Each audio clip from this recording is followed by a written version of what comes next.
Chapter 1 Licking a dog will get you nowhere in the end. Hey, honey, let's go out for Japanese food tonight. I'm craving salmon and drunken crab. Japanese food. How much is that? It's not expensive, only 1,200, honey. You're getting a scholarship, so let's celebrate. By the way, I got you a $299 discount coupon. Compliment me. You're awesome, honey. You're such a treasure girl. Hee hee, then I'll see you tonight. I'll dress up pretty so you'll be proud of me. MMM. The phone hung up, and inside room 502 of the Coastal Media University, a good-looking guy was frowning. His name was Chin Fong, a sophomore, and the person he had just talked to on the phone was his girlfriend Lulu. The two had been dating for less than 6 months, and Chin Fong was already in debt. Love had not brought him sweetness and happiness, but rather exhaustion.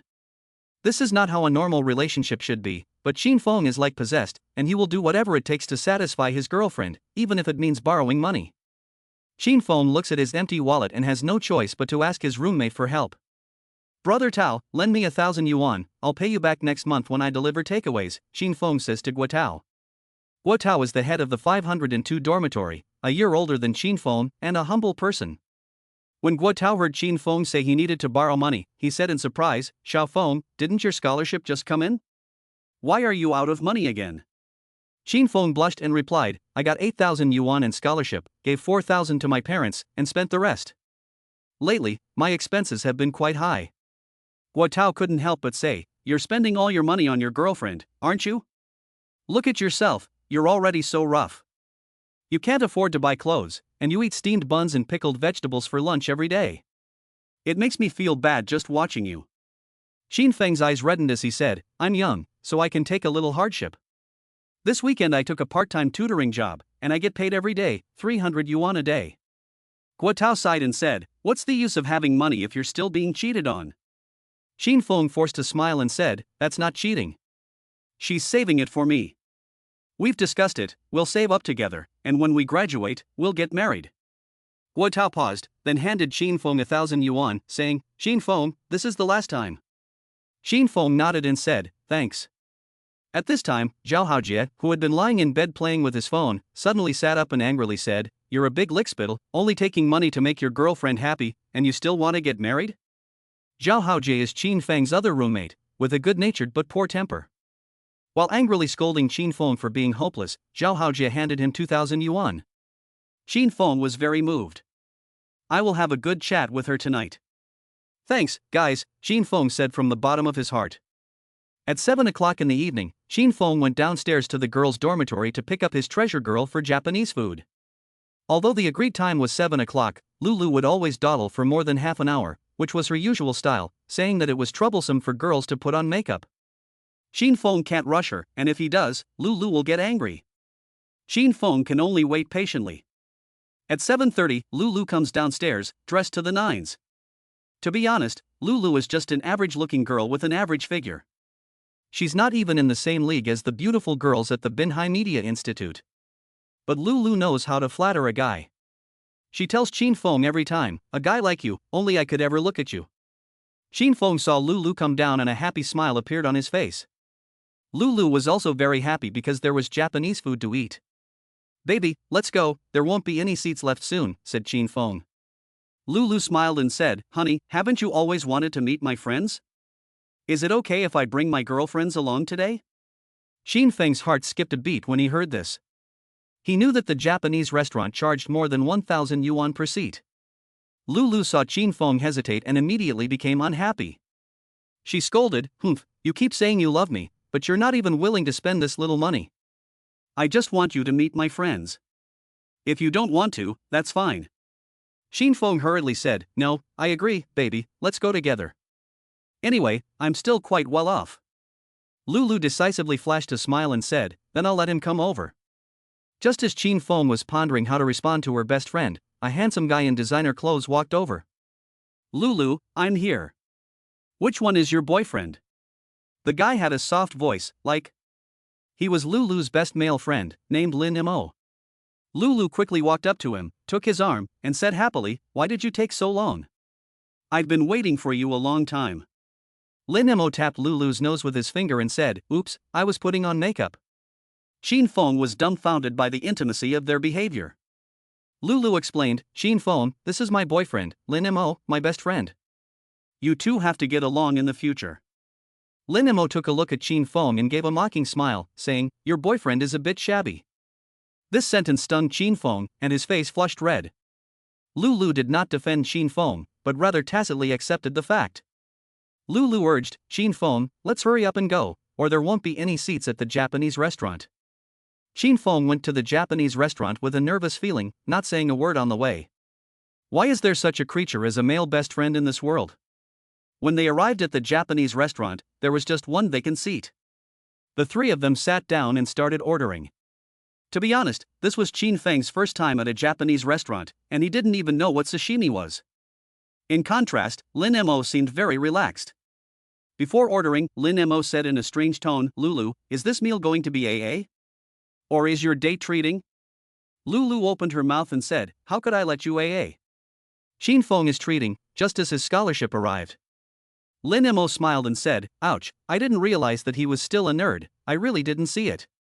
These words were very harsh to Xin Feng's ears. Xin Feng hurriedly said, order whatever you like. Lulu happily said, then I'll have the salmon sashimi platter, I haven't had salmon in a long time. Lin Mo, on the other hand, asked for a lot, saying, 2 Arctic surf clams, 2 plates of king crab claws, foie gras for 1. Xin Feng had never eaten any of the things Lin Mo had ordered. Xin Feng tried to glance at the prices, and each item was expensive. The average person at this Japanese restaurant spends more than 1,000 yuan, but if things go on like this, 3,000 yuan definitely won't be enough.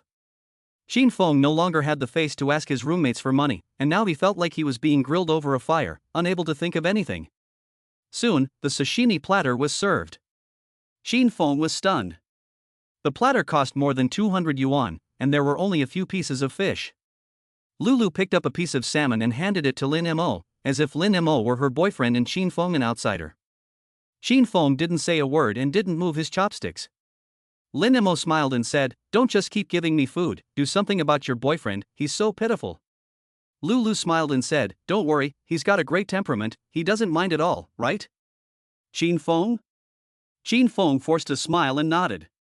Then, Xin Feng tried to pick up a piece of salmon and put it in his mouth. The taste was fishy and hard to swallow. Lin Mo saw this and said with a smile, your boyfriend is so funny. Does he not dip the salmon in sauce? He's from the countryside. Lulu said with disgust, Xin Feng, why are you so stupid? Haven't you eaten salmon before? Haven't you seen how others eat it? It's so embarrassing to take you out to eat. Xin Feng whispered, blushing, sorry, I really haven't eaten it before. Lin Mo smiled and said, it's okay, I'll teach you. First, pour some vinegar, then squeeze some mustard, and finally mix it well. Lin Mo pretended to be kind, but in fact, he squeezed a lot of mustard. Xin Feng tried it again, this time dipping it in the sauce Lin Mo had prepared. Because Lin Mo had put too much mustard in it, Xin Feng took a bite and felt like he was going to choke. Xin Feng coughed violently, his face turning red, and the guests at other tables looked at him strangely. Lulu suddenly angrily said, Xin Feng, can you please keep the noise down? I'm really fed up with you, I'm not bringing you here again next time. Xin Feng gulped down a glass of water and calmed down. After this, Xin Feng did not move his chopsticks again, but instead drank water, which played right into Lin Mo's hands. Lulu and Lin Mo were quite satisfied with their meal, and Lulu even burped. At the end of the meal, when it came time to pay the bill, Lulu said coldly, I'll give you a chance to make amends. Go take the bill. During this meal, Xin Feng's dignity was rubbed into the ground the entire time. Xin Feng was in a daze, and it felt as if a boulder was weighing on his chest, making it hard for him to breathe. He walked to the front desk like a walking corpse, ready to pay the bill. Hello sir, you have spent a total of 5,200 yuan, how would you like to pay? The waiter asked. Xin Feng had expected the meal to be expensive, but 5,000 yuan was still hard for him to accept. What kind of family spends 5,000 yuan on a meal? Xin Feng took out his phone and looked at the balance, which was only a little over 3,000 yuan. Xin Feng blushed and said, hello, can you pay with Alipay? The waiter shook his head and said, no, sir. At this time, Lulu and Lin Mo walked over. Lulu urged, hurry up, we still have to do your hair later. Xin Feng could not come up with so much money and blushed, baby, can you support me with 2,000 yuan? I don't have enough change right now. Lulu asked in surprise. What? Not enough money?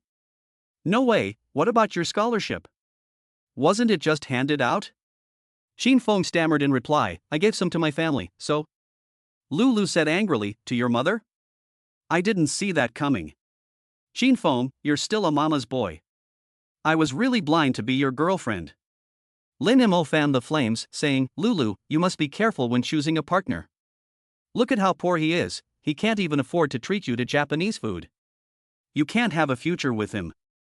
Just split up with him. Lulu said angrily, Xin Feng, just take the blame for the bill and then we'll break up. Xin Feng's head buzzed, and the last shred of his dignity was mercilessly torn away. He asked loudly, after all this time together, you want to break up with me over a meal of Japanese food? What do you really think of me? Lulu replied indifferently, you're out of luck. Xin Feng asked again, what about the memories we have together? Lulu replied, you have a good memory. What about our oaths of eternal love? Xin Feng asked, his guard down. They're just words.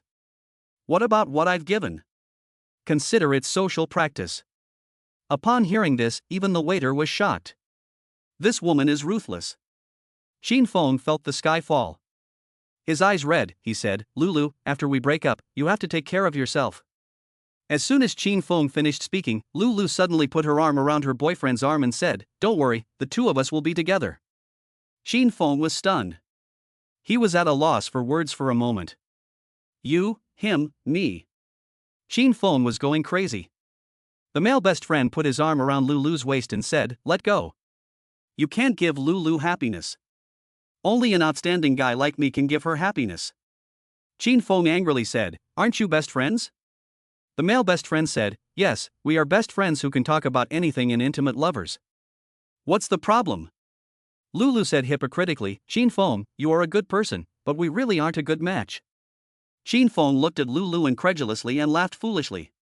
Lulu continued, Xin Feng, don't be sad, I know you love me and I love you too, but love without material things is like a pile of sand, it will fall apart without a breeze. Besides, you should feel honored to have had such a high-quality ex-girlfriend, after all, I gave you all that good youth. Xin Feng's eyes were vacant, and the past was vividly clear in his mind. He felt like a stupid idiot. Xin Feng said in despair, do you really want to break up with me? Lulu replied, you can't stop me from running towards someone better. In the end, Xin Feng recognized the true face of Lulu. He never imagined that the woman he had always loved could be so heartless. Pure love? Is there such a thing as pure love in this world? Xin Feng ran out of the Japanese restaurant like a madman. Lulu shouted, you scumbag, come back here, we haven't paid the bill yet. Xin Feng ran like a shell without a soul down the street. Suddenly, at an intersection, a Porsche came racing out and directly knocked Xin Feng flying. Xin Feng felt a splitting headache. He looked up at the dark sky and slowly closed his eyes. At that moment, a voice faintly sounded in his ear. The parallel time and space exchange plan has officially started. Host A, pure love warrior, ultimate dog licker. Host B, deeply affectionate ancestor, bane of scumbags. The two sides began to swap places. After the swap, the memories of the other person would be changed accordingly. Note, not a soul swap. Thus, one dog licker fell, and a flaming lion was slowly waking up. Chapter 2, Parallel Replacement, the deep-feeling ancestor applies to go to battle. Doctor, is my friend going to be okay? You must save him. Xin Feng's roommates all rushed over to Binhai City Traditional Chinese Medicine Hospital. In a car accident, Xin Feng fell into a deep coma. The doctor sighed and said, whether he can wake up depends on his karma. Guo Tao, Zhao Haojie, and Li Jing, Xin Feng's three roommates, all gathered around him, hoping that he would pull through. Zhao Haojie said viciously, Lulu was a vicious woman, and even after Xin Feng had a car accident, she didn't even bother to come and take a look. Guo Tao said, don't mention her, she is purely using Xin Feng as a tool. Everyone gathered around the hospital bed, hoping for a miracle. Everyone was thinking of every way to help Xin Feng wake up. Xiao Feng, get up quickly, let's go play ball together. Brother Feng, you won the lottery, 5 million, wake up quickly. Xin Feng did not respond in any way. Helpless, Zhao Haojie could only use his ultimate move. Xin Feng, there is an excavator at the construction site in front of you, and the excavator operator is a sexy hottie in black silk. Upon hearing this, Xin Feng felt a strong stimulus in his mind. In an instant, Xin Feng opened his eyes, shocking everyone. Shit, he's awake. Doctor? Sure enough, it was the Black Silk YYDS. I quickly called the instructor to report the good news. Xin Feng looked at the unfamiliar environment in front of him, his expression a momentary daze. Where was this? Shouldn't he be at a pool party? Could it be that he had blacked out? Xin Feng looked at the unfamiliar faces in front of him and asked, Are you Aqua friends? Are you here for autographs? Guo Tao and the others were dumbfounded. Zhao Haojie said, It's over, has his brain broken? Guo Tao hurriedly said, Where's the doctor? Go get the doctor. The next second, Xin Feng felt a sharp pain in his head, and the voice of the system came through. The parallel time and space replacement plan officially begins, currently bound to the God-level check-in system. Host, Xin Feng. Age, 24 years old. Parallel time and space identity, outdoor pickup host, nickname, the most affectionate man in Jiangnan. Current identity, sophomore at Binhai Media College, nickname, pure love warrior. Note, parallel exchange is not a soul transfer, and the memories of others have been changed and replaced. The current check-in location has not yet been announced, so the host should be patient. With a sharp pain in his head, the memories of last night flooded into Xin Feng's mind like a movie clip. A few minutes later, Xin Feng came to his senses and accepted the system's settings. Xin Feng was stunned. He never expected that his parallel self was a dog licker. At this time, the doctor came to the ward and performed a series of tests on Xin Feng. When it came to examining his lower body, Xin Feng hurriedly said, Doctor, you don't need to take off my pants, I'm afraid it will scare you. The doctor said with a smile, Young man, it's a miracle that you've woken up. Guo Tao asked, Doctor, it seems he doesn't recognize us anymore, what's going on? The doctor explained, it's possible that he's injured the hippocampus and temporarily lost his memory, but it's okay, his memory will gradually return. Guo Tao said, That's good. Xin Feng looked at these good friends who were so concerned about him and was very moved. What are your names? Xin Feng asked. Zhao Haojie blurted out, I'm your father. Good guy, Zhao Haojie immediately started calling him dad, clearly a close friend. Xin Feng never thought he would be back in college.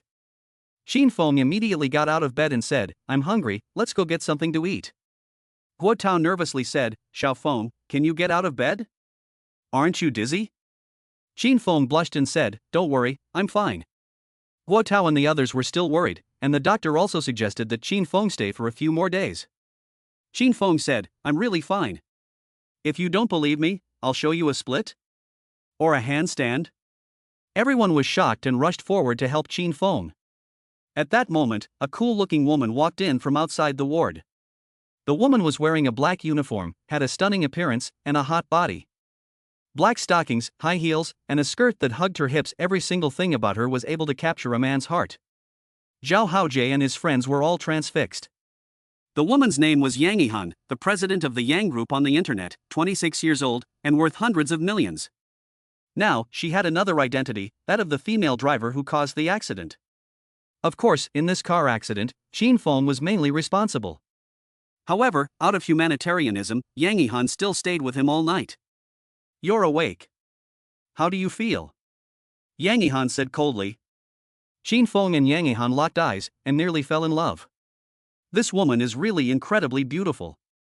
However, Xin Feng has never been confused by beauty. As the saying goes, all good-looking people look the same, but an interesting soul is worth more than 200 pounds. Xin Feng said calmly, Hello, may I ask who you are?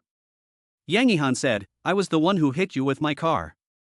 I couldn't stop the car at the time, and I'm really sorry. There's 100,000 yuan in this card as compensation for you. What do you think? Yang Yihan handed Xin Feng a card with 100,000 yuan on it. Xin Feng was a little dazed. He had just crossed over and was about to be taken care of by a rich woman? His roommates kept giving Xin Feng winks, telling him to hurry up and take the money. 100,000 yuan, for an ordinary college student, 100,000 yuan can solve all worries. However, Xin Feng directly refused the 100,000 yuan and said, It was me who disobeyed the traffic rules, I should apologize to you. In addition, thank you for taking me to the hospital, I will definitely repay you someday. Yang Yihan was a little surprised by Xin Feng's attitude, and Yang Yihan asked again, Are you sure you don't want it? Xin Feng nodded and replied, a gentleman loves money, but takes it in the right way. Yang Yihan gave a faint smile and said, okay then, I hope you recover soon. I have to go now, I'm in a hurry. Yang Yihan was about to turn around and leave when she suddenly remembered something. Then, Yang Yihan handed Xin Feng a business card and said, if you have any problems in the future, you can call me at 10 p.m. Xin Feng took the business card and curiously asked, why 10 p.m.? Yang Yihan said, because at 10 p.m., I have free time. Xin Feng said calmly, okay, thanks. Get some rest, Yang Yihan said. After that, Yang Yihan turned and left. Zhao Haojie and the others looked at Yang Yihan's charming back and felt like their souls had been hooked. Zhao Haojie couldn't help but say, Wind, you've missed a chance to get rich. If I were you, I would definitely hit on her. Xin Feng said to Zhao Haojie, it's too small. Zhao Haojie looked down at his crotch and blushed, saying, what do you mean it's too small? Xin Feng replied, the scale is too small. If I ask her for this 100,000 yuan, then I can only have a relationship with her for 100,000 yuan. But what I want now is her business card. What kind of relationship do I have with her? Zhao Haojie shook his head in puzzlement. Xin Feng said with a smile, then there are infinite kinds of relationships. Guo Tao smiled and said, Xiaofeng, I think you make sense, but I suggest you take a look at your wallet first. Xin Feng took out his phone and browsed his assets. It was a shock to see how much debt he had accumulated. The big grudge he had with someone before had actually racked up a debt of over 30,000 yuan. It was pretty impressive for a sophomore to owe that much money. Xin Feng looked at the transfer records with Lulu again. After spending 6 months together, Xin Feng transferred more than 10,000 yuan to her, and the other person didn't even say thank you, just like Xin Feng owed her. After reading the phone, Xin Feng hurriedly said, go and see if she has gone far? Guo Tao smiled and said, some people, once missed, are not there. Xin Feng let out a long sigh. After a short period of depression, Xin Feng re-energized himself. Xin Feng didn't have any other skills, except for making money.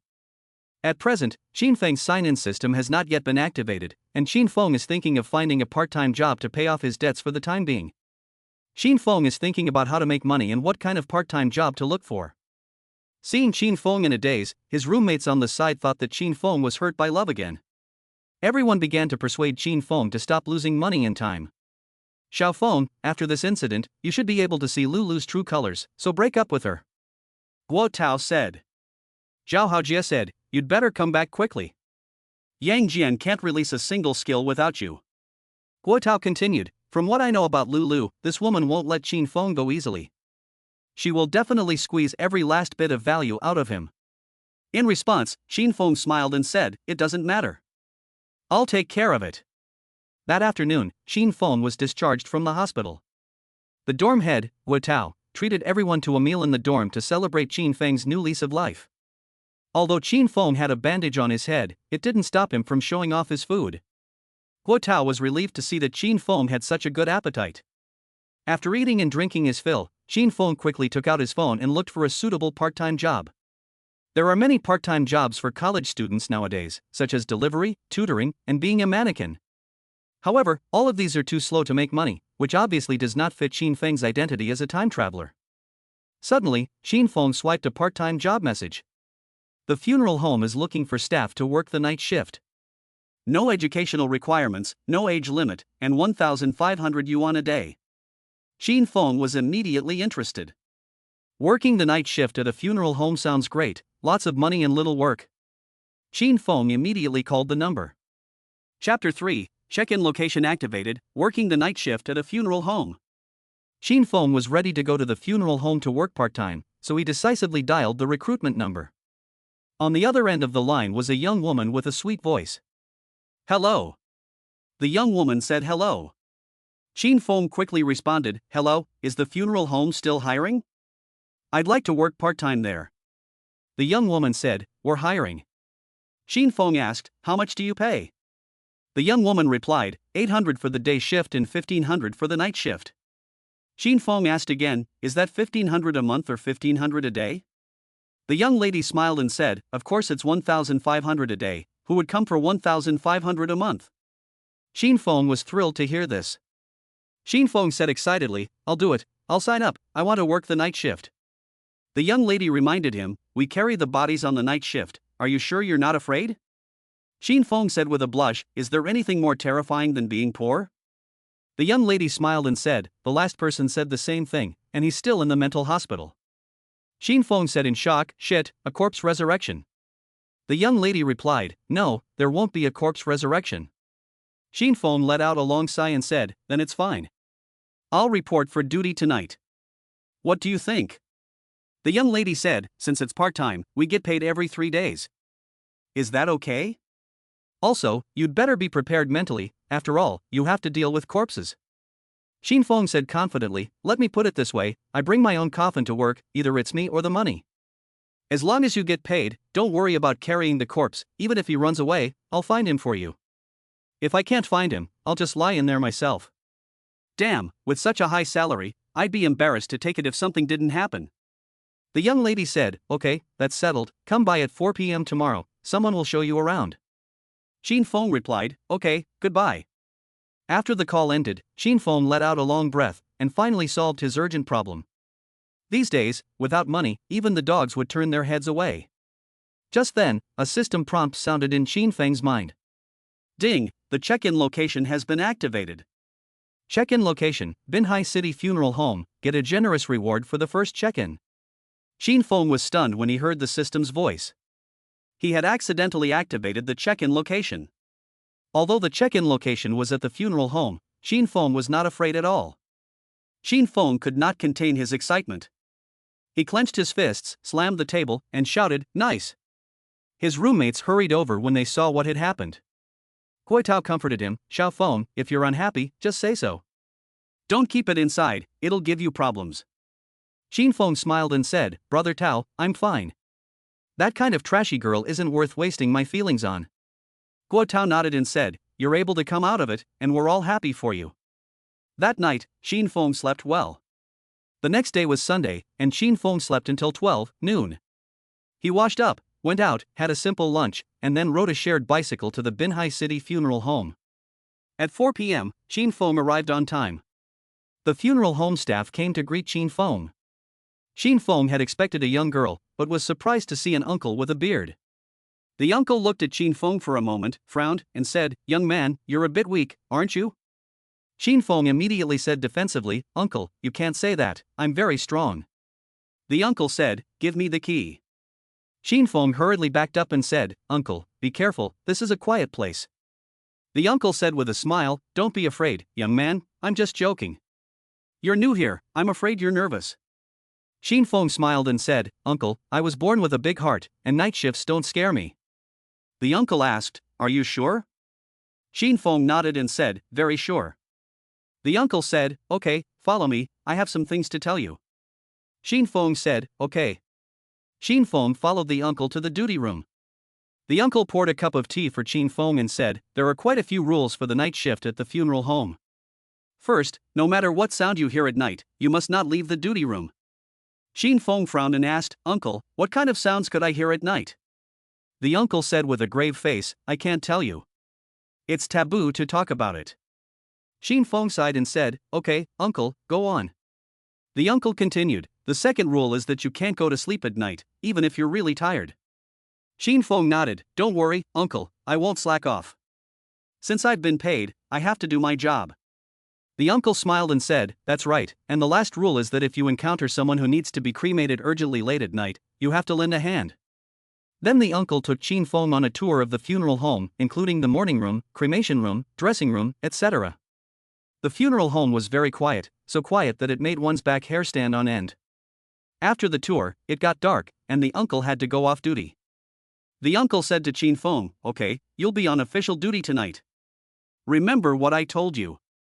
I have to go back to school. Upon hearing that he was going back to school, Xin Feng asked curiously, Uncle, are you a teacher? The uncle replied, no, I'm a college student. Xin Feng widened his eyes and said, what? A college student? The uncle said, yes, a fourth-year computer science graduate. Why? Doesn't it look like it? Xin Feng froze for a second and said, so you're here. The uncle said, part-time. I'm on day shift, you're on night shift. Any questions? Xin Feng said awkwardly, no, I shouldn't call you uncle, I should call you brother. The guy laughed and said, it doesn't matter, you can call me whatever you like. Xin Feng didn't realize that he was actually a university student. He looked so mature. But then, he thought, he was studying computer science. Since he was studying computer science, it was fine. As night fell, Xin Feng was sitting alone in the duty room, and he couldn't help feeling a little scared. It was really quiet.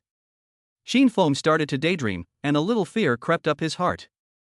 Xin Feng felt uncomfortable all over. Xin Feng hurriedly called out to the system. System, where are you? Come out and chat for a while. Unfortunately, the system did not respond, and it seemed that tonight, Xin Feng would have to tough it out alone. At that moment, an evil wind came from nowhere, blowing the door creak. The sound was as creepy as a female ghost screaming. Xin Feng was immediately scared out of his wits. Sure enough, the 1,500 yuan was not taken for nothing. Just as Xin Feng was rambling, Xin Feng heard a sound of footsteps coming from outside the corridor. Xin Feng's nerves suddenly tightened. Chapter 4, Horror. Eavesdropping on the dead's thoughts. Xin Feng heard the footsteps in the corridor, and his heart immediately went up to his throat. Xin Feng's eyes fixedly stared at the door, as if expecting something. The footsteps got closer and closer, and Xin Feng clenched his fists and held his breath. A thought suddenly came to Xin Feng's mind: the best way to overcome fear is to face it head-on. The next second, a face appeared at the door. Xin Feng was so scared that he almost screamed. Then, an old man came in from outside. The old man smiled at Xin Feng and said, "Young man, are you new here?" Seeing that he had a shadow, Xin Feng let out a long sigh of relief and said, "You scared me, sir, I thought there was a ghost." The old man smiled and said, "With your guts, you're still on duty at the funeral home? You should go home." Xin Feng wanted to argue back, but he didn't have the confidence. Helpless, Xin Feng quickly asked the old man to sit down and said, "Sir, let's sit down and chat for a while. I'm pretty bored alone." The old man sat in a chair, picked up a thermos cup, and said, "Can I borrow some water?" Xin Feng replied, "Of course, I'll pour it for you." After Xin Feng poured the water, he started chatting with the old man. Xin Feng asked curiously, "What do you do here, sir?" The old man replied, "I work as a boiler operator." The old man's job as a boiler operator was no ordinary job. Xin Feng asked with interest, "How many years have you worked as a boiler operator, sir?" The old man thought for a moment and said, "A few decades, I'm getting old and I've forgotten." Xin Feng then asked, "Elder, during all the years you have been burning boilers, have you encountered anything strange?" The old man smiled and said, "What strange things? When someone dies, it's like a light going out. When you push the furnace in, it's still a complete person, but when you push it out again, there's just ashes left."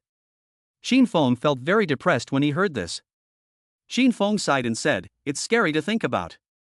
The old man said slowly, "In this life, death comes before life. Everything is predetermined, so there's nothing to be afraid of." Xin Feng continued, "Sir, I heard that sometimes there are crackling sounds coming from the cremator. Is that true?" The old man laughed and said, "Do you think it's like setting off firecrackers?" Xin Feng was shocked and said, "What? Sounds? No way."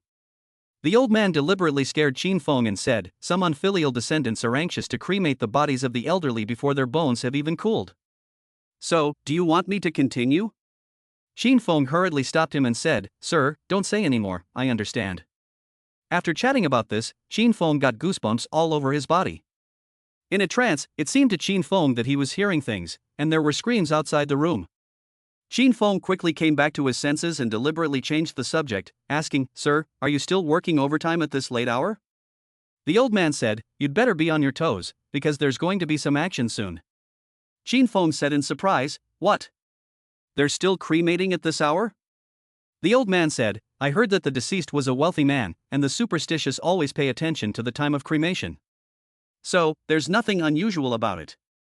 Later, you remember to lend a hand." Xin Feng replied, "No problem, this is what we earn." After an hour, Xin Feng heard the funeral music coming from outside. The cremation truck arrived, and Xin Feng walked out of the duty room to lend a hand. However, when Xin Feng came out, he was stunned. Damn, what a scene! The cremation truck was followed by a fleet of luxury business cars. Soon, people in black clothes got out of the cars. These people should be the family members of the deceased. Xin Feng had wanted to lend a hand, but now he felt a bit superfluous. Other staff from the funeral home also came out to take charge of the mourning. Xin Feng was squeezed into a corner, and through the crowd, he saw the deceased person wearing a flower-patterned shroud. Xin Feng couldn't help but shiver. The family members of the deceased entered the funeral home one after the other, and Xin Feng continued to watch. At this time, Xin Feng noticed a stunning profile. He saw a girl in black clothes enter the funeral home with a choked voice. The girl looked to be 17 or 18 years old and had a beautiful profile. Xin Feng guessed that the girl must be the granddaughter of the deceased. The family members entered the funeral home one after the other. Xin Feng had nothing to do, so he continued to go back to the duty room to fool around. The old man was still drinking tea in the duty room. Xin Feng hurriedly said, "Elder, don't you need to get ready? The fire will be lit soon." The old man said coldly, "What's the rush? They still have some time to cry." Xin Feng said, "You're quite familiar with the process, aren't you?" The old man sighed and said, "What's the point of crying when someone's dead? If they didn't show filial piety when they were alive, and start bawling their eyes out when they're about to die, who are they putting on a show for?" Xin Feng said awkwardly, "Well, it's not really putting on a show, it's probably just an expression of their feelings of nostalgia." The old man slammed his hand on the table and said, "Remembering? Ridiculous, I've never seen anyone come in the middle of the night for cremation before. This is a great disrespect to the dead." Xin Feng didn't understand the taboos involved and didn't feel comfortable making a comment. Then the old man said, "Okay, wait an hour and come help me in the cremation room." Xin Feng said in surprise, "Sir, I don't have much experience, so I'm not going to go." The old man said, "I can see that your forehead is glowing, and you have a masculine aura. You are a good boy. You coming to help me is like doing good deeds and accumulating good karma. You will definitely have blessings in the future, understand?" Xin Feng thought for a moment and said, "Okay, sir, just for that sentence, even if I don't want blessings, I will help you." It was now 10:30 p.m., and Xin Feng was a little sleepy. The duty room was not far from the morning room, and Xin Feng could hear the sound of sobs. Xin Feng felt very heavy-hearted. An hour later, Xin Feng went to the cremation room, where he met the old man. The old man was cleaning the furnace. Xin Feng saw this for the first time and felt very creepy. Xin Feng asked, "Where is the person, sir?" The old man said, "He will be pushed over soon, don't worry." Xin Feng said, "Okay." After a moment of staring, the other staff members from the funeral home wheeled the deceased in. Xin Feng was so scared that he hurriedly backed away, afraid to look directly at the body. The staff member reminded him, "Mr. Li, the cremation must be completed before midnight." The old man said coldly, Fine, I know, what's the rush?" The staff knew that Mr. Li had a bad temper, so as soon as they saw that he was about to get angry, they hurriedly left. Xin Feng and the old man were left alone in the cremation room. Xin Feng timidly asked, "Sir, what do you need me to do later?" The old man said, "Carry the remains into the furnace." Xin Feng swallowed hard and said, "Okay." Xin Feng finally understood why the night shift pays 1,500 yuan. This is really scary. Just as Xin Feng gathered his courage and was about to get to work, the system's voice came through.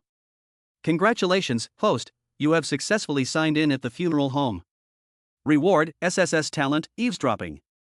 Talent introduction, the host can eavesdrop on other people's thoughts. Additional rewards are on the way, and the host can sign for them tomorrow morning." Xin Feng's heart immediately lit up when he heard the system's voice. The old man saw Xin Feng smirking and immediately scolded him, "What are you laughing at?" Xin Feng hurriedly clamped his mouth shut and resumed a serious expression. Xin Feng took a deep breath and prepared to send the old man on his final journey. However, just as Xin Feng was about to pick him up, a voice suddenly came from Xin Feng's ear. "Don't burn it." Chapter 5, Eavesdropping on the Dead Man's Thoughts, and it turns out that the deceased is the school beauty's grandfather? A strange voice came from Xin Feng's ear, and the hair on his arms stood on end. Xin Feng quickly put down the remains and said in shock, Who's talking?" The old man who was burning the boiler couldn't help but scold, "Stupid kid, don't be so startled, you almost scared the heart disease out of me." Xin Feng looked at the old man with a heavy face and said, "Sir, did you hear any sounds?" The old man said, "I'm hard of hearing, I didn't hear anything." Xin Feng was dumbfounded. At this point, the system reminded him, "Host, don't panic, the talent of eavesdropping allows you to listen to other people's thoughts." The source of the sound just now came from the deceased in giant pain. Xin Feng was shocked. "This talent is amazing, you can hear the thoughts of the dead."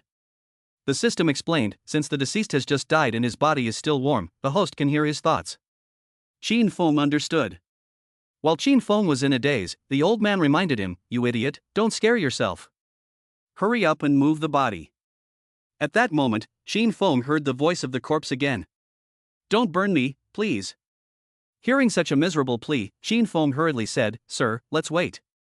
The old man scolded, "I'd like to wait, but the family is still outside."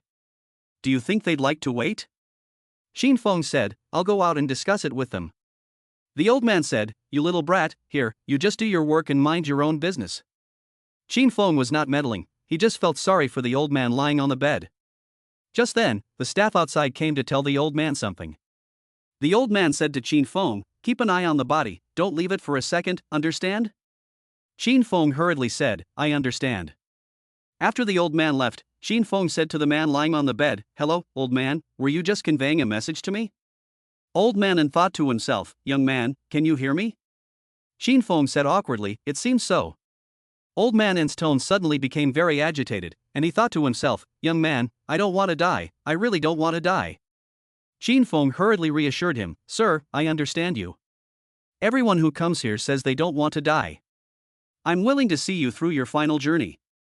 Grandpa choked and cried, "I'm so reluctant to leave my children, reluctant to leave my granddaughter, reluctant to leave the world." Qin Feng sighed and said, "Sir, please accept my condolences." After Qin Feng said this, he felt that something was not quite right. After a while, Grandpa continued, "I want to go home." Qin Feng said honestly, "You can go home after the cremation." Master N's voice suddenly disappeared, and Qin Feng asked, "Master N, are you still there?" Master N said, "For the time being, but I should be gone in a while. Death is like a lamp being extinguished. I understand this truth. Young man, can you do me one last favor?" Qin Feng replied, "Please go ahead, Master N."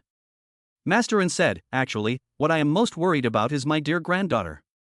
I left in a hurry and didn't have a chance to tell her many things. Can you help me convey them to her?" Qin Feng said, "No problem, what's your granddaughter's name?" Grandpa said, "Her name is Enrui, she's a sophomore at the Binhai Media College." Qin Feng quickly took out his phone and said, "Okay, I'll write it down in my memo." While Qin Feng and Grandpa were communicating across services, the old man who was burning the boiler came in. The old man urged, "Hurry up, the family is rushing, it must be cremated before 12 o'clock. Qin Feng said anxiously, "Sir, can't it be a few hours later? I just touched the body, and it's still warm. We shouldn't cremate it so quickly. At least let the body cool down a bit." The old man angrily said, "You little brat, how dare you touch it?" Qin Feng said embarrassedly, "I didn't touch it, sir. You can put yourself in my shoes and think about it. If the person lying on this bed were you, would you want to be pushed into the furnace while your bones are still warm?" The old man said with a pale face, "I can't put myself in your shoes." Qin Feng said, "Old man, although I'm just a night shift worker, I know the principle of respecting the dead. We should give the deceased a decent burial. In that case, I'll go negotiate with the family now and try to get the cremation postponed until tomorrow morning." The old man sighed and said, "I already told you, they won't agree to that. They said they've consulted a fortune teller and the body must be cremated tonight." Qin Feng said, "Old man, please keep an eye on the body while I go negotiate." Qin Feng hurriedly ran out of the cremation room and quickly found in Giant Pain's family. Everyone in the room was wearing black suits, with white flowers on their chests. Their faces were all solemn. After entering the room, Qin Feng glanced at the people and then said, "Excuse me, who is the son of the late Mr. Rin?" At this time, a middle-aged man with a square face walked over and said coldly, "I am the eldest son, what's the problem?" Qin Feng said, "Hello, Mr. Rin, I would like to discuss with you whether we can cremate the body tomorrow morning." The eldest son, and Yunlong, asked in a low voice, "Why?" Qin Feng replied honestly, "It is disrespectful to the deceased to cremate the body too soon." Upon hearing this, the younger son, and Yuntao, angrily said, "Who are you? How dare you talk nonsense here? Hurry up and do what you should do, and don't meddle in other people's business." Everyone else present was silent, and the person crying the loudest was the pretty girl they had seen before. She must be in Giant Pain's granddaughter, and she really was pretty. As someone outside their family, Qin Feng's words carried little weight, and no one paid any attention to his advice. Only the pretty girl stood up and said, "Dad, can I go with Grandpa one more time? Please." And Yunlong was moved to hear this. However, and Yuntao kept urging, saying, "Brother, according to the fortune teller, our father must be cremated before midnight tonight, otherwise it will affect the luck of our family." On hearing this, Qin Feng wanted to go up and slap the guy twice.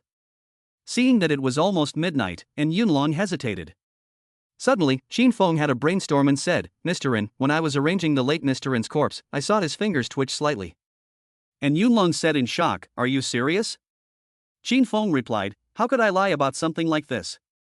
The old master's wish has not been fulfilled, so let him stay in the world a little longer." The beautiful girl knelt on the ground and pleaded, "Dad, uncle, don't be in a hurry to cremate him, okay?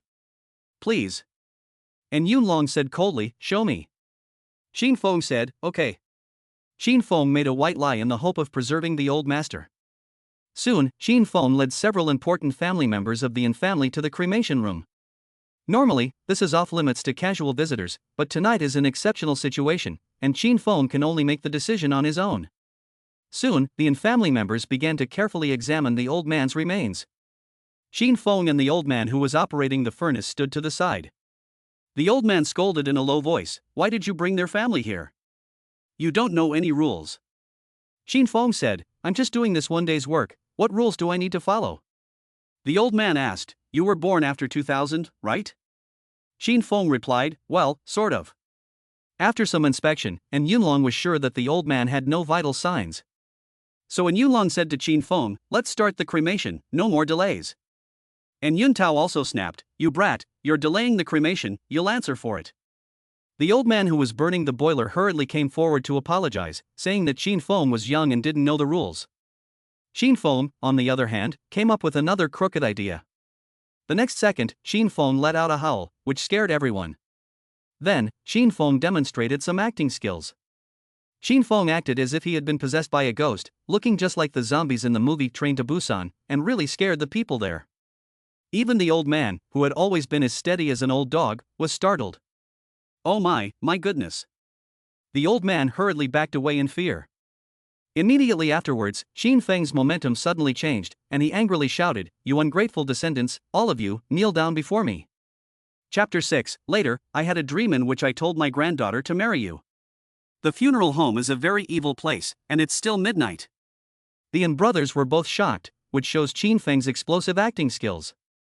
However, after a short period of shock, and Yuntao reacted. He angrily shouted, "You brat, pretending to be a ghost, is that it?" And Yuntao thought that Qin Feng was pretending to be a ghost, so he plucked up the courage to walk up to him and tried to wrestle into the ground. Qin Feng didn't hold back, and slapped him directly. The slap was loud. Qin Feng felt great. And Yuntao's head was buzzing from the blow, and he was furious, ready to teach Qin Feng a lesson. The next second, Qin Feng said coldly, "Gangzi, do you dare to hit your own father? You ungrateful brat." This Gangzi directly scared Yin Yuntao into a daze. Gangzi was actually Yin Yuntao's childhood nickname, which only the old master Yin could call him. At this, Yin Yuntao decisively believed that Qin Feng was possessed by a ghost. And Yunlong also panicked and knelt down, crying, "Father, I'm sorry, son is ungrateful." And Yuntao's legs gave way, and he fell to his knees with a thud. His voice trembled as he said, "Father, you've come back." Qin Feng's eyes were sharp, and he said coldly, "I have returned. I really didn't expect that my son, whom I raised with so much hardship, would be so eager to push me into the fire pit." And Yunlong hurriedly explained, "Father, it's not like that. I wanted to." Qin Feng angrily said, "Shut up. Dragon, you are the eldest son of the family, and you have always been the son I value the most. I taught you to read and write, to distinguish right from wrong, and to behave. In the end, I have actually taught such a beast." Then, Qin Feng pointed at the cold iron bed and said, "My body is already cold, but I never imagined that your hearts are even colder than these bones." Qin Feng angrily rebuked the Yin family member, word for word. And Yuntao was unable to hold back his tears, and kept slapping himself in the face, until his mouth was bleeding. "Father, I'm sorry, I'm an unfilial son, I shouldn't have listened to the slander of the fortune teller, and made you feel sad. I'm sorry, father." And Yuntao cried with tears and snot streaming down his face, not sure if he was acting. Qin Feng said coldly, "Forget it, it's a good thing to know when you've made a mistake and correct it. You can go now, at dawn I will leave in a dignified manner, don't worry." Qin Feng did not say too much for fear of being exposed.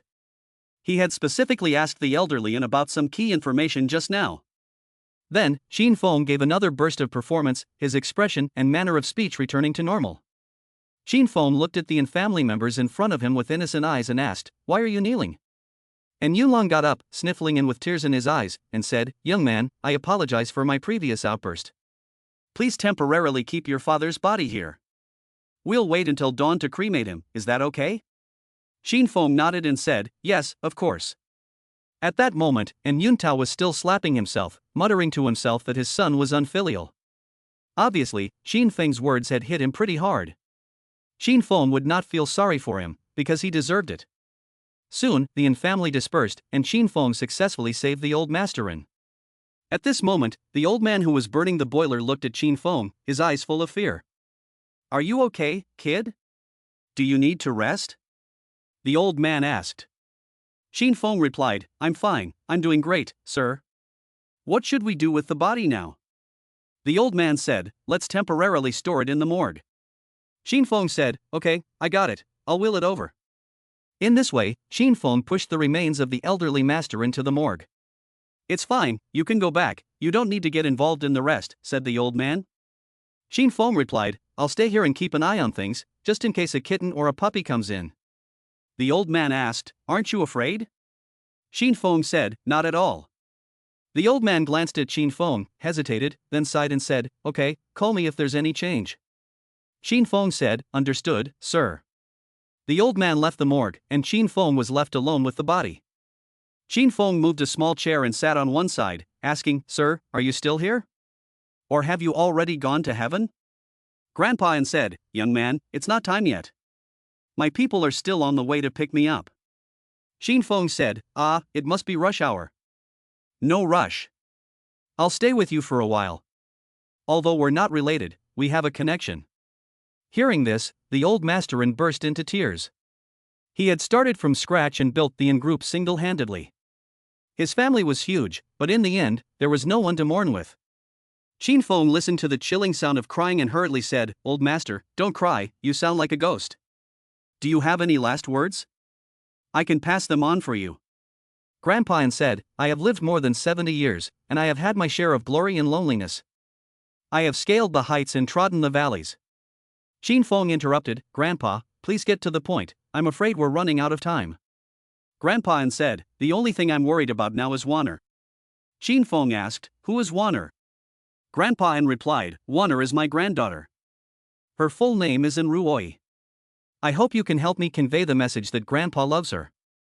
After Grandpa leaves, I hope Wanner eats well, sleeps well, and lives well. Grandpa is just going to another world to enjoy the blessings, so she shouldn't worry." Xin Feng took out his phone memo and recorded the last words of the old man word for word. On the other side, the family was sitting upright in the memorial room. The pretty girl and Ruoi got up and said, "Dad, can I go see Grandpa?" And Yulong said coldly, "You're a girl, so stay put and don't wander around." And Ruoi had tears in her eyes, but she didn't dare disobey her father's order. And Ruoi's mother comforted her, "Jenner, be good." And Ruoi nodded with tears in her eyes. It was 1:30 a.m., and an invisible fear was gripping everyone's hearts. It was as if everyone was waiting for dawn. Xin Feng, meanwhile, was in the morgue, talking to the old man. The man who tended the boiler was worried and came over to check things out, nearly scared to death. The man thought to himself, it's over, another crazy one, so many kids." Xin Feng and the old man talked a lot, but most of it was about Ruoi, her precious granddaughter. Xin Feng had recorded many fun things that had happened to Ruoi since she was 3 years old until she was 18. In the process of recording, Xin Feng could also feel the deep love that the old man had for his granddaughter. Xin Feng was deeply moved and said, "Old man, there will be a new man to take care of her for you in the future, so you can rest assured." The old man suddenly became emotional and said, "Who is this new man? I will never let him go even if I become a ghost." Xin Feng was startled and said, "Old man, don't get excited, I was just making an analogy." The old man said, "That man in the future, absolutely cannot be the ghostly youth." Xin Feng couldn't help but smile and said, "Stop it, old man, it shouldn't be." Then, Grandpa let out a long sigh and said, "Wanner's birthday is next Sunday, and it seems I won't be able to make it." Xin Feng said, "It's okay, old man, I'll pass on the message for you later." Grandpa said, "No, forget it for today, I'm afraid I'll scare Wanner. Wait until her birthday, and you can pass on the message then." Xin Feng readily agreed, no problem, old man. It was about to dawn, and Xin Feng was sleepy and yawning. Grandpa An said, young man, thank you so much for staying with me when I was most lonely and in the darkest hour of my life. To be honest, I have never been afraid in my life, having traveled all over the country. But when I lay on this cold bed, facing the red-hot stove, I was really scared. I tried my best to speak, but it was useless. Thank you for making me feel warm at the end of my life. Xin Feng smiled and said, our main focus is companionship. Mr. An, you go over there and enjoy your blessings. Don't worry too much. As the saying goes, children and grandchildren have their own blessings. With Qin Feng's reassurances, Mr. An's emotions gradually calmed down, and he even felt a little happy. Young man, what will the world be like over there? Mr. An asked. Xin Feng said awkwardly, I've never been there either, so I can't say for sure, but from what the older generation tells me, the world over there is just like the world here, no difference. The old master An asked, so, when I get over there, can I continue to display my talents? Build a business empire? Xin Feng said, I think, it seems, it's possible. You're the best. The old master An said excitedly, young man, then you have to burn me more joss paper. When my business empire is set up, I'll save you a position. Xin Feng hurriedly said, stop, old man, there's no need for that. Xin Feng gradually eased the fear of death in the old man and with his own humor. At dawn, the old man said with grief, young man, I'm leaving, someone is coming to pick me up over there. Suddenly, Xin Feng's heart also tightened. After chatting all night, Xin Feng had really developed feelings. Xin Feng said, good luck, old man. Unconsciously, Xin Feng's eyes were a little moist. Grandpa An said, young man, what's your name? Xin Feng replied, my name is Xin Feng. Grandpa An said, Xin Feng, you're a good boy. Why don't you let Grandpa take you with him? Xin Feng quickly stopped him and said, no, that's really not necessary. Grandpa An laughed and said, I'm just joking with you. Don't worry, Feng. I'll have my granddaughter come to you in a dream and let her be your wife. Xin Feng nodded and said, that's fine, ha ha ha. Grandpa An said, this time, I'm really leaving, they're rushing me. Suddenly, Xin Feng thought of something and said, let them wait a little longer, I'll go get water and you can say goodbye to your granddaughter one last time. Grandpa An choked and said, then I'll leave it to you one last time. Xin Feng hurriedly ran out of the morgue, and it was still dark. Suddenly, Xin Feng bumped into An Ruoyi, who had sneaked out, at a corner. The two met like this in the quiet and creepy funeral home. Chapter 7, Successful Check-in, and a Ferrari to boot. Xin Feng accidentally bumps into An Ruoyi, who looks panicked, her clear eyes staring at Xin Feng. Neither of them speaks, and it is eerily quiet. Suddenly, An Ruoyi grabs Xin Feng's hand and implores, can you take me to see my grandfather? I want to see him one last time. Xin Feng nods and says, okay, you come with me. An Ruoyi used the excuse of going to the toilet to sneak out. Normally, An Ruoyi is very timid, but today, for her dearest grandfather, she was not afraid of anything. Xin Feng took her to the morgue. When An Ruoyi saw her grandfather's body, she burst into tears. An Ruoyi went up to him, choking back her sobs, and took hold of his arm. Grandpa. Xin Feng was by her side, gently consoling her, I'm sorry for your loss. At this time, Grandpa An heard the voice of his granddaughter and immediately became emotional. Xiao Feng, I don't want to go, I don't want to go. Xin Feng heard Grandpa An's thoughts and felt extremely depressed. Yes, the greatest pain in the world is to be separated from the living. Before long, Grandpa An's voice disappeared. At this time, the sky gradually brightened. Xin Feng left the morgue and walked into the morning room. Xin Feng unexpectedly discovered that all the An family members had fallen asleep in their chairs. Xin Feng was furious. What ungrateful children! Xin Feng immediately shouted, wake up! Everyone was startled awake by Xin Feng's shout. And Yuntao thought his father had returned, and immediately fell to his knees, his voice full of tears, saying, Father. Xin Feng said coldly, don't call me father. I don't have a son as ungrateful as you. And Yunlong walked forward and whispered, Father, do you have any last wishes? Xin Feng imitated the old man's tone and said, after I'm gone, if anyone dares to bully Wanner, I'll take him away. Upon hearing this, everyone shivered. Xin Feng then left the room in anger. Xin Feng really couldn't understand why these people, who were obviously so rich, casually discarded even the most basic filial piety.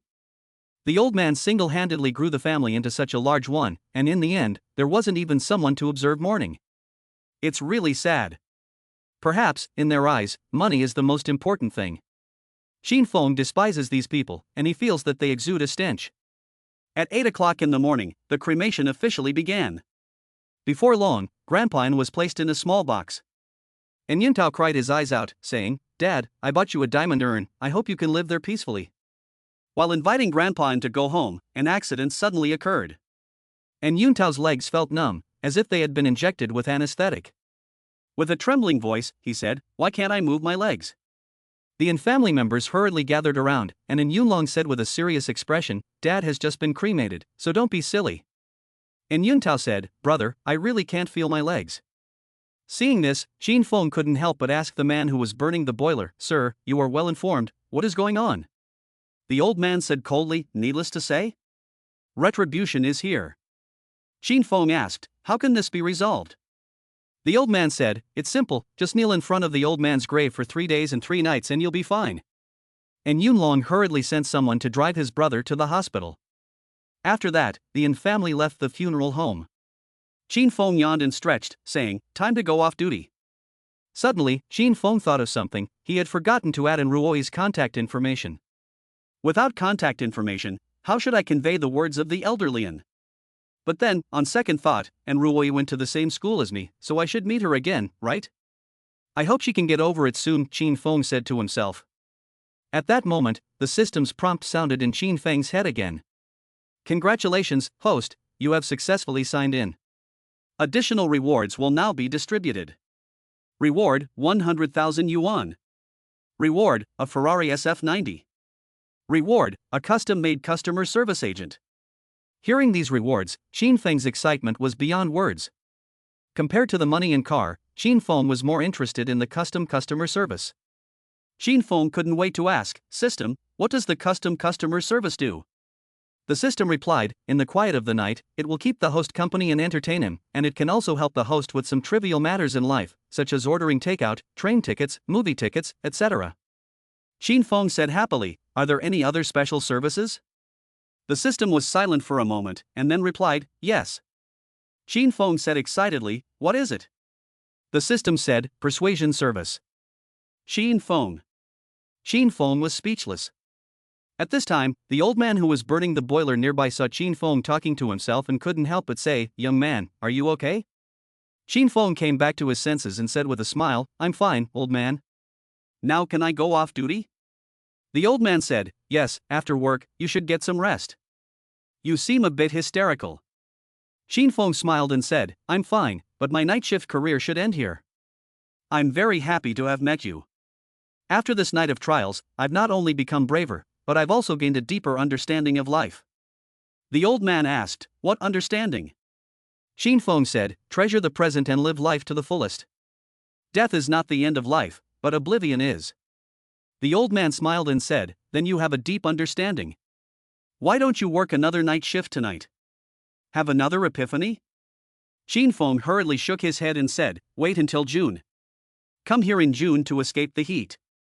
After handing over his work, Xin Feng rode a shared bicycle to pick up his Ferrari SF90. But to be honest, Xin Feng didn't have any obsession with Ferrari, because in the parallel world, when Xin Feng was an anchor, he had a sports car of the same model. Of course, in Xin Feng's opinion, that sports car at the time did not belong to him, but to all the brothers in the broadcast room, and Xin Feng was only temporarily in charge of it.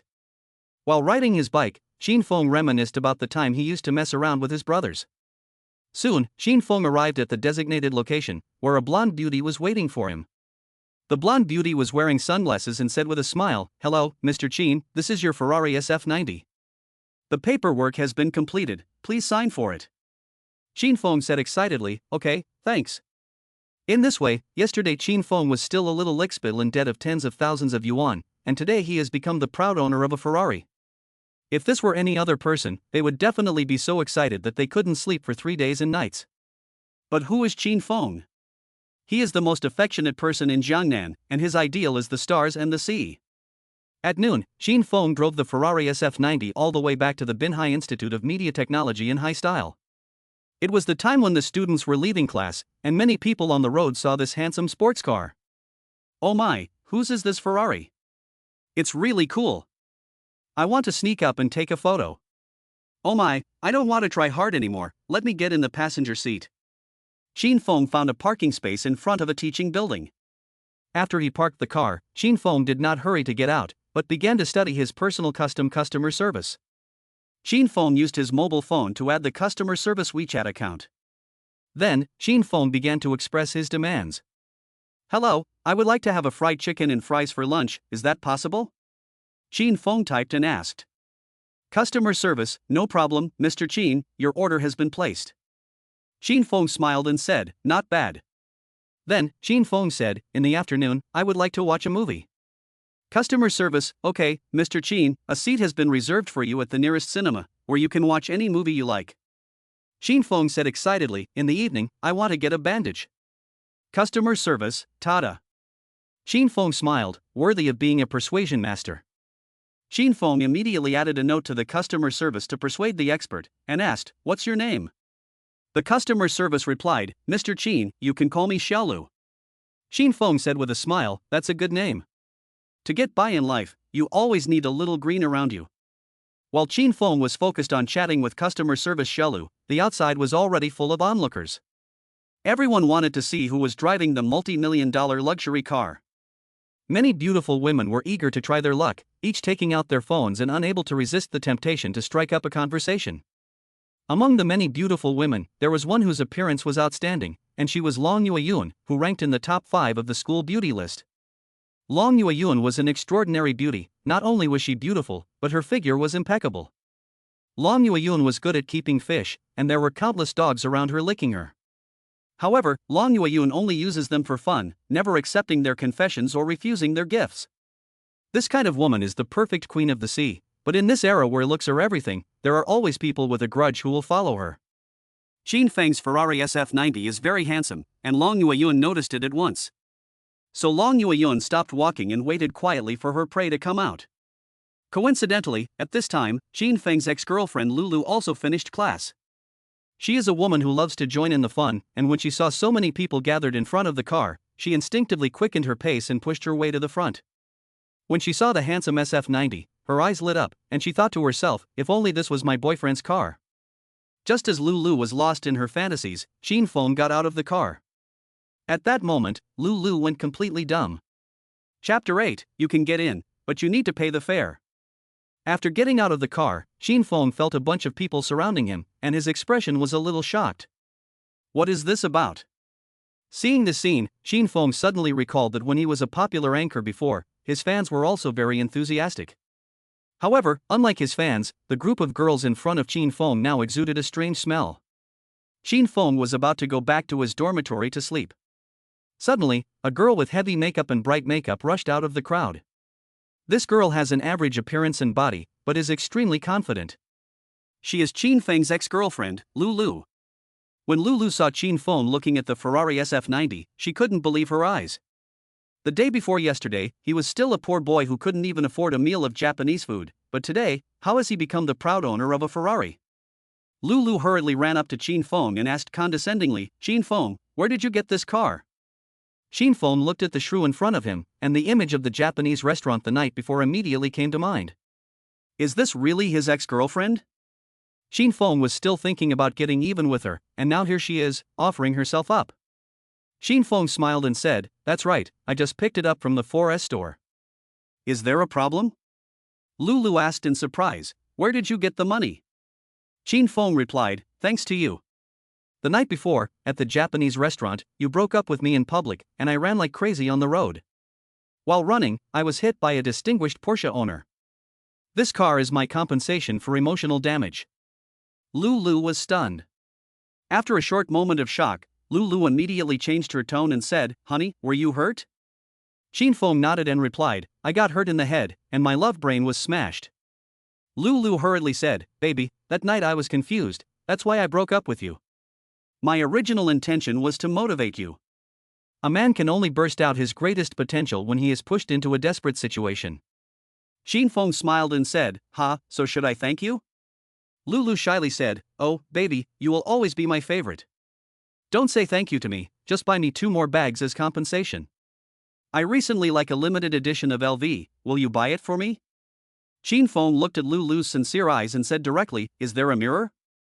Lulu said, "Mirror? Is a makeup mirror okay?" Qin Feng shook his head and said, "A makeup mirror is too small to fit your big face. I suggest you go to the bathroom and take a look at yourself. How can you have the nerve to ask me for a bag? Are you worthy of it?" Lulu was humiliated in public and her face immediately turned red. Lulu angrily said, "Qin Feng, how dare you talk to me like that? You are insulting women." Qin Feng immediately said, "Don't change the subject. I didn't insult women. My words just now were directed at you." The onlookers started to discuss the situation. "Wow, who is this woman? Her face looks like it's covered in putty. She looks like the ex-girlfriend of the Ferrari owner. Seriously, the Ferrari owner's taste in women is generally pretty bad. She's wearing such rags and still wants to sit in the passenger seat? She's really a pushover. Some people are just cheap. When their partner is poor, they don't like them, but when they suddenly become rich, they come crawling back." Lulu's face turned red as she listened to the comments people were making about her. She began to use the trick of inflicting pain on herself. Playing the victim has always been Lulu's forte, and she knew that Qin Feng was most susceptible to this. Lulu began to act wildly, saying, "Qin Feng, you're just saying this to spite me, aren't you? I know that I hurt you the night before last, but, what girl doesn't make mistakes? A good girl is one who knows when she's wrong and can admit it." Qin Feng quickly stopped her and said, "Don't insult the word good girl. You have nothing to do with a good girl. Now you're apologizing to me? What did you do at the time? I was in a coma in the hospital for a whole night, and you didn't even fart." Lulu said cunningly, I didn't know." Qin Feng angrily said, "You farted. My roommate clearly called you, and you said that even if I died, it had nothing to do with you.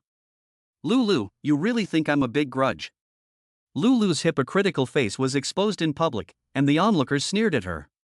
A girl's mouth can be pretty vicious. Seeing that she was at a disadvantage, Lulu hurriedly began to squeeze tears. She looked at Qin Feng with tearful eyes and said, "Qin Feng, I really love you, so will you forgive me this one time?" Qin Feng said coldly, "I don't want to be a stinking lapdog." Lulu cried and said, "Qin Feng, I want to marry you." Qin Feng said with a laugh, "Don't disgust me. If I marry you, I'm not sure whose child it will be in the future." Lulu cried bitterly, "Don't be angry, Qin Feng. Do you remember? We agreed on a secret code before. If I make a mistake, as long as I say the secret code, we'll make up immediately." Qin Feng asked with a smile, "Secret code? What secret code?" Lulu said, "The secret code is ha ha ha, baby, ha ha ha. Don't be angry, okay? I was wrong." Qin Feng directly retorted angrily, Who your sister, is your mouth leaking wind? If you hoo again, I'll slap you." The onlookers laughed. Lulu looked incredibly despondent, her pride shattered, as if the whole world was laughing at her.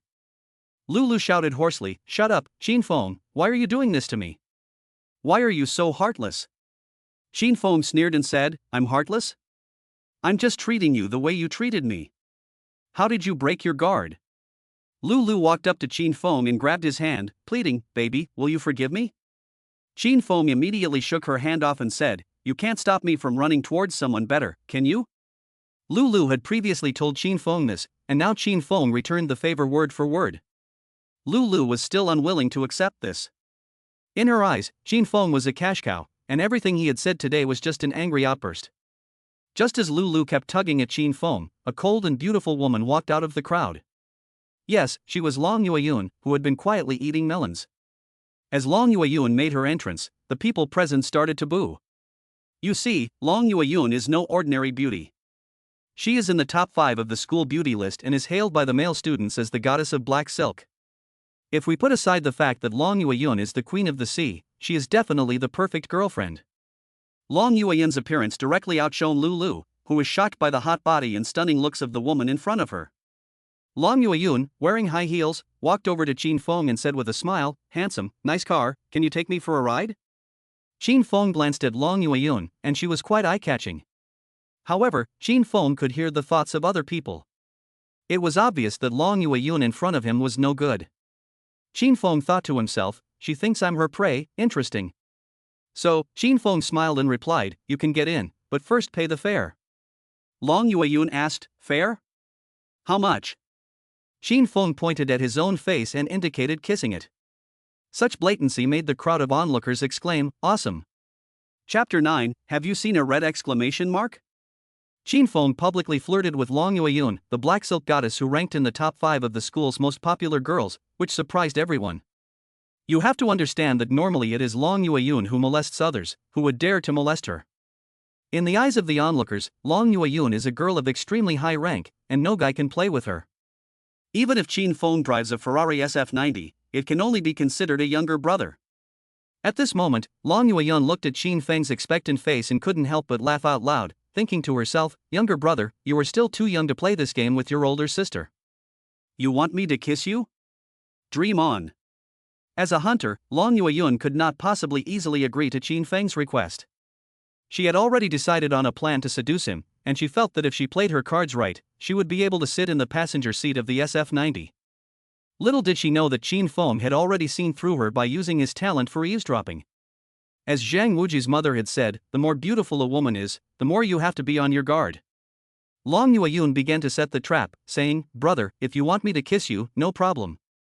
Can you promise me one condition first? Qin Feng asked, what condition? Long Yueyun said, I'll give you an answer sheet. If you can get 90 points and turn it upside down, I'll kiss you. What do you think? Qin Feng pretended not to understand and asked, answer sheet? What answer sheet? Long Yueyun spoke eloquently and said, of course it's a love answer sheet. For example, treating me to a hot pot dinner gets you 2 points, accompanying me to a movie gets you 2 points, and accompanying me to get a manicure gets you 2 points. After listening to Qin Feng, Long Yueyun laughed. This is not a love answer sheet, it is clearly a dog-licking answer sheet. Qin Feng would never be that kind of person. Long Yueyun smiled charmingly and said, would you like to? The goddess in black silk exudes sexiness and temptation in every wrinkle of her face. The male audience members shouted in unison, I do. Unfortunately, Long Yueyun met Qin Feng. Qin Feng said calmly, forget it, beautiful girl. Ever since I was a kid, I've hated doing tests. It costs 600 yuan to accompany you for a manicure, and for 600 yuan I can go to a foot massage parlor and order 2 massages. When he said this, the whole audience was shocked. Damn, he actually rejected Long Yueyun. This guy is something, he's got guts. He's really insightful, a role model for us. The goddess seemed unhappy, as if it was the first time she had been rejected. Don't be sad, goddess. I'm an honest person, and I can go with you to get a manicure. Long Yueyun's face turned cold. She looked at Qin Feng with cold eyes and said, you compare me to the women at the foot massage parlor? Qin Feng immediately retorted, don't look down on them. They work in the service industry. I pay them, and they massage my feet. They are much better than you. Long Yueyun was really angry. What did you say? Long Yueyun said angrily. Qin Feng was not used to her bad habits. Qin Feng said bluntly, I'm telling the truth. Alas, why did you break your guard? I spent 600 yuan at the foot massage parlor, and the technician gave me a foot massage for 2 hours. If I spend 600 yuan on you, I won't even be able to touch a hair. Long Yueyun angrily said, I'm different from them. Qin Feng smiled and said, don't be too confident. In fact, it's all the same with the lights off. At this time, Lulu came forward and said with tears in her eyes, Qin Feng, I knew you still had real feelings for me, didn't you? You only rejected her for my sake, didn't you? I knew it. Qin Feng said embarrassedly, you know nothing. Don't fill in the blanks yourself. I have no relationship with you at all now. Lulu said in despair, Qin Feng, since you are determined to sever ties with me, I wish you happiness. Qin Feng said with a smile, I will be happy, and I don't need your blessing. Also, as a return gift, I can only wish you a difficult and impoverished future. Lulu stared at Qin Feng and said, Qin Feng, how have you become like this? You've changed. Qin Feng gave a faint smile and said, the previous Qin Feng is dead. Lulu said hysterically, you really won't forgive me? Qin Feng said with a laugh, I'm not a magnanimous person, I will never forgive those who hurt me, but don't worry, I won't deliberately play tricks to get back at you, because you don't deserve to waste my time. To conclude, mind your own business, and the bitch will get her comeuppance. Then, Qin Feng got back into his SF90. With a roar from the engine, Xin Feng sped off, leaving a group of envious male classmates behind. When will I be able to be so tough? Everyone was feeling downhearted. At that moment, Long Yueyun's face was gloomy. She had never been so angry with a man before. This guy is really detestable. No, this grudge must be avenged. Soon, Xin Feng parked the Ferrari downstairs in front of the dormitory. Xin Feng returned to the dormitory, where his brothers were playing games. When Xin Feng appeared, Wu Tao hurriedly got out of bed and asked, Xin Feng, did you really go to the funeral home to work the night shift last night? Xin Feng smiled and said, yes, 1,500 a day. Wu Tao admired and said, awesome, Feng, you're gutsy enough.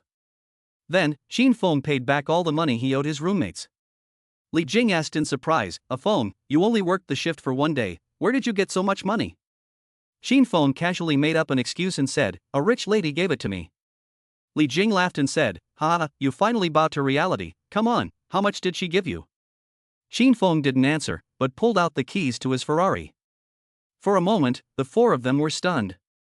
Zhao Haojie was even more furious, pounding his chest and saying, damn it, she actually gave you a Ferrari? Li Jing said sadly, how can you drive a Ferrari? You can't drive a Ferrari. Xin Feng said with a smile, why can't I drive a Ferrari? Li Jing said with tears in his eyes, everyone is poor, why are you taking the easy way out? Xin Feng said, I have no choice, life is forcing me to bow to reality. Guo Tao, as the head of the dormitory, said with relief, Xiao Feng, after being a toady for so long, it's time to stand up. Xin Feng stretched and said, after I sleep, I'll treat everyone to a big meal tonight. The whole dorm cheered. Xin Feng took a nap at noon and had a dream in which he saw the old manon. The old manon was wearing a colorful suit and smiling at Xin Feng, saying that he had settled down over there and that Xin Feng didn't need to worry about him. He also said not to forget that thing. Xin Feng woke up when it got dark. At this point, Li Jing couldn't wait to say, Ah Feng, you've finally woken up. You're on fire, you know? Frowning, Xin Feng asked, I'm on fire? What do you mean? Li Jing said excitedly, your counterattack is being announced all over the campus post bar right now. From kneeling and licking Lulu to rejecting Long Yueyun, you did it all in just one night. Zhao Haojie also said, Brother Feng, you're amazing. Now not even the goddess of black silk can seduce you? Xin Feng said with a sonorous tone, a man of great ambition should be like the Yangtze River, rushing eastward to the sea. How can he be infatuated with the land of idleness? Guo Tao couldn't help but praise, little Feng has really grown up. Indeed, those who survive a major calamity will surely have blessings later in life. Xin Feng got out of bed to wash up and said, wait for me a moment, let's go out and spend some money. Okay. After Xin Feng finished washing up, he prepared to send a message to the personal customer service assistant, Xiao Lu, asking her to help him run a small restaurant. At this point, Xin Feng noticed that his WeChat had been bombarded by Lulu. During the few hours of his nap, Lulu had sent Xin Feng dozens of messages. She had copied and pasted some text from somewhere, all of it small essays. It was all about trying to sell her misery and begging for a reunion. Xin Feng knew all too well the tricks of these scumbags. They just prey on men's soft spots, thinking that if they admit their mistakes, they should be forgiven. Here, Xin Feng wanted to say, why? Why should a girl who admits her mistake be forgiven? A lot of online chicken soup is really poisonous these days. Xin Feng came up with a good idea to punish these trashy girls. A minute ago, Lulu sent a short video, which showed all the little things Xin Feng had done for her in the past, trying to bring back memories. Xin Feng replied, I was sleeping and didn't get the message. Do you really want to start over with me? Lulu replied immediately, Xin Feng, I really want to get back together with you and start over. Xin Feng said, we can start over, but you have to pay back what you owe me, or I won't be able to feel balanced. Lulu asked, what do I owe you? Do you mean love? Don't worry, I'll definitely love you twice as much in the future. Xin Feng replied, it's not love, it's money. In the 6 months that we were dating, I counted and found that I transferred a total of 38,000 yuan to you, and you transferred 5.2 yuan to me. I feel unbalanced, so if you want to start over with me, you have to transfer the money back. As soon as Lulu heard that she had to pay, she immediately changed the subject. Lulu said, baby, I don't have that much money. My family is very poor. My parents both work in factories, and I have a younger brother. Can you understand me? Xin Feng smiled and said, I understand you. I'm going to block you now, and we won't contact each other again. Lulu immediately panicked. She hurriedly said, "Baby, don't block me. Can you give me a few days? I really don't have that much money." Qin Feng immediately said, "I will give you 5 minutes, I need to go take a dump, we'll talk later." After ending the conversation with Qin Feng, Lulu immediately called her boyfriend Lin Mo. "Lin Mo, transfer me 38,000 yuan." Lulu said anxiously. Lin Mo asked, "What do you need so much money for?" Lulu said, "Of course it's for fishing." Now Qin Feng, that smelly lickspittle, has become rich overnight and bought a new Ferrari. I'm going to give him a little favor to make him fall head over heels for me. Lin Mo asked in surprise, "Are you serious?" Lulu said, "Of course I am. If you don't believe me, just read the post. Besides, Long Yueyun is also interested in Qin Feng now. I have to hurry up and do something. Don't be so slow, just transfer the money." Lin Mo said, "Then I'll consider it a loan, and you can pay me back when you become rich." Lulu bluntly said, "When I get back together with Qin Feng, his money will be my money, and you can enjoy the good life with me." Okay. Just like that, 5 minutes later, Qin Feng received a transfer from Lulu for a total of 38,000 yuan. Lulu sent a message saying, "Baby, keep the money, it's a gift for getting back together." Are you happy? Qin Feng immediately returned the money, saying, "You're wrong. This is not a gift for reconciliation, but something you owe me. Please note that it is a voluntary gift that cannot be returned, and send it to me again." Lulu choked up and sent a voice message saying, "Do you still not trust me?" Qin Feng replied, "I only trust myself." Helpless, Lulu had to comply with Qin Feng's request in order to catch the big fish. She noted in the transfer that it was a voluntary gift that could not be returned. This time, Qin Feng directly received the money into his account, and then transferred it to Lulu's blacklist. Great! Lulu was full of joy, feeling that she was about to become the girlfriend of a distinguished Ferrari owner. Lulu quickly typed, "Baby, take me for a drive, let's go to the beach, I want to take lots of pictures." However, as soon as the message was sent, Lulu saw a red exclamation mark. Lulu was dumbfounded on the spot. Chapter 10, What? Someone wants to confess to the #1 campus beauty? After collecting his money, Qin Feng directly blocked Lulu, without any hesitation. This kind of woman is not worth a single bit of nostalgia. That night, Qin Feng treated his dorm friends to a big meal. When the bill came, the 4 of them spent more than 2,000 yuan. Guo Tao wanted to split the bill, but Qin Feng laughed and said there was no need. Over the next few days, Qin Feng began to adapt to campus life in the parallel world of today. In this world, technology is booming, but there is a lack of culture and entertainment. Poetry, music, and movies are all lacking. Qin Feng felt like he was back on track. Qin Feng couldn't help but start fantasizing, looking forward to making a name for himself in this world. Another thing is that Qin Feng feels that the boys in this world are too humble, almost to the point of being in the dust. It seems that the whole world is teaching boys how to love girls. On every holiday, boys must give girls gifts. Not giving them is not enough love. This kind of toxic chicken soup has already changed the values of many boys imperceptibly. Qin Feng feels very sad. Qin Feng has always believed in and admired love, but he feels that a pure love is definitely not licked up. Let me carry the banner of licking dogs to fight back. Qin Feng silently registered a live streaming account, naming it Universe's Most Deeply Affectionate. Qin Feng was going to enrich his old profession and continue to be an outdoor flirting anchor. The profession of an anchor, although not as great as that of a scientist, doctor, or teacher, is still a good one as long as you pay taxes according to the law and spread positive energy. Qin Feng has never had any professional discrimination. It was another noon, and Qin Feng was taking a nap. In a daze, Qin Feng had another dream. "Xiao Feng, tomorrow is Wanner's birthday. Don't forget what I promised, or I won't be able to rest in peace even in the afterlife." In his dream, the old man smiled at Qin Feng, who was so startled that he woke up. After waking up, Qin Feng looked out the window at the night sky and wiped the cold sweat from his face. Qin Feng had promised the old man and that he would convey the old man's last words to Enruoi on her birthday. He had never forgotten that. But now Qin Feng doesn't even have Enruoi's contact information. What should he do? As the former #1 deep affection, Qin Feng has never taken the initiative to add a girl's contact information, and it has always been the girl adding him. In view of this special situation, Qin Feng had to make an exception. Qin Feng got out of bed and asked Guo Tao, the dormitory head, "Dorm head, do you know Enruoi?" Upon hearing this, Wei Tao immediately turned around and then looked at Qin Feng with disbelief. Zhao Haojia also heard this sentence, and Zhao Haojia said in shock, "Brother Feng, are you going to lick someone else?"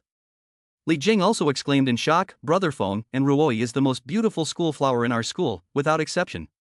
If you can get her, I will call you the king of licking dogs." Qin Feng said with a blush, "Why would I lick him? From now on, I will never be a licking dog again." Zhao Haojia said with a smile, "Don't talk big, so as not to slap your face." Qin Feng said, "I swear, okay? I can't lie about being impotent." Upon hearing this, everyone believed him, because this was the most vicious oath in the world. Guo Tao asked in surprise, "Then why are you looking for Enrui?" "I heard that her grandfather recently passed away, and she is very unstable emotionally." Li Jing suddenly understood and said, "I understand, Brother Feng, you want to take advantage of the situation, right? Good guy, you're not a lapdog anymore, and you're learning the art of war?" Qin Feng smiled and said, "I'm just doing someone a favor." "Enough nonsense. Do you know the contact information?" Li Jing hurriedly shook his head and said, "And Rui has been ranked first on the school beauty list for 2 consecutive years. There are countless people pursuing her. Many people have fallen on the way to WeChat, so how could I possibly have her contact information?" Qin Feng then looked at Zhao Haojia, who shook his head and said he didn't know. There was nothing he could do, so Qin Feng had to think of another idea. Qin Feng asked, "Does our school have a universal wall?" Guo Tao replied, "Our school has a confession wall." Qin Feng said, "More or less the same idea. You push the confession wall to me, and I'll hang up and ask for help." Li Jing exclaimed, "Awesome, Feng, a real man is one who dares to charge forward. I'm already waiting to see you fail." Qin Feng blared at Li Jing and said, "What did you say?" Li Jing hurriedly explained, Pa, it was a slip of the tongue. I can't help but watch you succeed." That night, Qin Feng posted the confession wall, asking for Enrui's personal contact information, and did not remain anonymous when submitting the post. The originally unremarkable confession wall instantly exploded. Who is this fairy, who actually wants Goddess Anne's contact information on the confession wall? If I can get it, I will post a confession wall every day. Tomorrow is Anne's birthday, so I wonder which Prince Charming will step forward. Anne's been in a bad mood lately, so now's the perfect time to confess your love and give her some warmth and affection. The comments below were mixed, most of them dismissive of Qin Feng. Meanwhile, in the girls' dormitory, Enrui was still overcome with sadness. Luckily, her best friend Li Shishir was there for her. Li Shishir's personality complemented Enrui's, which is why they were such good friends. Enrui is quiet and introverted, while Li Shishir is lively and straightforward. The two girls get along well together and have a good chemistry. Of course, they also have something in common, and that is their graceful beauty and figure that everyone envies. It is obvious that Nuwa must have worked overtime, or even stayed up all night, when she pinched the two of them. Li Shishir ranks second on the school beauty list, and a big part of the reason is that she is so violent. Any guy who has ever pursued Li Shishir has had a bad experience. Everyone thinks that Li Shishir has a tendency to dislike men, and even thinks that if she were with her in the future, she would be a domestic abuser. Li Shishir herself also has the strength to commit domestic violence, because she is a master of Taekwondo. These past few days, Li Shishir has been in the dormitory with Enrui. Li Shishir is worried that Enrui might not be able to handle it, and even follows her to the bathroom. Enrui was very touched, and she also wanted to come out of it as soon as possible, but every time she thought about her grandfather's appearance and laughter, she couldn't stop crying. Li Shishir could only try to distract Enrui's attention as much as possible, and from time to time they would chat about some gossip and rumors. "Rui, tomorrow is your birthday, let me take you out for some fresh air, how about we go to Cherry Blossom Lake?" Li Shishir asked. Enrui said, "Thank you, Shishir, Grandpa just left, I'm not going to have a birthday this year." Li Shishir didn't say anything more, she nodded and said, "Okay, I'll keep you company." Enrui said with red eyes, "Shishir, I keep dreaming about Grandpa lately, and he smiles at me in my dreams." Li Shishir comforted, "What you think about during the day, you will dream about at night." "Rui, don't think nonsense, it will be okay." In this way, another sad day passed. Qin Feng tried to get Enrui's contact information through various channels, but unfortunately all ended in failure. In desperation, Qin Feng had to resort to the most primitive and straightforward method. He was going to go downstairs to the women's dormitory and shout through a small loudspeaker. Although this method was rather extreme, it was the most effective. On the night of the birthday, Qin Feng borrowed a small loudspeaker from a junk collector and rushed downstairs to the women's dormitory. At that time, flowers and candles were being placed downstairs in the women's dormitory, as if someone was about to profess their love. The scene was surrounded by a crowd of onlookers, all of whom had come to watch the show. Qin Feng asked curiously, "Buddy, who is confessing their love?" A young man with a crew cut said excitedly, "Of course it's Lin, the deeply affectionate #1 guy from Binhai." Qin Feng laughed when he heard deeply affectionate. What class is that?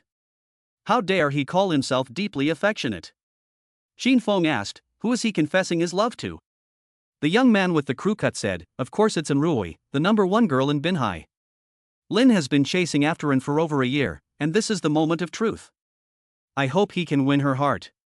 Qin Feng said in surprise, isn't In the school beauty queen in a bad mood recently? He wants to confess at this critical moment? The bald guy said with a blush, you don't understand, often this is the best time to chase girls because they need a broad and reliable shoulder. Qin Feng said with a smile, buddy, you understand me. The bald guy patted Qin Feng and said, buddy, you're still young, there are ways to chase girls, do you want a VME 50 and I'll teach you how to woo girls? Qin Feng shook his head and said, forget it, I'll do the chasing myself. After a long wait, the hero finally arrived. A grand declaration of love was about to begin. Chapter 11, buddy, if it doesn't work out, just go down. Amidst the roars of the crowd, Lin Gongzi made his entrance. Lin Gongzi, the handsome guy who ranked first on the University of Media and Communications list of school hunks. Tonight, Lin Gongzi was dressed to the nines and was fully prepared. Flowers, candles, a video wall, a music station. He is ready to give Enrui the most romantic confession. Everyone thinks that Lin Gongzi is the most affectionate. Oh my, Lin Gongzi is so handsome, he and Enrui are a match made in heaven, there is no arguing with that. A man with a carefree charm is simply irresistible. Not only is he handsome, he is also affectionate. He has been pursuing Enrui, the school beauty, for over a year, and has been persistent. The atmosphere is about to reach a climax. While Qin Feng watched, he overheard Lin Gongzi's thoughts.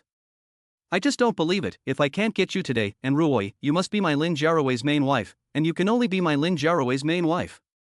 Qin Feng heard this and thought, this guy is just like Long Outyen.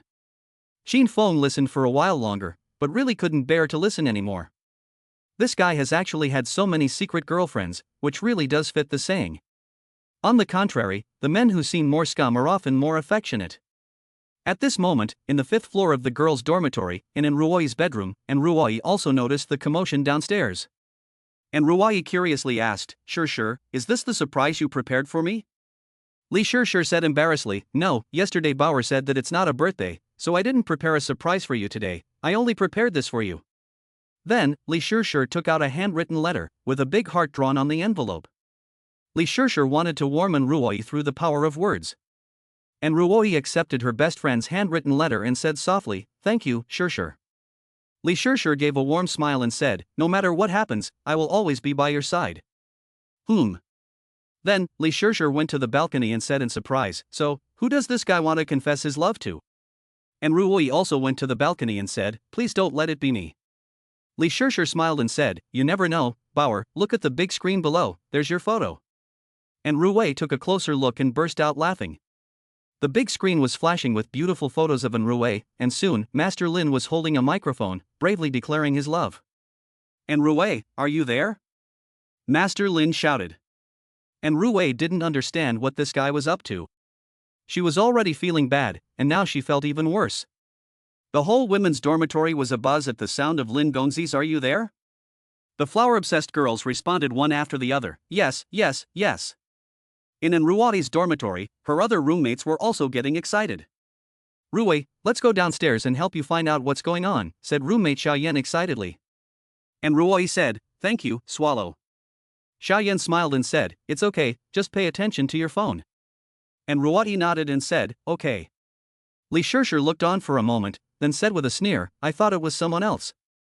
It's Haiwang Lin Jiarouei. This guy still has designs on you. I really want to go downstairs and get an electric mosquito swatter to kill him. Enrui sighed and said, I've already made it clear to him that I don't like him. Why does he still do this? It's so annoying. Li Sure said calmly, don't be angry, Bauer. Let's see what kind of tricks he's going to play.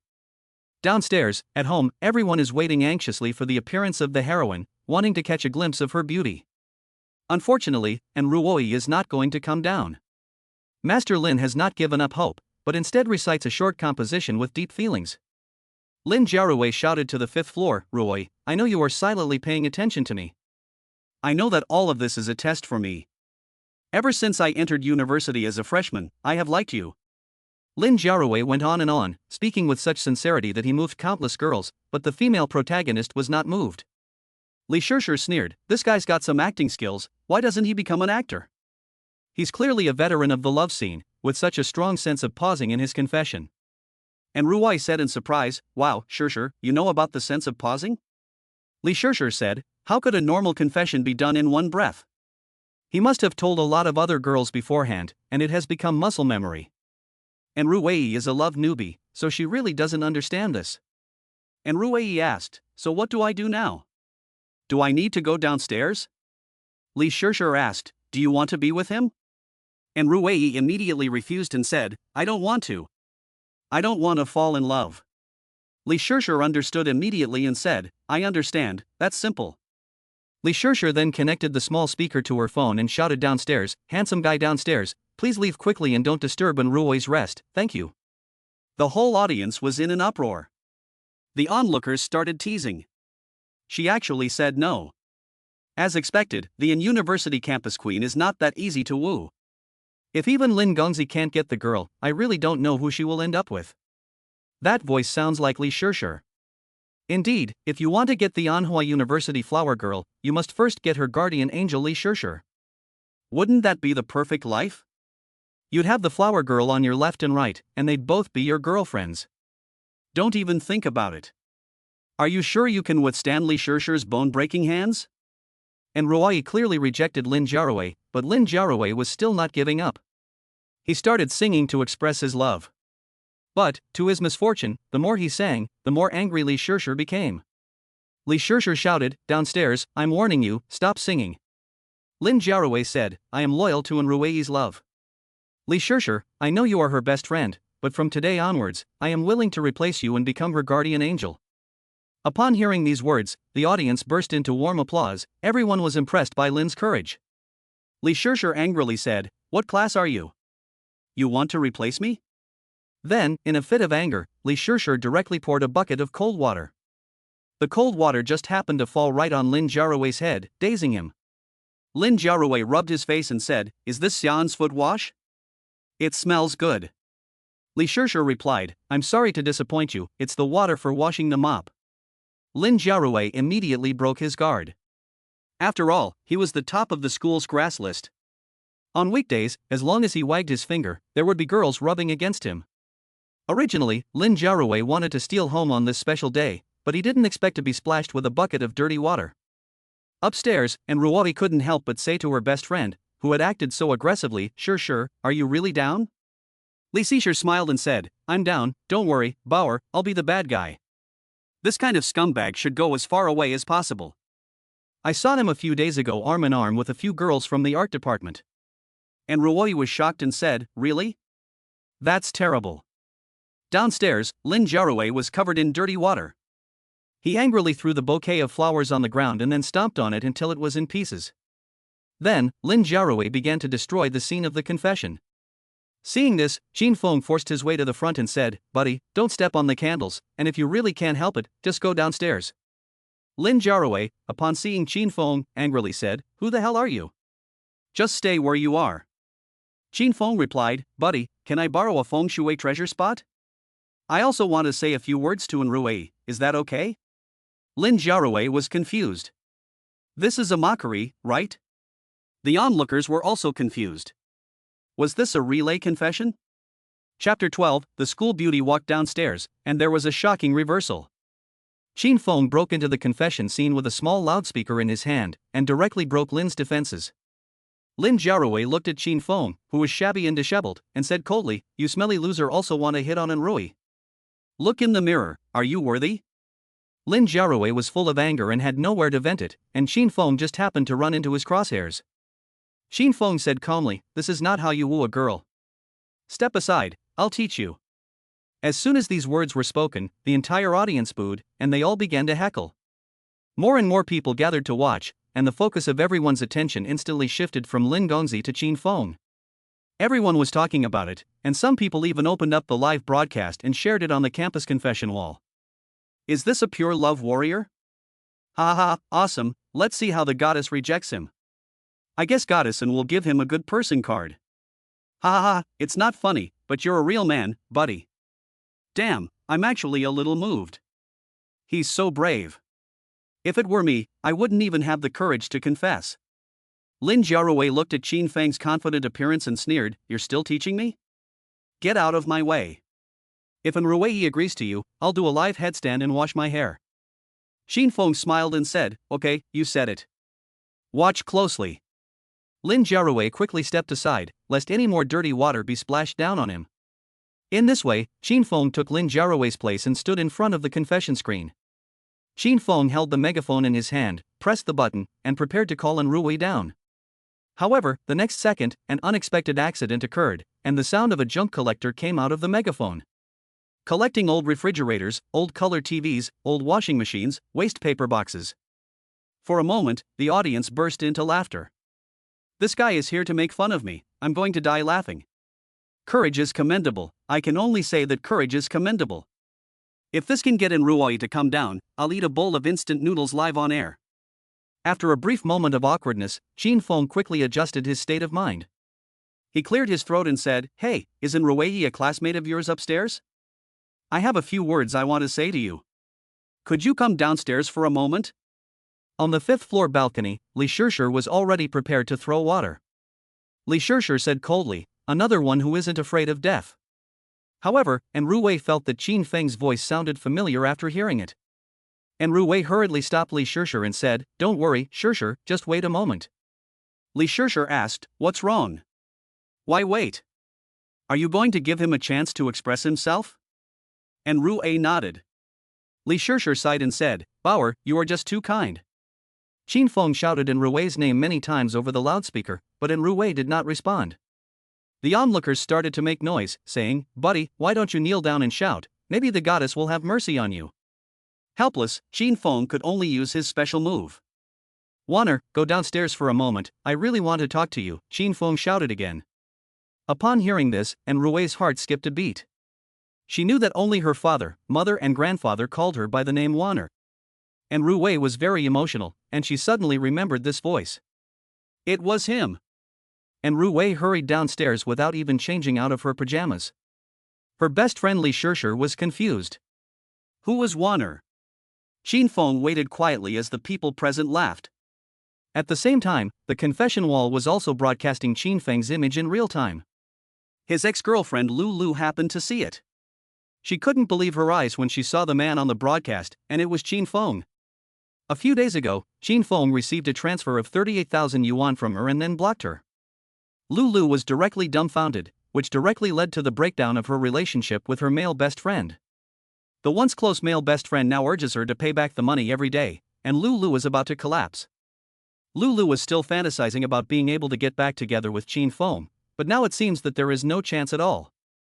Lulu immediately put down her phone and rushed to the female dormitory next door, apartment 8. At the same time, the goddess of black silk, Long Yueyun, also logged into the live broadcast room. Long Yueyun gave a slight smile and said, "I thought he was some kind of lover, but it turns out he's just a little lickspittle." I was quite interested in Long Yueyun fighting against Qin Feng, but when she found out that Qin Feng confessed to Enruei, she instantly lost interest in him. Girls are just so strange. Qin Feng froze in place, mentally counting down from 3 to 2 to 1. Lin Jiarui, who was standing nearby, sneered, "Still haven't given up? You're just a toad trying to eat swan meat." However, just when everyone had given up on Qin Feng, Enruei suddenly emerged from the dormitory building. In an instant, the entire crowd fell silent as if they had been equipped with silencers. Enruei was wearing a white nightdress, and her hazy and sexy beauty came right at you. She had been staying in her dorm room all this time, so she wasn't wearing any makeup, but even without it, her skin was still delicate and flawless, white and tender. Angels like Enruei not only drive boys crazy, they also make girls feel affectionate and protective when they see them. Enruei ran over, and Lin Jiarui thought she was there to see him. Lin Jiarui hurriedly went up to him and said excitedly, "Ruor, you're finally willing to see me. I'm so happy, I'm the happiest man in the world." The next second, Ruoi said, "Sorry, it's got nothing to do with you, I'm here to see him." Then, Ruoi pointed at Qin Feng with her white fingers. Lin Jiarui was petrified on the spot. Everyone at the scene was also stunned, and no one could figure out why Ruoi had come down. Could it be because she pitied Qin Feng? Not only were the people at the scene confused, but the live audience watching the show were also baffled. The chat function exploded. "Holy shit, Goddess An actually came downstairs, why? Can someone explain? Why did Ruoi come downstairs?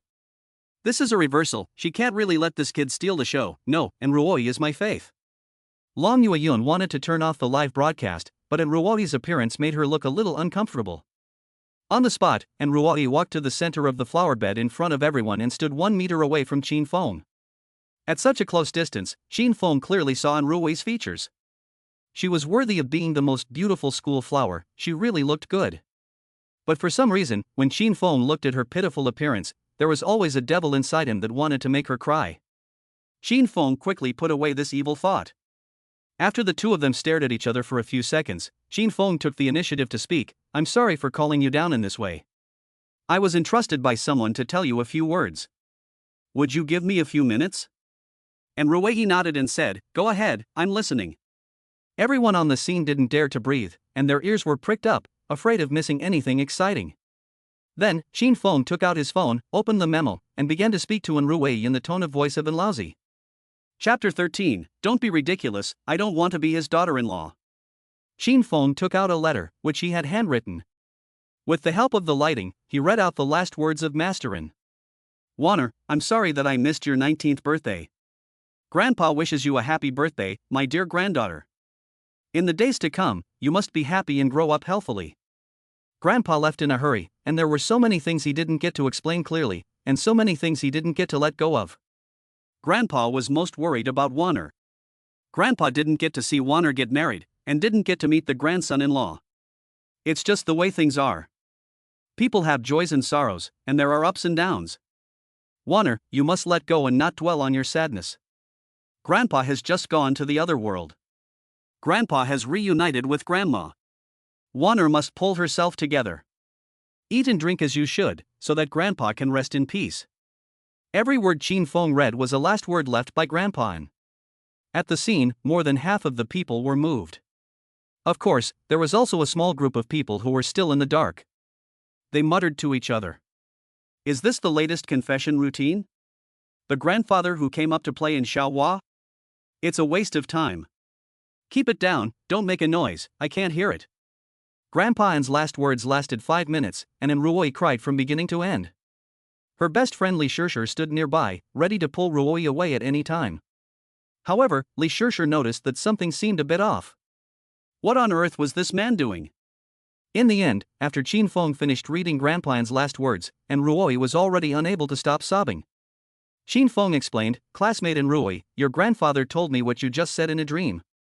The next second, Ruoi threw herself into Qin Feng's arms and cried, "Grandpa, Grandpa."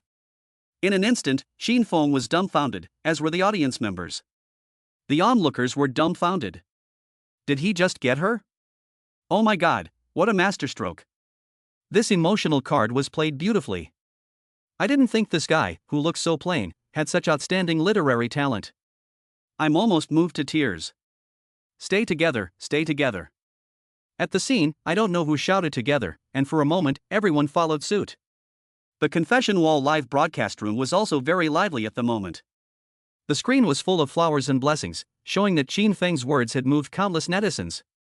Hugging the warm and jade-like Ruoi, Qin Feng could feel the faint fragrance coming from the tip of his nose, and he couldn't help but feel a little distracted.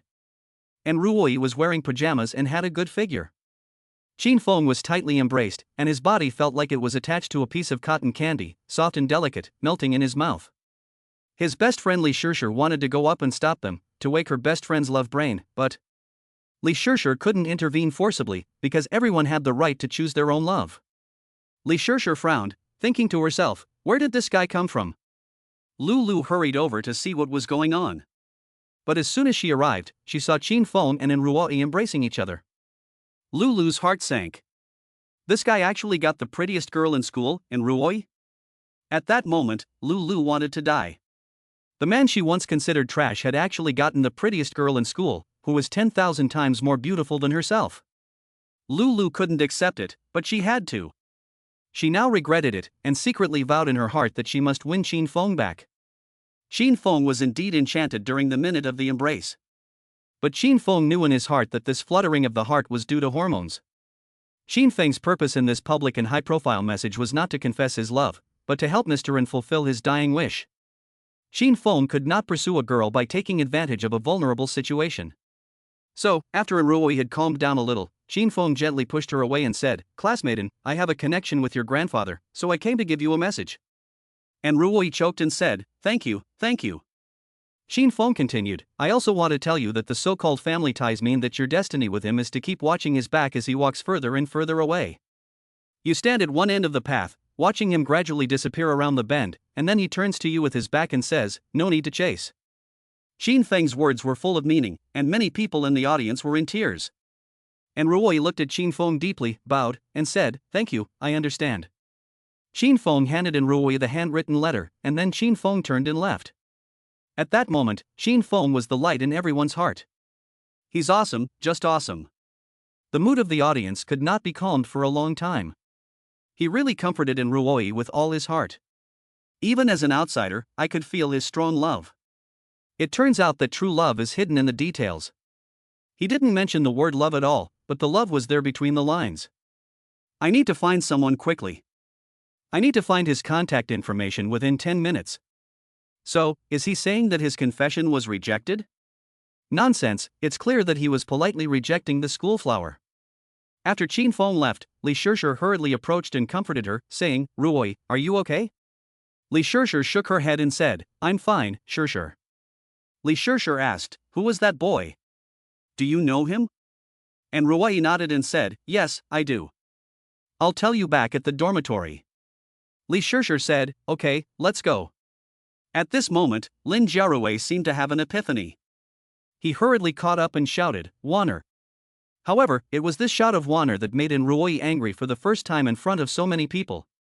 And Ruoi looked at Lin Jiarui coldly and said loudly, "I'll repeat myself, I don't like you, and I don't want to have anything to do with you from now on. And lastly, don't call me Wanner. Only he can call me that, not you." At this, the entire audience was stunned.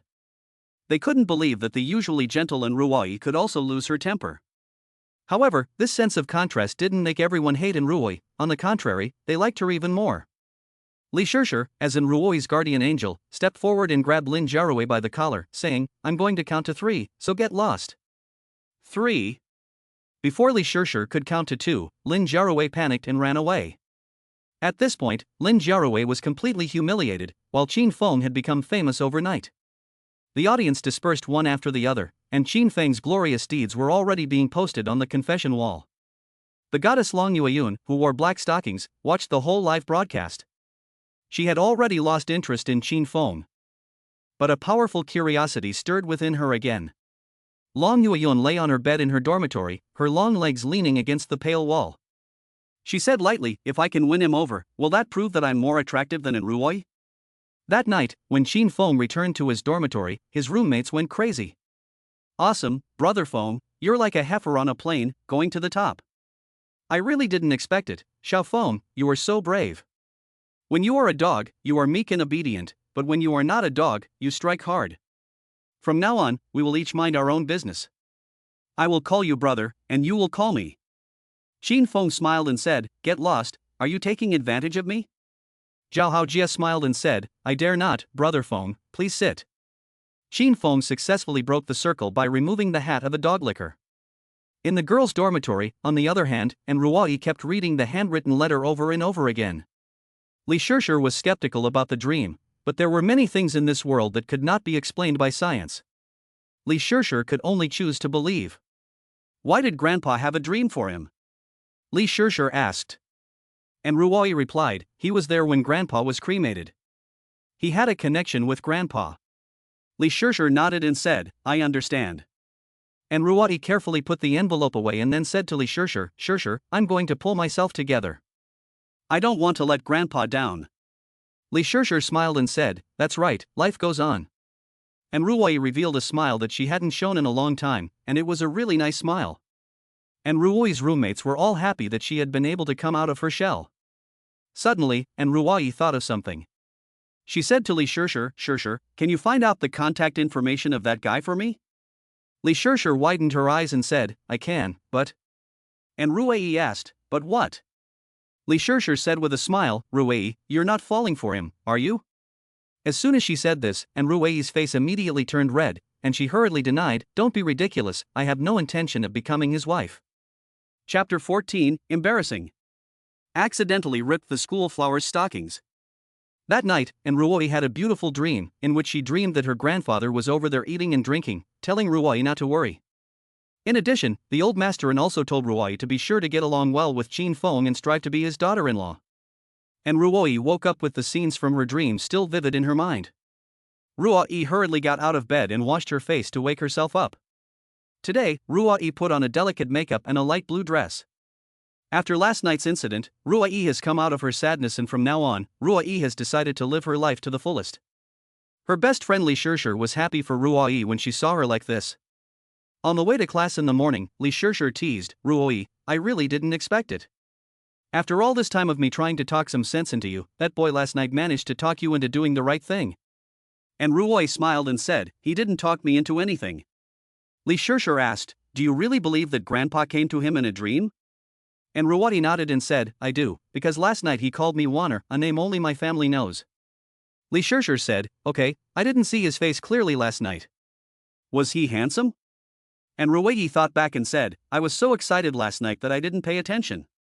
By the way, did you get his contact information?" Li Shishir said with a smile, "I'm asking around."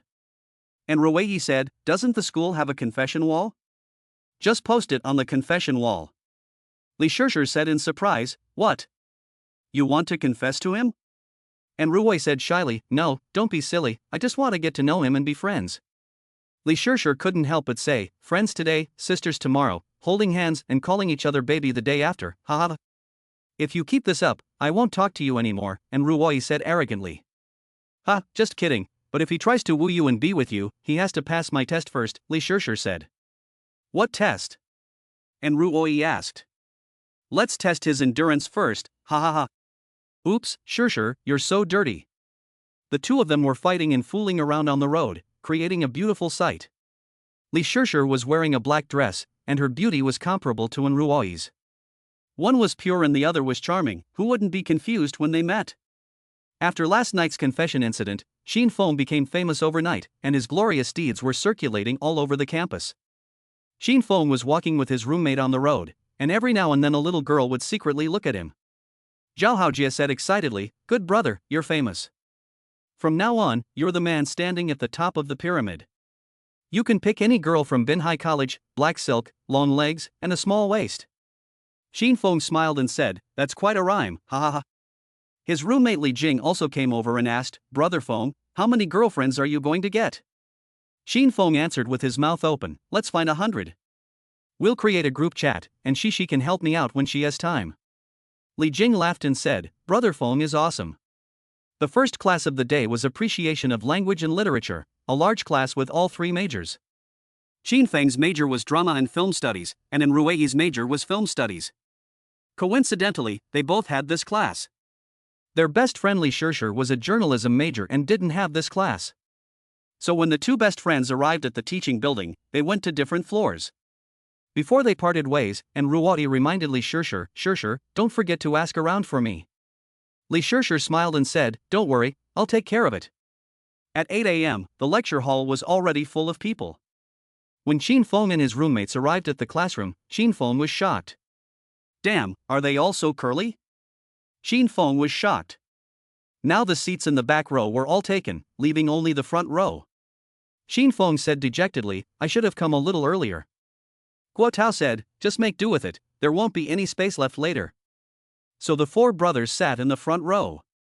Sitting in the front row meant that they couldn't play with their phones or sleep, which was very uncomfortable. Generally speaking, academic achievers prefer to sit in the front row. When Qin Feng sat down, he could hear people chatting behind him. Wow, is he the guy who had a scandal with the school beauty and Ruerue downstairs in the dormitory yesterday? He's kind of cute.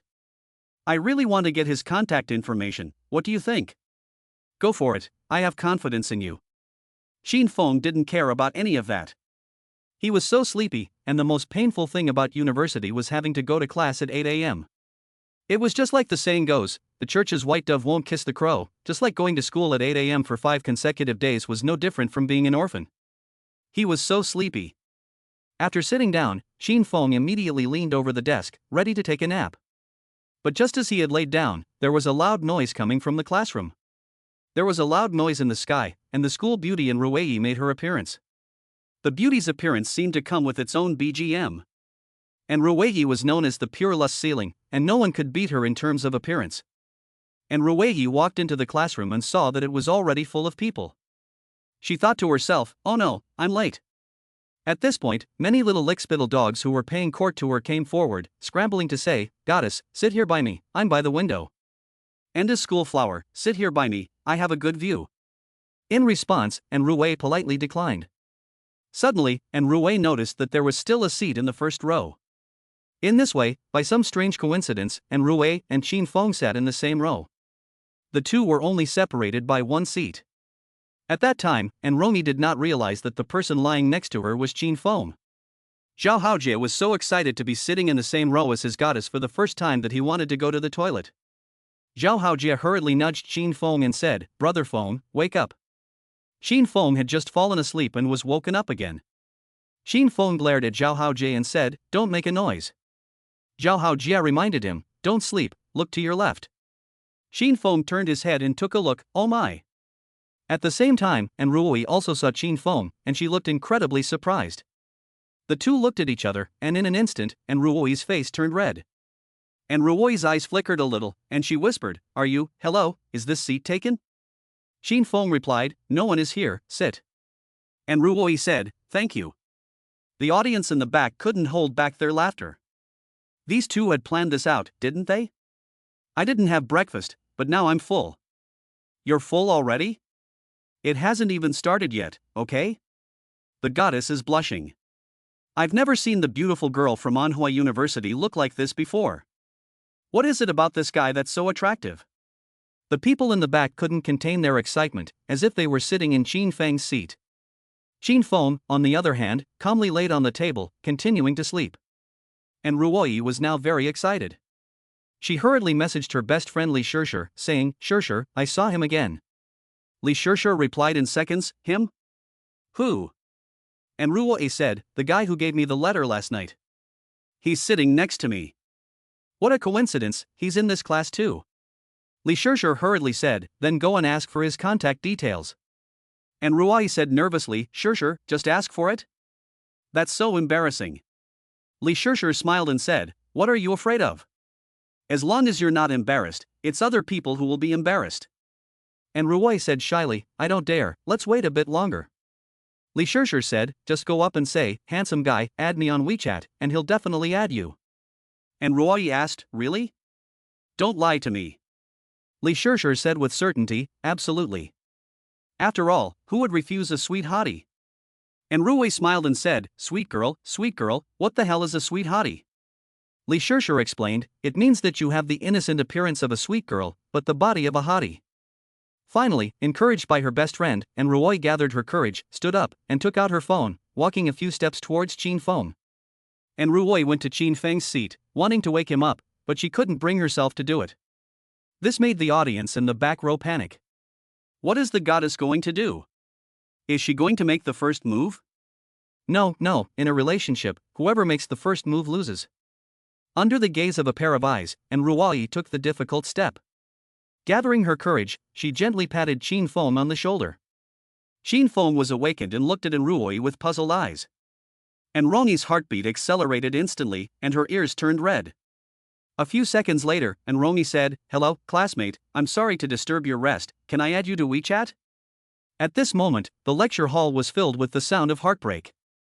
Xin Feng responded for a second, and his roommates urged him one after the other. Say yes, say yes. Xin Feng, however, frowned, as if he was very unhappy. And Ruoi thought to herself, it's over, am I going to be rejected? Just as Ruoi panicked, Shin Feng asked, do you have any paper? And Ruoi froze for a moment and said, paper? What paper? Shin Feng replied, toilet paper. I have a bit of a stomachache and I can't hold it in anymore. And Ruoi reacted quickly and hurriedly took a tissue out of her bag and handed it to Shin Feng, saying, here you go. Shin Feng took the tissue and said, thanks, I can't hold it in anymore, so excuse me for a moment. Shin Feng hurriedly left his seat and rushed into the boys' toilet. In this way, Rui's first attempt at flirting ended in failure. And Rui returned to her seat, feeling a little depressed. There were still 10 minutes before class started, and Rui anxiously waited for Shin Feng to return. This was Rui's first time experiencing the taste of waiting, and it was quite difficult, even if it was only 10 minutes. When you have expectations, your heart can easily become distracted. Obviously, Rui's heart was distracted. Finally, 3 minutes before class started, Shin Feng returned from the bathroom. Shin Feng walked up to Zhao Haojie and said, excuse me, let me go in. Zhao Haojie deliberately said, don't go in through me, go in from the left. Li Jing also smiled and said, this way is blocked, thank you. The roommates deliberately played a trick on Shin Feng, wanting him to enter from Ruoi's side. Shin Feng was so frustrated. There was nothing he could do but walk to the other side. There was no way around it, after all, Shin Feng's seat was in the middle. Shin Feng walked to the other side and said to Rui, hello, classmate, could you please move aside? And Rui said, okay, classmate. Shin Feng walked sideways past Rui, and at that moment, Rui could even feel Shin Feng's breath. Suddenly, Rui felt a little discomfort in her leg, as if something had tugged at her. She heard a hiss. Shin Feng stopped in his tracks and looked down. Damn it! The zipper on his work pants had accidentally torn Rui's stockings and pulled a silk thread. This was embarrassing. Chapter 15, First Intimate Encounter, The School Beauty Panics. Shin Feng never expected that his zipper could be so lustful, and that it would deliberately hook a girl's stockings. Shin Feng had seen countless big scenes, but this embarrassing scene was the first time he had encountered it. And Rui was also shy and embarrassed, thinking to herself, how could it be such a coincidence? He couldn't have done it on purpose. Shin Feng hurriedly bent down and tried to pull open his zipper, but due to the excessive force, the harder he pulled, the bigger the tear in the stockings became. And Ruoi regretted wearing flesh-colored stockings today. I'm sorry, I did it on purpose. Shin Feng hurriedly apologized, but because he was so flustered, he blurted out what was on his mind. And Ruoi asked awkwardly, on purpose? Shin Feng hastily corrected himself and said, Pa, I didn't do it on purpose. Don't move, I'll do it. And Ruoi blushed and said, okay. The two of them bent over at the same time, and to an outsider it looked like they were doing something indecent. What were they doing? This was a classroom. Was everything going so fast now? They weren't even trying to hide anymore? Damn it, he's taking advantage of the goddess. For a full minute, Shin Feng kept bending over. And Rui's neck turned red, and she bit her lips, looking like a frightened kitten. And Rui thought to herself, oh my, what am I going to do? Help! Finally, there was a hiss.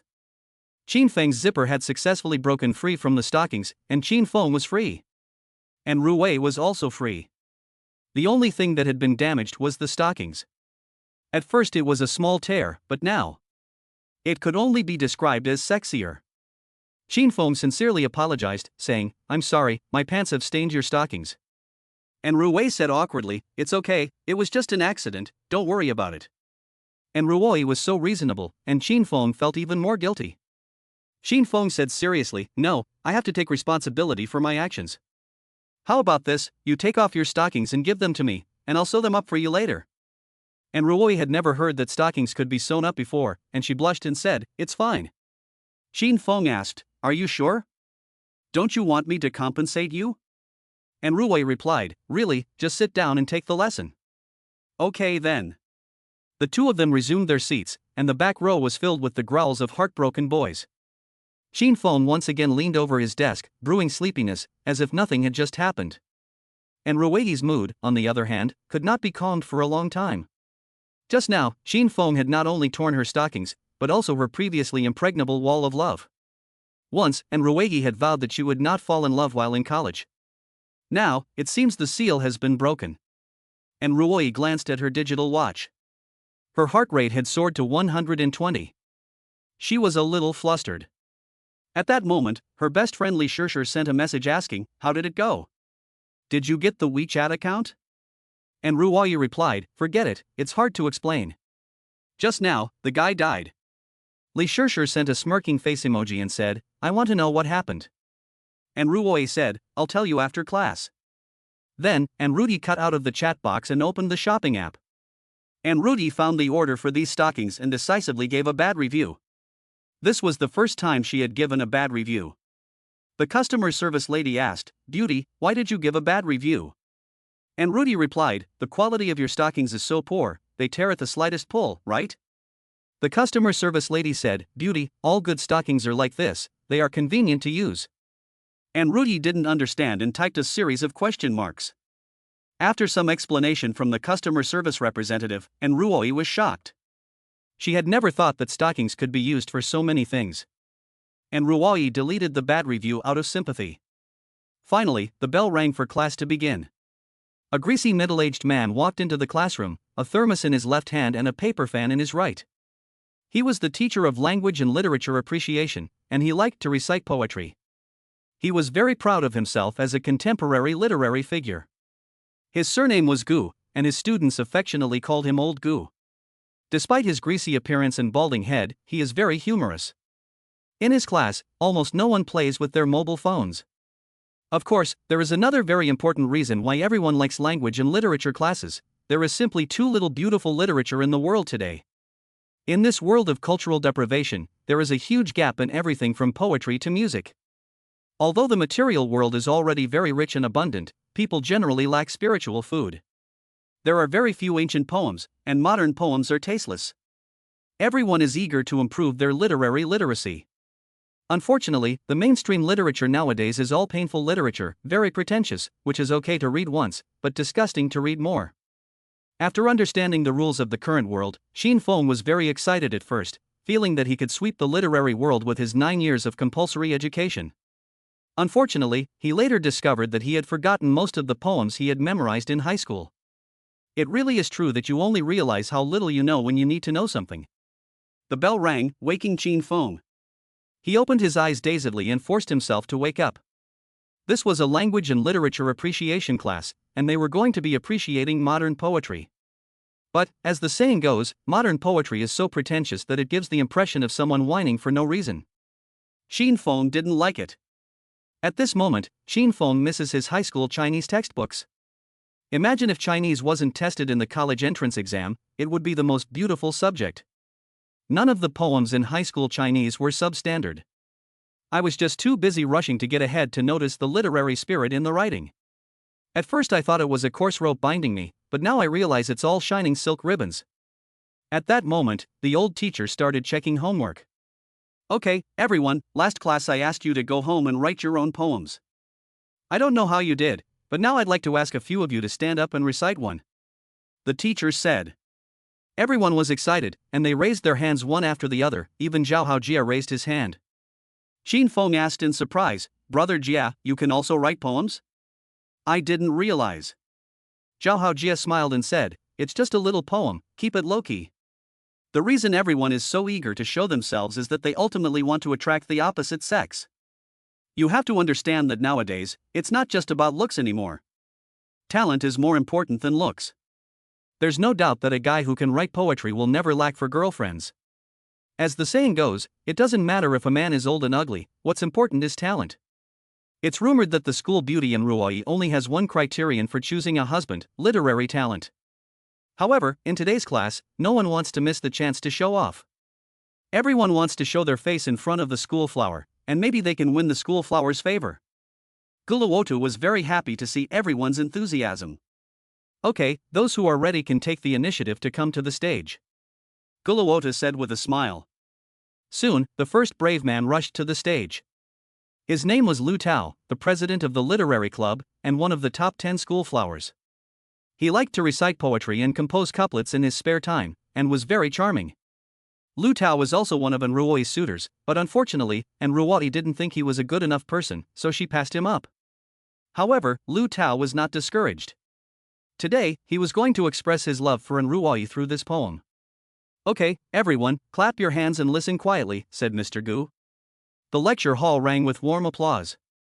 Lu Tao straightened his back and gazed at Enruoi with a pair of soulful eyes. Enruoi, on the other hand, deliberately lowered her head, not wanting to make eye contact with him. Then Lu Tao recited his own poem of love to Enruoi.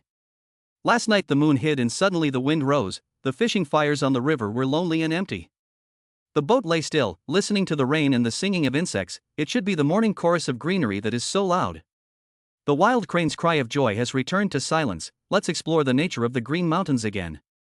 The ancient temple tolls the bell. First for emptiness, second to stroke the pine. Heart, heart bell. Once the poem was read, the whole audience was in an uproar. As expected of the president of the literature club, his literary skills are profound, and even Mr. Gu was full of praise. Mr. Gu couldn't help but praise, what a poem, the mood is just right, but I don't understand. What does the last line, new bell mean? Lu Tao said, there has always been a girl living in my heart, her appearance is like the morning bell in the temple, captivating me. Teacher Gu asked, from your poem, I can hear that you are in love but cannot be together. Could it be? Lu Tao looked deeply into Enrui's eyes and said, yes, that girl doesn't like me, but I won't give up. For her, I'm willing to be a monk for the rest of my life, ringing the bell for the rest of my life. When he said this, the whole audience cheered. Everyone knew who the girl Lu Tao was referring to. He is worthy of being the president of the literature club, and his ability to compose poems is second to none. This talent is also quite explosive in the entire literary world, and he will definitely become a rising literary giant in the future. It's really romantic to be with him. Everyone was clamoring, but Enruoi herself didn't even lift her head. Enruoi didn't like the poem, and she didn't like this person even less, so there was nothing to say. Enruoi's eyes inadvertently glanced at Qin Feng and noticed that he was yawning with his mouth wide open. He's really cute. Qin Feng was so sleepy that he yawned as soon as the class started. Lu Tao's gaze was fixed on Enruoi the whole time, and the audience, including the ancient head, were waiting for Enruoi's reply.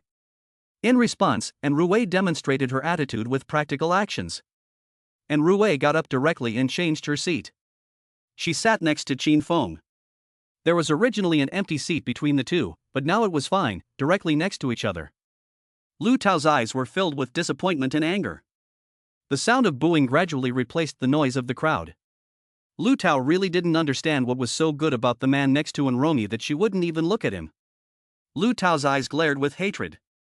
Obviously, what he had just said about liking and loving her was all a bunch of lies. In order to make the atmosphere less awkward, Gu Laotu could only ask Lu Tao to leave first. Gu Laoshi then said, okay, does anyone else want to share a poem they've written? Everyone raised their hands just now, but now no one is raising their hands. The reason is simple, everyone thinks that Lu Tao's poem is already at the level of a masterpiece, and they don't want to make a fool of themselves. At this point, Lu Tao stood up again and said, Gu Laoshi, let me recommend someone to you. His literary talent is very good, not inferior to mine.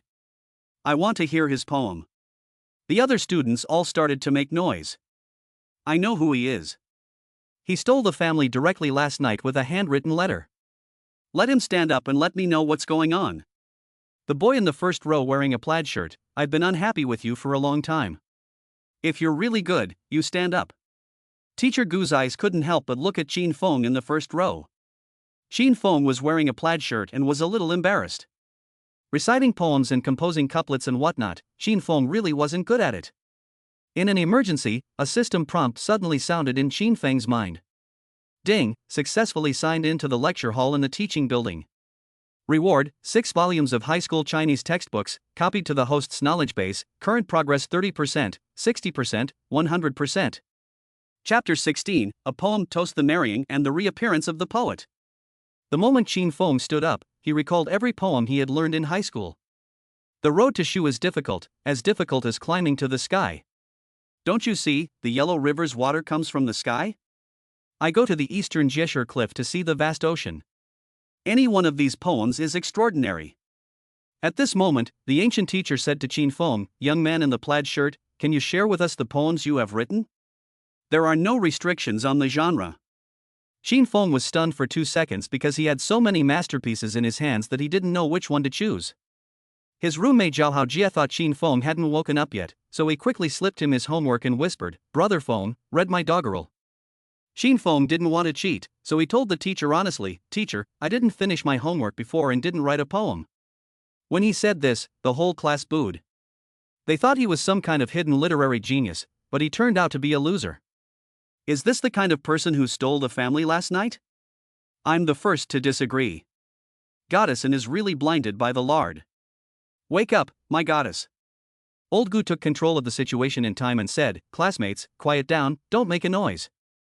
At this time, and Ruoi silently gazed at Qin Feng, her eyes full of expectation. And Ruoi expected Qin Feng to shine. Of course, if he couldn't shine, it was fine. You can't force poetry. Galeata said to Qin Feng, "Okay, young man, then sit down first and listen to the poems of the other students to learn from them." Qin Feng smiled and said, "Teacher, I can actually compose a poem on the spot. You just need to give me a topic or a direction." When he said this, everyone laughed even louder. Compose a poem on the spot? This is really the funniest joke I've ever heard. One should know one's limitations, but unfortunately he doesn't. Are you calling him a jerk? Ha ha ha ha. Someone was making personal attacks, and Qin Feng heard it all.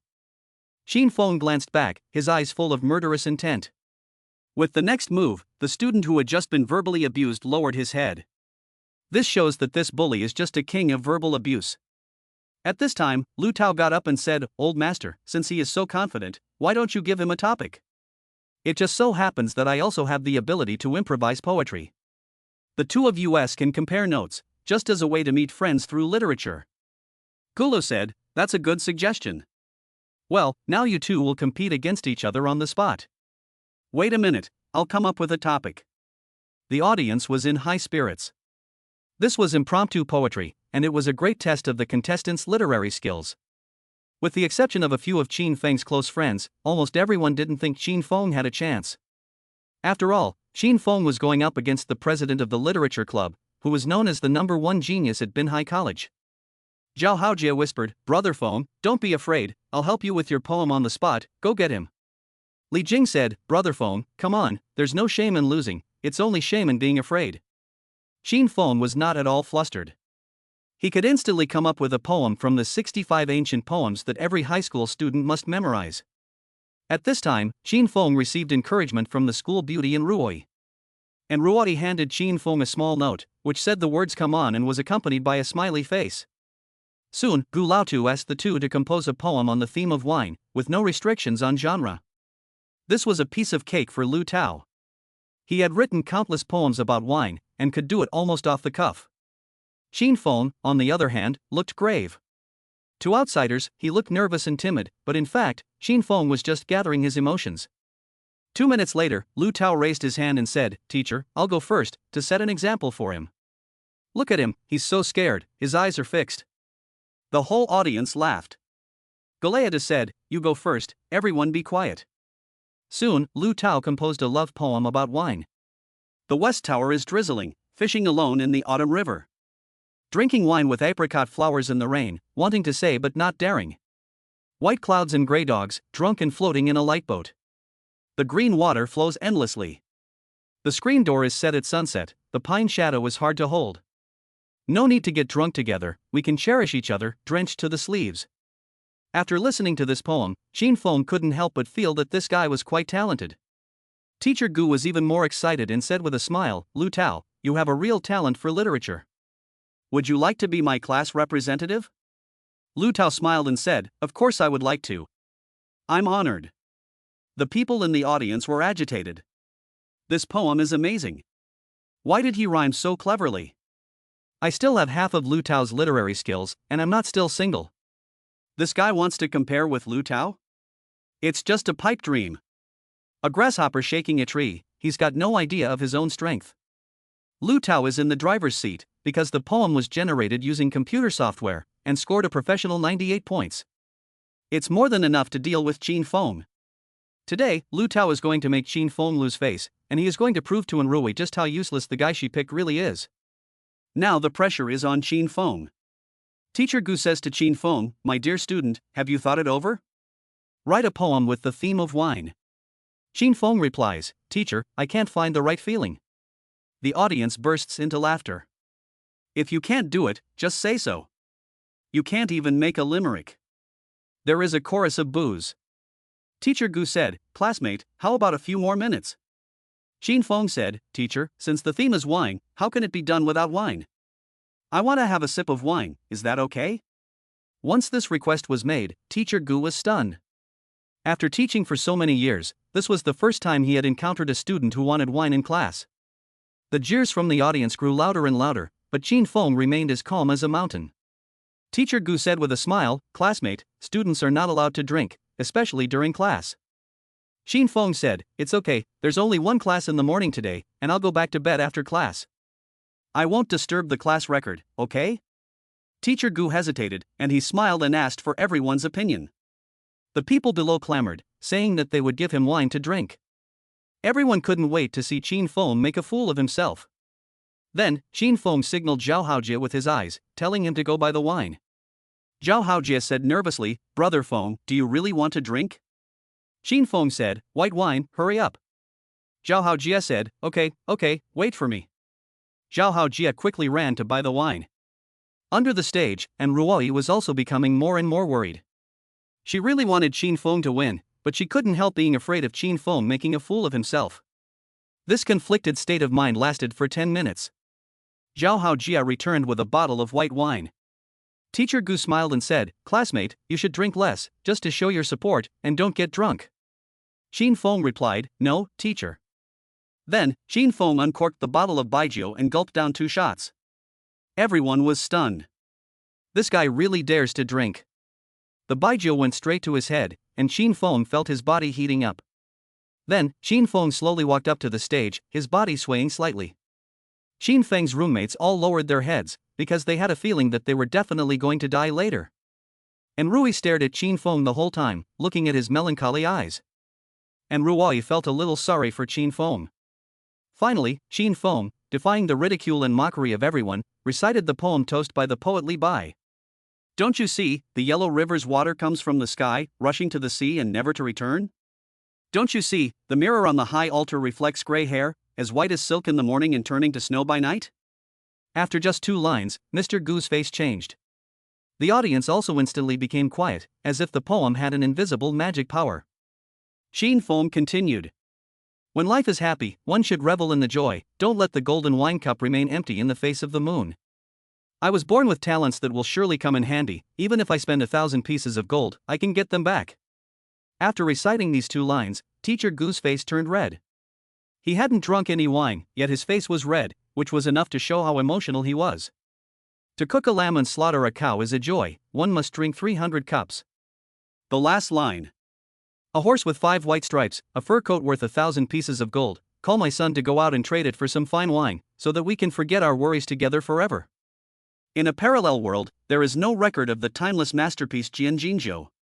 The appearance of Xin Feng is like a sharp dagger, tearing through the barrier set by the Creator, allowing people in the world today to feel the charm of words, the charm of literature, and the charm of poetry. And Ruoi was dumbfounded. She had never imagined that this man on stage could be so unrestrained in his literary talent. The poem was full of ups and downs. The Qin style of writing went from sadness to happiness, unrestrained to impassioned, and then to madness. The Qin style of writing flowed in one continuous breath, like a mighty river, unstoppable. In summary, there is one word: drinking.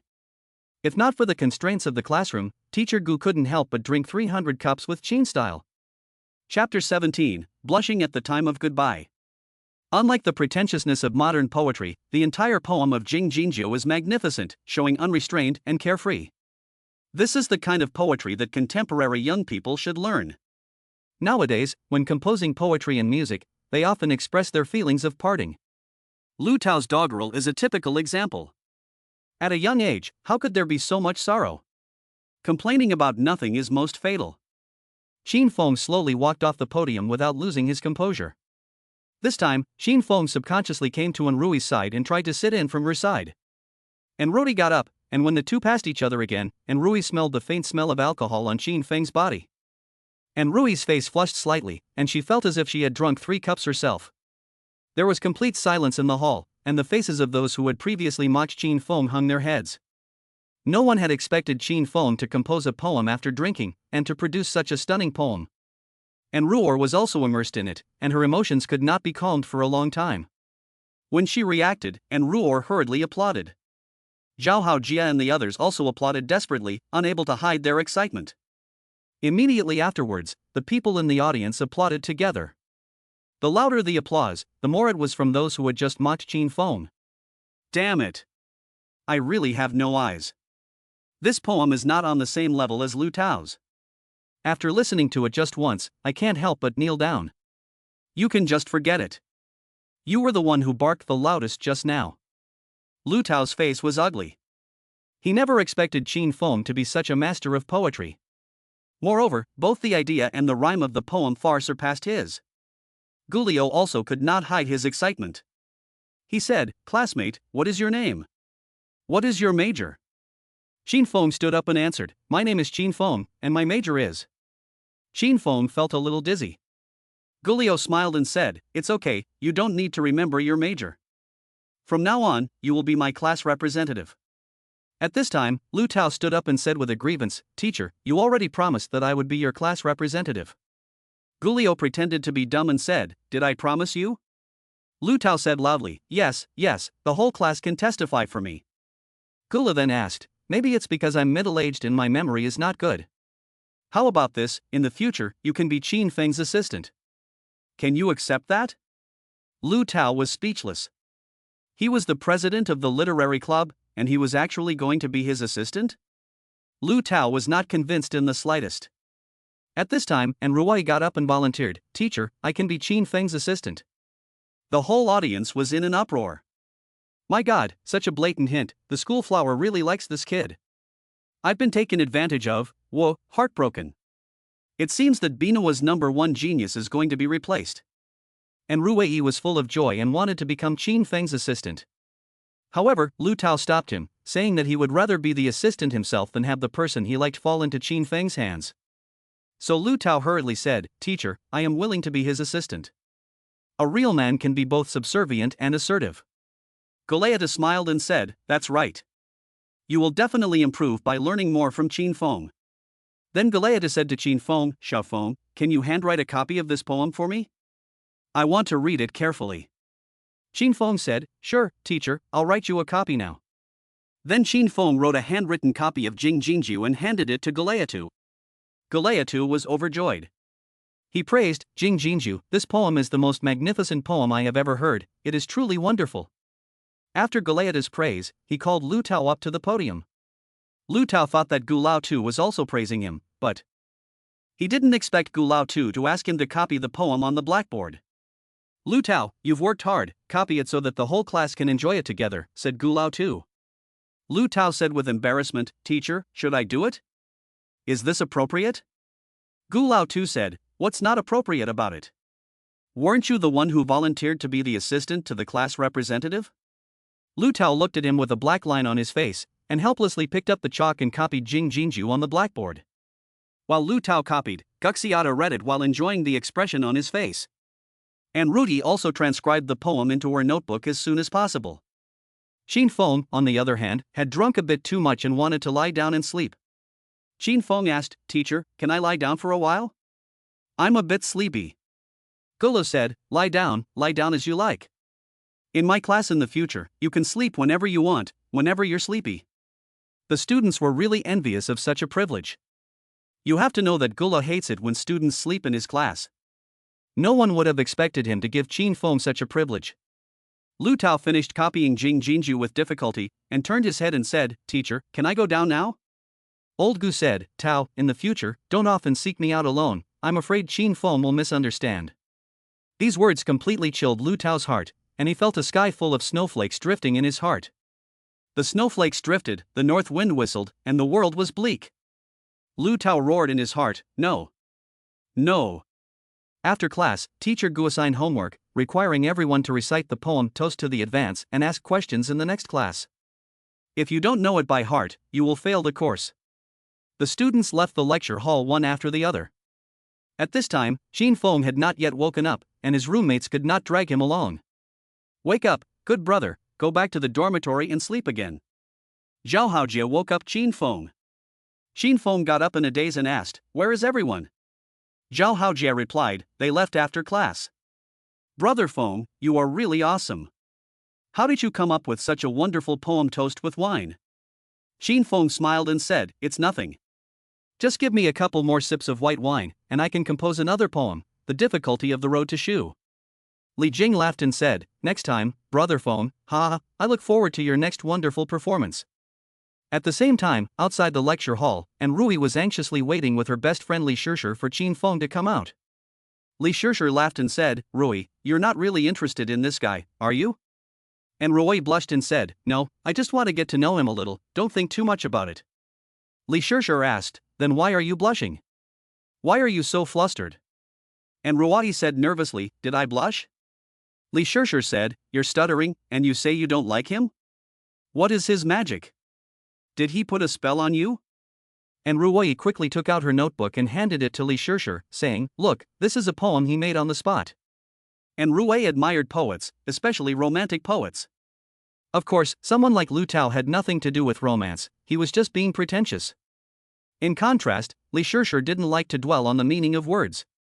Li Shishir read Jing Jinjiu and suddenly felt her blood boil. So he is a man of passion. Li Shishir said in surprise. And Rui asked, Why do you say that? Li Shishir said, You don't drink, you don't understand. Not bad, this poem is okay, I just don't know how much he can drink. When he comes out later, you should quickly ask for his contact information, and we can meet up for a drink. A person's character is reflected in the quality of their drink. And Rui took a deep breath and said, Okay. Qin Feng took a long time to come out, and Rui grew a little anxious waiting. At that moment, Li Shishir noticed Rui's torn stockings and couldn't help but ask, Rui, how did your stockings get torn? And Rui answered awkwardly, Qin Feng tore them. Li Shishir was shocked and said, What? He tore them? This lecher molested you? And Rui hurriedly explained, No, he didn't mean to. It was the zipper on his pants that accidentally scraped the stockings, so. Oops, I was really scared at the time. Li Shishir laughed and said, Don't mention it. The way he tore them was good, it looked more artistic. And Rui smiled and looked at her long legs, saying, Really? Li Shishir replied, A little burning, to be honest. And Rui said shyly, Shishir, don't talk nonsense. While the two best friends were arguing, Qin Feng and his roommates had already walked out. Li Shishir hurriedly pulled her best friend forward. In this way, Qin Feng and Rui met again. Both parties blushed. However, one party blushed because of drinking, while the other party blushed because of shyness. Chapter 18, Rejected? The school beauty queen is dumbfounded. Qin Feng walked out of the lecture theater with a strong smell of alcohol, and bumped into the #1 school beauty queen, who was waiting for Qin Feng. Qin Feng and the school beauty queen, and Rui, exchanged glances, and Rui's face turned even redder. The atmosphere was slightly awkward. Qin Feng's best friends quickly retreated. Oops, I forgot my books, I'll go back to the classroom and get them. I forgot my notebook. I didn't take my brain, I'll go back and get it. The three of them retreated together, going to great lengths to create an opportunity for Qin Feng. At the scene, Qin Feng was a little drunk and felt a bit nauseous.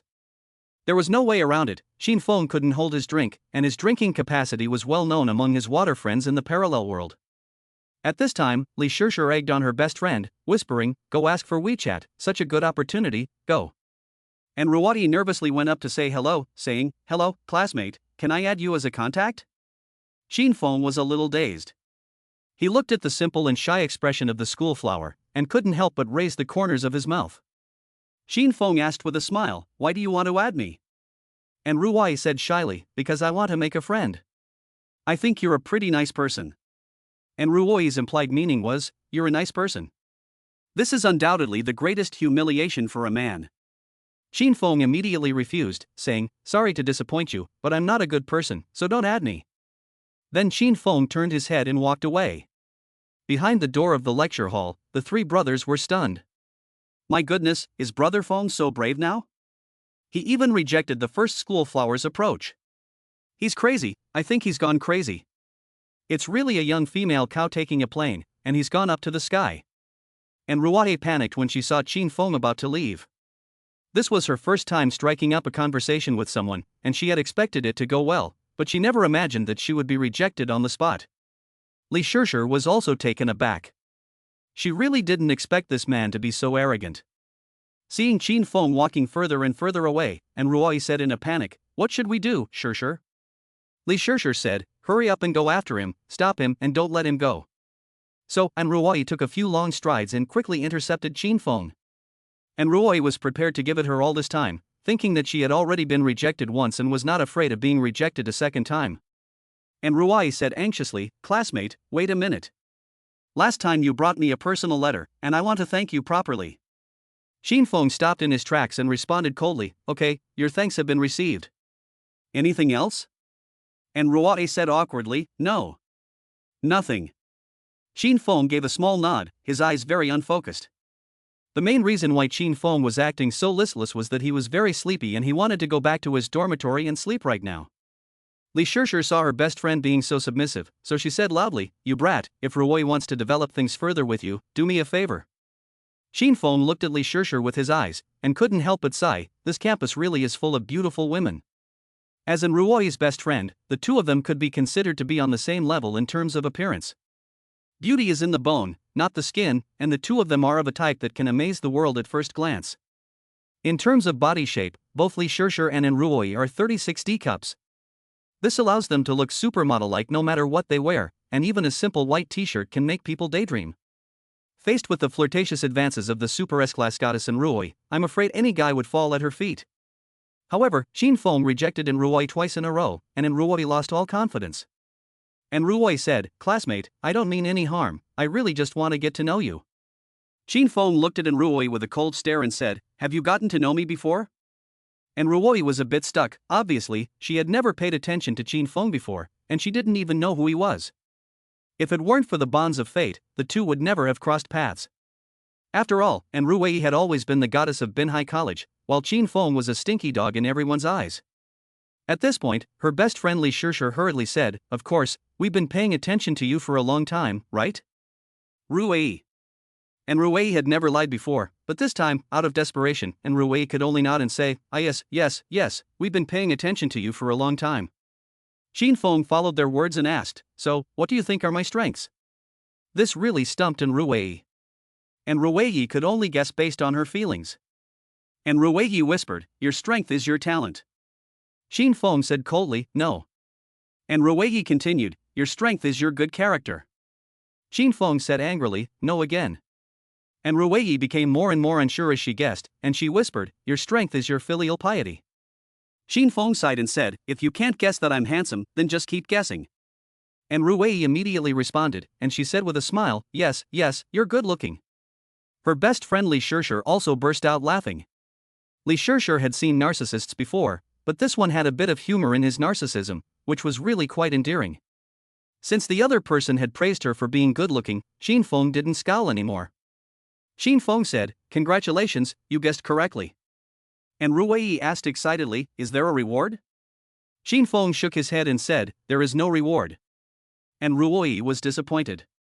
She thought to herself, why is it so hard to get a WeChat reward? Finally, Li Shishir came up with a good idea. Li Shishir said coldly, "You little brat, you accidentally tore my best friend's stockings, don't you think you should pay for it?" Qin Feng said, "I didn't do it on purpose." Li Shishir said, "If you didn't do it on purpose, does that mean you don't have to pay for it?" "No, you have to pay for it." And Ruoyi whispered to her best friend, "Sishi, forget it, it's just a pair of stockings, you can buy another pair later." Li Sishi gave a wink and said, "Silly girl, don't say a word. To deal with this kind of little boy, you can't be soft, you have to be tough." Li Sishi thought she was playing the little game very loudly, but she didn't know that her mental activities were all overheard by Qin Feng. Qin Feng simply played along and said, "Okay, how much?" "I'll pay for it." Li Shishir said, "I'm not going to extort you, I'll just charge you 99. First add WeChat friends and transfer the money." In this way, with the concerted efforts of the two best friends, Ruoyi finally added Qin Feng's contact information. At that moment, Ruoyi felt a great sense of relief in her heart, thinking, it was really not easy. After adding it, Qin Feng didn't say a word and directly transferred 619 yuan. And Ruoyi asked, "Classmate, you transferred too much." Qin Feng replied, "Oh, then transfer the extra back." And Ruoyi obediently said, "Okay." And Ruoyi mentally did some addition and subtraction in her head, and then transferred 520 yuan back. However, the moment it was done, and Ruwei felt something was wrong. Why was the number so strange? Li Shishir also reacted, oh no, I've lost out. Unfortunately, the transaction was already complete. Qin Feng smiled and said, thank you for the 520. It's the first time I've received a 520 red envelope from a girl. And Roni's face turned red, and her heart pounded. She said, no, you're welcome. Then Qin Feng turned to leave. And Roni wanted to stop him, but Li Shishir quickly pulled her friend back and said, it's okay, you've got WeChat, don't chase him. And Roni let out a sound and said, okay. However, after taking a few steps, Qin Feng turned back. And Ruoi's previously calmed mood once again became tense. And Ruoi asked, why did you come back? Do you want to have lunch together? Qin Feng shook his head and said, I came to get back what belongs to me. And Ruoi asked in surprise, your things? What things? Qin Feng pointed at Ruoi's sexy ripped stockings and said, the stockings on your legs. Chapter 19, It's over, you're in love. In broad daylight, in the open air, Qin Feng actually asked the school beauty for her stockings. And Ruoi was dumbfounded. She had never seen a guy like this before. What should she do? Should she give them to him? And Ruoi looked at Li Shishir for advice. Li Shishir was also dumbfounded. She thought to herself, this guy is really serious. Although, there is nothing wrong with what he said. Qin Feng asked politely, is it inconvenient? And Ruoi said embarrassedly, can I hand over the stockings to you later? It's really inconvenient right now. Qin Feng was very understanding. He nodded and said, okay, no problem. Then, Qin Feng walked away without looking back. And Ruoi let out a long sigh of relief. Li Shishir couldn't stop laughing, and her stomach hurt. She couldn't help but say, Ruoi, this guy looks so silly. And Ruoi said, stop it, you just scared me to death. He really is so serious. Li Shishir said, never mind, WeChat is already in hand, the next step is the quality inspection stage, let me, the master of quality inspection, check if he is a scumbag and whether he is worth dating. And Ruoi said with a smile, then I'll leave it to you, Shishir. Qin Feng went back to the dormitory and went to bed. The white wine really got to him. On the other side, and Ruoi returned to the dormitory with Li Shishir. And Ruoi sat by the bed, took off the already torn flesh-colored stockings, which still retained the body scent of a young girl. And Ruoi's legs were not only white, but also long, not only long, but also straight. With these legs, pedaling a tricycle would definitely be fast. And Ruoi found a gift box, folded the stockings, and put them in the gift box. Li Shishir was surprised and said, Ruoi, what are you doing? And Ruoi said innocently, I'll give him the stockings tonight.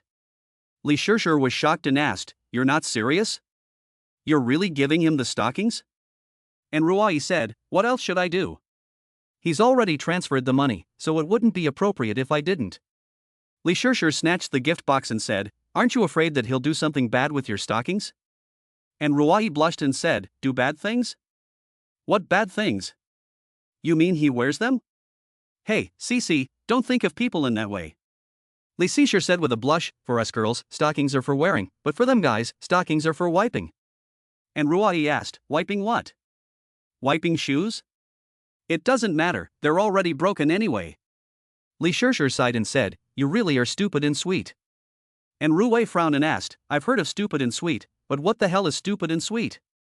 Li Shishir smiled and said, Ruoi, if I were a guy, I would definitely fall in love with you, and I would definitely be very happy in love with you. And Ruoi blushed and said, don't say that, it's embarrassing. Li Shishir continued, do you want to know why? And Ruoi asked, why? Li Shishir replied, because being with you will bring you the happiness of growing up. And Ruoi grabbed back the gift box, placed it in front of her chest, and then said, if it were him, this relationship could be discussed. Li Shishir smiled and said, are you going to betray me? We once agreed that no matter what, we would never discuss a relationship.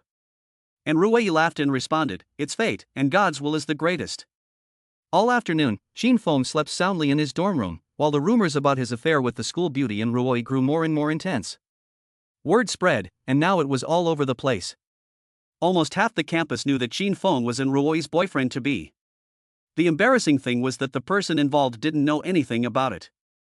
At 6 p.m., Qin Feng woke up, feeling dizzy and lightheaded. He had indeed had a bit too much to drink. At first, his roommates were playing games, But when Qin Feng got out of bed, the three of them shut down the computer together and gathered around him in tacit agreement.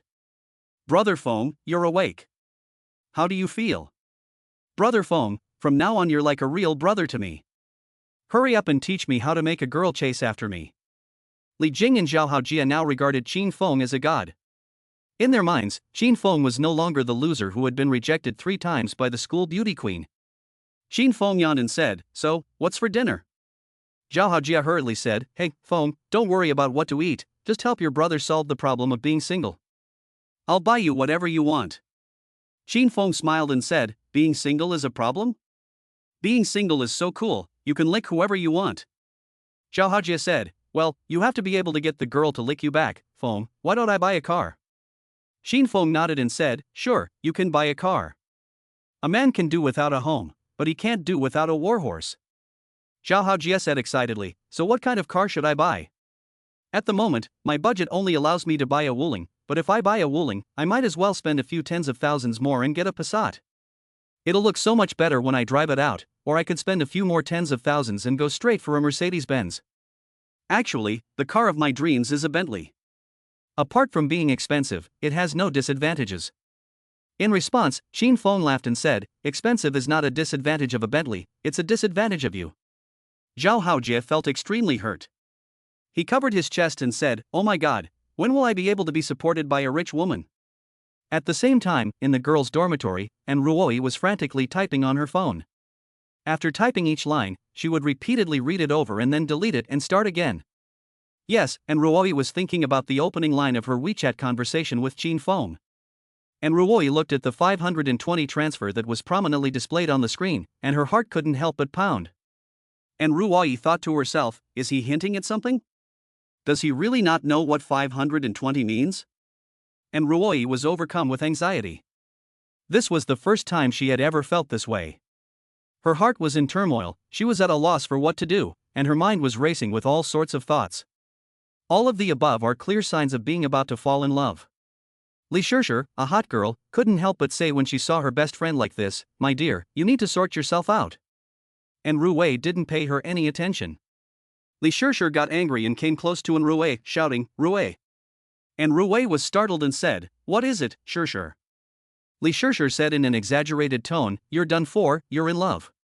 And Ruoi was oblivious and even tried to argue. And Ruoi blushed and said, "Don't spread rumors. Come over here and help me think of what greeting I should send to seem more natural." In response, Li Shishir said, "Send are you there?" And Ruoi hurriedly said, "Are you there is too abrupt, let's try something else." Li Shishir immediately said, "Then try show me your abs." And Ruoi smiled and said, "Don't be ridiculous." In the end, and Ruoi listened to Li Shishir's advice and simply sent a message saying, "Are you there?" Then she sat back and waited for Qin Feng to reply. At the same time, Qin Feng was talking nonsense with his roommates and imparting secrets of love. At that moment, Zhao Haojie said excitedly, "Brother Feng, the phone screen is ringing, look, is it the school beauty queen?" Qin Feng picked up his phone, unlocked it and glanced at it. "Fruity Fairy has sent you a message." Zhao Haojie asked curiously, "Brother Feng, who is the Fruity Fairy?" Qin Feng said calmly, "And Ruoi." Upon hearing this, the dormitory erupted. Zhao Haojie said excitedly, "Brother Feng, hurry up and reply, don't keep the goddess waiting." Li Jing also got excited and said, "Brother Feng, teach me live, I want to learn from you." In response, Qin Feng sighed and said, "Okay, watch closely, I'll only show you once." Chapter 20, The Collision Between the Goddess in Black Silk and the Pure School Beauty. Qin Feng staged a live teaching session and was ready to battle the #1 school beauty. Qin Feng opened a chat with Ruoi and continued, saying, "Okay, let's start now. Is the other person sending?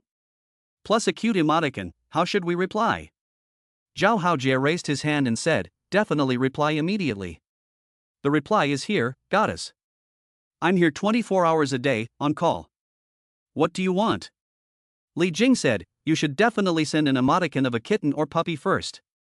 Girls like humorous guys, right?" Feng Ge? Qin Feng sighed and said, "Wrong, very wrong. The biggest taboo when chatting with girls is sending emoticons. Another thing is ha ha ha. You must be aloof and mysterious. Girls will only be interested in you if you keep them guessing. If you go straight for ha ha ha, girls won't think you're humorous, they'll just think you're funny. And be careful, being funny is the same as licking a dog. Zhao Haojie looked through his chat history and typed in haha, which returned thousands of messages. Zhao Haojie was mortified and said hurriedly, "Brother Feng, you have to reply to her soon, I can't wait any longer." Xin Feng said, "When chatting with a girl, you must never reply immediately. This will give the other person the wrong impression that you are constantly playing with your phone, doing nothing, and just goofing off." Zhao Haojie asked, "So what should I do?" Xin Feng replied, "Reply in between." As soon as the words fell, and Ruoi withdrew the sentence. Zhao Haojie said excitedly, "It's withdrawn, Brother Feng, the other person withdrew it, what should we do now?" Xin Feng was slightly embarrassed and said, "Don't panic, she may be struggling with the opening line, and we as the man, must be firm. Here's a tip, when chatting with a girl, use more rhetorical questions, this will enhance our aura." Zhao Haojie suddenly understood and said, "I understand, Brother Feng, we should ask more, for example, have you eaten? Have you slept? Have you got up?" Xin Feng said with a blush, "You are asking questions, not rhetorical questions." Zhao Haojie asked in confusion, "What is a rhetorical question?" Xin Feng gave a live demonstration. Xin Feng replied immediately, "Will withdrawing help? It's like a power strip, plugging in and unplugging, is that the same as not plugging in?" This sentence is quite technical. Zhao Haojie couldn't help but say, "Brother Feng, you're driving, you're screwed, the goddess will definitely block you." An emotional blogger once said that when chatting with a girl for the first time, you must never drive, and you must establish an image of a warm guy. Xin Feng said with a blush, "This is just an analogy. The reason you can't find a partner is because you're too honest. This is called driving? I haven't even stepped on the gas, okay?" At the same time, in Anyoi's bedroom, Anyoi's roommates also gathered around. Everyone was offering advice. And Ruwei said nervously, "Oh no, I shouldn't have withdrawn." What does he mean? Li Shishir, as the first advisor, analyzed, "This brat doesn't play by the rules. Don't worry about replying to him yet, I'll think about it first." And Ruwei's other roommates also offered advice. At this moment, and Ruwei, as the person involved, was at a loss for words. As a love novice, she had never been so nervous. Usually, it's other people who take the initiative, but now it's her turn, and she really doesn't know what to do. For 5 long minutes, Li Shishir came up with more than 10 responses, but Ruwei couldn't let go. Meanwhile, Xin Feng's roommates were waiting anxiously. Zhao Haojie couldn't help but say, "It's over. Feng, that sentence of yours just now directly lost her goodwill. She's definitely blocked you."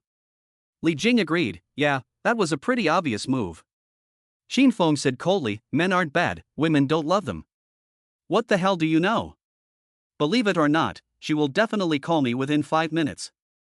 Zhao Haojie said, "You can forget it, I don't believe it. If the goddess Ruwei gives you a call, I'll wash your underwear for 2 months. Li Jing said, "I'll wash your smelly socks for you."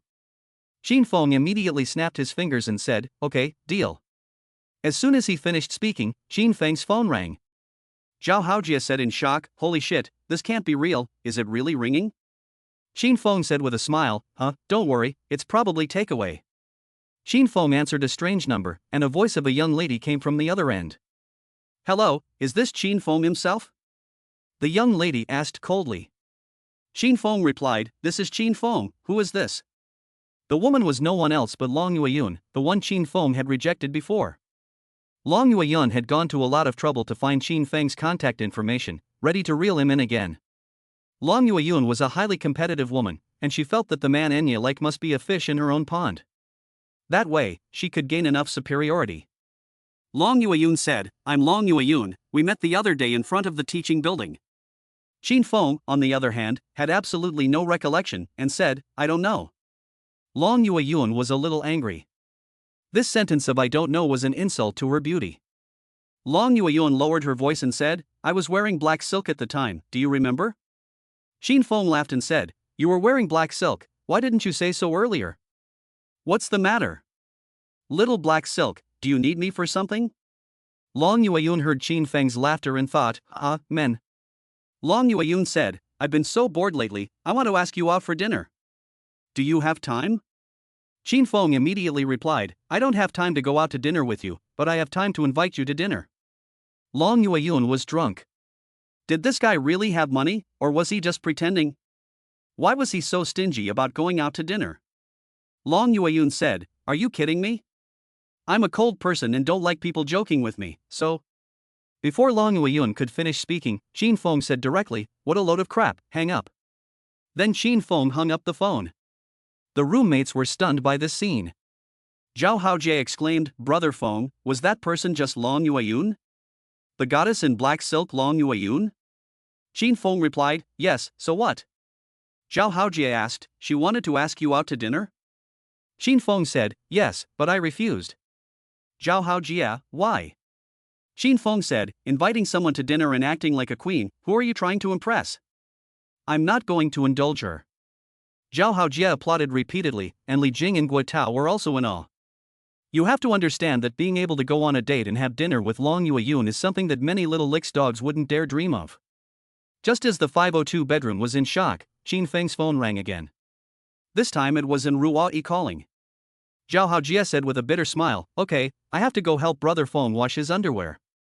Li Jing said nervously, "Brother Feng, pick up the phone quickly." Qin Feng said, "What's the rush?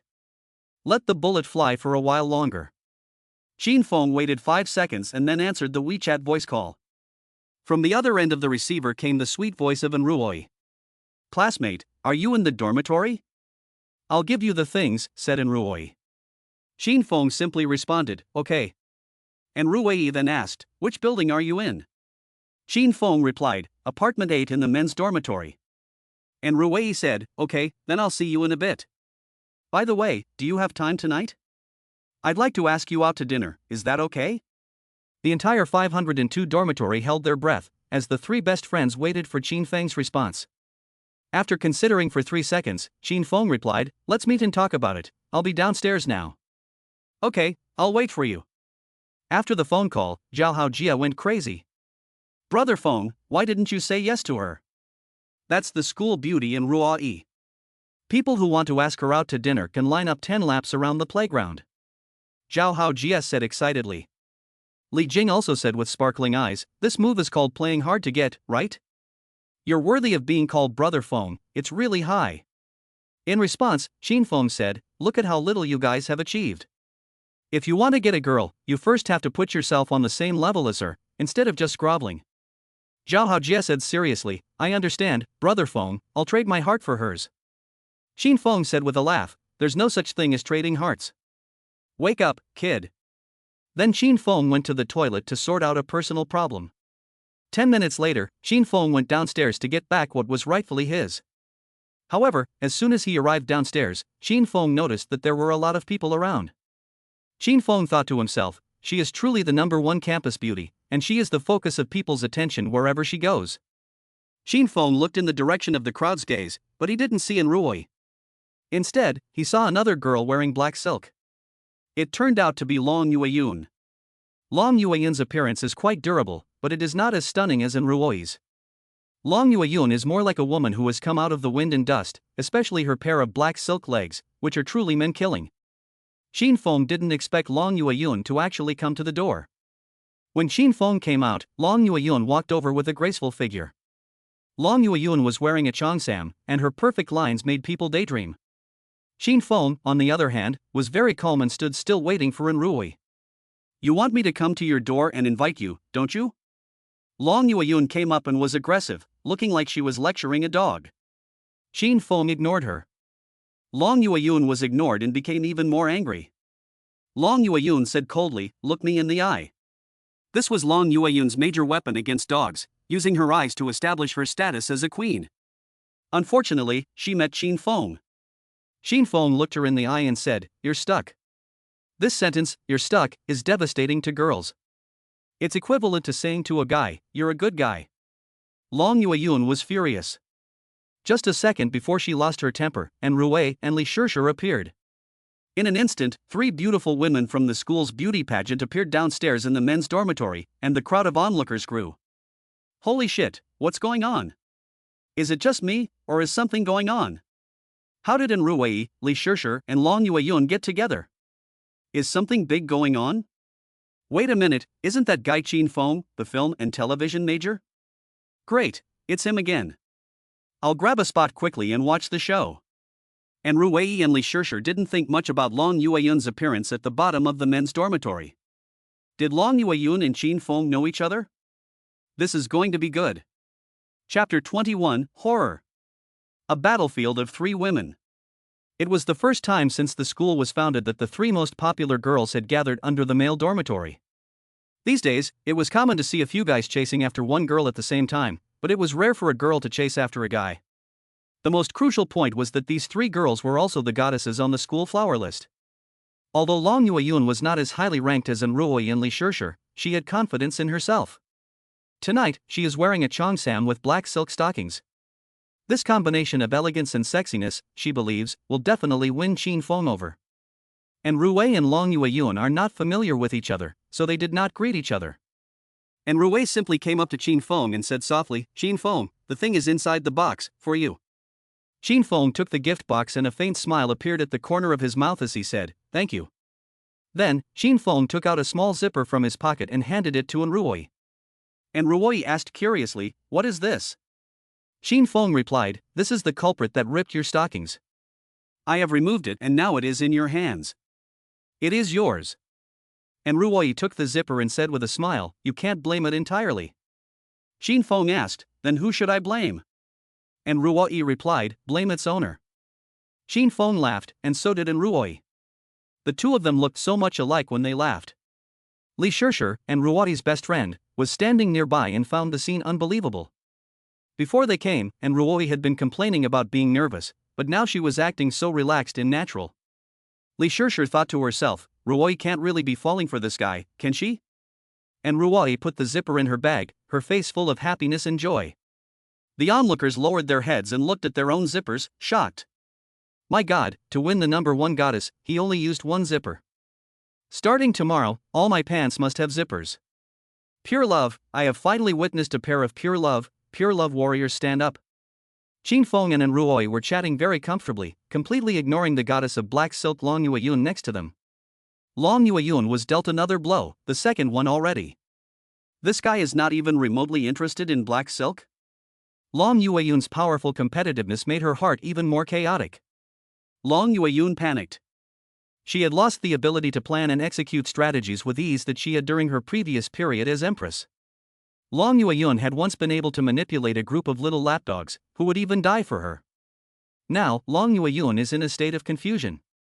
The more she tries to conquer Qin Feng, the more frustrated she becomes. At this time, Enruoi made another invitation, saying, "Do you want to have dinner together? There's something I want to tell you." Qin Feng said, "No problem, but I forgot to wash my hair today, which is embarrassing." Enruoi hurriedly said, "That's okay, I didn't wash my hair either." Qin Feng said in surprise, "Are you sure?" Enruoi replied, "Yes, I'm not lying to you. Do you not believe me? Feel for yourself?" Qin Feng answered honestly, "Okay, I'll feel it lightly." The two's conversation left the onlookers stunned. What kind of words are these? Can we just listen to them? This is paid VIP content, isn't it exciting? Look, he really reached out. Why can he have physical contact with the goddess? Idiot, because the goddess is interested in him. Under everyone's gaze, Qin Feng reached out and touched Enruoi's hair. 2 words, silky. The next second, Qin Feng couldn't help but sniff. This scene was even more unacceptable to the group of little lickspittles. It's not enough to get your hands on her, but he actually used his nose to sniff. This is too much. If I were Enruoi, I would just walk away on the spot. If you start touching people as soon as you get to know them, what's going to happen in the future? There was a super nice guy in the crowd, and at that moment, he was glaring angrily, as if Qin Feng was his father's murderer. The nice guy gritted his teeth and said, "I've been chasing Enruoi for so long, and I haven't even gotten her WeChat." This guy actually did such an impolite thing to Enruoi in front of so many people. It really makes me angry. Buddy, you've been chasing Enruoi for a long time, right? I remember it was a year and a half. No, I only remember it was 548 days. There was no doubt that Qin Feng's inadvertent action had angered everyone. However, Qin Feng didn't think it was a big deal. Enruoi and Qin Feng were close to each other, and she was also a little shy and nervous. At the moment, she could only pretend to be calm and said, "Qin Feng, what are you smelling?" Qin Feng replied, "It smells good, like milk." Enruoi explained, "I put essence in my hair, so it smells better." Qin Feng asked, "Milk-scented essence?" And Ruwai nodded and said, yes, do you want some? I can give you 2 bottles. Xin Feng smiled and said, no, I have some of my own, it just smells different. Xin Feng didn't say anything else, and the atmosphere suddenly became awkward. And Ruwai's emotions suddenly became tense. She had just been very relaxed, but for some reason, when Xin Feng didn't say anything, she started to feel inexplicably anxious. And Ruoi hurriedly gave her best friend a wink, while Li Shishir, with a smile on her face, took out her phone and started filming short videos to record beautiful moments. Li Shishir, as in Ruoi's guardian angel, has always helped her identify scumbags. However, if an Ruoi meets her Mr. Right, Li Shishir will still sincerely wish her well. Tonight, and Ruoi's series of reactions are something Li Shishir has never seen before. Li Shishir feels that the two have a future together. Just as Ruoi is at a loss for words, Xin Feng speaks again, then I'll go upstairs and wash my hair first? I'll come back down in a bit. And Ruoi happily said, okay, I'll wait for you. This sentence, okay, I'll wait for you, shattered the hearts of many men at the scene. Everyone was in a daze. It turns out that in this world, there really are girls waiting for guys. Xin Feng turned to go upstairs, when Li Shishir called out to him, handsome guy, don't go wash your hair, I'll give you a hat. Xin Feng heard, give you a hat? These days, people still give hats? Could it be? Li Shishir came over and handed Xin Feng a black cap. Xin Feng was relieved when he saw the color of the cap. Xin Feng asked, whose cap is this? And Ruoi whispered, it's mine. You don't mind, do you? Xin Feng asked seriously, you've worn this cap? And Ruoi explained, I wear it occasionally when I don't wash my hair. You don't mind, do you? It's actually not dirty. Xin Feng did not dislike it, but directly put the hat on his head. And Ruoi blushed. Because for Ruoi, the hat belonged to personal items, and now it was possessed by Xin Feng, she had an indescribable feeling in her heart. And Ruoi was not angry. Perhaps in her subconscious, she hoped to get closer to Xin Feng. With Li Shishir's divine assistance, and Ruoi got to meet Xin Feng as she wished. For a moment, the crowd downstairs all burst out laughing. Why? Isn't Li Shishir known as Ruoi's guardian angel? Why did she suddenly start helping her? What is this man's charm? I can't understand it. Can I broadcast while eating? I want to give a 666 to show my presence. The scene was very noisy, and Ruoi shyly said, Xin Feng, it's too chaotic here, let's go. Xin Feng nodded and said, okay, let's go. As soon as Xin Feng had agreed, suddenly Long Yueyun barged in, breaking the originally sweet atmosphere. Everything must be about first come, first served, and Ruoi, I was here first. Long Yueyun said coldly. Long Yueyun's strong hostility made the onlookers extremely excited. Fight, fight. The main event is about to start, and people are rushing to pick sides. I choose Goddess Long, don't ask, just know that black silk means justice. No way, man, you picked her too? And Ruoi didn't expect Long Yueyun to butt in. At this time, Li Shishir, who has a violent aesthetic, stood up. Li Shishir stared at Long Yueyun with cold eyes, and she was no match for Long Yueyun in terms of aura. As a top 5 contestant on the school beauty pageant, Long Yueyun's appearance and figure easily surpassed 99% of the girls at school. However, when she faced Li Shishir, Long Yueyun was still a little timid. Li Shishir is a feisty and generous person who can get her hands dirty and never complains. Li Shishir said coldly, Ruoi, you and Xin Feng should go out to dinner. I don't think she dares to do anything wild. This sentence basically established Li Shishir's status. She is worthy of being the second on the school beauty list, and she is terrifying. And Ruoi whispered to Xin Feng, will you go with me? Xin Feng said with a smile, let's go, ignore the clown. This remark about being a clown made Long Yueyun completely lose control of her emotions. She had never been so aggrieved before. The next second, Long Yueyun grabbed Xin Feng's arm and said in a huff, there's a night movie tonight. Don't you really want to go with me? Long Yueyun was hinting at Xin Feng, and Xin Feng knew it. He heard her heart's voice loud and clear. Long Yueyun said this because she was completely driven by jealousy. She didn't want to lose to Ruoi, especially in an area where she excelled. Unfortunately, Xin Feng didn't take the bait at all. Just as Xin Feng was about to shake off Long Yueyun, the system's voice came through. The host is currently facing an emotional dispute. The host is now given 2 options. Option 1, accept Long Yueyun's invitation for a late-night date. let her pay for the whole thing, and complete the punishment of the sea queen. The system will rebate the host 100 times the amount of the date. Option 2, accept in Ruoi's invitation for dinner, get the experience card for the aura of a male god, and during the experience, the girl will see you with her own beauty and filters. Qin Feng was a little confused when he heard the system's voice. I thought we agreed to a sign-in system, but now it's become a choice system? System explanation, Master, the current environment is too chaotic. The time traveler next door is giving away 1 trillion credits as a startup gift. In order to give you a better experience in the parallel world, an additional god-level selection system has been added. It is now a combination of check-in and god-level selection. Qin Feng couldn't help but feel that it is not easy to be a system these days. However, nowadays, from childhood to adulthood, everyone has difficulty making choices. On the one hand, you can get 100 times the rebate by sanctioning the female sea queen. On the other hand, you can enhance your favorability by having dinner with the school flower. It's really hard to choose. Chapter 22, a true hunter usually appears as prey. Everyone is waiting to see what choice Qin Feng will make.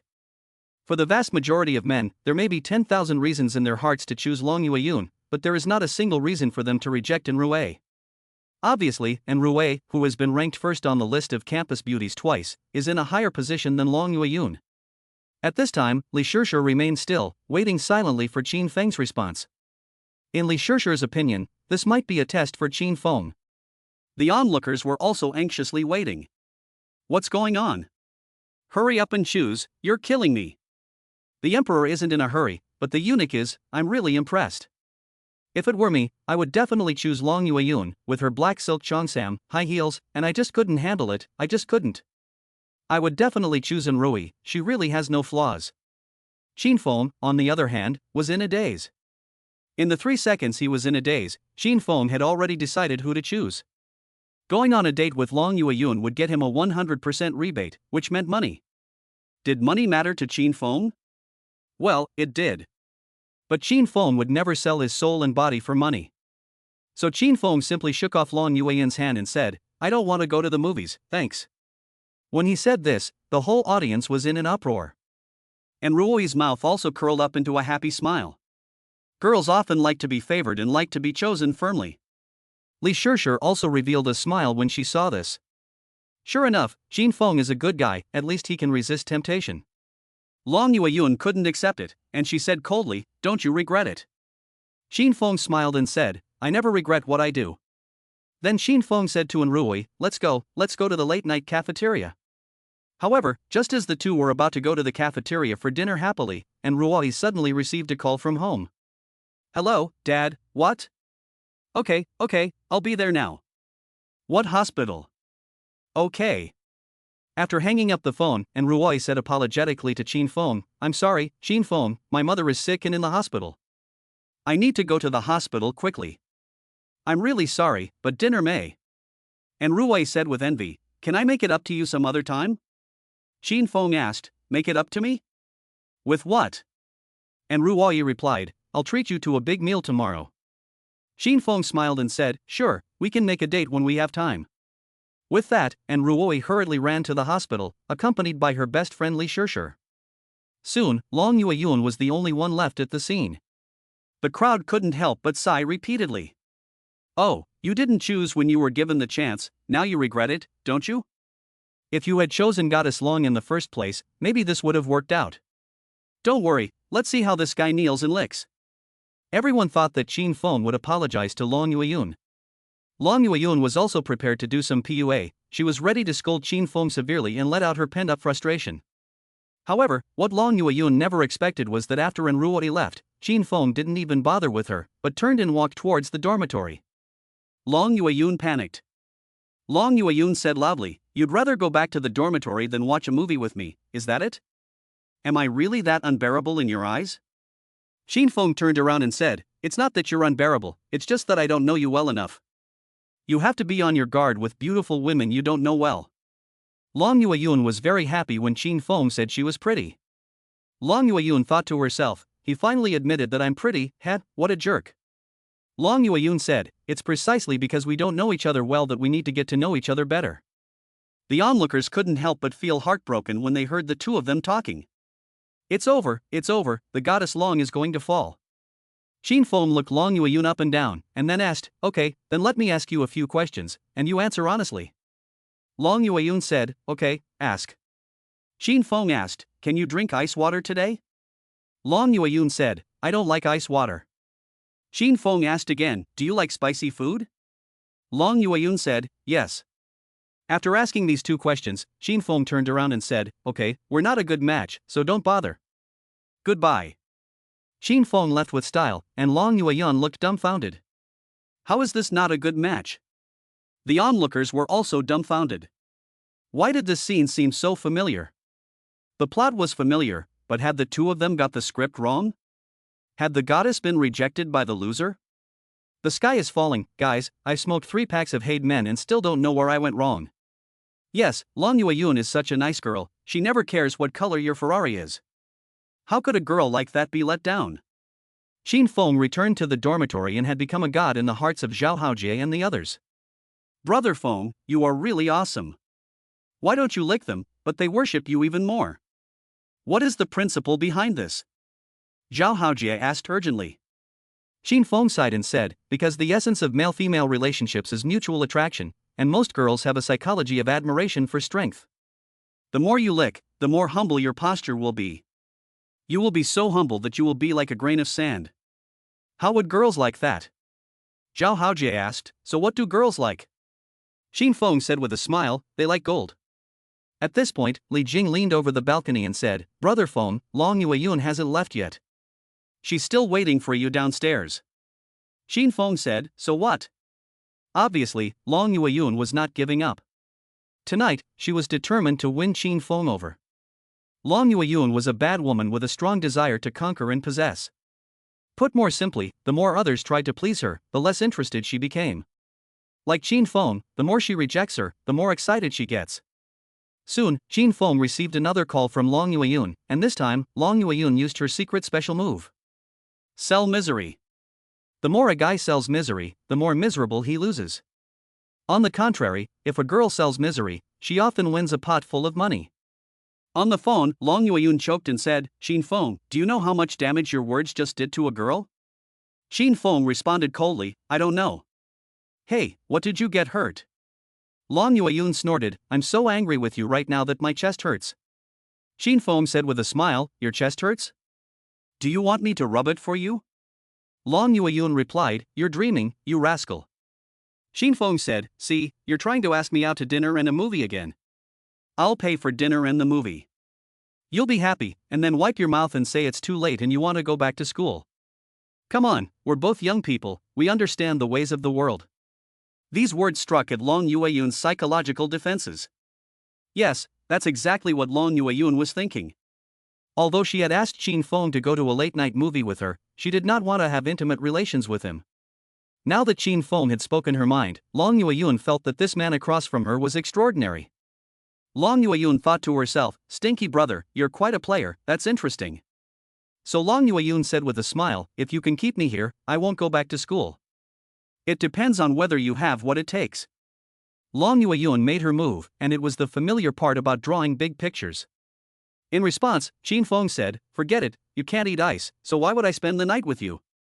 Are the two of you playing makabaka under the covers? Long Yueyun suddenly remembered that the reason this guy was asking if she could eat ice was because Long Yueyun wanted to defend herself, but Shin Fong simply wouldn't give her the chance. Fine, don't call me again, and block my number.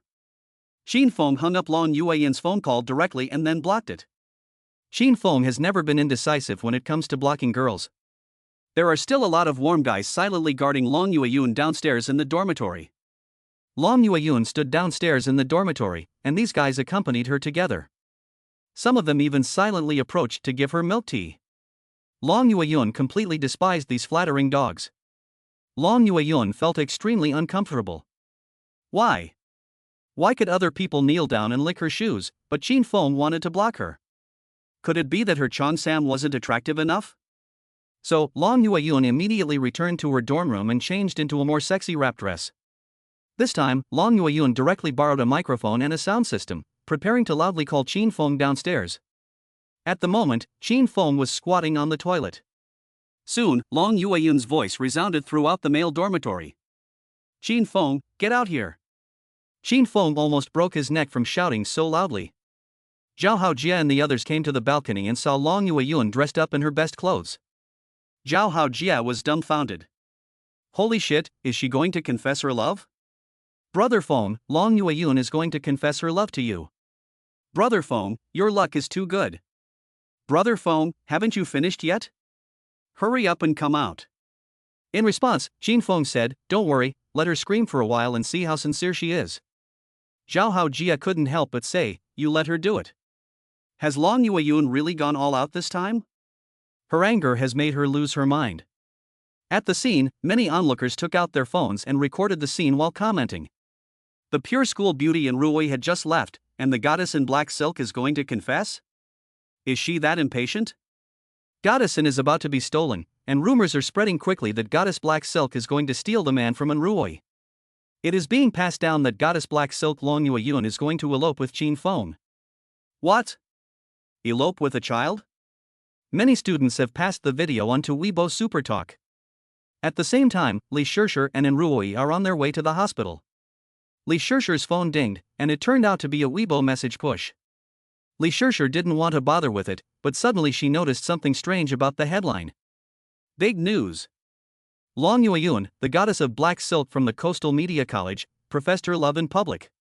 Li Shishir clicked on it and discovered that it was really Long Yueyun. Li Shishir then looked through the Weibo topic again.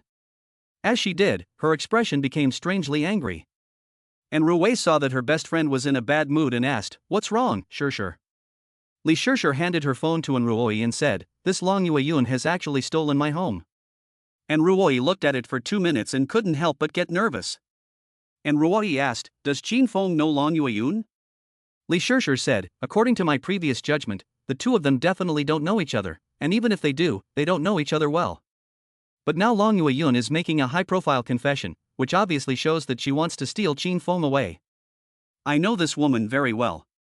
She thinks she can do whatever she wants because she is somewhat attractive. And Ruoyi said nervously, what should we do now? Will Qin Feng agree to her?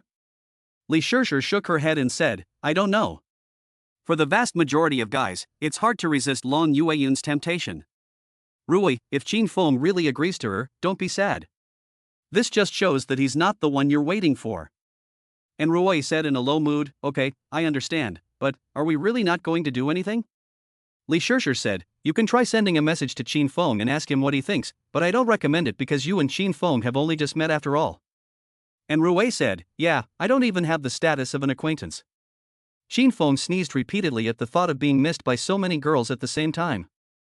Qin Feng pulled up his pants and came out of the bathroom. Just then, the system sent another reminder. Since the host has just been stood up by Ruoyi, the host is now given the opportunity to choose again. The host can choose to go on a date with Long Yueyun and get 1,000 times the cashback as a reward. Qin Feng was stunned when he heard this. 1,000 times the cashback? This is a test of human nature. The system reminded the host again, only if Long Yueyun spends money on you actively can you get 1,000 times the cashback. For example, if Long Yueyun buys you a cup of milk tea and spends 20 yuan, the host can get 20,000 yuan. Qin Feng smiled and said, I see. It seems like it's time to gain some experience.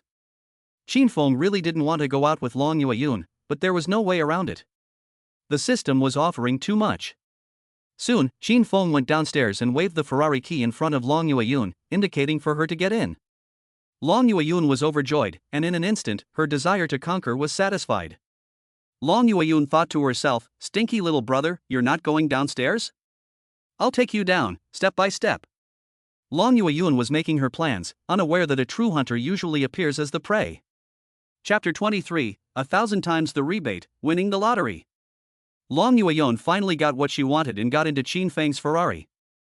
For a moment, the whole audience was in an uproar. Oh my god, this kid actually has a Ferrari? I finally know the gap between him and me. Brothers, fight hard, the more expensive the car, the longer the passenger's legs. To be fair, this car is really handsome. Qin Feng drove Long Yueyun away from campus, and this scene was also captured by the masses. The campus paparazzi uploaded the video to Weibo in real time. Soon, Li Shishir saw the video. Li Shishir was disappointed. She had thought that Qin Feng would resist temptation, but she didn't expect. And Ruei also saw the video clip. At this moment, her heart was heavy. Li Shishir comforted her, "Ruei, don't be sad, you will wait for your true love." And Ruei took a deep breath, looked out the window, and said, "I'm fine, Shishir." On the other side, Qin Feng had already started thinking about how to gain experience with Long Yueyun. Long Yueyun watched Qin Feng steer with one hand and concluded that the car could not have been rented. From Long Yueyun's experience, if a guy rents a car to woo a girl, he will definitely drive carefully, and his driving skills will be extremely poor. With driving skills like Qin Feng's, he is obviously an experienced driver. Long Yueyun was full of pride, and her mouth could not help but start to rise. Long Yueyun thought to herself, "There is no man that I Long Yueyun can't handle." Long Yueyun took out her phone and sent a very provocative tweet. Tweet text, "Tonight I finally got to sit in the passenger seat of a smelly man's car, so some people should just stay out of it." Immediately afterwards, Long Yueyun attached a photo of a Ferrari SF90 that she had taken earlier. Long Yueyun deliberately sent this tweet for Li Shishir and Ruei to see. Battles between girls are often fought without smoke. Long Yueyun was immersed in the joy of victory, unaware that Qin Feng had completely eavesdropped on her thoughts. Qin Feng was ready to teach her a good lesson. At this time, Long Yueyun said, "Let's go have dinner first." "Where are you taking me?" Qin Feng opened his mouth and replied, "The gas station." Long Yueyun asked doubtfully, "Going to the gas station for dinner?" Qin Feng ignored her, and the atmosphere became slightly awkward. Long Yueyun thought to herself, "Playing hard to get, are you? Fine, let's see how long you can keep it up." Long Yueyun then started to play her little games, occasionally adjusting her posture, as if her legs had no place to go, and deliberately striking sexy poses. If this were anyone else, the other person would have definitely surrendered. But Qin Feng was not buying it at all. What kind of guy hasn't seen stockings before? Seeing that Qin Feng was not falling for her tricks, Long Yueyun simply upped the ante. However, to such a sexy and provocative image, Qin Feng directly asked, "Are you having a hemorrhoid attack?" This sentence directly broke Long Yueyun's defenses. Long Yueyun rolled her eyes and glared at Qin Feng and said, "You're the one with a hemorrhoid, do you have?" Qin Feng said coldly, "Do I have what?" Long Yueyun's original words were, "Are you sick?" However, when the words reached her lips, Long Yueyun did not say them, because she had just gotten into the supercar and did not want to cause any unpleasantness. So, Long Yueyun changed her words and said, "Do you have any medicine?" Qin Feng smiled and said, "You mean hemorrhoid cream, right?" "I don't have any, but I'll take you to the pharmacy to buy some later." Long Yueyun said coldly, "No thanks." Soon, Qin Feng drove the car to the gas station and waved to the staff, saying, "Fill it up with 98, please." When the staff saw the car, they couldn't help but flash a look of shock in their eyes, thinking, "What kind of car is this?" At this time, Long Yueyun said, "Can you open the car top? I want to take some pictures." Qin Feng said, "Of course you can, but can you pay the fare first?" When Long Yueyun heard about paying the fare, she was first stunned, but then she immediately reacted. Long Yueyun thought that Qin Feng wanted a kiss. So, Long Yueyun said arrogantly, "If you want me to kiss you, it's easy. I'll kiss you if you behave well tonight." Qin Feng said coldly, "Are you kidding? I'm asking you to pay for the gas. A kiss from you really isn't worth that much." Long Yueyun said shocked, "You want me to pay for the gas?" Qin Feng said seriously, "What's the problem? You're the first girl to sit in the passenger seat with me, and you're not willing to spend a little money? If you don't want to spend it, get out, because there are girls lined up behind me to fill up my car." When Long Yueyun heard this, and Ruoi immediately came to mind. She decisively said, "It doesn't matter, it's just a little gas, I don't need money." Then the staff member took out the payment code. Long Yueyun scanned the code and was surprised to find that the tank of gas had cost more than 600 yuan. Usually, when Long Yueyun goes out to eat with her little pampered dogs, she doesn't mind paying a little over 1,000 yuan for a Western steak. Now that it's her own money, she feels extremely distressed at having to pay 600 yuan.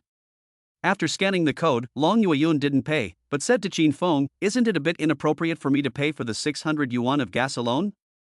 Qin Feng said with a smile, "What? Do you want to go halfsies?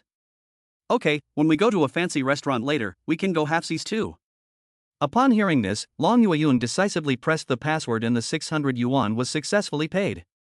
After paying, Long Yueyun forced a smile and said, "It's only 600 yuan, there's no need to split the bill, you can just buy dinner later. Xin Feng said, we'll see. Long Yueyun had a face full of question marks and asked, what do you mean, we'll see? Don't you want to have dinner with me? Xin Feng said with a straight face, no, I just don't want to spend money. Xin Feng's sincerity was something Long Yueyun never expected. Long Yueyun had met all kinds of men, and she had never met a strange man like Xin Feng. Long Yueyun was angry, and she felt that Xin Feng was teasing her. However, the next second, Xin Feng's phone received a payment sound. WeChat received 20,000 yuan, WeChat received 10,000 yuan, WeChat received 30,000 yuan. Long Yueyun spent 600 yuan on Xin Feng, and the system rebated 600,000 yuan. The system transferred the money directly to Xin Feng's WeChat account in several separate payments. The sound of the money being received was loud and lasted for a minute. Long Yueyun was stunned and couldn't help but ask curiously, excuse me, what was that sound of money being received just now? Xin Feng smiled and said, I've done some small business and made some money, is there a problem? Long Yueyun immediately broke into a smile and said, you started your own business when you were only a sophomore? That's amazing, what industry are you in? Xin Feng replied, lingerie. Long Yueyun's face flushed when she heard this, and she was obviously blushing. Long Yueyun never thought that she would be embarrassed one day. Long Yueyun blushed and said, is sexy lingerie that profitable? Xin Feng replied, yes, why? Are you interested? Do you want to buy some? Long Yueyun scolded, can't you just give me a few? You're so rich, but you're so stingy with girls, you're not a gentleman at all. Xin Feng laughed and said, then you're just being greedy. Xin Feng has always upheld the principle that money is for showing off to women, not for spending on them, so it is completely impossible for Long Yueyun to want to get laid for free. Long Yueyun felt very awkward in the face of Xin Feng, who had such a stubborn mindset. However, the more awkward the man, the more challenging he was for Long Yueyun. Xin Feng continued driving, preparing to go for dinner. On the way, Xin Feng remained aloof, thinking about how to trick Long Yueyun into spending money on him. Long Yueyun was also thinking about how to make Xin Feng spend money. This was a game, except that Long Yueyun had no chance of winning. While waiting at the traffic lights, Long Yueyun took the initiative to ask, did you earn the money yourself to buy this Ferrari? Xin Feng asked in return, what else? Long Yueyun smiled and said, impressive, you're young and accomplished. What are your criteria for choosing a spouse? Xin Feng replied, someone with a good appearance, a good figure, long legs and a thin waist. Long Yueyun burst out laughing and said, you're quite honest, not hiding anything at all. Xin Feng said, in love, sincerity is always a killer move, isn't it? Long Yueyun nodded and said, well said. I think the same way as you. I also want to find a sincere boy who can protect me. I don't care if he is tall or handsome, as long as he is good to me. Do you understand me? Xin Feng replied, I don't know your mother, so why should I understand her? Long Yueyun was convinced. How could this guy be so stubborn? Long Yueyun said angrily, I feel that you have a prejudice against me. Xin Feng smiled and didn't say anything. Xin Feng's playful expression once again angered Long Yueyun. As the saying goes, anger can make people lose their senses. At the moment, Long Yueyun had lost her usual aloofness and had become worried and anxious. She desperately wanted to conquer Xin Feng, but found that Xin Feng was full of thorns and was impossible to grasp. Long Yueyun said coldly, pull over. Xin Feng asked, why? Long Yueyun said, I want to get out of the car and calm down. You're really annoying. Xin Feng said, okay. Xin Feng pulled over and Long Yueyun just unbuckled her seatbelt. At that moment, Xin Feng's phone rang again. With a ding-dong sound, someone sent Xin Feng a WeChat message. Xin Feng took out his phone, replied, and a smile appeared at the corner of his mouth. Long Yueyun noticed Xin Feng's slight expression change. Her woman's intuition told her that Xin Feng was chatting with a girl. It couldn't be in Ruoyi, Long Yueyun thought to herself. So, Long Yueyun asked coldly, whose message is it? Xin Feng didn't hide it and said bluntly, and Ruoyi. Long Yueyun was now on the defensive. She thought that by getting into Xin Feng's passenger seat, she would be able to enter Xin Feng's heart, but she didn't know that she couldn't even find the door. Xin Feng said indifferently, didn't you want to get off the car to cool down? Long Yueyun fastened her seatbelt again and said, no more cooling down. Xin Feng, let's be honest. I think I meet your criteria for a partner, and I really like you, so let's go out. When Xin Feng heard this, he didn't seem very excited. This greatly surprised Long Yueyun. Before this, Long Yueyun had received many confessions. Many boys, lining up to say I love you, Long Yueyun didn't even look at them. Now, Long Yueyun directly used her ultimate technique, but Qin Feng was so calm. Long Yueyun began to doubt her own charm more and more. 2 seconds later, Qin Feng said one word lightly, oh. One word, oh, was extremely lethal. Long Yueyun questioned, what does oh mean? Qin Feng replied, if you want to be my girlfriend, then you'll have to show me what you're made of. If you do well tonight, we'll start dating officially, and I'll send you flowers every day. Long Yueyun immediately turned from anger to laughter upon hearing this, and said, what flowers will you send me? Qin Feng replied, flowers that cost money, or flowers that cost nothing. Are you happy? Long Yueyun said, I'm happy. As expected, people who love you don't need to be taught, and people who don't love you can't be taught. Qin Feng, you do like me, don't you?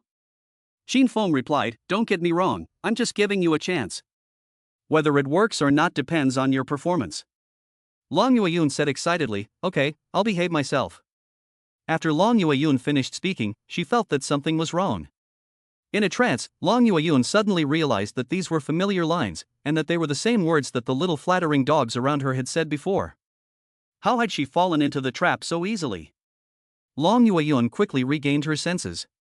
She wanted to jump out of Qin Feng's palm, but unfortunately, that was impossible. Because what really locked Long Yueyun in was not Qin Feng himself, but her own greed. Chapter 24, A Real Man Never Lets a Woman Pay the Bill. Qin Feng drove Long Yueyun to an upscale restaurant. A meal here could cost thousands of dollars. Long Yueyun often went out on dates with her little lapdogs, so she knew the prices here very well. At first, Long Yueyun was very happy, but when she thought back to the gas station earlier, she couldn't help but feel a little suspicious. Long Yueyun thought to herself, this guy's not going to let me pay again, is he? Qin Feng heard her thoughts clearly and laughed softly, saying, don't worry, a real man won't let a woman pay. Long Yueyun was instantly relieved when she heard this. Long Yueyun gave a charming smile and said, stinky brother, extra points for you. Soon, the two arrived at a high-end restaurant. The waiter led the two to a table. This restaurant was second to none in terms of service and ambience. Long Yueyun really liked it. Then Qin Feng handed Long Yueyun the menu and said, order, whatever you like. The familiar lines and scene brought Long Yueyun's confidence back. Long Yueyun picked up the menu and ordered a steak, a foie gras, a caviar, and a bottle of red wine that cost 3,000 yuan. Then, Long Yueyun said, I'll just have these, I don't want to waste your money. Qin Feng heard this and thought, goodness, a simple order that costs thousands of dollars. Qin Feng smiled and said, then I'll have the same as you, waiter, what this lady just ordered, 2 servings. The waiter said, yes, sir, just a moment. Soon, a sommelier came over and personally decanted the wine for Qin Feng. Not far away, there was a violin playing. The atmosphere was very romantic. Long Yueyun pretended to be aloof, looking out the window with a 45-degree angle, leaving Qin Feng with a stunning profile. Long Yueyun thought to herself, I'll make you fall for me. However, Qin Feng didn't give her a second thought. He was just swiping through short videos on his phone. This was a bit different from the script Long Yueyun had previously prepared. In the past, the man sitting opposite Long Yueyun would have only had eyes for her, with a gaze that could draw out the finest wire. Now, however, Qin Feng didn't even lift his head. Could it be that she really isn't attractive to him? He's pretending, she thought. In this situation, whoever makes the first move loses. But after a minute of silence, Long Yueyun couldn't hold her breath any longer. She asked, what are you watching? Qin Feng replied, a short video. Long Yueyun said, what short video? A skimpily clad beauty? I heard that you guys like to watch that, right? After saying this, Long Yueyun deliberately posed in a provocative manner. Qin Feng said calmly, who told you that? We men like to watch hoof trimming, carpet washing, and survival in the wilderness. You don't understand us at all, you're a big disappointment to me. This remark left Long Yueyun at a loss. Shouldn't you say, you're a big disappointment to me? Long Yueyun could only say apologetically, I'm sorry, I think we should get to know each other better. Don't you have anything you want to ask me? Qin Feng put down his phone and looked at Long Yueyun and said, I want to ask. Long Yueyun was full of anticipation, and she had already created the perfect persona for herself. Long Yueyun knew men's psychology well. Men like girls who are cold on the outside but warm on the inside. The next second, Xin Feng smiled and said, "Forget it, it's pointless to ask anyway." At this time, the waiter brought up the steak, foie gras, caviar, etc. Xin Feng began to start eating directly, completely ignoring Long Yueyun's feelings. This was very rude in Long Yueyun's eyes. However, Long Yueyun glanced at Xin Feng's car keys again, thinking to herself, "Forget it, don't get into an argument with the owner of a Ferrari, a woman needs to be generous." Long Yueyun hurriedly said, "Go ahead and ask, today we're playing the honesty game." Xin Feng asked, "Are you sure?" Long Yueyun nodded. Since it was the honesty game, Xin Feng would be uninhibited. Xin Feng said with a smile, "Let's talk about tunnel construction." Long Yueyun was at a loss for words. What kind of strange topic was this?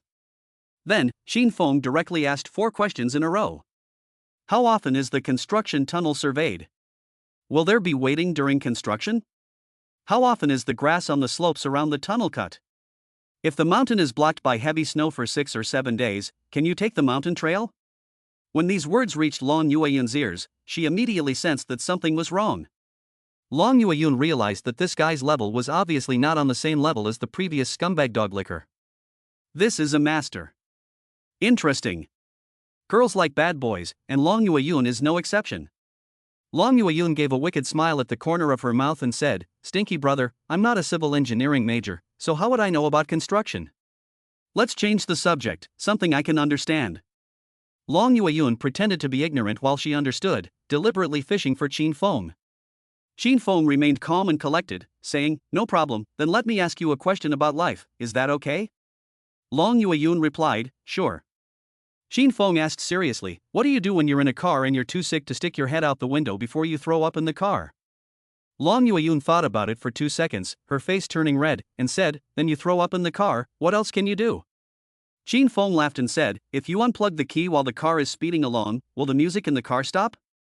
Long Yueyun has been in the world of love for a long time, but this is the first time she has been shy. Long Yueyun's eyes darted away, and she lowered her head and said, "Let's eat first, I'm hungry." Cheers. Long Yueyun took the initiative to raise her glass, but Xin Feng did not respond. Xin Feng sighed and said, "It's no fun." The atmosphere once again fell into awkwardness. The more Long Yueyun tried to take the initiative, the more passive she became. In contrast, Xin Feng had an indifferent attitude. Xin Feng didn't care about Long Yueyun's emotions, but Long Yueyun cared a lot about how Xin Feng felt about her. Finally, Long Yueyun couldn't help but say, "Xin Feng, what do you really feel about me?" Xin Feng smiled and said, "To be honest, the feeling you give me is just average." This sentence was like a critical blow, killing Long Yueyun's self-confidence. As a master of the art of love, Long Yueyun thought she could handle any man. Tonight, she was even described as average by Xin Feng.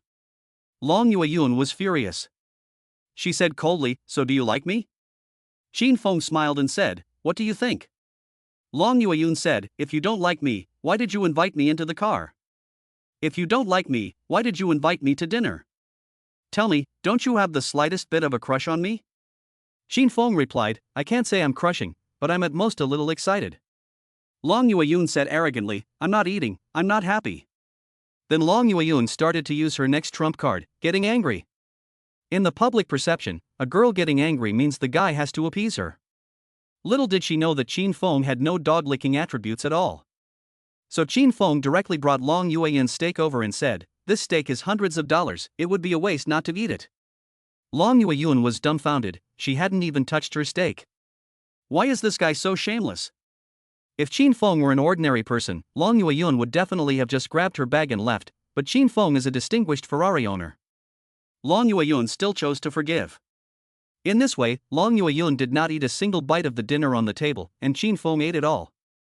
When it came time to pay the bill at the end, Xin Feng got drunk tactically. Yes, Xin Feng perfectly replicated the image of Dapeng in The Loser.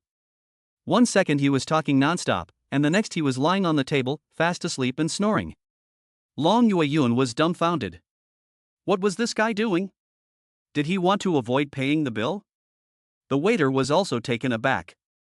He had to say, "This guy is something." Since Xin Feng was asleep, the waiter could only ask Long Yueyun for the bill. The waiter politely said, "Beauty, your total bill is 5,830 yuan.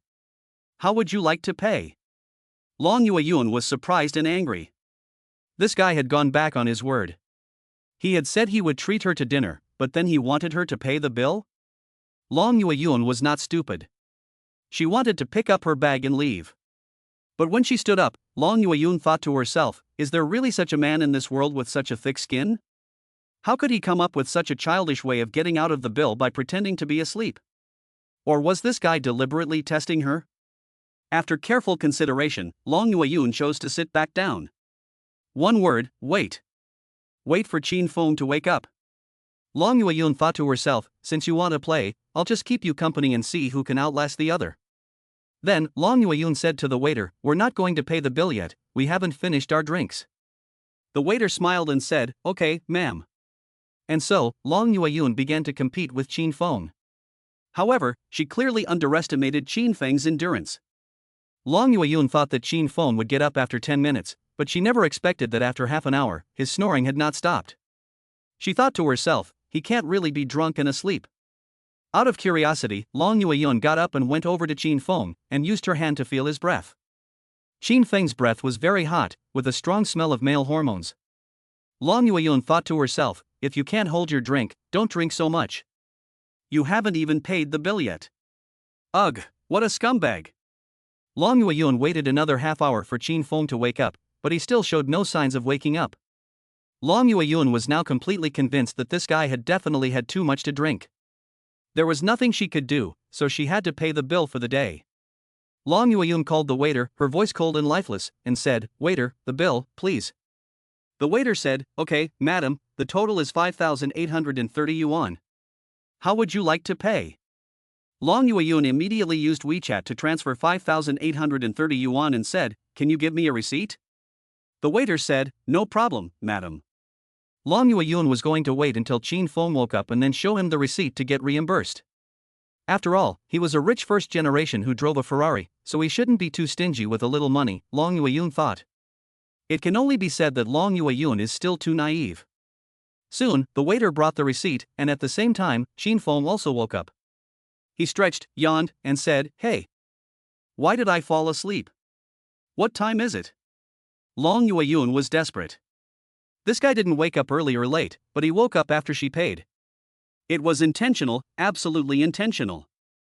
Long Yueyun angrily said, you were pretending to sleep?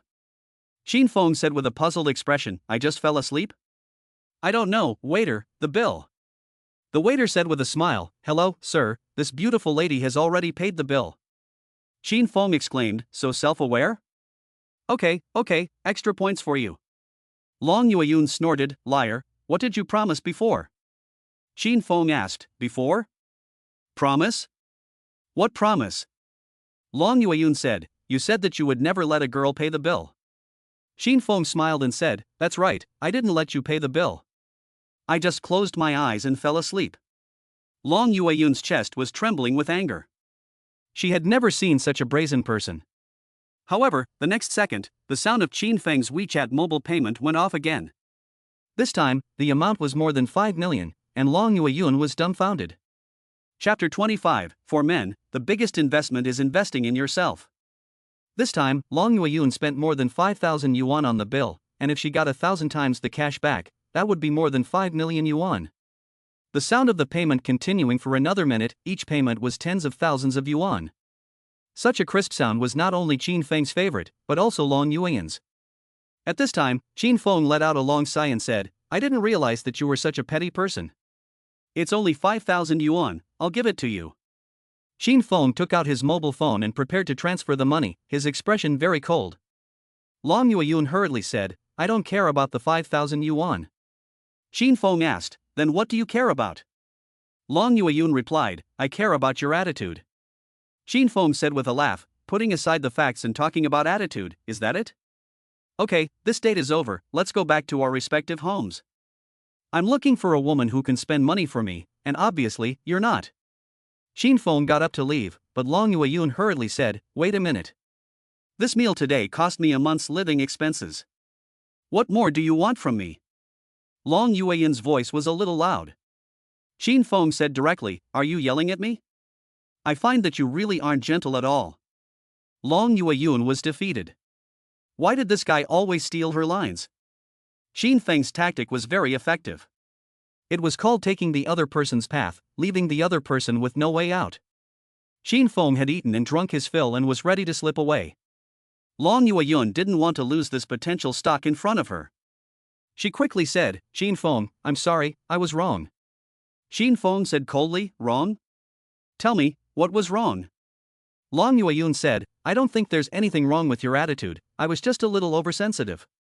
You have to understand, I'm just an ordinary college student, I don't have much money for living expenses each month, this meal cost more than 5,000 yuan, I won't have any money for food next month. Xin Feng laughed and said, you're carrying a bag worth tens of thousands of dollars, and you're saying you're living a frugal life? Come on, if you don't want to spend money, just say so, there's no need to lie and make up excuses. Long Yueyun blushed and said, it's a fake, not real. Xin Feng asked, oh, it's a fake, then sell it to me for 500 yuan, I think it's quite nice. Long Yueyun hesitated. Obviously, the bag was real. This bag was bought for her by a little lapdog who had saved up his allowance for a year. In the end, the little lapdog only got a response of you're a good person, but we're not right for each other. Incidentally, Long Yueyun also gave him a burst of pua, making the other person always suspect that it was their problem. Long Yueyun saw that she had been found out, so she quickly bowed her head and apologized, saying, I'm sorry, I lied. In fact, I just feel that in a relationship, the two people should give and take. I have cheered for you, so can't you just treat me to a meal? Xin Feng sneered and said, so, you're blaming me, are you? Fine, it's my fault, okay? I'll transfer the money to you right now, and from now on, don't even think about asking me out to dinner again. Long Yueyun hurriedly said, no, that's not what I meant. What did you mean then? Xin Feng asked. Long Yueyun said with a grievance, Xin Feng, let's go watch a late-night movie, I still want to get to know you better. Xin Feng ignored her and left the restaurant on his own. The waiter saw this and exclaimed, Niobua. This guy, he's amazing, he really doesn't put up with any nonsense. Can't you see his car keys?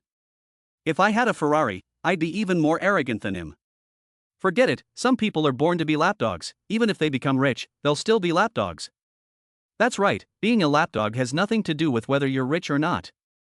Xin Feng went to the restaurant to get some fresh air. The weather in late May was very hot and humid, and there was not a hint of coolness in the air.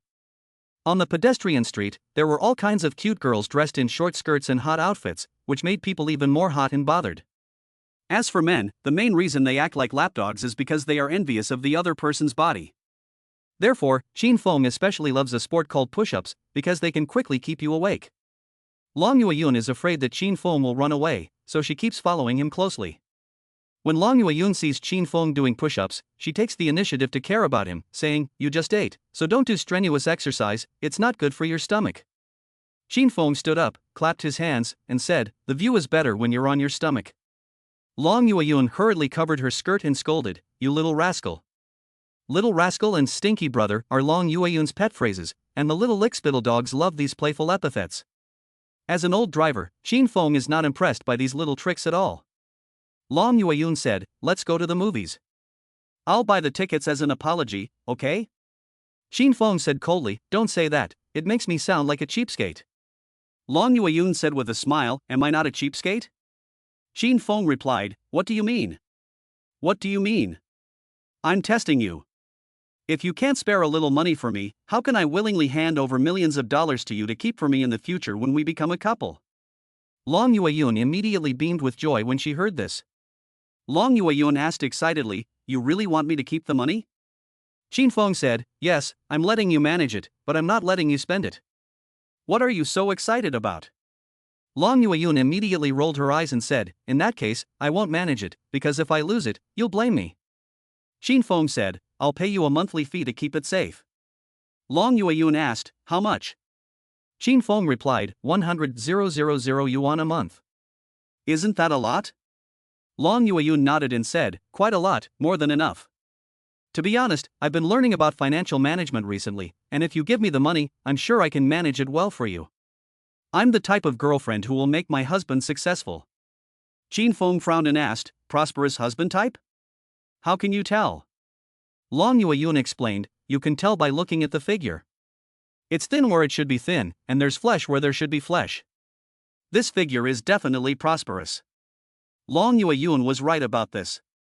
She had a typical pear-shaped figure, with a superb waist-to-hip ratio, slightly thick thighs, but very shapely legs. Xin Feng took a look and said with a faint smile, "The figure is really good, but I don't know if the back seat force is big or not."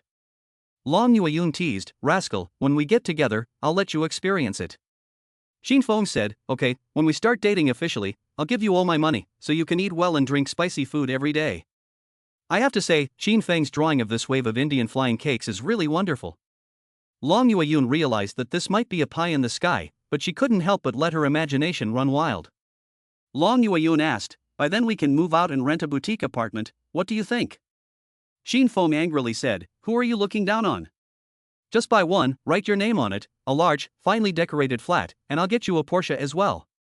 That's more befitting of my girlfriend's temperament, otherwise I'll lose face, not to mention being my girlfriend."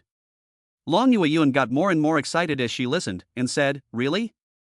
Xin Feng, what's your star sign?" Xin Feng replied, "Leo." Long Yue-yun said, "I'm an Aries, we're perfect for each other."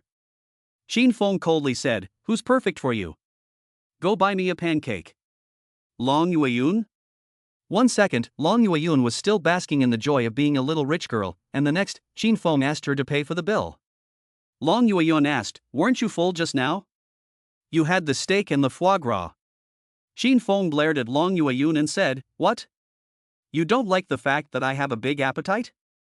I just asked you to buy me a pancake, and you're already unhappy? Forget it, I don't think you're suitable to be my girlfriend, you're not considerate at all." Long Yue-yun immediately said, "Shut up, I'll go buy you a supreme pancake right now, is that enough, with 2 intestines and 2 eggs?" Xin Feng said, "You talk a lot of nonsense, just go."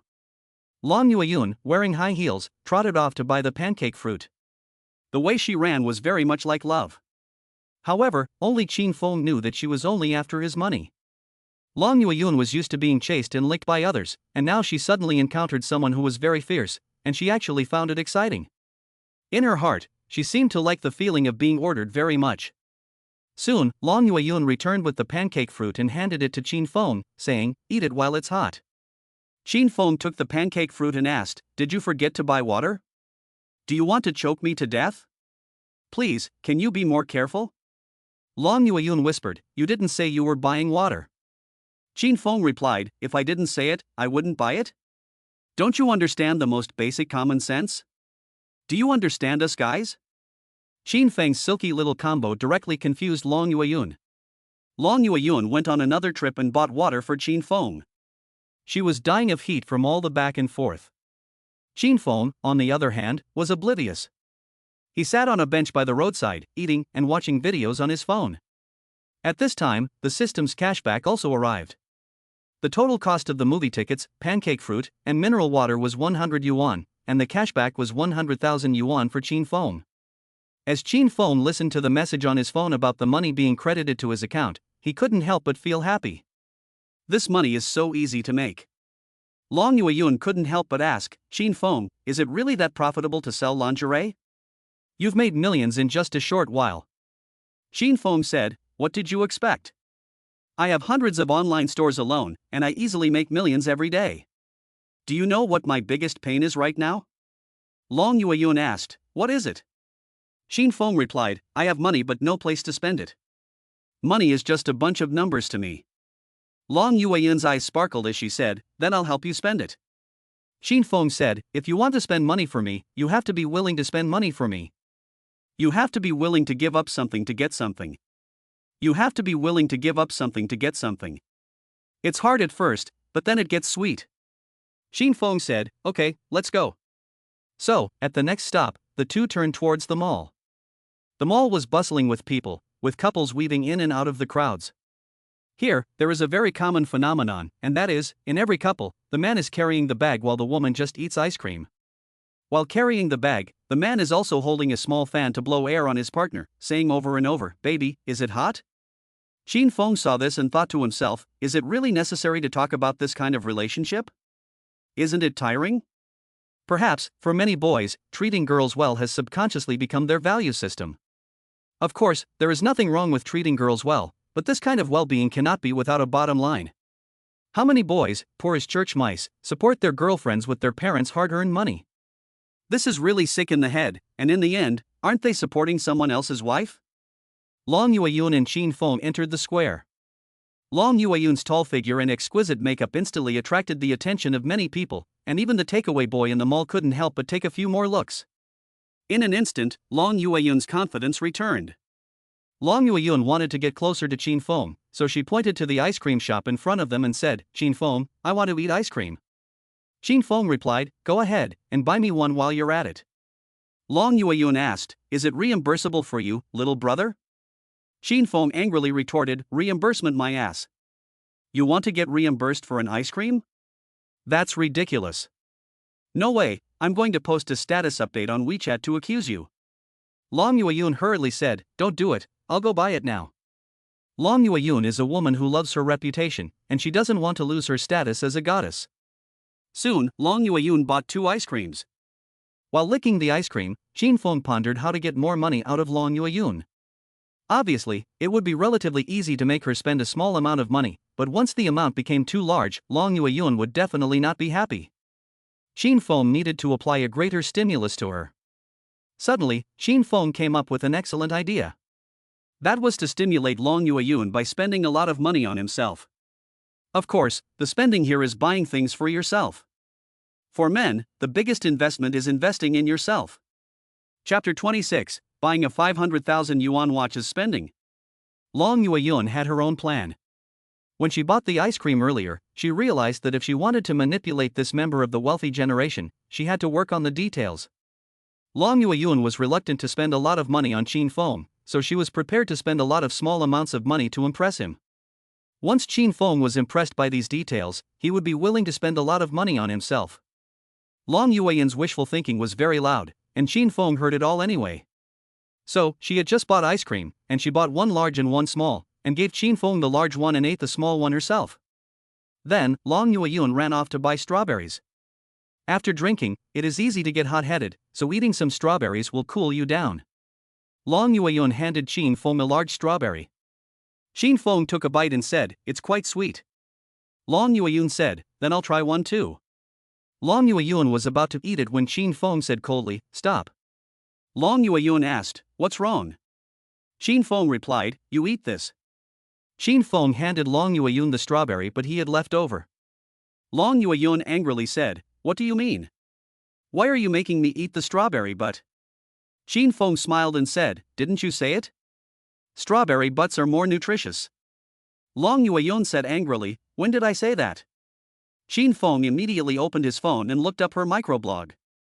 2 months ago, Long Yueyun had posted a microblog.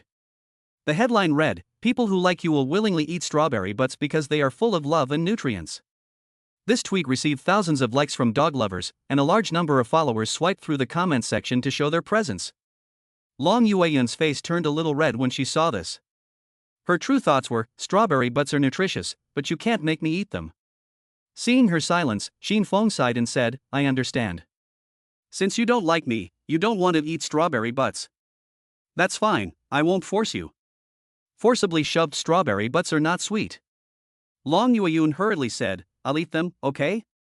Qin Feng said coldly, "Why do you look so reluctant? I'm giving you a strawberry butt to eat, which is a gift to you. Not many people can get one even if they want it." Long Yueyun angrily said, "Qin Feng, aren't you going a bit too far?" Qin Feng said with a smile, "Are you angry? I'm just imitating your tone from before, why did you break your guard?" Long Yueyun said with a serious expression, "Do you know me from before? On what basis do you make wild guesses about me?"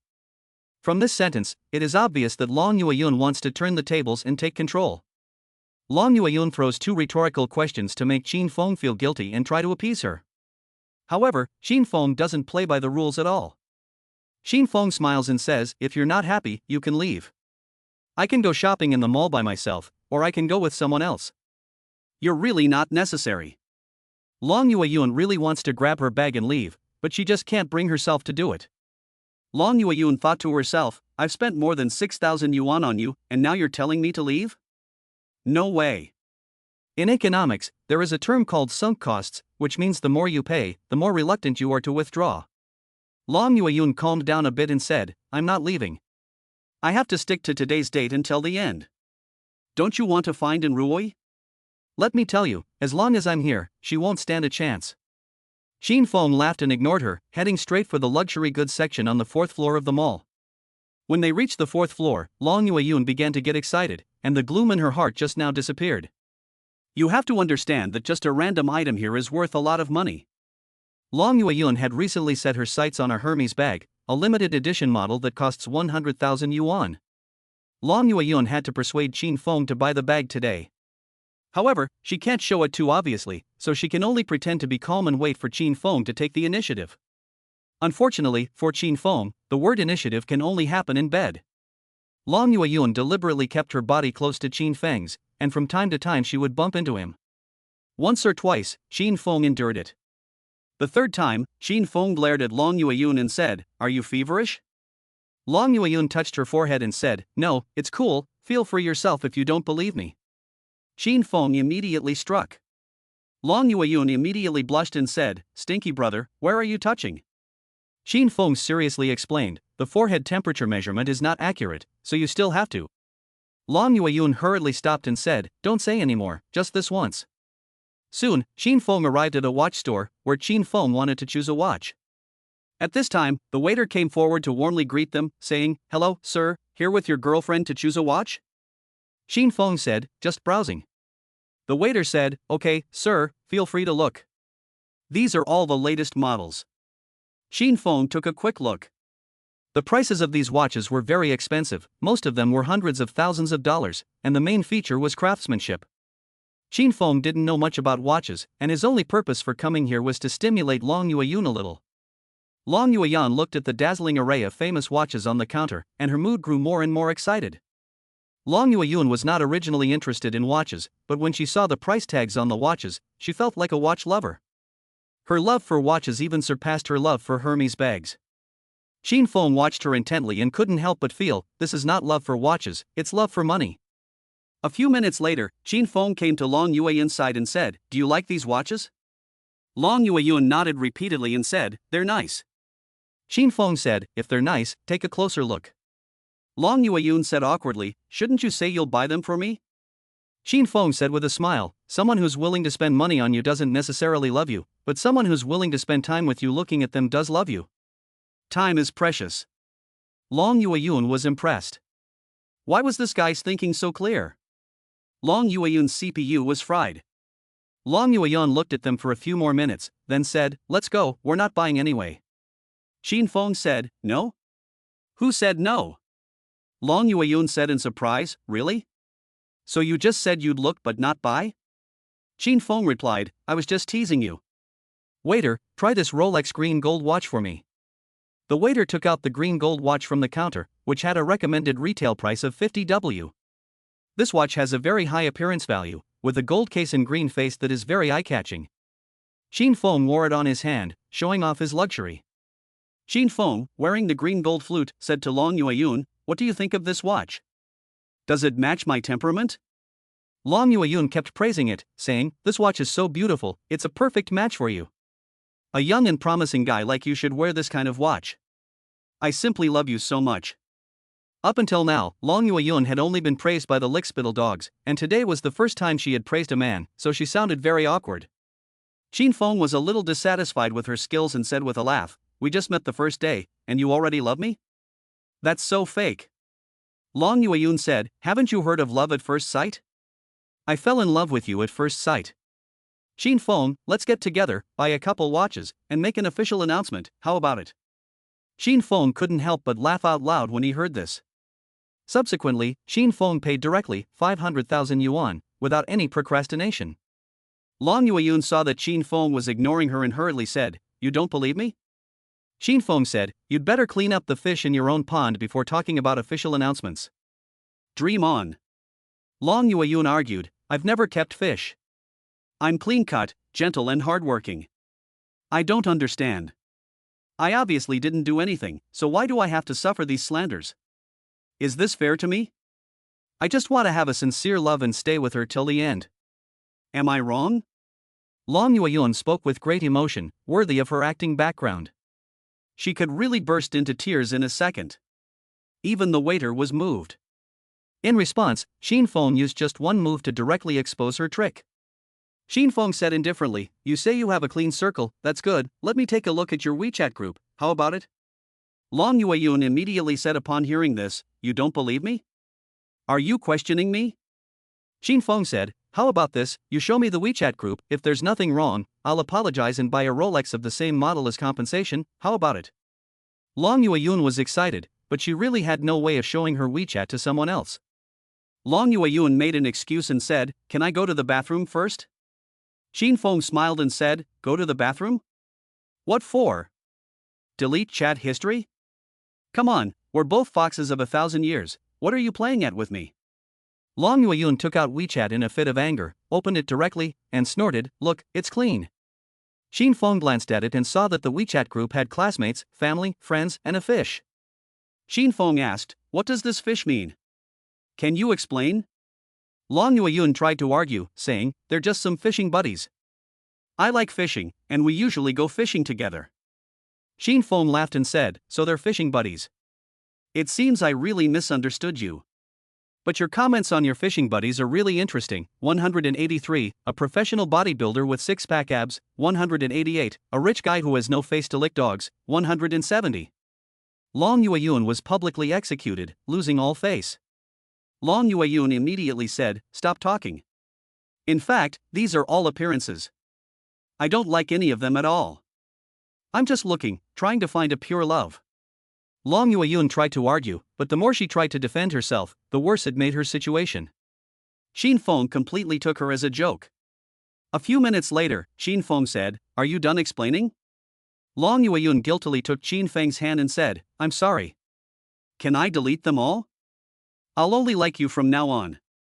Xin Feng said, then post a status update? Long Yueyun said, forget it, I don't like posting status updates. We're both adults, and it's good that we both understand the adult world. Xin Feng said with a smile, I understand you like a hammer, I'm leaving, I don't want to waste time with you. Xin Feng left the watch shop, while Long Yueyun followed like a stalker, always behind Xin Feng.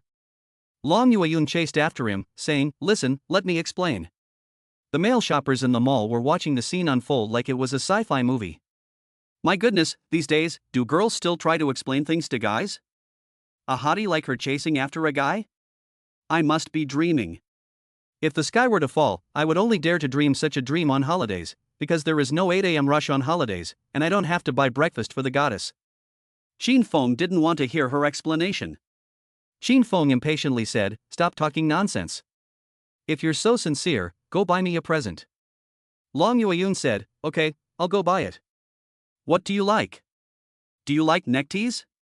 Xin Feng said with a stern face, don't ask if you like it or not, just buy it. Why?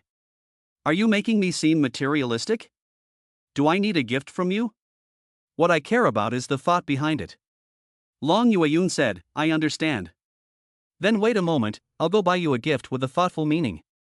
Xin Feng said again, I don't want a gift with a thoughtful meaning that's less than 1,000 yuan. Those kinds of neckties are embarrassing to wear out in public. Long Yueyun said with a melancholy face, okay, I understand. Long Yueyun went upstairs with a sad face to buy a gift. In this situation, Long Yueyun felt that it was similar to the past. Long Yueyun saw her own reflection in Xin Feng's body, not just like, but exactly the same. Long Yueyun felt that she was being manipulated, but why couldn't she control herself? Xin Feng knew human nature too well. Once the seed of greed was planted, it would immediately take root and sprout. Long Yueyun is a woman who craves material things, and such women often don't end well. Soon, Xin Feng received another rebate from the system. This time, the rebate was 1.5 million, which meant that Long Yueyun had spent 15 million this time.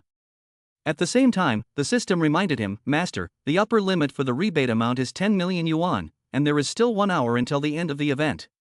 Upon hearing this, Xin Feng couldn't help but perk up. It seems that he must give Long Yueyun another lesson in resistance. Chapter 27, How can I prove that I have money? Buy gold, of course. Long Yueyun bought a tie that cost more than 1,000 yuan. Long Yueyun had very little left in her WeChat wallet, and it might not even be enough to pay for this month's meals. However, Long Yueyun still made up her mind and bought the tie for Xin Feng. In Long Yueyun's opinion, you can't catch a wolf without giving up your children, and the money spent now is considered an investment. Long Yueyun firmly believed that she would get her reward. Soon, Long Yueyun returned to Qin Feng's side and handed him the tie, saying, "Don't say I'm not willing to spend money on you." Qin Feng unwrapped the tie, took a look, and nodded, saying, "The workmanship is not bad." "Thank you." Long Yueyun said happily, "I'm glad you like it. Now, is it my turn to choose a gift?"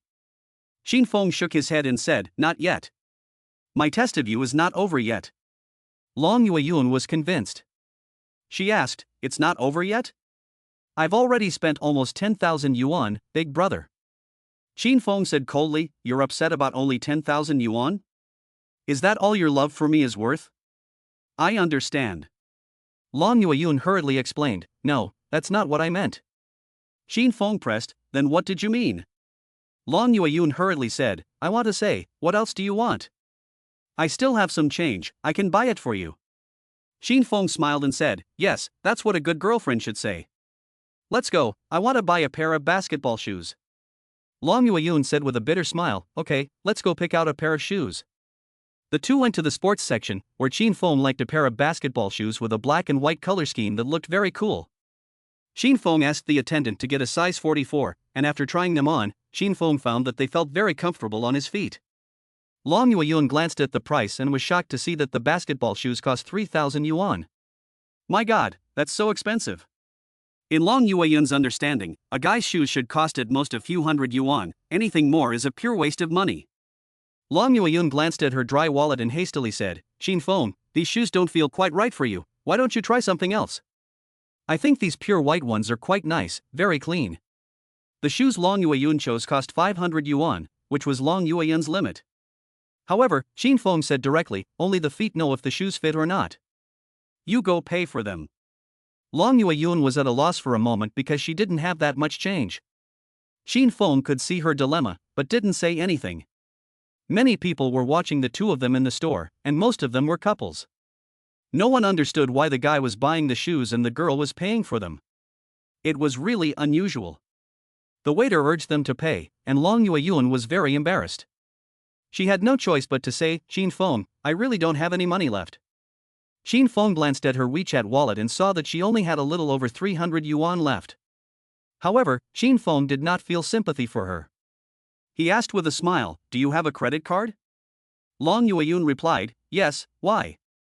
Qin Feng said, "Right, you can use your credit card to pay for it first, and then pay the 3,000 yuan in installments over 12 months, with a few hundred yuan each month." Qin Feng asked Long Yueyun to pay with her credit card. Long Yueyun immediately refused, saying, "Qin Feng, I'm not in the habit of overspending." Qin Feng asked curiously, "Then why do you have a credit card?" Long Yueyun couldn't answer, and she regretted it a little. If she had known, she would have just said no. Qin Feng sneered and said, "In my opinion, you are not in the habit of overspending, but rather not repaying your debts.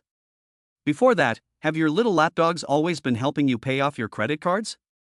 Qin Feng hit the nail on the head, right at the heart of Long Yueyun, as if he knew all her secrets. Long Yueyun was eager to deny it, but unfortunately, no matter how much she explained, it was all so pale. Qin Feng didn't want to hear her ramble on about useless things. Qin Feng directly unleashed his killer move, pointed at Long Yueyun's nose, and said without mercy, "It's just that I don't like it enough, so why talk about it so much? You're still arguing that you don't have money for food, can't you skip a meal? You can't even afford to buy me a pair of basketball shoes, and you still want to be with me? Just stop it." Subsequently, Qin Feng took out his phone and prepared to pay for himself. Seeing this, Long Yueyun quickly took out her credit card and said, "Qin Feng, don't be like this. I really like you, and I'll buy the shoes." Long Yueyun tried to act cool, but Qin Feng gave her a way out. Qin Feng said with a smile, "That's right, this is what a good girlfriend should do. You go ahead." Long Yueyun looked really embarrassed. In this way, Long Yueyun used her credit card to overdraw 3,000 yuan and bought the basketball shoes for Qin Feng. This operation really shocked the receptionist. In the receptionist's impression, it was always the guy who used the credit card to pay for the girl. Today it happened the other way around, which was really rare. Inside the store, many couples also stopped and everyone was incredulous. On the scene, many little fairies were even furious and discussing it next to each other. This guy is shameless, buying his own shoes and making his girlfriend pay. The guy down there is shameless. Girls are meant to be pampered, not used for credit card swiping. The sisters must have been PUA'd. the scumbag won't die a happy death. There were also some male compatriots who happened to hold the opposite attitude towards Chin Feng. Everyone thought Chin Feng was awesome. Dude, you're really something, you actually got a girl to pay. You must be something special. I really want to learn from him. Chin Feng heard the idle gossip around him, but he ignored it. It was just a bunch of busybodies, and it wasn't worth Chin Feng's time. However, there were still some young women who couldn't help but want to stand on the moral high ground and uphold what they believed to be justice. No, I have to fight for my sister and keep her away from this kind of scumbag. A woman with heavy makeup walked over and pointed at Chin Feng, saying, "Are you even a man? Are you cheap? You're shameless spending a woman's money. If I were you, I would just find a piece of tofu and crash into it. Women are here to be loved, to be cared for, not to be used as an ATM or a credit card. You men should support us with your money. This is the most basic quality. Obviously, you don't have this quality. Ugh, scum." Chin Feng was scolded severely. The other girls on the scene swarmed over and directly pointed at Chin Feng's nose and scolded. At this time, Long Yueyun felt a little secretly happy inside, thinking, great, there are some things I'm embarrassed to say, but they've just helped me make it clear. Chin Feng, I don't believe you won't transfer money to me. Then, the woman with heavy makeup came over to Long Yueyun's side and comforted her, saying, wake up, sister. You're so good looking and have such a great figure, you deserve someone better. Staying with this incompetent scum will only waste your youth. How precious our women's youth is. You have to be with a man who is willing to spend money on you. Long Yueyun pretended to be obedient and said, he's been treating me well. He promised me he'd buy me a bag later, didn't he? Chin Feng? I have to say, Long Yueyun's ability to use this trick to save face is really silky. Chin Feng just smiled and didn't take a stand. The heavily made-up woman sneered and said, I feel sick just looking at his face. Sister, how could you fall for him? As soon as she finished speaking, the sound of a payment notification from Chin Feng's phone rang out, clear and loud, and everyone there heard it. 50,000 yuan has been received via WeChat, 100,000 yuan has been received via WeChat, 150,000 yuan has been received via WeChat. Chin Feng's system rebate had arrived, and this rebate amounted to 3 million yuan. At the same time, a voice from the system also came to Chin Feng's mind. This event has come to an end, with a total rebate of 10 million yuan. The sound of the payment notification continued for a minute, and everyone there was dumbfounded. This is a mobile phone ringtone, quite peculiar. It must be a ringtone. How could anyone collect 3 million in 1 minute? It's fake, absolutely fake. How could someone worth millions of dollars not be able to afford a pair of basketball shoes? That's ridiculous. Everyone thought that Chin Feng was pretending to be rich, but only Long Yueyun knew that Chin Feng was really rich. A 500,000 yuan Rolex, that's just something you buy. So Long Yueyun hurriedly said, Chin Feng, don't be angry, I am willing to buy you basketball shoes, I don't ask you to buy me a bag. Chin Feng smiled and said, even if you beg me, I won't buy it for you, because you just didn't stand on the same side as me. Long Yueyun hurriedly explained, no, I have always been on the same side as you. Chin Feng shook his head disappointedly and said, forget it, let's just end it here. At this time, more people came to condemn Chin Feng. The heavily made-up woman said arrogantly, you stinking loser, what are you pretending to be a rich man for? With your poor acting skills, you can fool an 18-year-old girl, but the masses have discerning eyes. Other girls echoed, that's right, if he really was rich, he would show off his bank card balance, wouldn't he dare? I've seen too many of these fake second generations, pretending to be rich people, specifically to fool ignorant young girls. Seeing that everyone was so outraged, Chin Feng really had no choice but to simply prove himself. However, Chin Feng was not stupid enough to post his bank balance, which would have had no visual impact. Suddenly, Chin Feng remembered that there was a gold shop downstairs, and he had a bright idea, he was going to buy some gold. So, Chin Feng simply went downstairs on his own, completely ignoring Long Yueyun. Long Yueyun hurriedly chased after him, putting on a show of a woman chasing a man. This was great, there were even more onlookers, and everyone wanted to expose Chin Feng's hypocritical identity as a rich second generation. Everyone seemed to have turned into a messenger of justice, following behind Chin Feng like a bunch of lunatics. Don't let the scumbag get away, this guy cheats for money and women. He tried to run as soon as he pulled up his pants, but there was no way. Chase him. Chin Feng didn't run, but instead went to the gold store counter to buy some gold. At this time, the heavily made up woman also chased after him, and she sneered and said, "Oh, are you going to continue cheating? Sister, you should open your eyes and see clearly, this man is a liar, and he still wants to continue cheating you into buying gold. Wake up.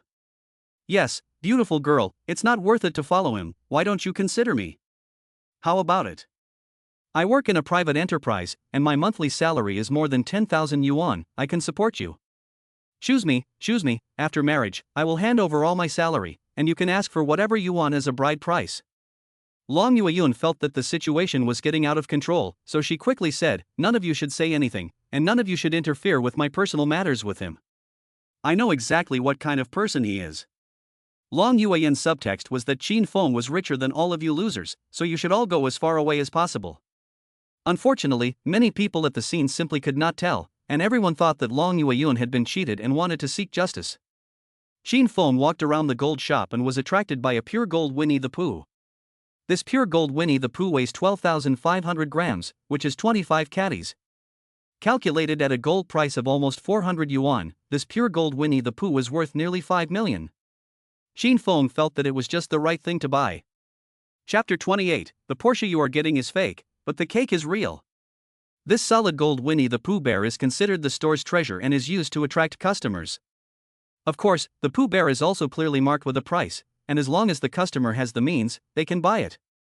So, Qin Feng asked the waiter, "How much is this gold bear?" The waiter smiled and said, "Sir, this pure gold Winnie the Pooh bear weighs 12,500 grams, which is equivalent to 25 pounds. Based on the market price of gold at 400 yuan per gram, you only need to pay 5 million to take it away. This Winnie the Pooh bear represents wealth, good fortune, and love." Qin Feng asked with a smile, "Can it protect the home?" The waiter said awkwardly, "I guess so." Qin Feng said, "Then put it in the bedroom. It's a pretty good decoration." Qin Feng's words attracted a burst of jeers from the people around him. "This guy is sick in the head, this is a solid gold Winnie the Pooh bear, worth 5 million, and he treats it like it's worth 500, buying it just like that? A fake second generation must be able to brag, otherwise how can he fool his sister? Sister, you should stay away from this kind of blowhard, he's too low, he can still buy this gold bear, I'd just run naked through them all." No one at the scene believed that Qin Feng had the strength to buy this golden bear. Even the gold shop attendant thought Qin Feng was joking. However, the attendant was very qualified. She comforted him, saying, "Sir, it's okay if you can't afford it for the time being."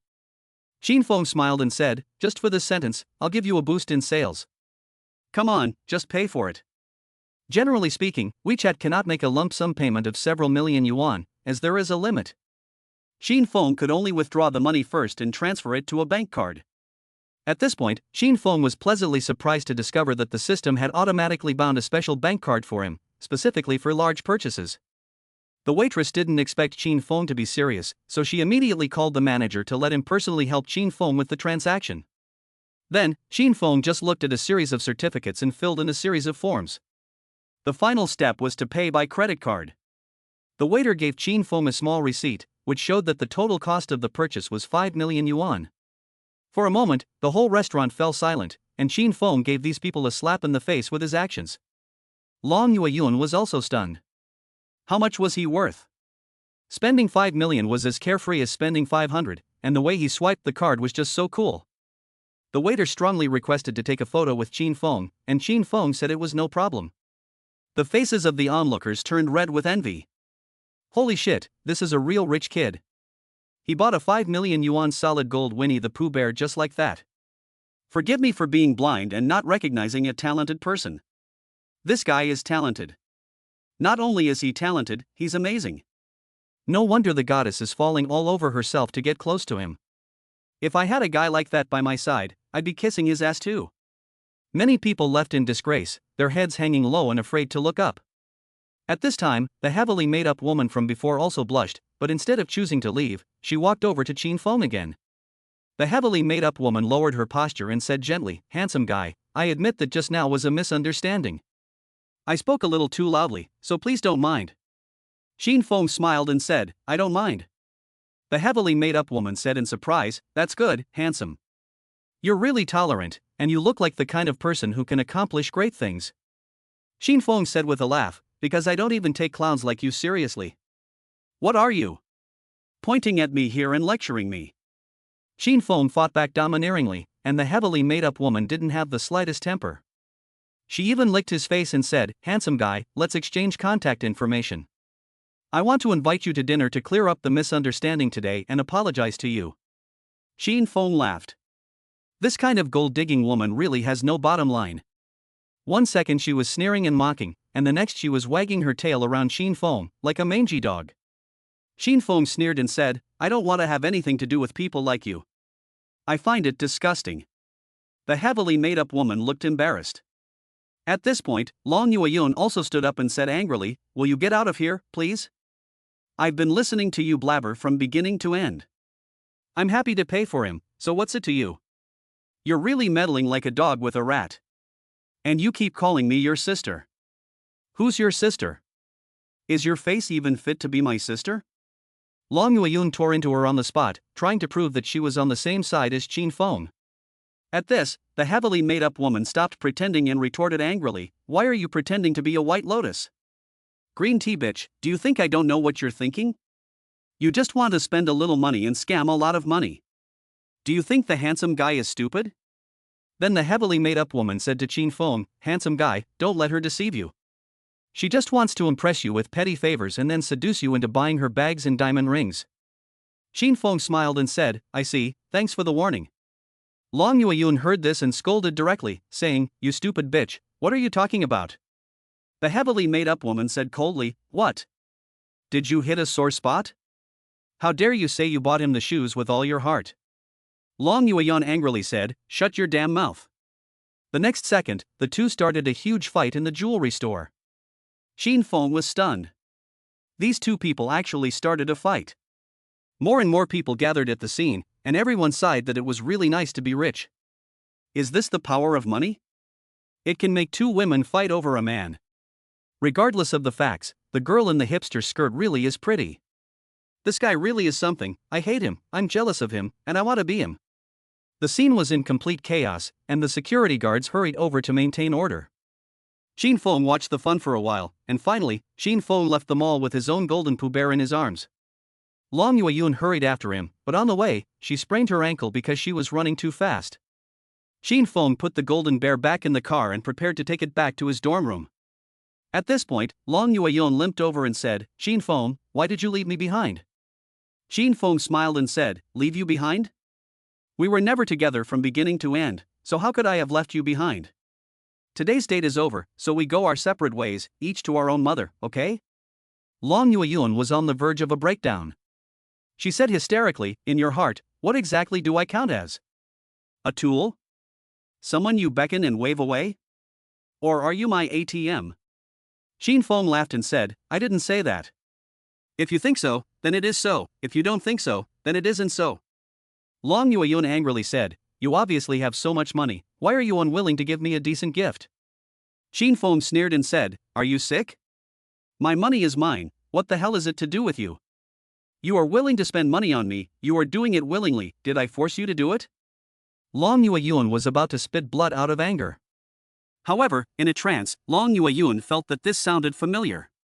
Upon careful reflection, she realized that these words of Qin Feng were not just the same set of words that she had used to describe those little lapdogs before. From beginning to end, Long Yueyun had never liked the lapdogs around her. This also proves that Qin Feng has never liked her. Long Yueyun looked at Qin Feng with tears in her eyes and said, "You asked me out just to have some fun, didn't you? You never wanted to be with me." Qin Feng smiled and said, "I thought about it, but wanting something and doing it are two different things, okay?"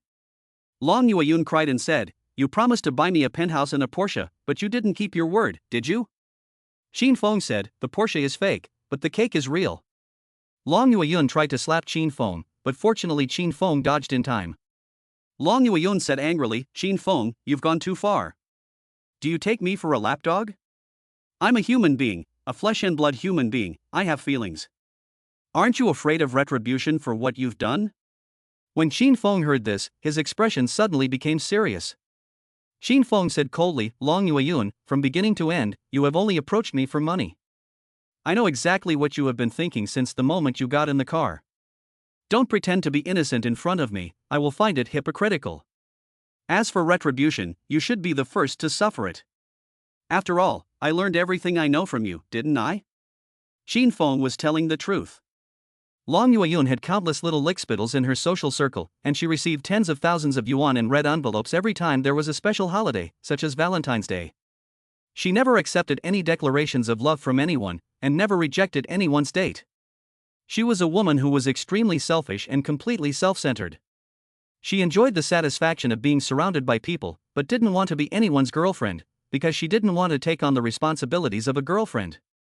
She treated everyone's sincerity as worthless, and was obsessed with money. In her opinion, whoever is willing to spend money on her is good to her, and whoever is good to her will be rewarded with a meal. Long Yueyun has completely fallen this time. She never expected Qin Feng to be so ruthless. Long Yueyun gave a fierce look and said, "You're good, we'll see. You're the first man to hurt me, and I'll make you pay." Qin Feng laughed and said, "Do you think I'm scared?" Long Yueyun turned around and said, "Just you wait, Qin Feng." Then Long Yueyun limped away. Qin Feng got into his sports car and prepared to go back to school. At this time, Long Yueyun hid in the shadows, silently observing Qin Feng. As soon as Qin Feng started the car, Long Yueyun immediately called the police and asked the traffic police to check him for drunk driving. Qin Feng knew better than anyone that you should not drink and drive, and you should not drive and drink. Therefore, after getting into the car, Qin Feng did not hurry to go. He was going to find a designated driver. So, Qin Feng asked his personal assistant Shelu to find a designated driver for him. In a short while, the designated driver arrived. "Hello, I am the designated driver you asked for. Are you the owner of a car with the last digit 6656? Qin Feng was sitting in the passenger seat of the convertible sports car when a clear and melodious girl's voice came to his ears. This soft and sweet girlish voice almost made Qin Feng's ears pregnant. Qin Feng looked up and said, "Wow, this designated driver is so pretty." Chapter 29, Looking for a designated driver, and I found a direct female classmate. The designated driver was a young girl wearing a blue work vest, with a high ponytail, bare face, and dimples when she smiled. Qin Feng had seen countless beautiful women, but there were only a handful that he really thought were good-looking. Especially in their bare-faced state, there were even fewer that were good-looking. The young designated driver in front of him was indeed a beauty. At first glance, Qin Feng felt that she looked a bit like his first love from elementary school. Once this setting was substituted, it became uncontrollable. Qin Feng couldn't help but ask, "Are you the designated driver?" The girl smiled and said, "Yes, I'm the designated driver you've hired. My ID number is 2179. I'm very happy to serve you." Qin Feng said, "What's your name?" The girl said, "Sir, I'm not at liberty to disclose that." Qin Feng asked again, "How old are you?" The girl hesitated and said, "I'm not at liberty to disclose that either." Qin Feng said with a blush, "If you're not at liberty to disclose anything, how can I let you drive with confidence? What if you're underage?" The girl hurriedly explained, "Sir, I'm an adult, I'm already 19 years old." Qin Feng asked, "How can you prove it?" The girl stammered, and her face instantly turned red. Qin Feng saw her coy appearance and felt that she should have just started driving for a short time. Qin Feng got out of the car and was ready to have a good chat with her. At this time, Long Yueyun, who was in the shadows, was already furious. This is nothing but a pure scumbag. He just abandoned her a moment ago, and then he turns around and hits on another girl. Long Yueyun really wanted to rush out and slap Qin Feng twice, but she was limited to just thinking about it. She knew full well that she would get no advantage in front of Qin Feng. So, Long Yueyun prepared to tweet about Qin Feng's various crimes tonight. Title of the tweet, Exposing Scumbags Who Cheat on Money, Women and Relationships. Then, Long Yueyun secretly took a photo of Qin Feng and posted it on Weibo.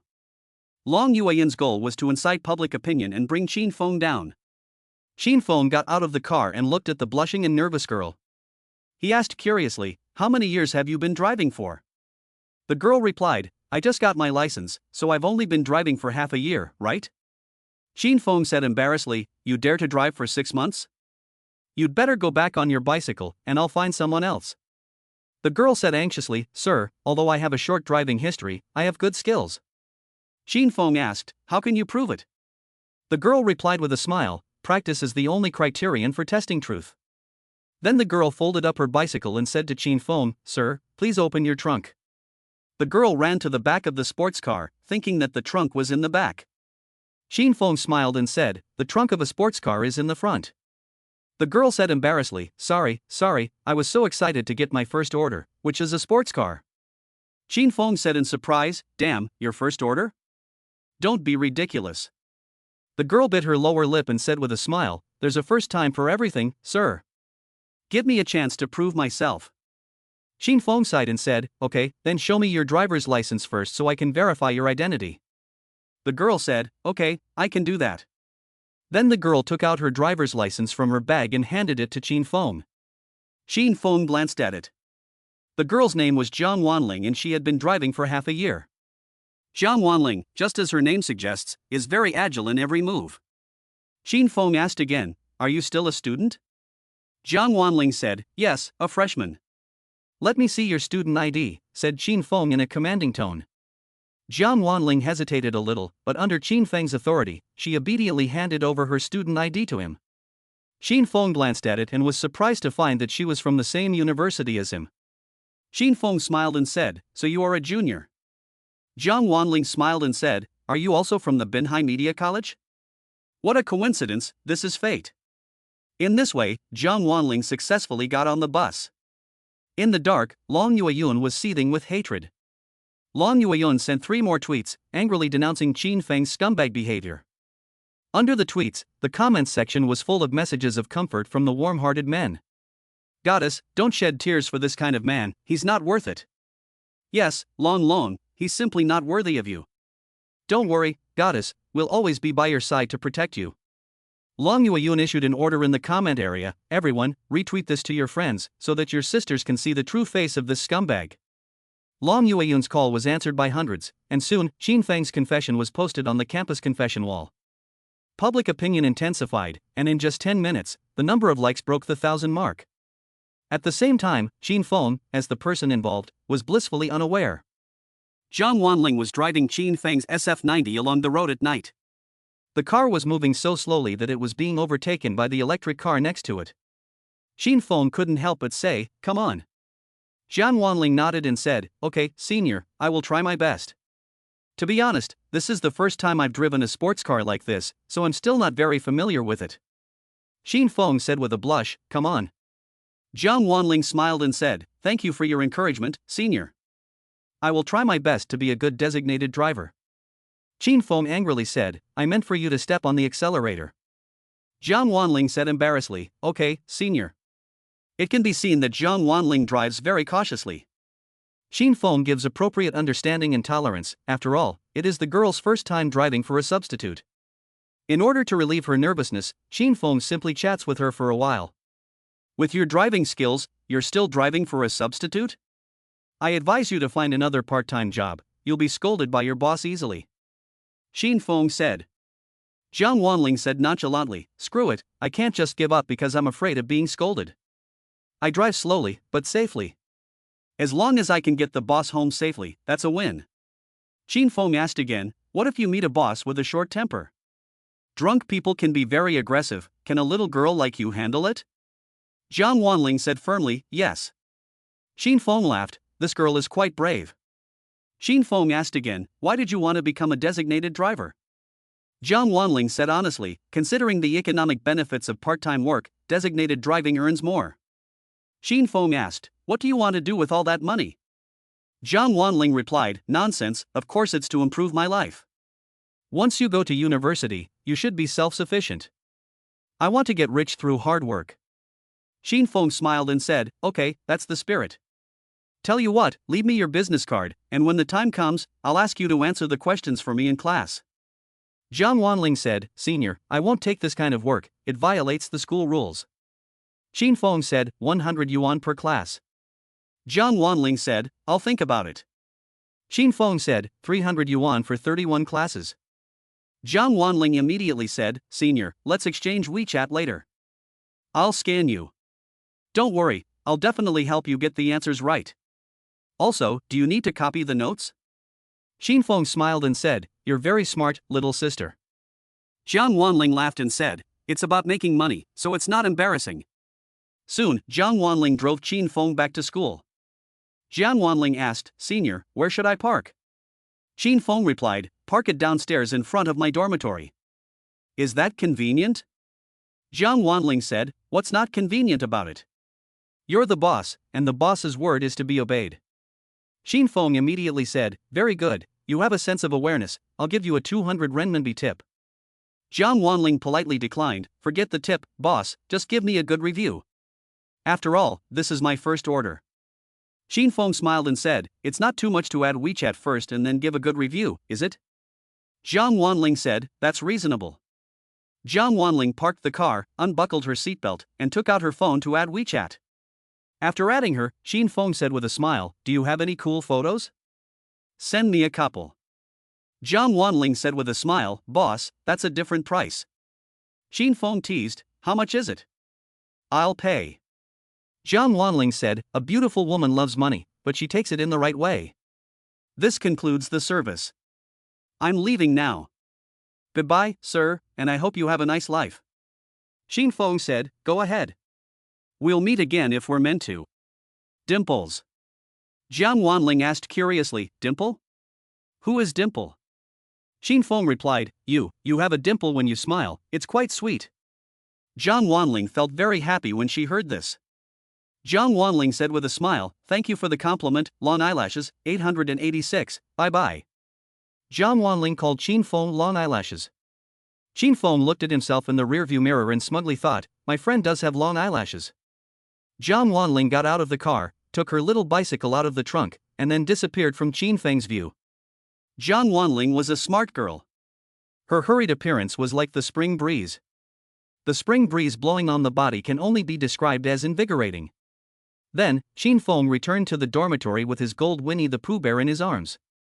At that time, Li Jing, Zhao Haojie, and Guo Tao were anxiously waiting for Xin Feng to return. A few minutes later, Xin Feng went upstairs and returned to the dormitory. Zhao Haojie hurriedly said, Brother Feng, you're finally back. What's your situation? Xin Feng had a face full of question marks and said, What situation? What are you talking about? Zhao Haojie anxiously said, Brother Feng, you have been censored on the hot search. Now the campus is full of negative news about you. Long Yueyun accuses you of being a scumbag who cheats for money and sex, and also calls you a stingy iron rooster who never pays for anything. Li Jing added, she also posted screenshots of the payment, and the pictures tell the truth. Public opinion is now one-sided. After listening to this, Xin Feng smiled and said, don't panic, stay calm. Guo Tao, the head of the dormitory, said with deep concern, Xiao Feng, it takes a lot of effort to dispel rumors, and I think you should come forward and prove your innocence. Xin Feng smiled and said, there's nothing to prove. It was indeed her who spent the money. Long Yueyun was obviously upset. Let me tell you, when she paid, her face turned green, and it was really funny. Upon hearing this, the three men were shocked. Zhao Haojie exclaimed, Brother Feng, you went out on a date with Long Yueyun, and she really paid for everything? Xin Feng replied, yeah, what's the big deal? She rode in my Ferrari, so she should pay for the gas. Zhao Haojie gave him a thumbs up and said, you're awesome, Brother Feng. Long Yueyun is always the type to spend money, but this time she spent so much, she must be heartbroken. Xin Feng smiled and said, the crazier the enemy, the more it shows that we've done a good job. She's just a clown. Let's ignore her. Come on, guys, let's look at my new decoration. The next second, Xin Feng took out a 5 million yuan gold Pooh bear. At that moment, the 502 dormitory became glittering with gold. Holy shit! Holy shit! Holy shit! Unfortunately, the guys were uneducated, and they said holy shit all the time. Chapter 30, this is the comment section, not no man's land. Xin Feng removed the packaging from the gold Pooh bear and placed it on his computer desk. The guys were stunned. Zhao Haojie couldn't help but exclaim, what is this thing? It looks very valuable. Li Jing said, such a big piece of chocolate? Let me try a bite. Li Jing wanted to get up and take a bite, but Xin Feng immediately stopped him and said, this is not chocolate, it's gold. After hearing that it was gold, the three of them were shocked. Li Jing hurriedly closed the bedroom door, afraid that someone would find out. Zhao Haojie said excitedly, Brother Feng, I'm not well educated, so don't lie to me. Isn't gold measured in grams? How can there be a gold bear this big? Xin Feng laughed and said, yes, it's a limited edition. I bought it and got a discount. It's 30 yuan cheaper per gram, so it's a good deal. Zhao Haojie asked, so how much did you spend on this pure gold Winnie the Pooh bear? Qin Feng replied, over 5 million, it's a small amount of money. I'll keep it in my bedroom to protect the house. When they heard over 5 million, the excitement of the group was hard to contain. Zhao Haojie ran directly to the balcony and yelled, holy shit, and the rest of the floor echoed his shout. After a while, Zhao Haojie asked excitedly with red eyes, Brother Feng, where did you get the money? Qin Feng smiled and said, a rich woman gave it to me, ha ha ha. Zhao Haojie said in grief, no. No, this can't be true. Li Jing also said in pain, seeing you get rich is even more difficult than killing me. Qin Feng's dormitory was in an uproar, and the 3 roommates in the dormitory all regarded Qin Feng as a godlike being. However, outside of room 502, Qin Feng's reputation was not very good. Long Yueyun's smearing continued, and she even went to the counselor, crying and demanding that Qin Feng pay her back. The campus Weibo topic was all about Qin Feng, and Qin Feng was properly labeled a scumbag. Late at night in the hospital, Li Shishir and Ruwei also saw the Weibo topic. Li Shishir couldn't stop smiling. This Long Yueyun is really interesting, she even posted 5 tweets, pointing her nose and calling Qin Feng a scumbag, ha ha ha. Li Shishir said with a smile. And Ruwei said softly, didn't they go on a date? Why did it turn out like this? Li Shishir said, in my judgment, here's what happened. Long Yueyun, wanting to seduce Qin Feng, deliberately wore a skirt that hugged her hips and had dinner with him, hoping to lure him into her fish pond. But Qin Feng didn't play by the rules, and resolutely refused to fall for her trap. He didn't spend a single penny the whole time. Long Yueyun wanted to fish, but instead she lost all the bait. The fish simply wouldn't bite, and in the end, she became so angry that she just threw the fishing rod away. And Ruoyi felt enlightened after hearing her best friend's century-level analysis. And Ruoyi's previously low mood suddenly became high. With a smile on the corner of her mouth, and Ruoyi asked, sure, is your analysis reliable? Li Shishir smiled and said, absolutely reliable. I'm an avid player of the script killing game. Don't question my reasoning ability. And Ruwei said, so, Qin Feng is not a scumbag at all. Who says that the guy has to pay when going out on a date? Right? Li Shishir nodded and said, yes, I don't think he's a scumbag at all. He's also a very sensible guy. After all, he resisted the temptation of Long Yueyun's black silk. And Ruwei said happily, this shows that he can keep his guard up and resist temptation. He's a good guy. See, girls just love to fill in the blanks. Self-guidance is the best. Then Li Shishir said, hurry up and send a message to Qin Feng. Let's make a dinner date for tomorrow. And Ruwei said, okay. And Ruwei had just taken out her phone when she suddenly realized that she had already sent a message to Qin Feng. And Ruwei said awkwardly, oh no, Shishir, I sent him a message 2 hours ago. Li Shishir asked in surprise, what did you send? And Ruwei whispered, I sent it. I'm sorry for bothering you before, I won't do it again. Li Shishir rolled her eyes, and said in a tone of voice that showed her deep dissatisfaction, I told you to hold it together, why are you in such a hurry, young lady?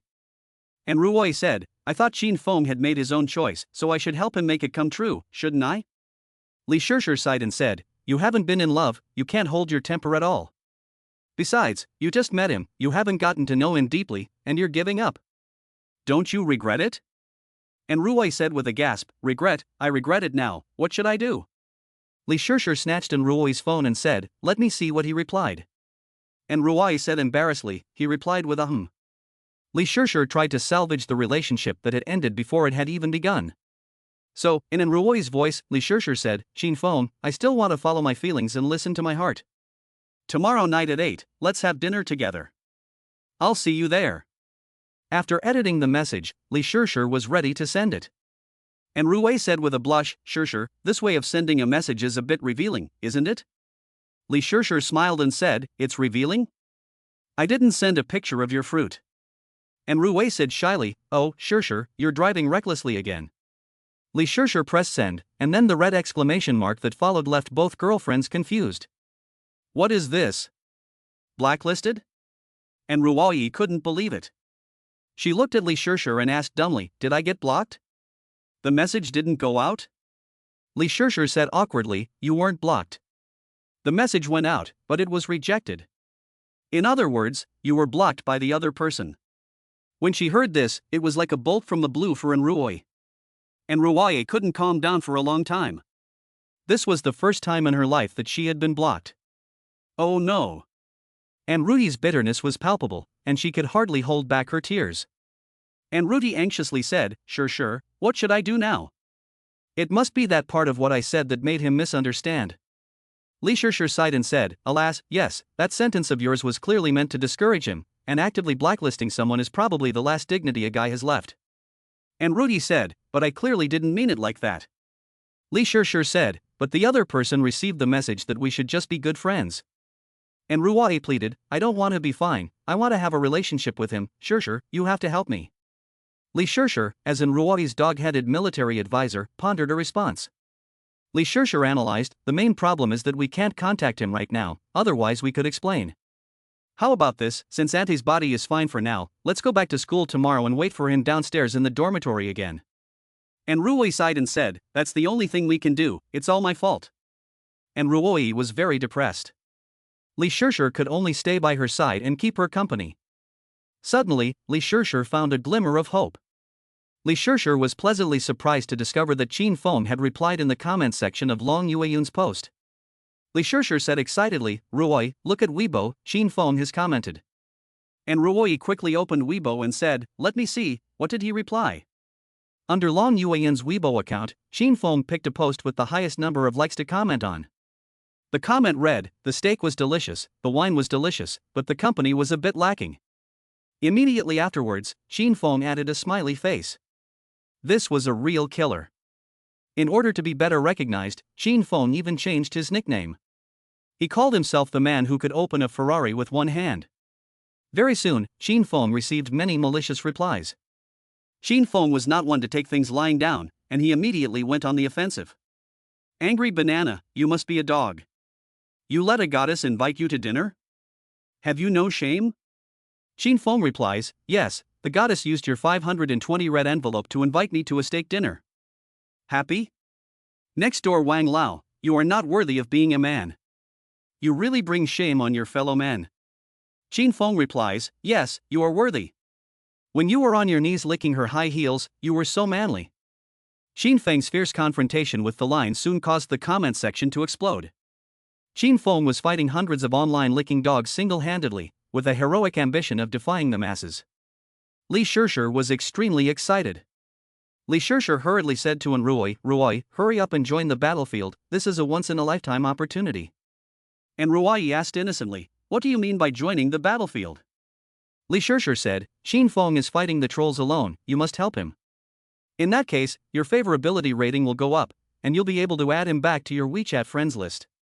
And Ruai said happily, Good idea, Sure, you really understand men. Lee Sure said awkwardly, Ahem, please call me the master of emotions. Although Lee Sure calls herself the master of emotions, she is actually a love novice, and she is only rich in theoretical knowledge. Then, Lee Sure taught step by step, and Ruoi turned on husband protection mode in the comments section. Chin Fong, come to me, I have something to tell you. As soon as Ruoi finished commenting, she started to get nervous. Is this okay? And Ruoi asked her best friend. Lee Sure said, Not green tea enough. And Ruai said shyly, Why pretend to be green tea when we're just talking nicely? Lee Sure smiled and said, You don't understand. We're in the comments section of Long Yueyun's Weibo, so we have to anger her. The angrier we make her, the happier Chin Fong will be, and the happier Chin Fong is, the more likely it is that you two will make up. Understand? And Ruai suddenly understood and said, I understand, Sure. Shall I post it again? Lee Sure said, Leave it to me. Lee Sure immediately took Ruoi's phone, deleted the previous comment, and then sent another one. Brother Chin Fong, don't be afraid, let me protect you. It has to be said that Lee Sure understands green tea. Soon, this comment was pushed to the top, and the melon-eating masses kept liking it and replying at the bottom. Holy shit, am I seeing things? Is this the account of the goddess in Ruoi? Yes, it is in Ruoi, with 100,000 followers, and it is a real person. Goddess, has your account been hacked? Why did you post this comment? I don't understand, Chin Fong is a complete scumbag.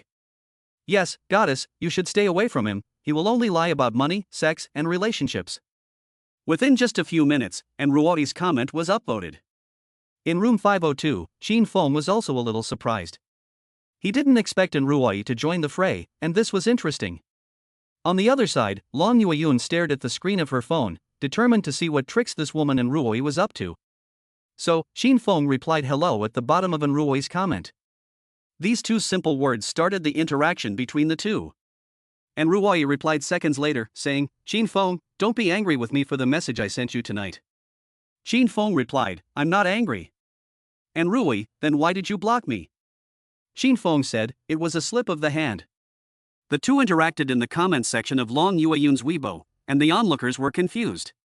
What's going on? The first school beauty in Ruoi's WeChat was blocked by a scumbag? Why is this happening? What did he do to deserve the goddess's love? I don't understand. Is it that in this world, only scumbags deserve the love of goddesses, and where should we pure love warriors go from here? Shut up upstairs, don't interrupt me while I'm eating melons. Xin Feng and Enruoi continued chatting. Enruoi said, Xin Feng, let's get back together, shall we? I still owe you a dinner, I'll treat you tomorrow night. Xin Feng asked, what should we eat? Enruoi said, whatever you want, I'll take you out to eat, my treat. Xin Feng said, then I want ice cream with milk flavor. Enruoi said, okay, I'll buy it for you. Xin Feng replied, can you wear black silk then? I like to see you wear black silk. Xin Feng's comment made Enruoi blush. Enruoi's face turned red, and she asked her best friend for help. Sure, what did he mean? He wants to see me wear black silk. Li Sure smiled and said, yes, that's what he meant. It shows that Xin Feng is a straight man, but I think straight men are quite good. At least they are sincere, right? Unlike some guys, who lock their eyes on black stockings and still stubbornly say they don't like them. If you remember, Yue, when choosing a man, you must look for sincerity. And Yue smiled and said, I understand. Following her best friend's advice, and Yue replied directly to Xin Feng, okay, I'll wear black stockings tomorrow night. Xin Feng said, okay, I'll get you a present. And Ruai sent a surprised expression and said, really? What kind of gift? Xin Feng said, guess? And Ruai said, do you want me to guess or not? The two interacted wildly in the comments section of Long Yueyun, and Long Yueyun was so angry that her face turned green. Long Yueyun could no longer bear it and immediately replied to Xin Feng, don't you two go too far, this is my comment section, not no man's land. Chapter 31, The Microblog War, and Long Yueyun instantly broke her defenses. Long Yueyun was on the verge of a breakdown. Originally, she had wanted to bombard Xin Feng on Weibo and expose his image as a scumbag, so that he would be humiliated. Unexpectedly, Xin Feng not only didn't feel ashamed, he was proud of it. What was even more hateful was that he had even publicly flirted with a girl in his comment area. The most crucial thing was that Xin Feng was flirting with his arch-rival Enruoi. Long Yueyun was so angry that her period was about to start. Long Yueyun immediately replied to Xin Feng, scumbag, get out of my comment section. Xin Feng immediately sent a smirking emoticon and said, okay, I'm wearing the basketball shoes you bought and I'm strutting away from your comment section. After seeing Xin Feng's reply, Long Yueyun was so angry that her lungs felt like they were going to explode. Long Yueyun just felt short of breath and that she didn't have enough air. Then, Xin Feng replied to Enruoi, saying, Enruoi, I'll send a tweet later, sincerely inviting you to my comment area. Enruoi replied in seconds, saying, already following, post quickly. This completely split the melon-eating masses. What kind of world is this? The scumbag Feng is flourishing, and pure love is being swept away. He is a complete liar who only knows how to trick women into spending money for him. Why should someone like this get the love of a goddess? I'll fight him one-on-one, and if the number of likes reaches 1,000, I'll go straight to his dormitory. Xin Feng looked at this comment and laughed. These people are just going to go online and complain. Instead of continuing to respond, Xin Feng posted a Weibo of his own. The Weibo text read, today's happiness comes from the little fairy. Then, Xin Feng carefully selected 9 photos, arranged them in a 9-square grid, and placed them below the text. The one in the middle was Long Yueyun. However, Xin Feng deliberately put a mosaic over her, so that everyone knows. Then, Xin Feng sent the tweet with one click. Soon, the netizens shifted their positions. Damn it, he obviously took advantage of the goddess Long, so why won't he let her go? This is literally killing someone by attacking their heart. Eating the steak the goddess invited, drinking the red wine the goddess bought, wearing the shoes the goddess bought on credit, and in the end, not even getting a proper look at the goddess's face? This mosaic is so dirty, it feels like watching a little movie. Brother upstairs, it seems you haven't watched it less. Cough cough, learn from appreciation. Let's talk for a moment. And Ruwei was a little confused when she saw Qin Feng's tweet. And Ruwei looked at Li Shishir and asked, Shishir, what does Qin Feng mean by this? Thank you Long Yueyun? Li Shishir smiled and said, are you stupid? Of course not. Qin Feng is subtly criticizing Long Yueyun because before, Long Yueyun always tweeted in this format, tweeting only about food and never showing her man in the photos, and even if she did, she would always put a mosaic over his face. Wow, this Qin Feng guy is interesting, go comment. And Ruwei said excitedly, okay, but what should I comment? Li Shishir thought for a moment and said, you just comment, handsome, add a WeChat. Often the simpler the words, the more devastating they are. Soon, and Ruwei typed in the comment area, handsome, add a WeChat. As expected, these 6 words broke the hearts of all the boys in the comment area. The warm-hearted men on the internet responded to Ruwei one after the other, advising him to keep his eyes open. Goddess, you're still very young and inexperienced. Don't let this scumbag fool you. He's not a rich second generation, and he's definitely not driving a Ferrari. And Ruwei replied, I don't care if he has a Ferrari or not, thanks. Heartbroken boy +1. Tonight was definitely not going to be a good night for the group of dog lovers. Of course, the one who was most upset was Long Yueyun. Long Yueyun scratched at the screen of her phone with the nail of her thumb, almost scratching the screen. This is so annoying, so annoying. But what was even more annoying was yet to come. 2 minutes later, Qin Feng sent another tweet. It was a photo of Qin Feng and the golden Winnie the Pooh bear. Qin Feng was holding the Winnie the Pooh bear in one arm and flowers in the other, with a particularly bright smile. Then, Qin Feng specially at Ed and Ruwei. This time, the comments section exploded again. What's going on? That thing in his hand, it can't be pure gold, can it? I just looked it up, and it seems to be. What seems to be? It is a limited edition pure gold Winnie the Pooh bear, 12,500 grams. I saw it when I was shopping in the mall before, and he actually bought it? This gold bear must be worth more than 5 million, did he really buy it? The clown is actually me. Qin Feng's pictures say it all. Long Yueyun's rumor has been disproved, and everyone has their own answer as to whether Qin Feng is really broke. At this time, there are still some stubborn people who refuse to admit defeat. Guys, it must be a Photoshop, don't let him fool you. Yeah, who would be stupid enough to spend 5 million on a gold bear? What can you do with it? Qin Feng immediately replied, as a decoration. This guy was so angry that he lost his guard. And Ruwei also saw Qin Feng's tweet, and she hurriedly asked her best friend, Cici, why did Qin Feng mention me? Li Cici replied, maybe he wants to give you a gift? Didn't he mention it before? And Ruwei said in shock, what? Give me such an expensive gift? I can't afford it, we just met. Li Cici smiled and said, love comes fast, just like a tornado. But I think Qin Feng has good taste. And Ruwei asked, why do you say that? Li Shishir said, men who like gold have good taste, and there's even such a big Winnie the Pooh bear, I love it. And Ruwei blushed and said reproachfully, he gave it to me, you can't take it, humph. Li Shishir said with a smile, I'll just touch it, I can touch it, can't I? And Ruwei said, you can touch it. At this point, and Ruwei was once again stuck in a dilemma. And Ruwei said, then what gift should I give him? And it has to be of equal value. Li Shishir thought for a moment and said, I'm at a loss for an answer to that. Here's an idea, you can send a microblog post asking for everyone's opinions. Guys understand guys best. And Ruwei said awkwardly, isn't that a bit too high profile? Li Shishir smiled and said, that's the whole point. If everyone knows, it will scare off a lot of your competitors, and those like Long Yueyun will have to step aside and stay out of it. And Ruwei nodded and said, okay.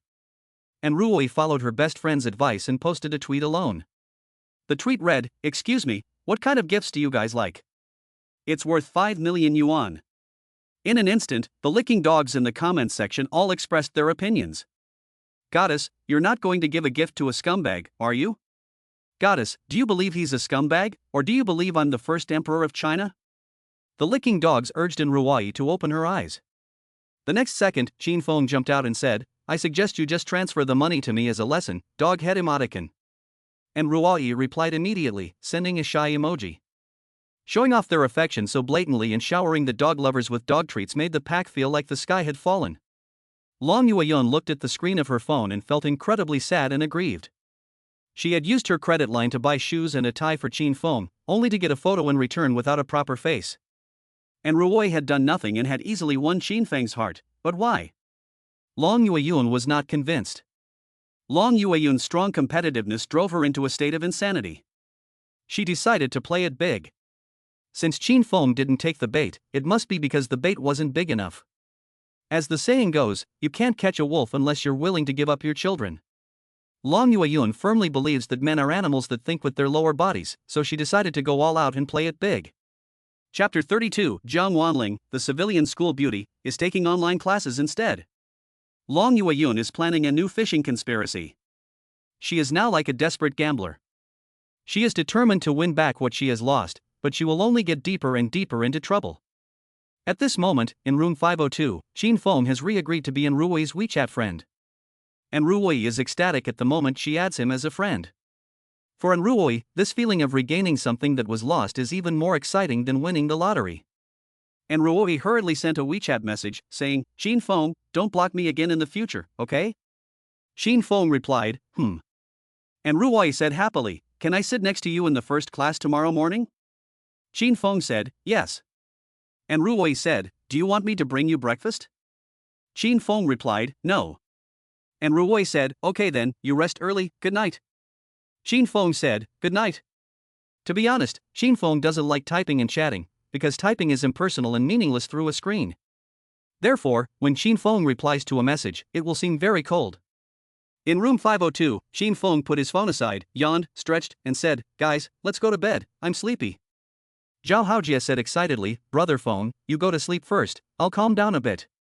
Qin Feng asked with a smile, what is there to calm down about? Zhao Haojie said, I just put myself in your shoes, transforming from a smelly dog to a top scumbag. Qin Feng said, are you calling me a scumbag? Zhao Haojie asked in return, aren't I? Qin Feng sighed and said, you don't understand me, and I don't blame you. Just as Qin Feng was about to go to sleep, someone suddenly knocked on the door outside the bedroom. For a moment, Zhao Haojie and the others were on their guard. Zhao Haojie said with a serious expression, who is knocking? Could it be someone seeking revenge? Li Jing said excitedly, protect our output, brother Feng, go to the balcony quickly, the three of us will hold it in front. Guo Tao said, hide the golden bear first. Zhao Haojie hurriedly hid the golden bear in the cabinet. In response, Qin Feng was not at all panicked. Just kidding, he had seen it all.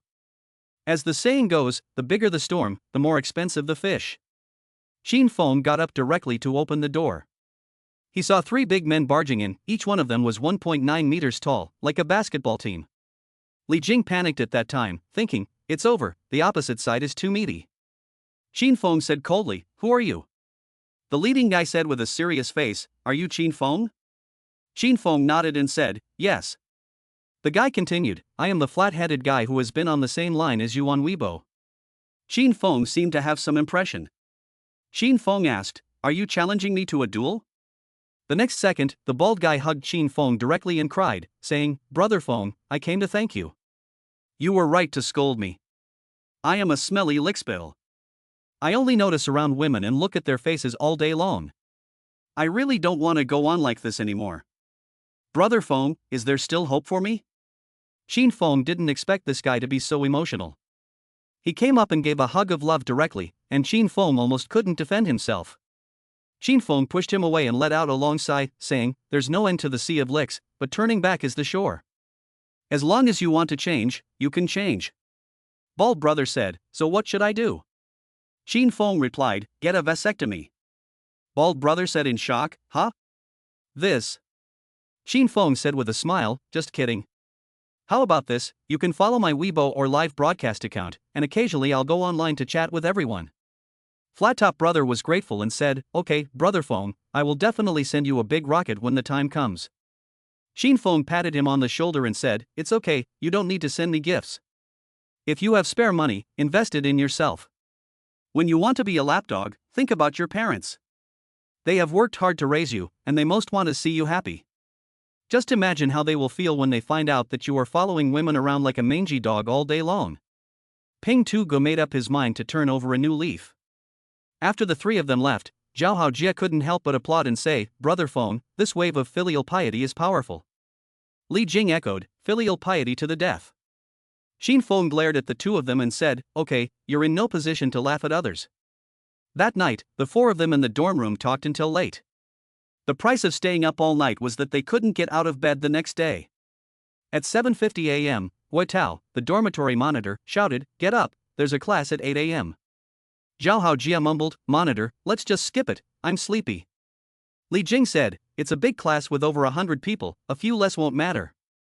Guo Tao said, "Hurry up, Professor Su has already reminded everyone in the group chat that late arrivals or absences will result in a repeat of the course." Upon hearing this, Zhao Haojia and the others were so scared that they hurriedly got out of bed. Xin Feng, on the other hand, had no intention of getting up at all. He rolled over and continued to sleep. Zhao Haojia hurriedly shook Xin Feng's iron bed, which creaked and rattled. "Brother Feng, hurry up, you're going to be late," Zhao Haojia shouted. Xin Feng rubbed his eyes and said, "Don't panic, just answer for me, okay?" Zhao Haojia said, "Brother Feng, this really won't work. You know Mr. Su's class. Who would dare answer for you in his class?" Xin Feng asked, "Is it my brother?" Zhao Haojia, "As long as you get up, you can be my father." Xin Feng laughed to death. This Zhao Haojia is really amazing. However, Xin Feng really didn't want to go to class. Suddenly, Xin Feng thought of someone. He thought of yesterday's little substitute driver Zhang Wanling. Xin Feng immediately sent her a WeChat message, asking, "Got a job for you, want it?" Zhang Wanling replied immediately, saying, "Yes, boss, what do you want me to do?" Xin Feng said, "The first class in the morning, answer the roll call for me." Zhang Wanling said, "Boss, you're a guy, I'm a girl, it's easy to get exposed." Xin Feng sent a voice message, saying, "You mean you can't handle it? Then I'll find someone else." Zhang Wanling hurriedly said, No, what I mean is, I need more money." She can't just come and ask for more money. Xin Feng said right away, "Just 100 yuan, if it's okay, I'll do it, if not, I'll find someone else." Zhang Wanling said excitedly, "What? Yesterday, wasn't it 300 yuan? Senior, you have to be honest." Xin Feng replied, "I drank too much last night, and I've changed my mind today." "It's 100 yuan, are you going or not?"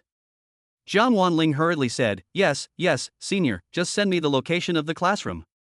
Xin Feng said, "Okay, this is the deposit, please accept it."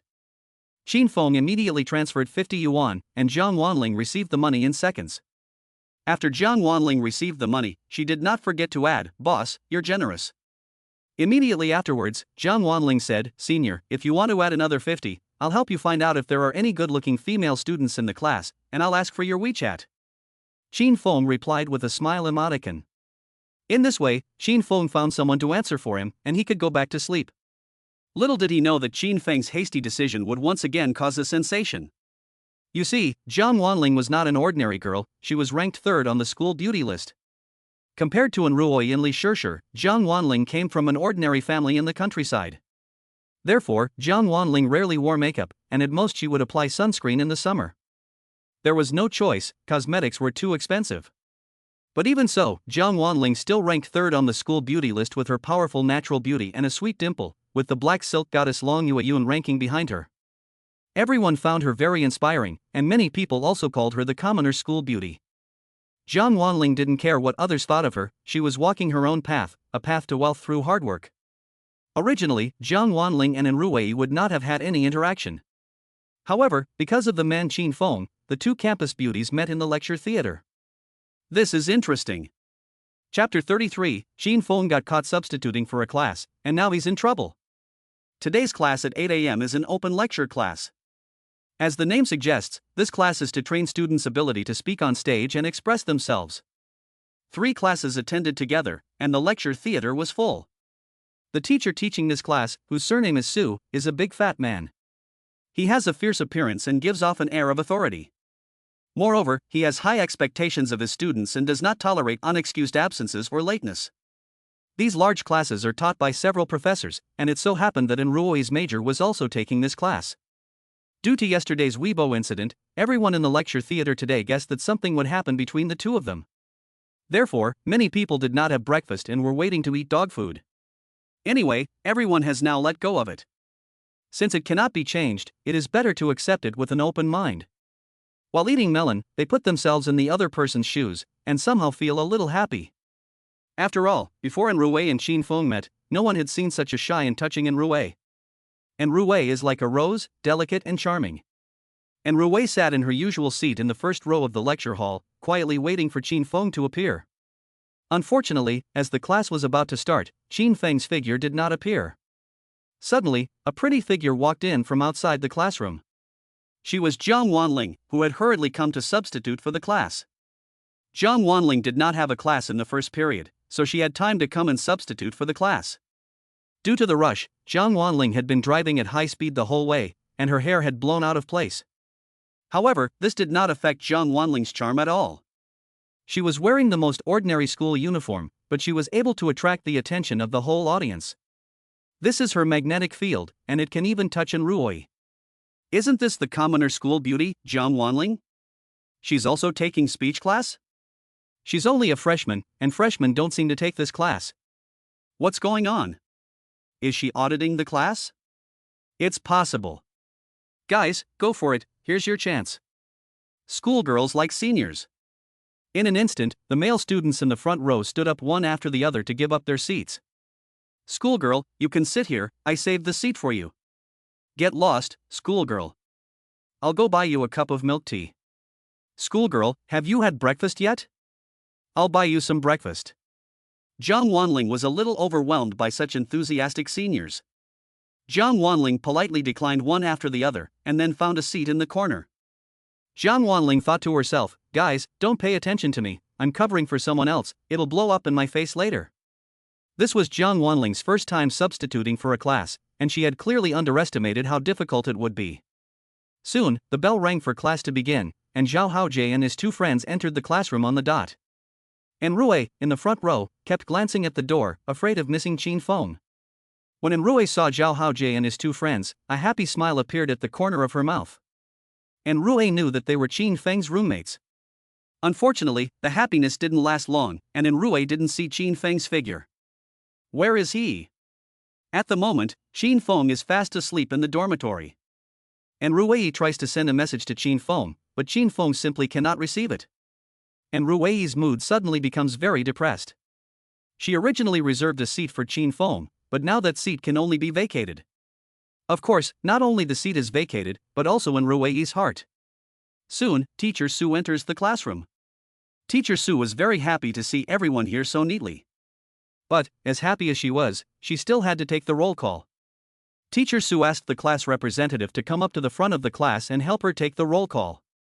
The students who were called upon to answer raised their hands. The class representative was a boy with glasses who looked very gentle and refined. He took out the roll call book and began to call the roll. Chen Wen. Present. Zhang Wei. Present. The exciting roll call began, and Jiang Wanling's heart suddenly hung in the air. She prayed silently that nothing would happen. But, according to Murphy's Law, the more you worry about something bad happening, the more likely it is to happen. Soon, Qin Feng's name was called. Jiang Wanling pretended to have a low voice and answered present. At that moment, Enruei's heart couldn't help but thump. Did Qin Feng come? Enruei couldn't help but look back, trying to find Qin Feng in the crowd of more than 100 people. The class representative called Qin Feng's name again, and deliberately emphasized it. Has Qin Feng come? Said the class representative. It was obvious that the class representative was harboring personal grudges. Jiang Wanling thought to herself, this is it, I'm going to get caught. In a critical moment, Jiang Wanling could only grit her teeth and shouted present again. This time, everyone in the classroom heard it. The voice was definitely not Qin Feng's. Ha, this Qin Feng guy actually got someone to answer for him in class, he's finished. He really has no respect for the law, he dared to get someone to answer for him in Mr. Su's class, he definitely won't get off lightly. See, the scum is getting his comeuppance. The people in the classroom started to boo, as if they were crusading against the most heinous criminal. Teacher Su noticed something was wrong and said coldly, which one of you is Qin Feng? Stand up. The classroom fell silent instantly. Teacher Su's intimidation had already filled everyone's hearts. Zhao Haojie's legs couldn't stop shaking. He thought to himself, it's over, Feng is going to be in trouble. Guo Tao hurriedly said, quick, call Feng. Zhao Haojie said, I did, but no one answered. No one in the audience stood up, and Mr. Su's face immediately turned sour. Who answered just now? Stand up, said Mr. Su coldly. This shout scared the general public in the audience. Mr. Su's majesty made people unable to breathe. Jiang Wanling was so scared that her soul almost came out. She didn't know what to do now. Mr. Su said again, I will ask again, who answered just now? There was nothing she could do, so Jiang Wanling had to stand up and raise her hand and say, reporting, I answered. For a moment, the whole audience was stunned. Everyone stared with wide eyes, unable to accept it. What's going on? Jiang Wanling answered for Qin Feng? How did they know each other? He really is a scumbag, the top 5 on the school flower list, and 4 of them have entanglements with him. Brute, how could he bear it? Jiang Wanling is only 19 years old. In an instant, Qin Feng was flooded with abuse, and everyone in the classroom was enraged. Everyone wanted to kill Qin Feng and rid the world of evil. Everyone envied Qin Feng, was jealous of Qin Feng, hated Qin Feng, but wanted to be Qin Feng. This is human nature. And Rui also didn't expect that the person who answered for Qin Feng was Jiang Wanling. What the hell was going on? The audience in the classroom all shut up, holding their breath and waiting for Mr. Su to display his awesome powers. The vast majority of people wanted to see Qin Feng's downfall. Mr. Su questioned Jiang Wanling, saying, Why did you answer for him? Jiang Wanling bowed her head and whispered, I'm sorry, teacher. Mr. Su did not criticize Jiang Wanling, but his silent intimidation was even more torturous. For 3 minutes, there was not a sound in the classroom, and no one dared to breathe. 3 minutes later, Mr. Su said coldly, Who is Qin Feng's roommate? Zhao Haojie got up trembling and said, Teacher, I'm his roommate. Mr. Su asked, Where is he? Zhao Haojie said, He got diarrhea this morning and may be a little late. Teacher, don't be angry, I've already called him, he'll be here soon. Mr. Su questioned, How soon is soon? Zhao Haojie stammered, About 10 minutes. Teacher Su raised his voice and said, I want the exact time. Zhao Haojie was shaking with fear. This teacher is so scary. Then, Teacher Su said, Go to the dormitory and wake him up. Run as fast as you can to the classroom. Hurry. Zhao Haojie said, Okay, I'll go wake him up right away. At the same time, Qin Feng was still having a sweet dream and was not aware of the seriousness of the situation. Chapter 34, A song about the difficulties of the Sichuan Road diffuses the crisis. Since Qin Feng had not come to class, Teacher Su told the whole class to wait for Qin Feng. The teacher was really serious about this. Zhao Haojie ran back to the dormitory at the speed of a 100-meter sprint and urgently woke Qin Feng up from his sleep. Brother Feng, wake up quickly, you've been caught. Zhao Haojie desperately shook Qin Feng's iron bed. Qin Feng's brain was forced to turn on, and he looked unhappy. Jia, what's wrong with you? Qin Feng said dazedly. Zhao Haojie said, Teacher Su found out about the substitute class and was furious. The whole class is waiting for you now. Qin Feng said in shock, Oh, really? Zhao Haojie said, Really, Feng, how could you let Jiang Wanling substitute for the class? She's a girl, it would be easy to catch her. Qin Feng said embarrassedly, I thought the big class would be very loose. Zhao Haojie said, Brother Feng, you need to be mentally prepared, Teacher Su is likely to let you fail the course. Qin Feng gave a small smile and said nonchalantly, A university without any failed courses is incomplete. Wait until I shower and change, and I'll walk with you. Zhao Haojie tugged at Qin Feng and said, Brother Feng, let's go, forget about showering and changing, by the time you're done, it'll be almost lunchtime. Qin Feng said awkwardly, Wait until I take a shit, I can't hold it in anymore. So, at the end of the first class, Qin Feng arrived at the lecture theater. By then, Qin Feng was unkempt, with a messy hairdo that looked like a chicken coop. Before entering the door, Qin Feng specifically made a report, his voice clear and loud, attracting the attention of everyone in the classroom. And Ruoi, sitting in the first row, also gazed at the poor little latecomer. Now, and Ruoi just hopes that Qin Feng won't fail the class and have to retake it. But if Qin Feng really has to retake the course, then she will retake it with him. This is the true portrayal of Ruoi's inner thoughts. When the other students saw Qin Feng, they couldn't help but show expressions of disgust. This guy obviously just woke up, he's so messy. Yeah, unshaven and unwashed, I really don't know what the goddess sees in him. Just one look makes you feel sick and want to vomit. Teacher Su surveyed Qin Feng and said coldly, Are you Qin Feng? Qin Feng replied, Yes, teacher. Teacher Su asked again, Why are you late? Zhao Haojie trembled with fear and dared not speak. Xin Feng also instantly recalled his days of skipping class. A youth that doesn't skip class is destined to be incomplete. While Qin Feng was in a daze, a girl in the classroom suddenly stood up. She was in Ruoi. And Ruoi was worried that Qin Feng would be punished, so she wanted to defend him. And Ruoi said anxiously, "Teacher, Qin Feng slept too late yesterday, so he didn't get up this morning. Can you give him another chance?" As soon as she said this, the whole class burst out laughing. Holy shit, why doesn't Ruei know exactly what time Qin Feng goes to bed? Have the two of them already? No, that's not true.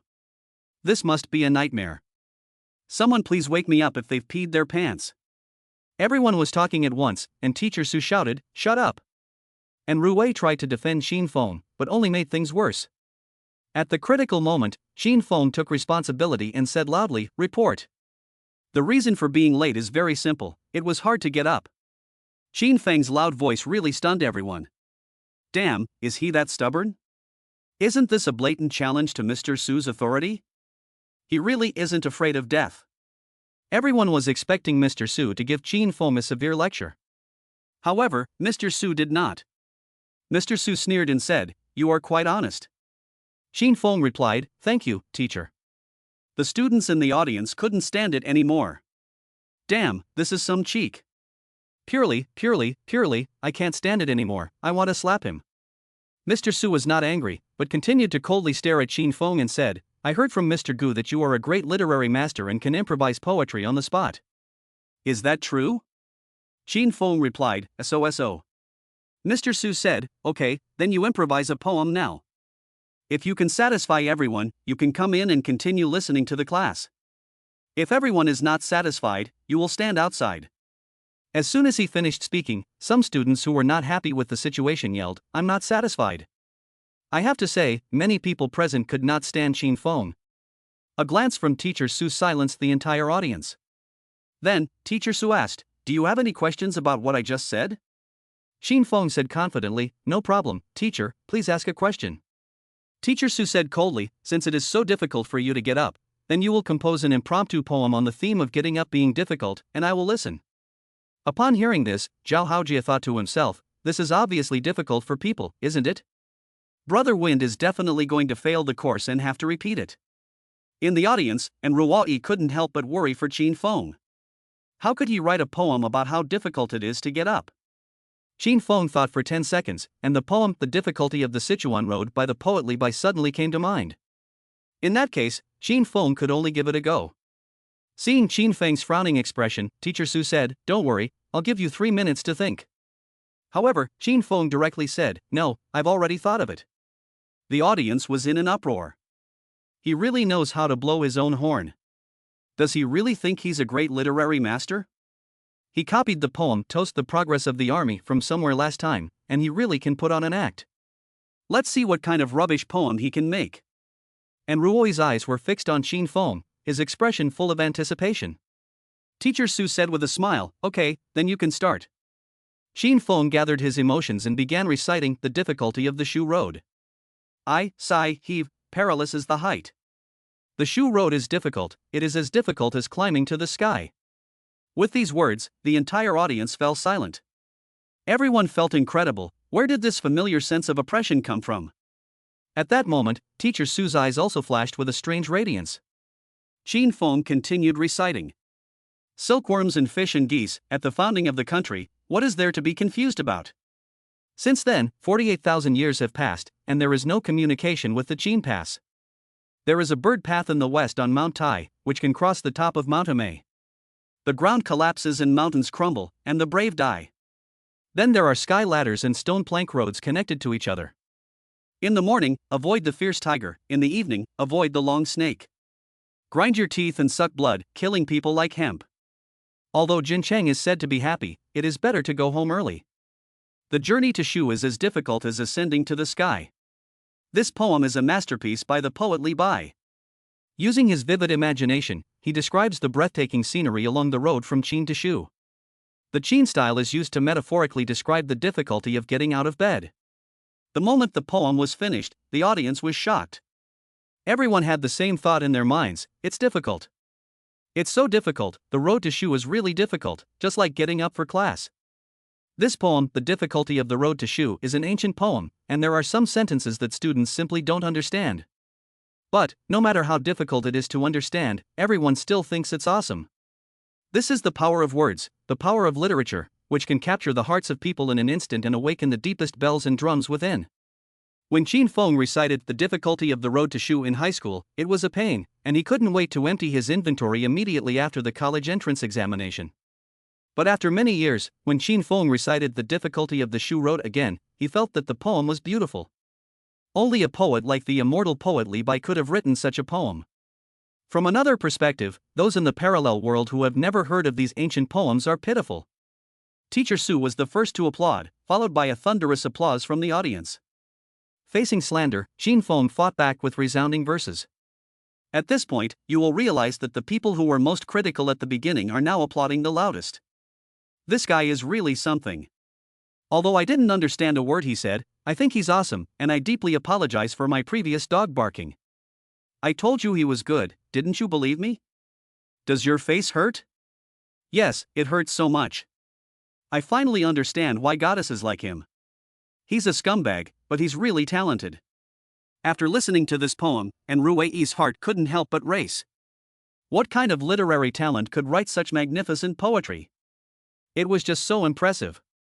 Teacher Su was also unable to contain his excitement. He quickly waved his hand and said, "Come, Qin Feng, come in." Qin Feng walked in from the classroom door and stood at the podium. At that moment, Qin Feng was the most impressive presence in the room. Teacher Su said excitedly, "Classmate Qin Feng, I hear that your literary talent is outstanding and far surpasses your peers. Now it seems that this is truly the case. Where did you get the inspiration for this poem?" Qin Feng replied, "I once saw the plank bridges of the Sichuan Trail when I was traveling. They are extremely dangerous. In fact, for us college students, getting up at 8 in the morning is like climbing the Sichuan Trail. It's too difficult. I hope the teacher understands." Teacher Su laughed and said, I understand. At the end of class, could you please copy out the poem so that I can read it carefully?" Qin Feng said, "Yes, I can." At this point, a student who had been heckling stood up and said, "Teacher, can I also be late for the next class?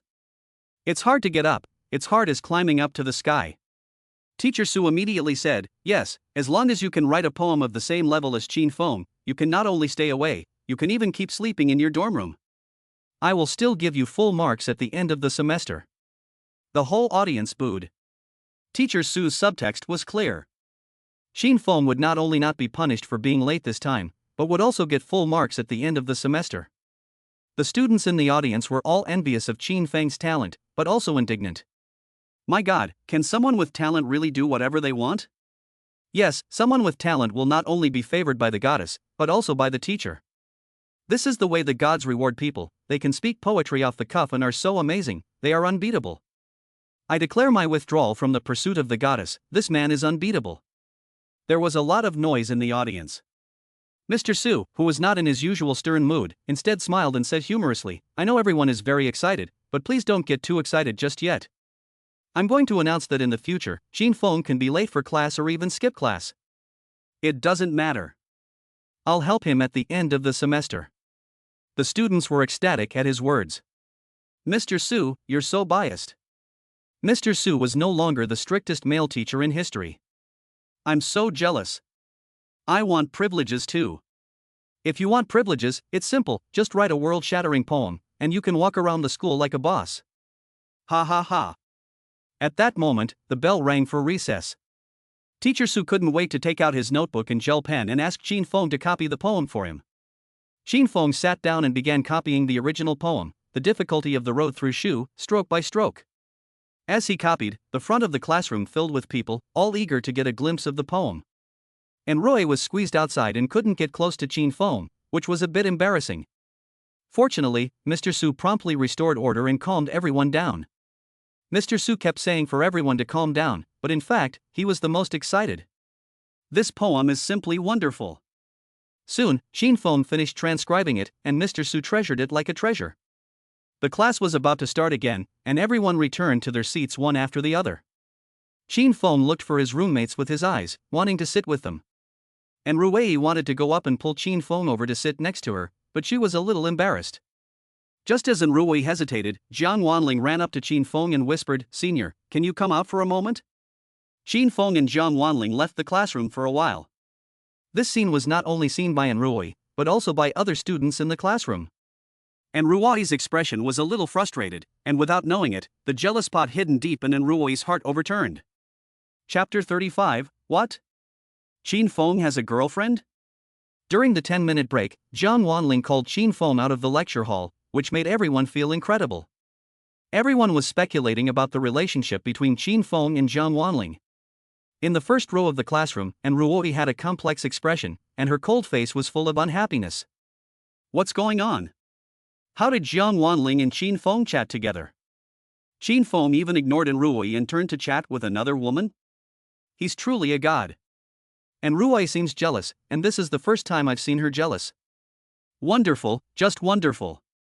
Qin Feng went outside the classroom, and Jiang Wanling lowered her head and blushed as she said, "I'm sorry, senior, I was caught substituting for the class this time. It's my fault, I apologize to you." Qin Feng said coldly, "I don't accept apologies, just refund the money." Upon hearing this, Jiang Wanling said in a flustered voice, "Senior, I really tried my best. The reason is that the class representative called out my name twice, so..." Qin Feng immediately said, "I only care about the result, not the process."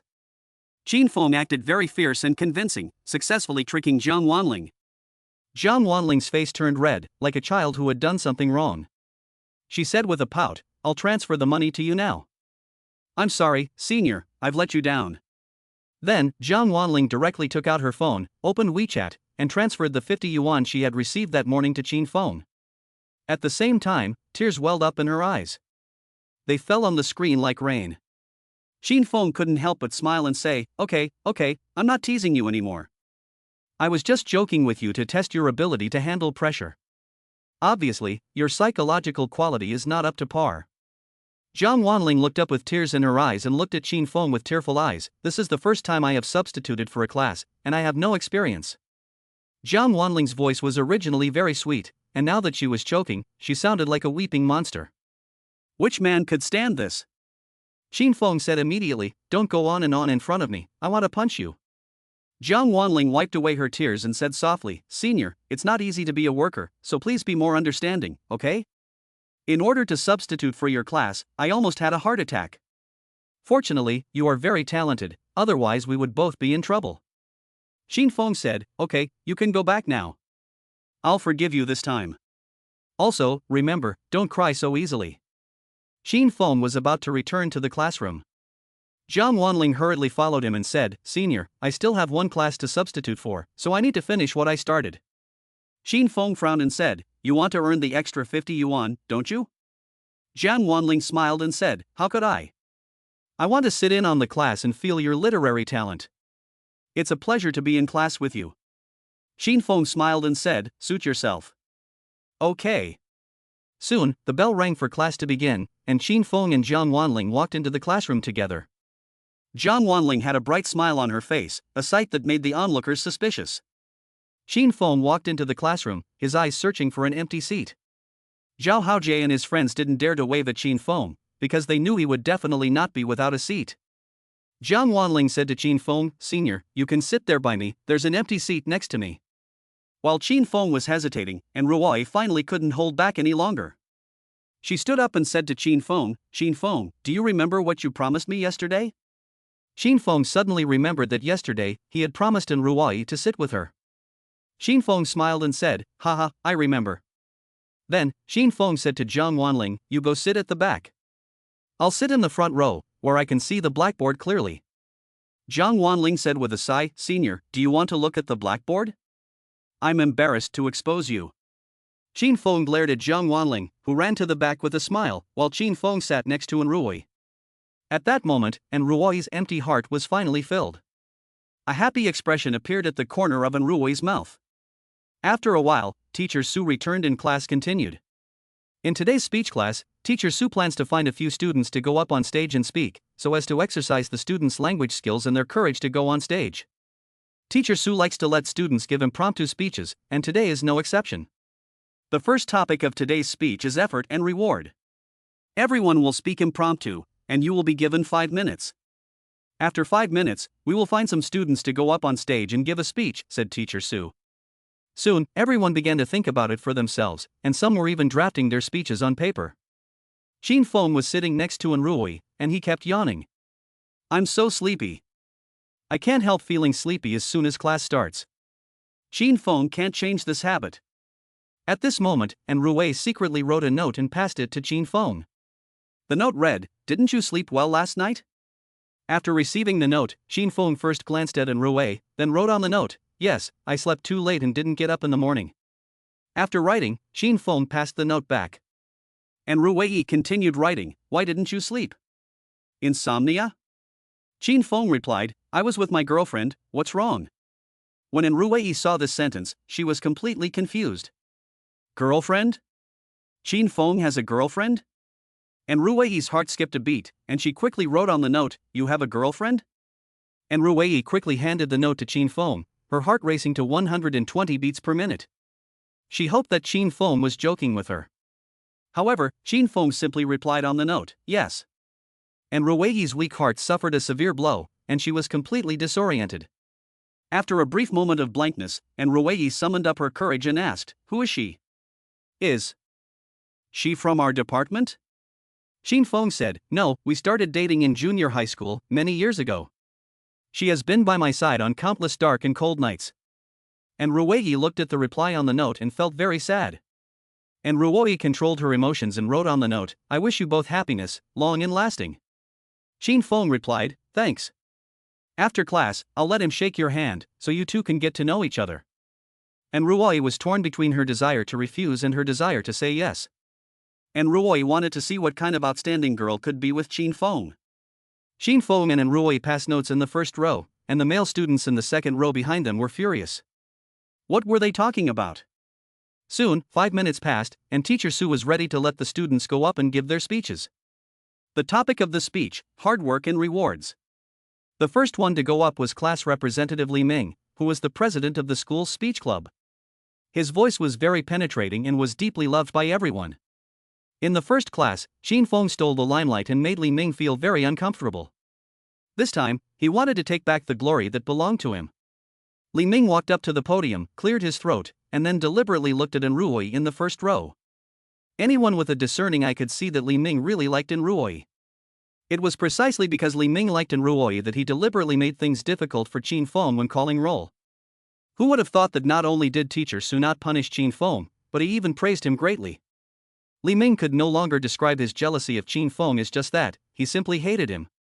This time, he was going to regain his face. As soon as the speech began, Li Ming spoke passionately in a deep voice, "In my opinion, hard work will be rewarded. No one is born a weakling, and no one is destined to be worthless. We have all studied hard and stayed up late, so why should we be content with being second to anyone else? We also study hard and stay up late, so why can't I be the first? 100 boats compete in the current, those who paddle hard are the first to reach the shore, those who fight their way through the middle of the river win. We were born to be mountains, not streams. I want to look down on the mediocre ravines from the top of the peaks. I was born to be a hero, not a nobody. I want to meet with hypocrites and despise the cowardly." After a passionate speech, the emotions of the entire audience were aroused, and everyone was like a shot of adrenaline. I have to say, this kid's oratory skills are still pretty good. The audience applauded thunderously, and some people yelled out, "Li Ming is so handsome, it really made my blood boil." If you're looking for a boyfriend, you should look for someone who is motivated.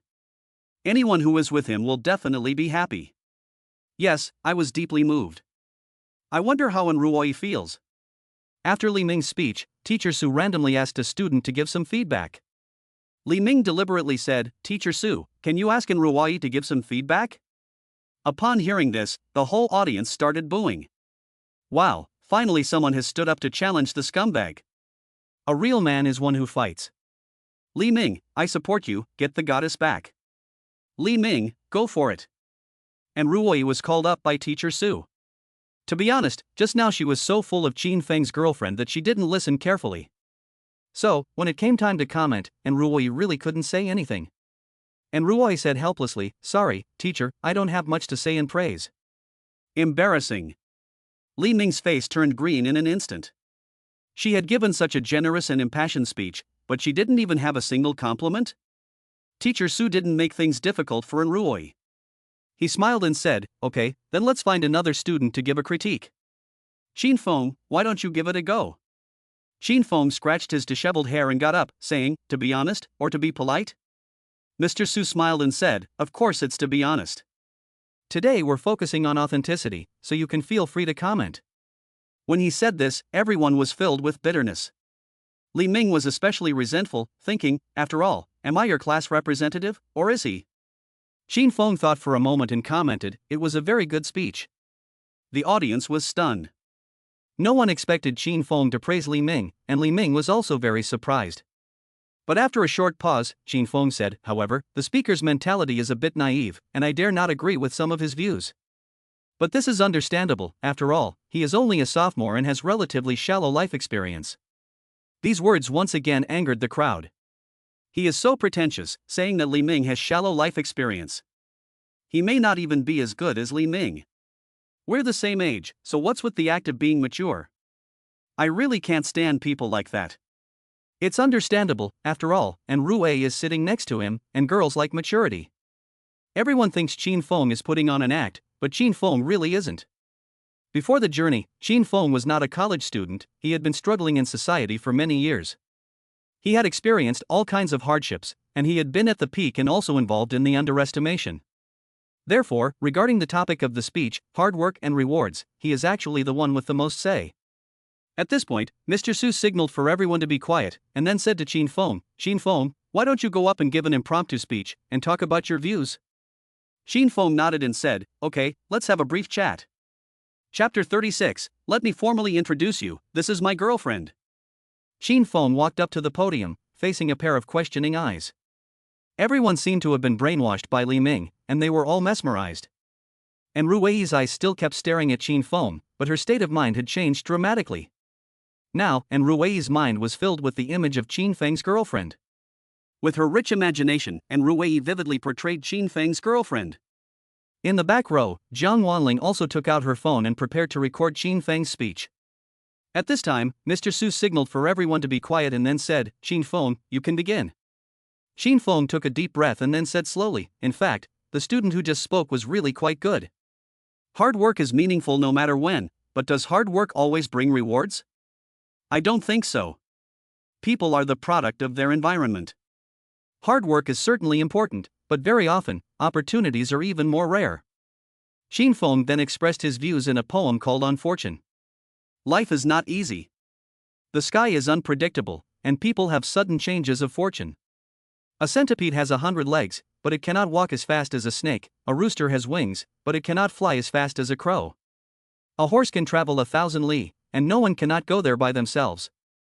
People have lofty aspirations, and they cannot achieve success without luck. Some people become poor before they become rich, and some people become rich before they become poor. A talented person may remain unknown for a long time, living among the common people. A gentleman may lose his position in society, and find himself at the mercy of the lowly. If the heavens are not in season, the sun and moon lose their radiance. If the earth is not in season, the plants and trees do not grow. If the water is not in season, the waves and storms never cease. If a person is not in season, his fortunes will not flourish. Life is like this, one cannot be rich and not be affected by fortune, nor poor and not be taken advantage of. It is a natural cycle that repeats itself again and again. This poem by Qin Feng vividly expresses what he understands to be the key to success, opportunity. The audience was once again shocked. How can he do this? He recites poetry at every opportunity to strike a blow from a lower dimension. Admittedly, Li Ming's speech was very impressive, but Qin Feng's speech was clearly more advanced and more deeply moving. Stirring people's emotions is not the same as deeply moving people. The former may excite people at the time, like a shot of adrenaline, but the excitement will wear off after a while. The latter is completely different. Some words go deep into people's hearts, and even after 10 or 20 years, they are still remembered as if they were new. In comparison, Qin Feng's speech was more advanced than Li Ming's, and the two were in a completely different dimension. After finishing on fortune, Qin Feng continued, "In fact, most of us are ordinary people, and we have to admit our limitations. The kind of chicken soup that says we were born to be great and that we were born to be great people is really boring if you drink too much of it. If one day you find that no matter how hard you try, you get nothing, and you are even doing someone else a favor, at that time, will you fall into deep doubt and anxiety? Will you hate the world? Therefore, as college students with cognitive ability, we cannot take extremes when looking at things. In fact, ordinary people go through three things in their lives, and that is to accept mediocrity. Accepting the mediocrity of your parents, accepting your own mediocrity, and accepting the mediocrity of your children. Learning to recognize your own limitations and learning to accept mediocrity is often the beginning of our growth. Effort does not necessarily bring results. But if you do good, don't worry about the future. Life is a marathon, not a sprint, so you must maintain a good attitude. Finally, I want to say that some students should stop being introverted. I can't even get a seat in the back row. My speech ends here. Thank you. Xin Feng ended his speech in a humorous way, which made the whole audience burst into laughter and gave him the warmest applause. He is not bluffing, and he is not just a pushover. Everyone was amazed. Why is it that although everyone is the same age, Xin Feng can display such maturity and charm that it is like being hit by a train?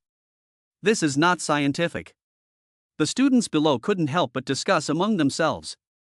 He has once again hit them in the face. This guy's maturity is not fake. He really understands life. In comparison, I feel like a big idiot, drinking the most poisonous chicken soup and complaining about everything all day long. No more curling up, never again. Whatever. I support Xin Feng, and from now on, Xin Feng will be my idol. Xin Feng's speech was really impressive, and even Mr. Su was impressed. This kid was born to do this. Most of the people in the classroom began to change from being his critics to his fans, and Xin Feng's image gradually became more and more impressive. Apologize, line up to apologize. Finally, Teacher Su concluded, "Classmates, what Xin Feng said is exactly what I want to tell you. Hard work may not always pay off, but if you do good, don't worry about the future. If one day you do succeed, don't be arrogant and don't look down on those who are still struggling. Let's join hands and help each other to make society a better place." The whole audience burst into applause. I believe that many students were deeply moved by today's speech class. After class, Mr. Su asked for Xin Feng's contact information. This was really a first. "Mr. Su, I really like Xin Feng. It's the most fatal to pretend to be something you're not. I really want to see him make a fool of himself. Stop barking, if you're so capable, go find him and fight him one-on-one." After class, Jiang Wanling in the back row hurriedly ran up to Xin Feng and said excitedly, "Senior, your speech was really wonderful. What have you been through? That has given you such a passionate soul." Xin Feng laughed and said, "You can see my soul?" Jiang Wanling happily said, yes, your soul is hot and full of depth." Xin Feng teased, "Your mouth is so sweet, what kind of special service is this?" Jiang Wanling replied, "Compliment service, 100 yuan per compliment." Xin Feng said with a smile, "Okay, no problem, I'll let you compliment my body some other time, 298 per compliment." Jiang Wanling hurriedly took a step back and said, "Excuse me, there is no need." Then, Jiang Wanling took out her phone and played the video for Xin Feng to watch. Jiang Wanling said excitedly, "I recorded a video for you, watch it, senior." Xin Feng leaned in to take a look, and their heads almost touched together. Now, the onlookers went completely crazy. Holy shit, what's going on with these two? Do they have any sense of boundaries in public? I feel so bad for the school beauty queen. This kind of scum is obviously in love with everyone. Isn't Ruoyi crying? At the moment, not far away, and Ruoyi's eyes did look a little red as she watched the scene. And Ruoyi had associated Jiang Wanling with Xin Feng's girlfriend. The pain in her heart was imaginable. Since Xin Feng already had a girlfriend, and Ruoyi could only wish him happiness. And Ruoyi turned and left the classroom, walking despondently along the tree-lined campus path. And Ruoyi thought back to last night's Weibo interaction and suddenly felt aggrieved. She felt like crying a little. And Ruoyi took out her phone and called her best friend Li Shishir. Li Shishir was still sleeping in her dormitory as she didn't have a class in the first period. After the call connected, Li Shishir asked dazedly, "Hey, Ruoyi, is class over?" And Ruoyi was silent for a long time. Li Shishir sensed something was wrong with her best friend and hurriedly asked, concerned, "What's wrong, Ruoyi? What's happened?" And Ruoyi replied, "I've ended it with Xin Feng. I wish him happiness." Li Shishir was confused and asked in surprise, "What? What do you mean? When did you two start?" Li Shishir's off-guard words directly broken Ruoyi's guard. And Ruoi choked back tears and said, Qin Feng has a girlfriend. They started dating in junior high school, many years ago. Li Shishir said in shock, What? You have a girlfriend and you still flirt with me? That little bastard, I'm going to get him. Where are you? And Ruwei said, On my way back to the dormitory. Shishir, what's going on? Li Shishir said coldly, Don't get any crazy ideas. Leave this to me. I have to go now. I'll come find you. And Ruwei said, Okay. As in Ruwei had just hung up the phone, Qin Feng's voice appeared from behind her. Qin Feng ran over and said with a smile, Why did you walk so fast? In the blink of an eye, you were gone. And Ruwei quickly calmed down a bit. She deliberately avoided Qin Feng's gaze and said, What do you want with me? Qin Feng said, During class, didn't I promise to introduce you to my girlfriend? And Ruwei was in a heavy mood and said coldly, I've already met her. She's very suitable. And Ruoi was really angry now. And Ruoi looked at Qin Feng with envy and said, I don't want to shake hands with her, so go away. Qin Feng was not giving up and said, Come on, let me formally introduce my girlfriend. This is the first time we meet, so please take good care of her. Then, Qin Feng extended his strong right hand. And Ruoi was confused. What was going on? And Ruoi asked, Where is your girlfriend? Qin Feng smiled and said, She's right in front of you. Qin Feng waved his hand, his smile exceptionally bright. At that moment, and Ruoi finally understood that she had been deceived. It turned out that Qin Feng's so-called girlfriend was. And Ruoi felt a great weight lift from her shoulders, and a happy smile immediately appeared on her face. Qin Feng, you're so bad, you scared me, I thought. And Ruoi scolded. Qin Feng smiled and said, What did you think? That I really had a girlfriend? And Ruoi nodded and said, Yes, I thought Jiang Wanling was your girlfriend, and I was so nervous. Qin Feng asked teasingly, Why were you nervous? Do you like? And Ruoi blushed instantly and said shyly, Don't be silly, I just. And Ruoi's incoherent words and her micro-expressions said it all. The next second, Qin Feng said in shock, Do you like Jiang Wanling? And Ruoi. And Ruoi was about to be driven crazy by Qin Feng. She picked up her bag and was about to throw it at Qin Feng. Qin Feng, however, took off running, saying as he went, I'm off, back to the dorm to catch up on some sleep. And Ruoi shouted, Qin Feng, don't forget our date tonight, 8 p.m., don't be late. Qin Feng replied in a loud voice, Okay, remember to wear black stockings. When Ruoi heard this, she was convinced.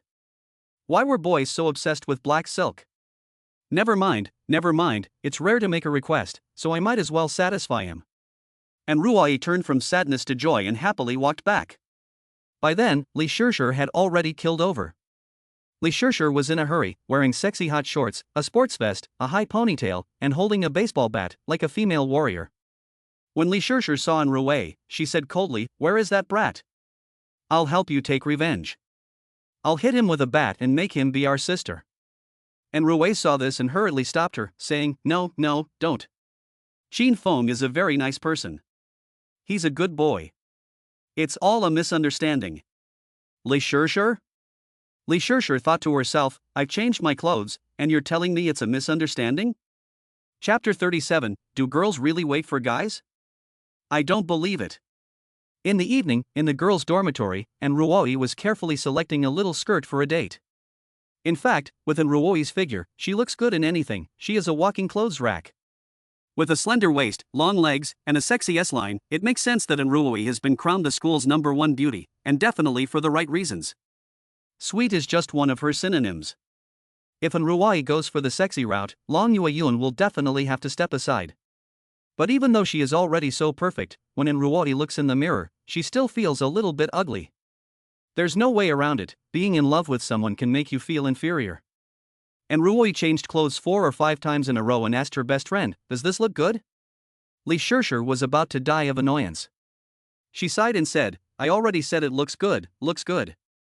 When did you become so hesitant?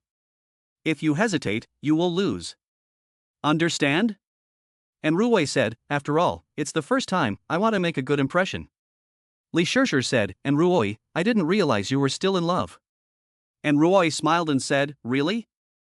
Li Shishir looked at Ruoi and asked, Ruoi, I remember you are a virgin. And Ruoi heard this and immediately blushed, saying, Sure, what nonsense are you talking about? I haven't even been in a relationship, so how could I not be? Li Shirshir said with a blush, I mean Virgo.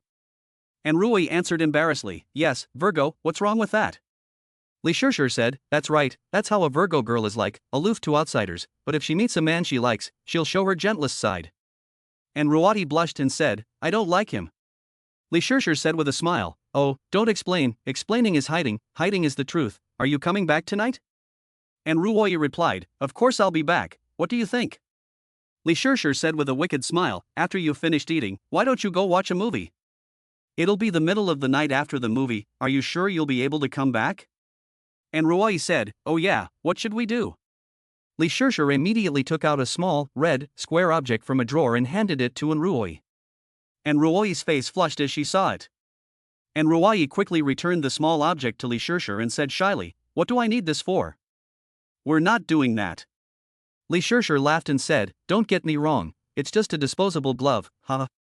And Ruoi let out a long sigh and said, So it's a glove, I thought. Li Shirshir asked, What did you think? And Ruoi glared at Li Shirshir and said, I'm ignoring you. On the other side, Qin Feng also washed his hair specially for this date. Zhao Haojie knew that Qin Feng was going on a date with Ruoi, so he generously took out his new trendy jacket and said, Brother Feng, take it, don't be polite, I feel a bit involved in your date with the goddess in my clothes. Qin Feng laughed and said, You're a real dog licker. Qin Feng didn't wear Zhao Haojie's trendy jacket, but a simple and clean white t-shirt. It was so hot outside, who would wear a jacket? The agreed time was 8 p.m., and Ruoi was ready to go out at 7:10 p.m. In the end, Ruoi chose a JK pleated skirt and matched it with black stockings, which directly pulled the pure lust to the full. And Ruoi was about to set off when Li Shirshir stopped her and said, Didn't you guys agree on 8 p.m.? And Ruoi replied, Yes, I'll go and wait for him a little earlier, since I'm done packing anyway. Li Shirshir said, What if he hasn't finished packing yet? And Ruoi replied, Then I'll just wait for him. What's the big deal? Li Shirshir said with a serious face, Look at your worthless appearance, sit still and stay calm. In a relationship, girls shouldn't be too proactive. And Ruoi laughed and said, I won't listen. What's wrong with being proactive? Isn't gender equality advocated nowadays? Since boys can be proactive, why can't girls? Li Shirshir said, Do you trust me or Qin Feng? And Ruoi replied, I believe in feelings, let's go. And Ruoi left the dormitory with a brisk pace, and at that moment, Li Shirshir's heart wavered a little. Is love really that happy? Li Shirshir was stunned for 3 seconds, quickly opened her phone and tapped the wooden fish. Love, not even dogs talk about it. Li Shirshir muttered to herself. Soon, Ruoi arrived at the bottom of the men's dormitory. And Ruoi wanted to send a message to Qin Feng, but then she thought that it was not yet 7:30, so she gave up the idea. And Ruoi decided to surprise Qin Feng. So, Ruoi obediently began waiting for Qin Feng downstairs. The summer evening breeze was very pleasant, tickling people's hearts. In the middle of the night, Ruoi appeared downstairs in the men's dormitory dressed so beautifully, and soon attracted the attention of many people. Holy shit, am I seeing things? Is that Ruoi? It's her, definitely her, who else could be so beautiful? A pleated skirt with black tights, oh my god, kill me, this is pure temptation. Who is she waiting for? Could it be Qin Feng? Qin Feng, I star you to the stars. At the moment, Qin Feng was still bragging with his roommates in the dormitory. Zhao Haojie asked, Brother Feng, didn't you promise to give Ruoi a gift before? What are you going to give her? Zhao Haojie's reminder snapped Qin Feng back to reality. Qin Feng said awkwardly, Oops, I fell asleep and forgot about the gift. But never mind, I can give her a hug, that'll be the gift. Zhao Haojie said in shock, Brother Feng, you're awesome.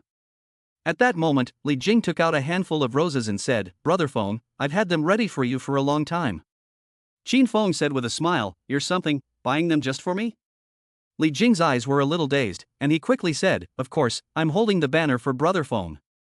Qin Feng nodded approvingly and said, Not bad, but giving such a big bunch of flowers feels so old-fashioned, it's not original at all.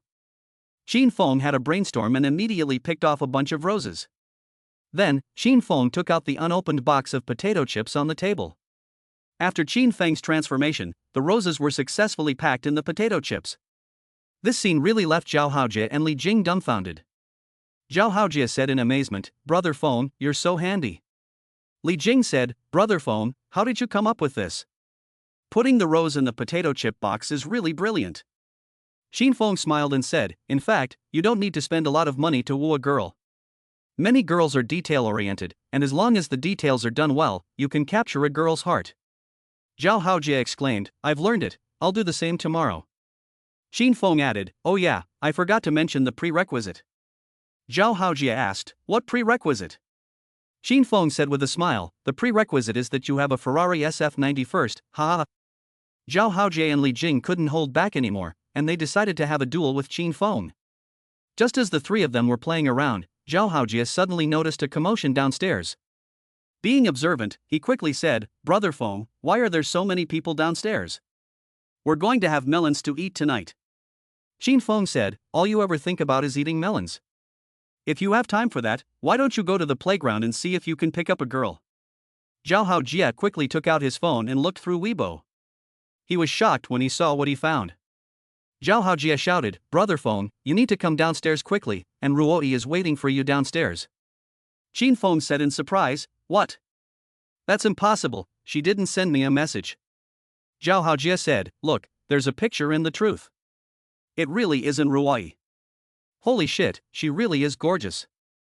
Xin Feng glanced at the Weibo and sure enough, it was in Ruoi.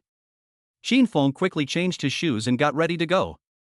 At this time, Li Jing suddenly grabbed Xin Feng and said, Brother Feng, it may be a war tonight, so get your equipment first. Li Jing handed Xin Feng a pair of disposable gloves, trying to trick him. Xin Feng smiled and said, you know me well. Let's go. Xin Feng left the 502 dormitory. Not long after he left, Li Jing rushed out and shouted, Brother Feng, I was just kidding. Those are disposable gloves, not disposable balloons. Be careful, so you won't be embarrassed when you go to war. Xin Feng said with a blush, the principle is the same, they can be used the same way. Li Jing said in surprise, they can't be the same. Xin Feng replied, the gloves can be used 5 times. Li Jing exclaimed, awesome. Brother Feng is truly worthy of the name. The crowd of onlookers grew larger and larger downstairs in the men's dormitory. It was common for guys to wait for girls at university, but it was rare for girls to wait for guys. What's more, the girl was in Ruoi. This really angered the little puppy dogs. Damn it, why hasn't Xin Feng come out yet? Why make the goddess wait for so long? Damn it. It turns out that in this world, there really are girls who will wait for a guy. Such girls must not be let down. And Ruoi felt embarrassed as she felt the stares of the people around her. And Ruoi actually wanted to keep a low profile, but her looks and temperament really didn't allow it. After waiting for Xin Feng for half an hour, and Ruoi finally took out her phone and sent Xin Feng a message. Xin Feng, are you packed yet? I'm downstairs. And Ruoi typed. After sending the message, and Ruoi sent a cute emoticon. The emoticon was a kitten, and on the kitten's head were 4 words, waiting for you. However, as soon as she sent it, and Ruoi felt that it was inappropriate. So she hastily withdrew it again. Xin Feng replied with a question mark? And Ruoi immediately panicked and hurriedly edited the message. Xin Feng, I'm downstairs, I've been waiting for a long time, can you come down? After editing, and Ruoi felt that the tone was too loud, so she deleted it and rewrote it. Back and forth, edit and delete and edit. Just as she was caught up in anxiety over a question mark, Xin Feng's voice suddenly came from her ear. You've been waiting a long time, why didn't you call me? And Ruoi looked up and saw Xin Feng's clean and handsome face. In an instant, and Ruoi's face turned red. And Ruoi nervously and shyly said, I didn't want to rush you. Xin Feng smiled and said, let's go eat. And Ruoi nodded and said yes. In this way, in full view of everyone, and Ruoi got into Xin Feng's Ferrari. For a moment, the sound of broken hearts could be heard all the way downstairs in the men's dormitory. After Ruoi got into the car, she kept her legs close together, looking very nervous. Xin Feng turned on the air conditioning and then took out a present and handed it to Ruoi. Xin Feng's present was a box of potato chips with roses on them. And Ruoi misunderstood, thinking that Xin Feng was asking her to have a snack. And Ruoi said softly, thank you, Xin Feng, I don't eat puffed food. Xin Feng said coldly, no face? And Ruoi said anxiously, no. Xin Feng said menacingly, open it and take a look. under Qin Feng's powerful authority, and Ruoyi was like a little kitten. And Ruoyi could only obediently obey and open the potato chip box. When Ruoyi saw the rose inside, she was stunned. And Ruoyi said in surprise, "Qin Feng, did you put this in?" Qin Feng said with a smile, "Yes, it's a gift for you. Do you like it?" And Ruoyi happily nodded and said, "I like it." Then Qin Feng asked, "What about my gift?" This question instantly made Ruoyi nervous. Oh no, she had been so busy trying on clothes that she had forgotten about the gift. And Ruoyi stammered, "The gift, I." Qin Feng laughed and said, "I'm just kidding. I'm not serious. It's okay if there's no gift." And Ruoyi said anxiously, "I'll make it up to you next time, okay? I'll give you double." At this point, Qin Feng's gaze fell on Ruoyi's bulging little satchel.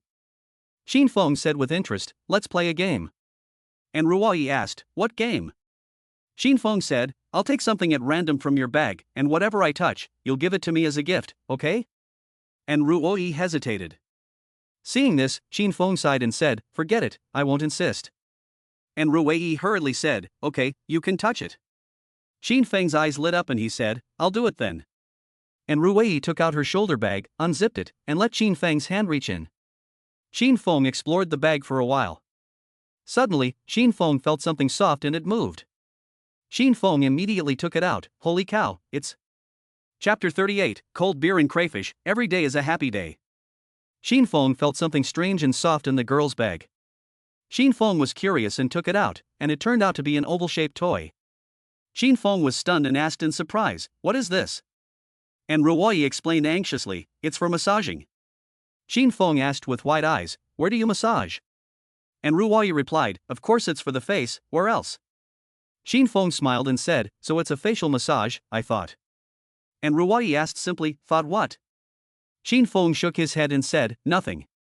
"Can you demonstrate it? Does this thing have a remote control?"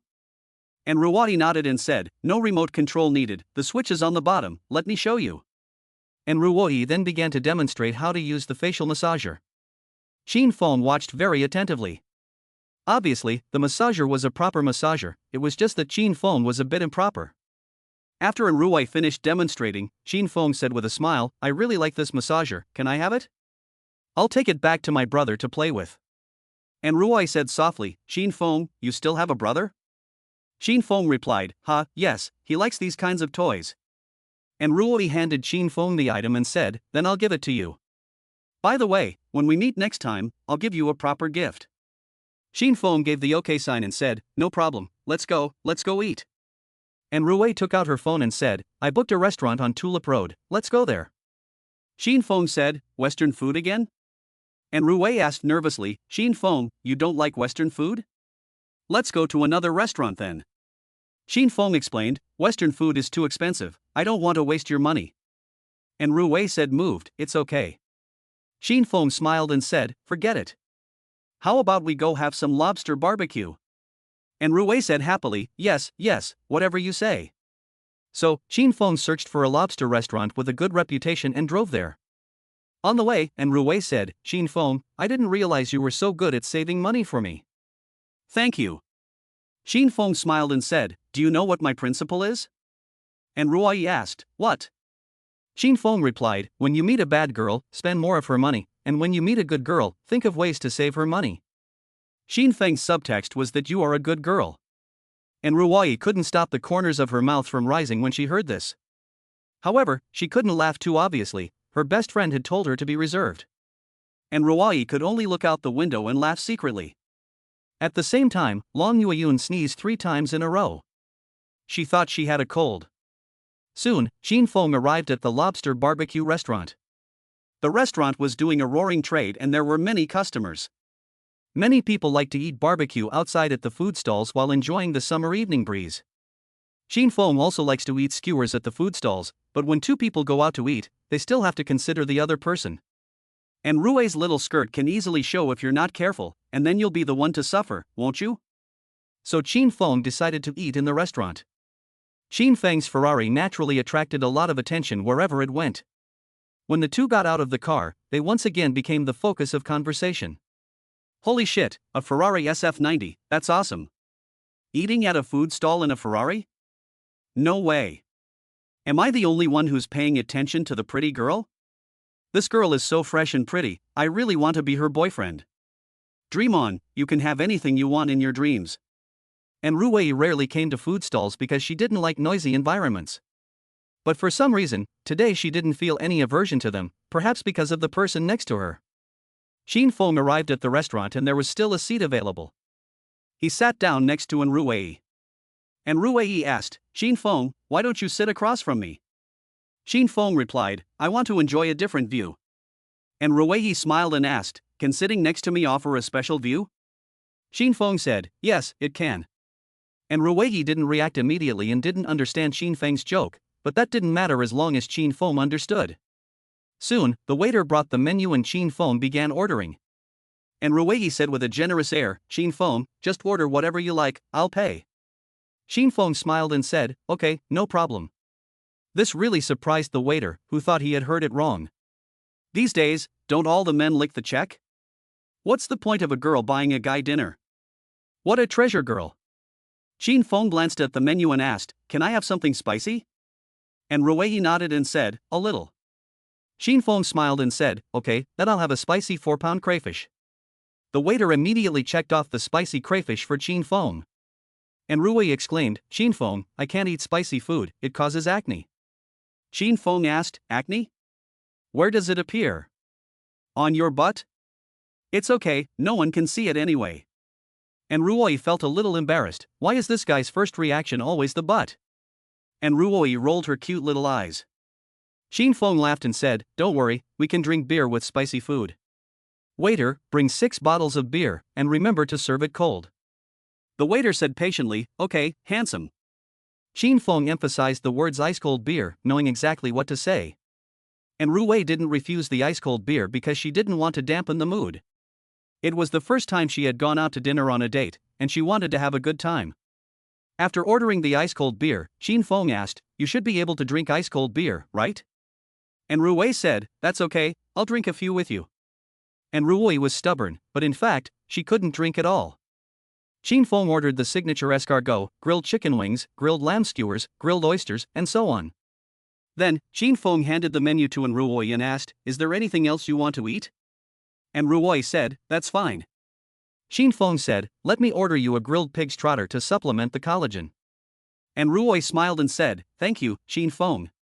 While waiting for the skewers, Xin Feng started to daydream. And Rongi sat next to him, looking a little nervous. Xin Feng's sudden silence made Rongi wonder what was going on. Why isn't he talking? Did I do something wrong? No, is he still upset about the gift? Or is he not happy with the way I'm dressed today? That's impossible, I'm wearing black stockings, what's he thinking? And Rongi wondered to herself. And Ruwei mistakenly thought that Xin Feng was sulking. In fact, Xin Feng was just thinking, if he got drunk and drove a fighter jet, would that be considered drunk driving? After a minute of silence, and Ruwei couldn't bear the pressure inside any longer. She quickly poured a glass of ice-cold beer and said, Xin Feng, I'll start by drinking a toast. Then Ruwei gulped down the entire glass of ice-cold beer in one go. Xin Feng exclaimed, damn, you can hold your alcohol. After one glass of beer, Ruwei felt dizzy. This state of being slightly drunk made Ruwei's eyes a little unfocused. Another minute passed, and Ruwei's face turned red. Xin Feng laughed and said, drunk? And Ruwei shook her head and said, no way. Xin Feng held up one finger and asked, what's this? And Ruwei answered, this is a 1. Xin Feng shook his head and said, no, this is a shaking middle finger. And Ruwei gave a big smile and said in a tipsy voice, you're so annoying. Soon, the waiter brought skewers and lobsters. Xin Feng put on gloves and prepared to start carving. At that moment, Ruwei said, wait a minute. Xin Feng asked, what's wrong? And Ruwei said, can I take a photo first? I want to post it on WeChat Moments. Xin Feng said with a smile, post it on Weibo, everyone can see it. And Ruwei said, as you wish, I'll tweet it. Girls like to take photos to record their lives. And Ruwei adjusted the filter on her phone a little and then snapped a series of photos of the food. After taking the perfect photo of the food, Ruwei said to Xin Feng, go sit over there for a while, I want to take a photo of you. Xin Feng was shocked and said, take a photo of me? And Ruwei explained anxiously, Xin Feng, don't get me wrong, I just want to share my life with you. Qin Feng smiled and said, I understand. Come on, you take my picture and I'll take yours, okay? And Ruwei replied, no, I feel a bit dizzy and I won't look good in the picture. Qin Feng said coldly, then I won't take your picture either. I like to do things two-way. There was nothing in Ruwei could do but agree, but she had a request. Can you use the beauty camera? And Ruwei pleaded. Qin Feng immediately refused, saying, no, just use the original camera to take a picture of your face. This is Qin Feng's usual style of doing things. You can't pamper girls, a man has to be tough. Then, Qin Feng sat opposite and Ruwei took out his phone and started snapping away. And Ruwei didn't even have time to strike a pose before Qin Feng was done. And Ruwei asked in surprise, that's it? So soon? Qin Feng smiled and said, a man should be fast when he needs to be, and slow when he doesn't. You wanted to be photographed, so let's hurry. And Ruwei nodded and said, okay, I'll adjust the light for you first. Soon, and Ruwei posted the photos on Weibo, and at the same time, Qin Feng also uploaded in Ruwei's photos to Weibo. And Ruwei hurriedly clicked on the photos taken by Qin Feng. She was stunned. She really looked beautiful in Qin Feng's camera. And Ruwei exclaimed, Qin Feng, you can take such good pictures with a point-and-shoot camera? Qin Feng smiled and said, it's mainly because you're beautiful. Don't look at it anymore, let's eat and get started. In fact, Qin Feng is no love novice. He knows a lot of things, and taking pictures is just the most basic skill. Don't look at the fact that Qin Feng just casually took a few pictures with a flourish, but in fact, he had found the right angle. Therefore, the Ruwei that Qin Feng took with the original camera can be described as peerless. And Ruwei placed her phone on the table, and Qin Feng pressed his phone against hers. And Ruwei said shyly, Qin Feng, can you not press against me? Qin Feng said with wide eyes, am I pressing against you? I'm a decent person. And Ruwei said, I mean the phone. Qin Feng smiled and said, don't worry about the details. And Ruwei joked, I hate phones that have no sense of proportion. Qin Feng laughed and said, okay, then you can be on top. Qin Feng then switched the positions of the two phones. And Ruwei said she didn't like it, but in fact, she was really happy. The two of them put on gloves and started cracking open the crayfish. On the other side, on Weibo, countless netizens were cracking up. Chapter 39, Does eating snails improve kissing skills? Once an Ruwei's tweet was posted, it received many likes and replies. The comments below were all heartbroken expressions. The goddess is going to eat crayfish. Be careful when peeling the shrimp, it's hot. The guy upstairs is such a dog, don't you see who the goddess is sitting across from? Why do you care? Is this considered an official announcement? I want you to tell me yourself. It turns out that some girls really will post a guy's face shot. Unlike me. Last time I took my girlfriend out to dinner, she posted a mosaic of my face, saying that guys need to remain mysterious. I cried myself to sleep. Guys, that dog-faced scoundrel Qin Feng has also tweeted, so I'm going to charge at him. Soon, Qin Feng's tweet also fell. However, the comments underneath weren't blasting him, but politely asking for advice. Wind God, please tell me how to woo a girl, I really don't want to be a dog. 10,000 people signed a petition, Wind God, please give a tutorial, I'll listen on my knees. Don't fight over it, I want to be the first to sign up. At this time, I don't know who got the itch in their hand and tagged Long Yueyun in the comment area of Qin Feng. Immediately afterwards, it was as if the melon-eating crowd had made a plan, as they all tagged Long Yueyun in the comment area. Some even openly heckled, saying, Long Goddess, wake up. Scum Qin Feng has gone on a date again. Long Goddess, your beloved boy is eating crayfish with another girl. Can you stand it? A large group of people below were egging the fire. At that time, Long Yueyun was getting a manicure with her best friend. When she saw this tweet, she felt terrible. Why? Why did he have to blur her out when she had treated him to a big meal? When it was Ruoi's turn, he took such a good picture of her. Where did she lose out? Jealousy had made Long Yueyun look completely different. She didn't want anything now, just to hook Qin Feng and then dump him hard. In the lobster restaurant, Qin Feng and Ruoi were having a good chat. And Ruoi took advantage of the slight drunkenness to tell Qin Feng something from the bottom of her heart. These words from the heart, she had never told anyone, not even her best friend Li Shishir. And Ruoi looked at Qin Feng with a blush on her face and said softly, Qin Feng, after Grandpa passed away, I could dream of him every night. I miss him very much. Xin Feng said, you think about him during the day, so it's normal to dream about him at night. It shows that you are a filial child. And Ruwei said again, Grandpa appeared to me in a dream and told me to. Xin Feng asked, to what?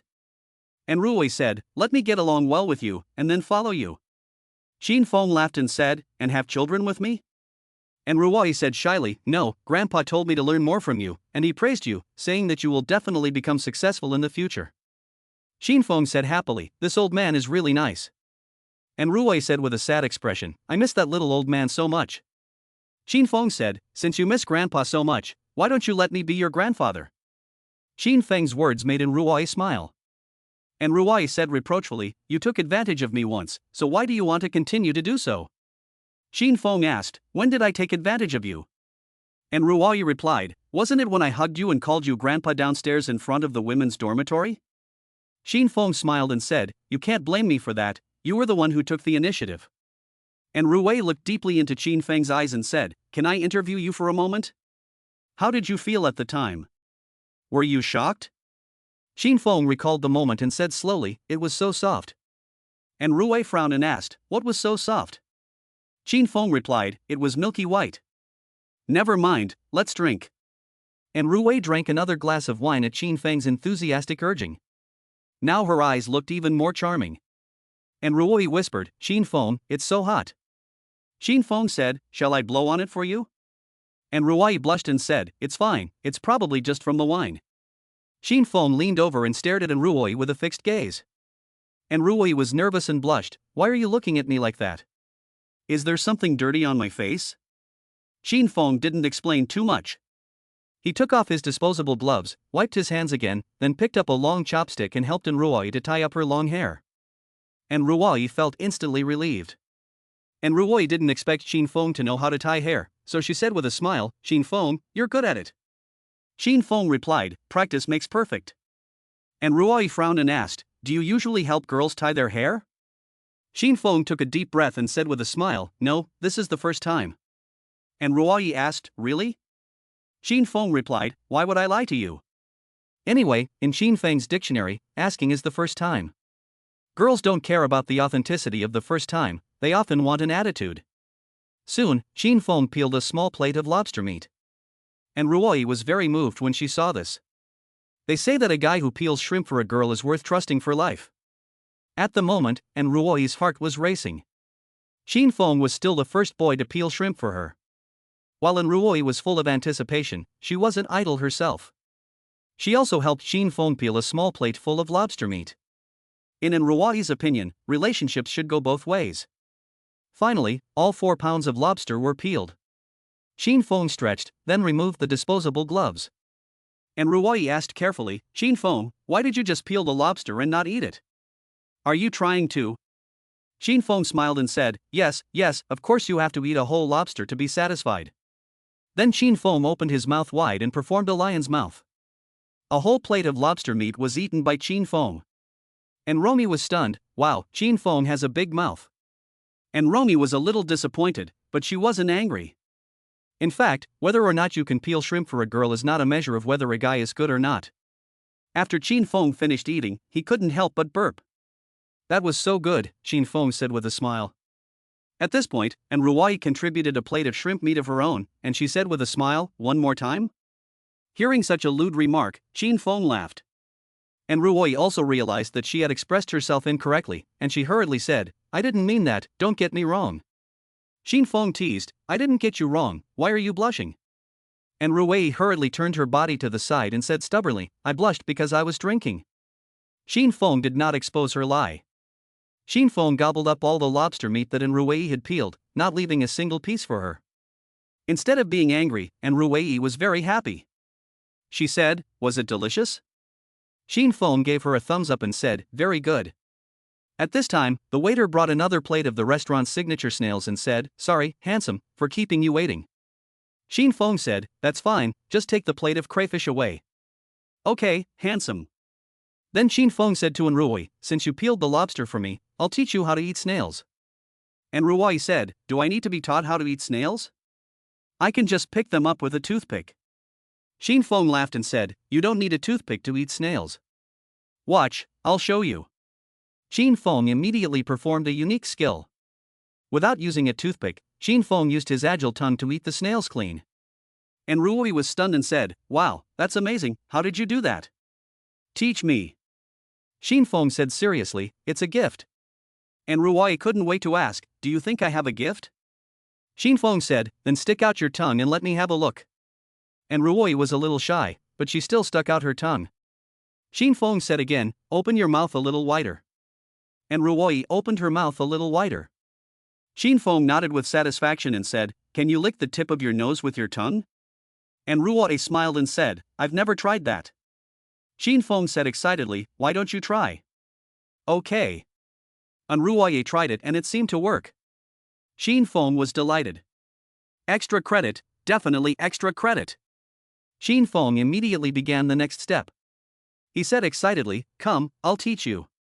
Xin Feng was teaching someone to eat snails for the first time, and Ruoyi was very serious about learning. "First, the first step is to learn how to suck, which is very important," said Xin Feng seriously.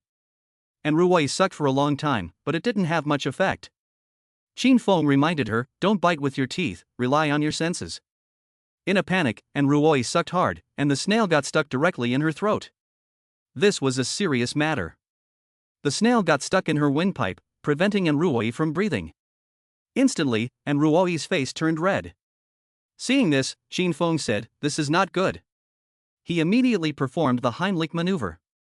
Xin Feng embraced Ruoyi from behind, put his thumb and forefinger in a fist above her belly button, and then quickly and forcefully pressed on her abdomen. Once, twice, 3 times. Soon, the stuck snail was spit out. And Ruoyi was finally able to breathe. And Ruoyi nearly passed out from suffocation. Xin Feng was also scared to death. Xin Feng hurriedly asked with concern, "How do you feel? Is it out?" And Ruoyi nodded, then coughed for a while. 3 minutes later, Ruoyi recovered. She looked at Xin Feng and said, "Thank you, Xin Feng, for saving my life." Xin Feng let out a long breath and said, "You scared the hell out of me, but fortunately I reacted quickly." And Ruoyi smiled and said, "Let's continue." Xin Feng hurriedly said, "No, I'm afraid you'll get stuck again." And Ruoyi shyly lowered her head. Obviously, Xin Feng's first aid method had a certain impact on Ruoyi. In particular, when Xin Feng hugged Ruoyi from behind, Ruoyi felt a tingling sensation in her heart. Suddenly, Ruoyi looked up at Xin Feng and asked, "Xin Feng, does eating snails improve kissing skills?" Xin Feng said embarrassedly, "You've noticed. Eating snails regularly can indeed improve the flexibility of the tongue." And Ruoyi said, "Then you'd better continue to teach me." Xin Feng didn't expect Ruoyi to be so eager to learn, so he could only patiently teach her. Finally, hard work pays off. After learning from a large plate of snails, Ruoyi has mastered Xin Feng's unique skills. Xin Feng can't help but exclaim, "Classmaten, congratulations! After continuous hard work, you have finally achieved the feat of eating snails alone. In the future, you can show off in front of your best friend." And Ruoyi couldn't be happier. She excitedly says, "Thank you, Xin Feng, no, thank you, master." Xin Feng said, "Other people's masters sound old-fashioned." And Ruoyi asked, "What do you call it then?" Xin Feng replied, "You call it dad." And Ruoyi frowned and asked, "Dad what?" Xin Feng smiled and said, "You call it handsome and domineering. And Ruoyi always felt that something was wrong. Then, Ruoyi took the initiative to pour the wine and said, "Here, a toast to the handsome and domineering guy. First, thank you for saving my life, and second, thank you for teaching me. I'll drink it, you can do as you like." And Ruoyi took another gulp, and Xin Feng couldn't help but say, "Awesome." Before they knew it, the 6 bottles of chilled beer were all gone. And Ruoyi raised her hand and said, "Waiter, 6 more bottles of beer, please, chilled." The waiter said, "Sure, ma'am." This scene made the customers at other tables envious. These days, not many girls can drink chilled beer when they go out for dinner at night. Xin Feng is really blessed. At this moment, Ruoyi could no longer be considered slightly drunk. Anyone who asked for a drink voluntarily must be drunk. Xin Feng said to Ruoyi, "Don't drink anymore, don't we still have to watch a movie?"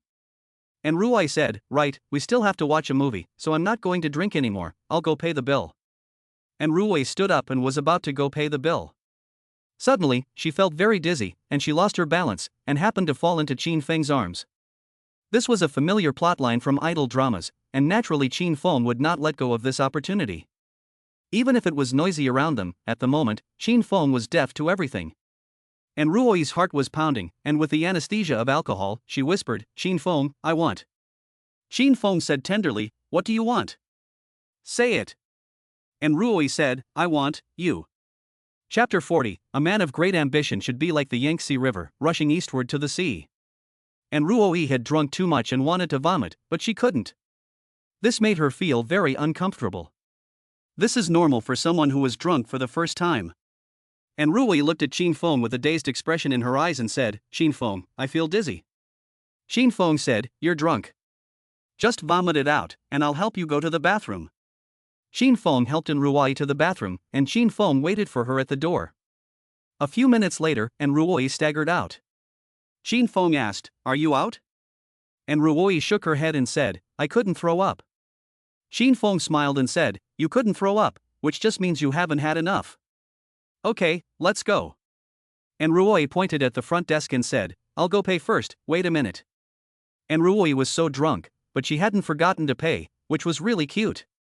Chin Fong smiled and said, I already paid. And Ruoi said in surprise, you already paid? When? Chin Fong replied, just now, when you went to the bathroom. And Ruoi said anxiously, that's not okay, I was supposed to pay. Chin Fong said, just wait until the time comes and you can transfer the money to me. And Ruoi looked at Chin Fong with a dumbfounded expression and asked, how much? 520? Chin Fong said, if you want to transfer 1314, that's not impossible. And Ruoi looked at Chin Fong with a shifty expression and said shyly, you're taking advantage of me, aren't you? Chin Fong said with a smile, you've noticed. And Ruoi said, of course, I'm not stupid.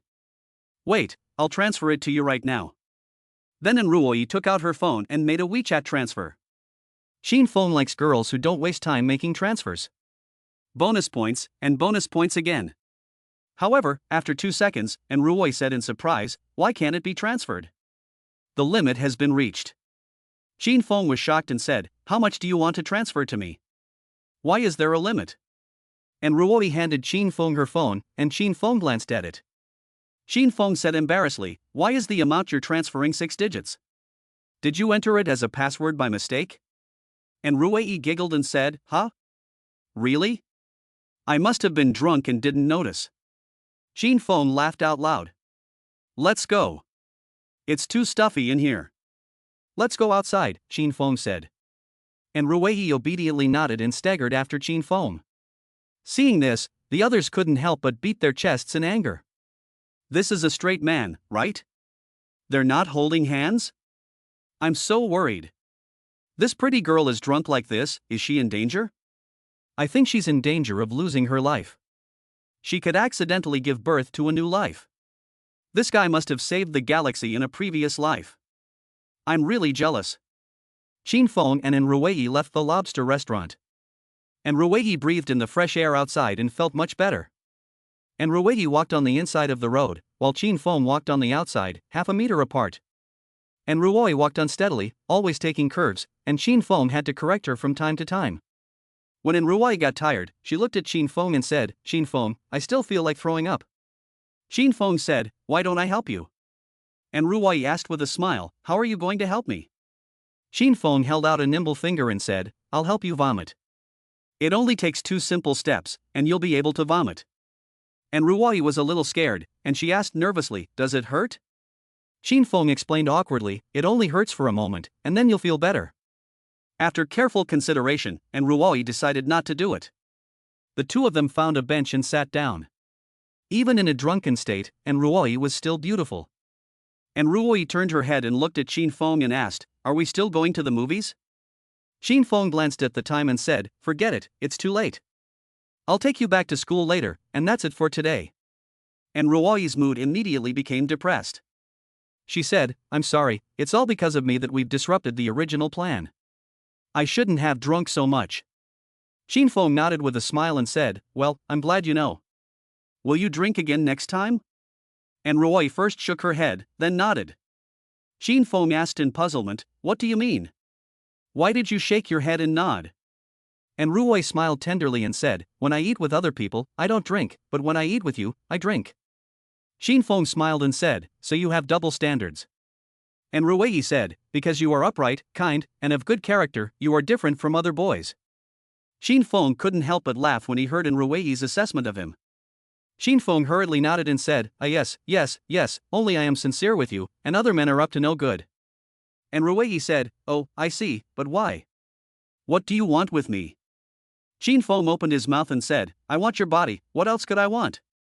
And Ruor immediately blushed when she heard this, and said in a shy tone, wanting my body means you want to do something improper, right? Xin Feng immediately said, that's not the point. And Ruor asked in surprise, what do you mean? Xin Feng replied, your perspective is narrow. Do you think I simply want your body? And Ruoi said, what else? Xin Feng said seriously, I am exploring a treasure, climbing 2 high mountains, and crossing a dense forest, to finally find the answer to life. I am approaching you to accomplish a great cause. Do you understand? And Ruoi shook her head and said, I don't quite understand, but it sounds very great. Xin Feng said with a smile, that's right, it doesn't matter if you don't understand now, you will slowly understand in the future. The two sat for a while longer, and then Ruoi said again, Xin Feng, I still feel like vomiting. This was the 3rd time she had said it. Xin Feng was tired of hearing it. So, Xin Feng said firmly, come on, open your mouth. Xin Feng was going to help Ruoi induce vomiting. It was obvious that Ruoi was very shy, after all, Xin Feng was going to put his finger in her mouth. However, she inexplicably felt an urge within her. In the end, Ruoi agreed. However, during the process, Xin Feng deviated from his original intention and started to have fun. Xin Feng seemed to have touched a mysterious realm. No wonder so many men want to. It turns out that it is because. Afterwards, Ruoi got angry, and her anger dissipated the alcohol. When a girl gets angry, her movement speed increases by 100%, and Xin Feng couldn't catch up. Xin Feng said with a smile, slow down, there's a car in front. And Ruoi stopped in her tracks and turned around, saying, Xin Feng, how could you do that? Xin Feng said apologetically, I just made a mistake that any man would make. And Ruoi snorted, you liar, I'll never trust you again. Next time you get your fingers out of line, I'll bite you. Xin Feng was even more excited when he heard this. He said, good, I like being bitten. And Ruoi was about to die of anger. Xin Feng found her appearance very interesting. Xin Feng said earnestly, don't be angry, I'm doing this for your own good. And Ruoi asked in return, bullying me is for my own good? Liar. Xin Feng said with a smile, yes, if I don't bully you, how can I coax you? And Ruoi said anxiously, then coax me. Xin Feng said, men all need face, you have to give me a way out. And Ruoi fell for the trap. She asked stupidly, how do I give you face? Xin Feng smiled and said, come on, let's make up. You say you're sorry, I'll say it's okay. And Ruoi nodded and said yes. Xin Feng said, come on, you start first. And Ruoi, I'm sorry. Xin Feng, it's okay, I'll go buy you some ice cream. And Ruoi said shyly, thank you, brother. It has to be said, little girls are easy to please. Xin Feng turned around and went to buy ice cream. After Xin Feng left, Ruoi felt that something was wrong. Soon, Xin Feng returned, and he bought a strawberry ice cream. And Ruoi said happily, thank you, Xin Feng. Xin Feng said, after drinking, you feel hot, so eating something cold will cool you down. Okay. And Ruoi took the ice cream and began to taste the deliciousness. Xin Feng, on the other hand, looked at her intently, his mind full of. And Ruoi noticed Xin Feng's gaze and felt a little embarrassed. And Ruoi whispered, why are you looking at me? Do you want some too? Xin Feng smiled and said, I like watching you eat. And Ruoi turned her body to the side, not wanting Xin Feng to look at her, because the more Xin Feng looked at her, the more embarrassed she became. Xin Feng asked, what kind of ice cream do you like? And Ruoi said, any kind is fine, I like strawberry, mango, and blueberry. Xin Feng asked, do you like ice cream with heather flower flavor? And Ruoi had never heard of this flavor before, so she asked curiously, what does heather flower taste like? Is it good? Xin Feng nodded and said, I'll buy you some other time. Okay, it's a deal. It's a deal. After finishing the ice cream, Ruoi felt much better. And Ruoi said with a smile, Xin Feng, I feel like I've sobered up, so why don't we go watch a movie? Xin Feng refused, no. And Ruoi asked, why? I really have sobered up, I'm not lying to you. Xin Feng smiled and said, you can't do everything you want at once, otherwise, the next time you meet, there will be less to look forward to, won't there? And Rui nodded and said, that seems reasonable, so let's make another appointment next time. Xin Feng said, we'll see if we have any free time. And Rui said sourly, you're so busy. Xin Feng stood up and said in a sonorous voice, yes, a man's ambition should be like the Yangtze River rushing eastward to the sea. Why pine for the land of comfort? At that moment, and Rui felt that Qin Feng's image was incredibly tall. Yes, nowadays too many boys are infatuated with girls, which is not good.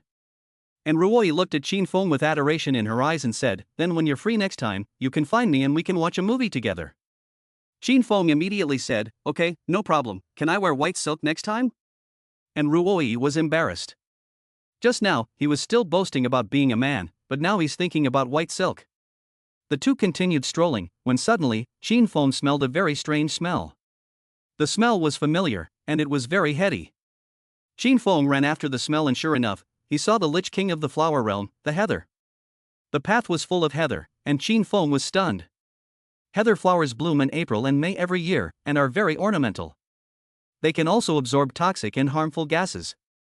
However, heather flowers contain a large amount of ammonia, so they smell similar to the smell of a male tadpole. Therefore, this path is full of the scent of life. And Rui followed behind, and when she smelled the fragrance of the heather flowers, she immediately felt giddy. And Rui pinched her nose and said, what's that smell? It stinks. Xin Feng smiled and said, it stinks? I think it's okay. And Rongi said, I feel a bit like vomiting. Xin Feng waited for Rongi to say, don't vomit. And Rongi hurriedly pulled Xin Feng and ran, saying, I can't stand it anymore, I'm really going to you. Xin Feng was about to laugh his head off. This in Rongi was really funny. Yes, if Heather has a language of flowers, it would definitely be you. Chapter 41, No Clear Acceptance is a Rejection. At 10:30 at night, Xin Feng held the door to let in Rui back to the dormitory. Her best friend Li Shishir came downstairs to pick her up. When Li Shishir saw and Rui excitedly kissed her. Li Shishir couldn't help but say, my goodness, how much have you guys drunk? And Rui smiled and said, a little drink, haha, it doesn't matter how much you drink, the important thing is to be happy, right? Xin Feng? Xin Feng nodded and said, that's right, okay, I'll leave first, the dormitory will be closed in a while. And Rui reluctantly said, goodbye Xin Feng. Xin Feng made a wrist gesture and then left smartly. And Rui's gaze lingered on Xin Feng's back for a long time, like a girl in love. Li Shishir saw this and hurriedly tapped her little brain, saying, wake up, the person is already far away. And Rui turned around and hugged Li Shishir, saying, Shishir, I feel dizzy. Li Shishir smiled and said, you almost got pregnant. And Rui blushed and said, oh, what are you talking about? This is our first date, how could this happen? Besides, I originally wanted to go to the movies after dinner, but Xin Feng insisted on going back to school. What does this mean? It means that Xin Feng never even thought about it in that way, and you just have a dirty mind. Li Shishir couldn't help but say, looks like a master. Rui, I think you'll definitely suffer if you fall in love with him. Why don't I take that loss for you? And Rui said angrily, no, you can't. The two walked hand in hand back to their dormitory. Suddenly, Li Shishir smelled a strange, pungent smell. Li Shishir asked, what's that strange smell on you? And Rui replied, it's the smell of alcohol. I'll go take a shower when I get back to the dormitory. Li Shishir sniffed again, shocked, what did Xin Feng do to you? Why do you have an indescribable smell? And Rui had a face full of question marks. Then, Li Shishir decisively told Rui, smiling, don't come near me until you explain yourself. And Rui said, Shishir, are you disgusted with me? Is that it? Don't run away. On the other side, Xin Feng returned to the men's dormitory at a convenient time. When he returned to the dormitory brothers all boiled. Holy shit, Brother Feng, why did you come back? Yes, Brother Feng, how could you come back? I was ready to sleep in your bed tonight. Li Jing said shyly, with the feeling of an old wife. Xin Feng glared at Li Jing and said coldly, don't make me whip you with my belt. Li Jing said excitedly, go ahead, whip me as much as you like. This made Zhao Haojie extremely excited. Little Li, I'm coming. Zhao Haojie said with a wicked smile. Jia, don't come over. There was laughter in the room. After the lights were turned off, in Rui's room, Li Shirshir and the others were gossiping about the details of their date tonight. Qin Feng was on his bed in the dorm room, tweeting. It was 11 p.m., and there were already thousands of comments on Qin Feng's tweet. Everyone was waiting for Qin Feng to give a tutorial on how to woo a girl. Zhao Haojie said excitedly, Brother Feng, you're trending on Douyin, that's awesome. Li Jing sighed, when will I be like Brother Feng and become a god worshipped by everyone?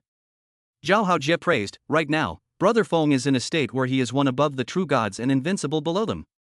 Seeing everyone's enthusiasm, Qin Feng decided to chat with the heartbroken boys.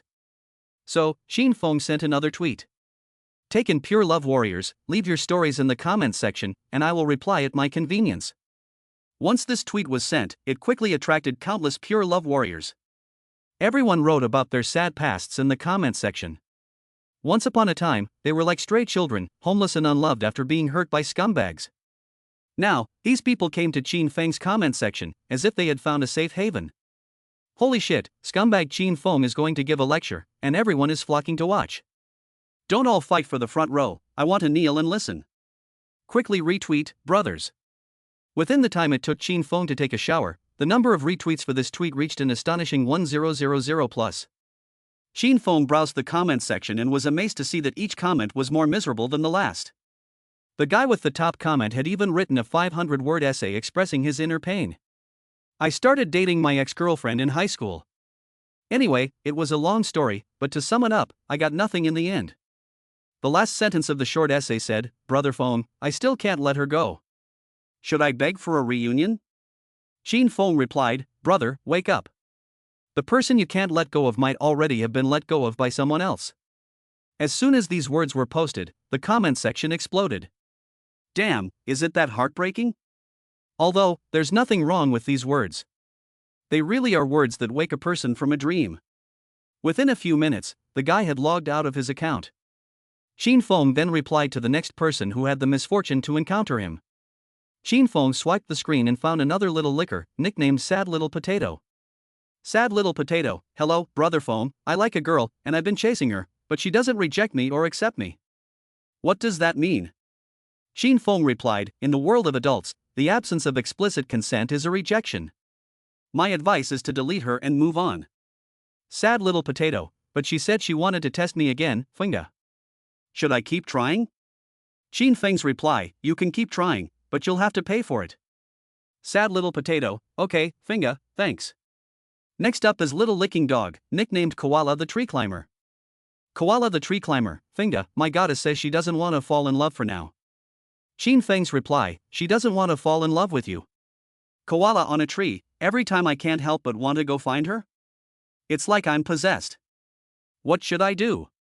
Qin Feng's reply, before you go find her, reward yourself once. After that, try to see if you still want to. Koala had an epiphany. Qin Feng replied to more than 10 comments, with frequent golden quotes, and people at the bottom kept liking them. Qin Feng's comments began to turn the tide, and the number of followers on his Weibo account also began to skyrocket. In a world where dog licking is rampant, Qin Feng's appearance is simply a refreshing change. What a wake-up call. Li Shirshir was also browsing Weibo when she came across Qin Feng. She couldn't take her eyes off Qin Feng's comments and read them all. After reading them, Li Shirshir came to the conclusion that her best friend Ruei and Qin Feng were definitely not in the same league. At that moment, Ruei came out of the shower. Li Shirshir couldn't help but say, Ruei, come and look at Weibo. Soon, this Weibo post by Qin Feng once again topped the city's trending topics, with the number of reposts reaching tens of thousands. Due to the sheer volume of comments, Qin Feng really couldn't reply. So he simply wrote a new post. Brothers, remember, money is for women to see, not for women to spend. At the end of the post, Qin Feng also specially mentioned Long Yueyun. It was obvious that Qin Feng's post was specifically targeted at Long Yueyun. Anyway, everyone understood. The comments section below was also very interesting. Everyone followed suit and tagged Long Yueyun. Long Yueyun was going crazy. Did Qin Feng really want to use himself as a negative example? Long Yueyun was spitting blood. After posting this tweet, Qin Feng went straight to sleep. But he hadn't lain down for long before he heard someone shouting outside. I don't want to be a dog licker anymore, I want to be a scumbag. The call was answered, and the entire male dormitory followed suit. This shows that everyone has been suffering from being a toady for a long time. Zhao Haojie and Li Jing, the two biggest toadies, shouted even louder. Clearly, tonight was one to remember. The next day was the weekend, so finally there was no need to wake up at 8 a.m. Xin Feng slept until 12 p.m. After waking up at noon, Xin Feng washed up briefly and then went to the cafeteria with his roommates to eat. On the way, Xin Feng, wearing flip-flops and a disheveled hairdo, had no image at all. Even so, there were still a lot of pretty girls whispering about him. Look, the one in flip-flops in front is Xin Feng, the one who had a scandal with Enrui. Wow, he's so handsome. It's true that talented men are extraordinary. Of course, otherwise why would Enrui and Long Yueying compete to chase after him? Xin Feng turned a deaf ear to these words, but Zhao Haojie and Li Jing heard them with extra concern. Li Jing pleaded, "Brother Feng, please teach me how to chase after girls." Xin Feng frowned and said, "Didn't I already post it on Weibo yesterday?" Li Jing said, "That was a public class, I want one-on-one guidance from Brother Feng." Xin Feng said with a blush, "How dare you? One-on-one guidance?" Zhao Haojie said, "Exactly, if it's going to be one-on-one, you have to teach me first." The two kept arguing, and Xin Feng was about to die of boredom. In desperation, Xin Feng could only say, "I'll give you a tip. Listen carefully. At night, write your phone number on the back of your student ID card, then throw it under the girls' dormitory. Within 3 days, a girl will call you." Upon hearing this, Zhao Haojie exclaimed, "Awesome." Li Jing was even more excited, saying, "You're right, Feng, I can't believe I didn't think of that. I'll go throw it now." Li Jing didn't even finish eating his meal, but instead ran back to his dormitory. Zhao Haojie also ran back as fast as he could. Xin Feng shouted, "Don't forget one place." Zhao Haojie said, "Don't worry, Fengge, I'll throw it in the dormitory building of the art department, where the girls are good looking." Xin Feng laughed and said, "You're still picky?" Finally, Xin Feng and Guitao, the dormitory leader, went to the cafeteria. Suddenly, Xin Feng noticed that there were a lot of people gathered in front of the cafeteria, as if there was some kind of event going on. Xin Feng approached with a sense of curiosity and found that it was the registration for the top 10 singers on campus. Guitao said with a smile, "Xiao Feng, sign up and sing a song?" Xin Feng waved his hand and said, "Forget it, my singing is so good, if I participate, I'll win the championship, right?" Guitao said, "I doubt you're bragging." Xin Feng just turned to leave when the voice of the system suddenly came. Currently detecting the host facing a choice of environment, the following options are given. Option A, participate in the campus top 10 singer contest and be rewarded with a magical guitar. Option B, do not participate in the campus top 10 singer contest, go and cook the rice, and be rewarded with a magical rice bowl. The system did not explain the magic of the guitar or the magic of the rice bowl. After weighing the options, Xin Feng was more interested in the guitar. However, although Xin Feng loved to sing and had a very magnetic voice, he forgot the words. What should he do? At this critical moment, the system supplemented again.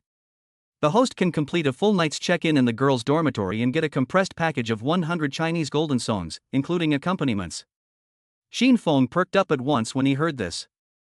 You have to understand that in today's world, there is a lack of cultural entertainment, and there are no so-called Chinese golden songs.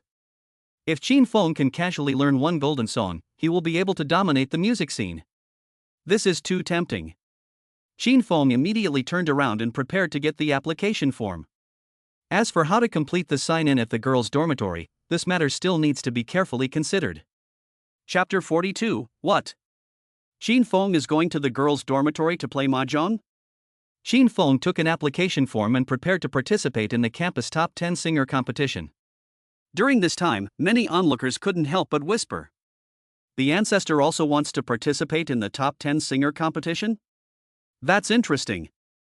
I heard that the ancestor is good at reciting poetry and composing couplets, but I don't know how he is at singing. If he enters the competition, it will be interesting to see who his backup group will be. And Ruai? It's hard to say, but 4 of the top 5 school beauties are linked to him, and it's hard to compete with that kind of popularity.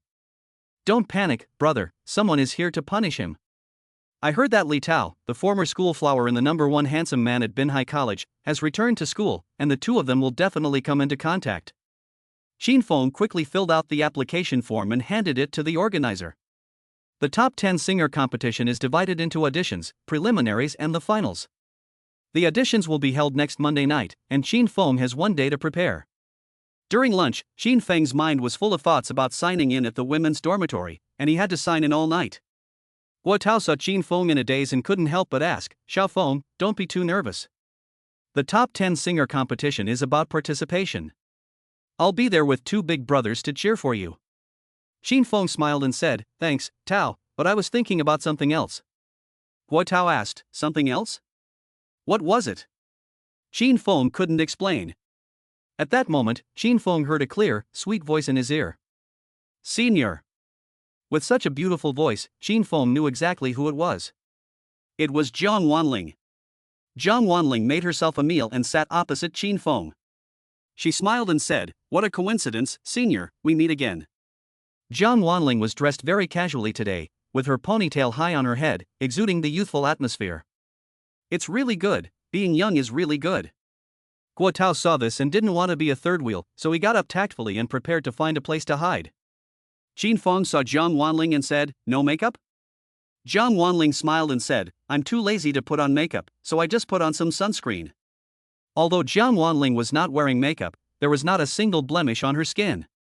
It can be said that 99% of girls, even if they wear makeup, still don't look as good as her. Xin Feng couldn't help but exclaim, truly beautiful. Jiang Wanling said mischievously, look at me, senior. Xin Feng glanced at Jiang Wanling, who took out the earphone cord and tied up her 5 slender, white fingers.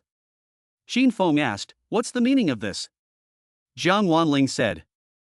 With a smile, I've been a little short on cash lately. Senior, do you have any tasks for me? Xin Feng said, I've saved up a dozen pairs of smelly socks. Do you want them? Jiang Wanling rolled her eyes and said, forget it, I'm not the kind of person who washes a guy's socks casually, I only wash them for my future boyfriend.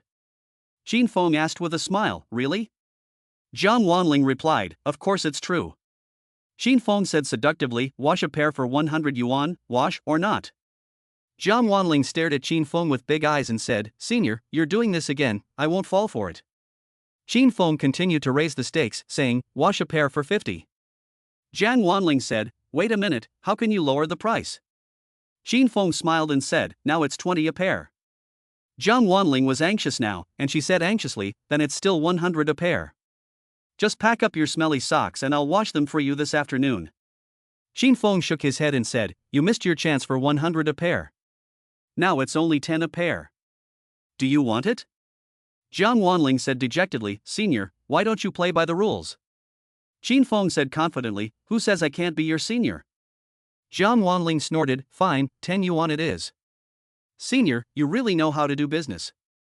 In this way, Xin Feng contracted his smelly socks to Jiang Wanling for a total price of 100 yuan. Xin Feng specially reminded her, be sure to hand wash them, remember?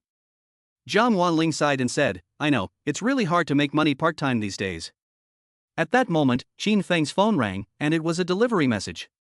Xin Feng clicked to open it, and it turned out to be the magical guitar. So, Xin Feng directly sent the courier pickup code to Jiang Wanling and said, go pick up the delivery.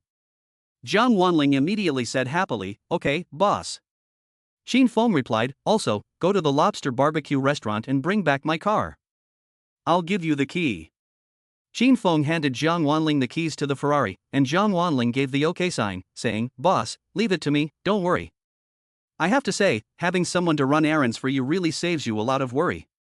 After lunch, Xin Feng went back to his dorm room to take a nap. When Xin Feng woke up, Jiang Wanling's phone just happened to ring. Boss, the car is parked, the delivery is here, I'm downstairs, could you come downstairs and pick up the socks? Jiang Wanling's voice was clear and pleasant, and Xin Feng immediately woke up after listening to it. Xin Feng replied, okay, I'll come downstairs now. Xin Feng found a shoebox at random and put the smelly socks in it.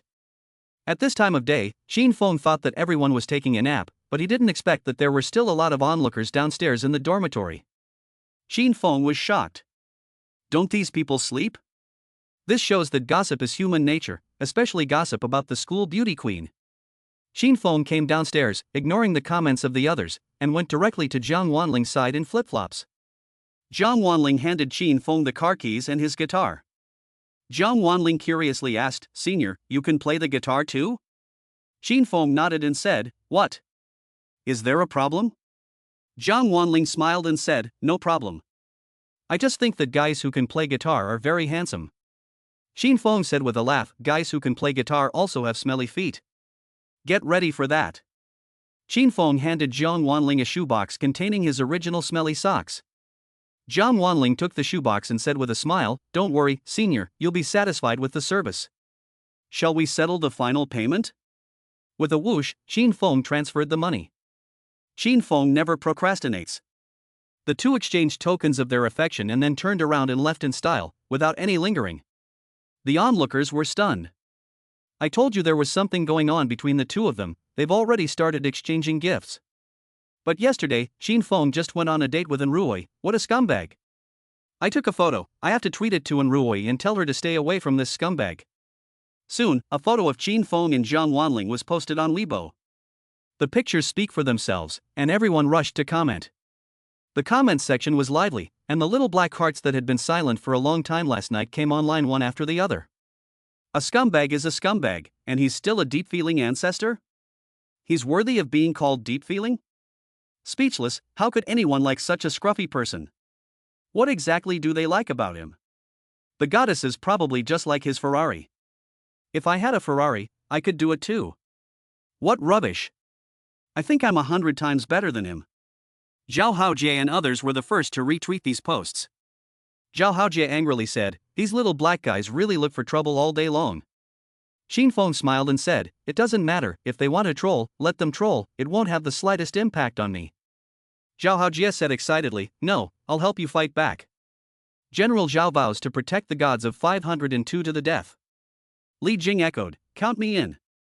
Xin Feng looked at Li Jing and said, "Li Zi, can you do it?"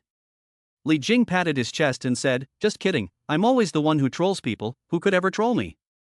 The 502 dormitory suddenly became heated. On the other side, Enrui also saw the picture. Enrui was furious when she saw the nasty comments. How could these people do this? Their mouths are full of foul language. Are these our school students? What bad manners! Enrui said angrily. Li Shishir replied, "The opening picture, the rest is all up to the imagination. They are completely living in their own world, exuding negative energy. These are the internet trolls, keyboard warriors." Enrui said, "I'm so angry, what should I do? Should I attack them verbally?" Li Shishir smiled and said, "No need. Confronting them will only make us more irritable. We have a better way to fight back against these internet trolls." Enrui asked, "What way?" Li Shishir replied, "Keep dating. Just keep dating Xin Feng and drive these Puxan men crazy." Enrui smiled and said, "Okay, I'll go on a date next time, and I'll even tweet about it." Li Shishir said, "That's right." Then Enrui enlarged the photo and said, "It looks like Jiang Wanling really has a gift box in his hand. What could it be? It seems like they have a good relationship." Li Shishir advised, "If you have a question, just ask him directly. Don't guess. In a relationship, the worst thing you can do is to daydream. Understand?"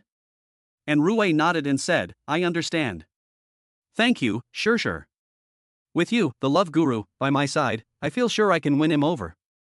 Li Shishir smiled and said, "Oops, I slipped up. You just want to chase after him and fall in love with him, don't you?" Enrui's face flushed, and she stammered, "I just want to try." Li Shishir sighed and said, "I understand. After all, men are attractive." Enrui said, "Ha, he does have a very charming scent that attracts me." It's the weekend, and in the evening, the girls' dorm is just Enrui and Li Shishir.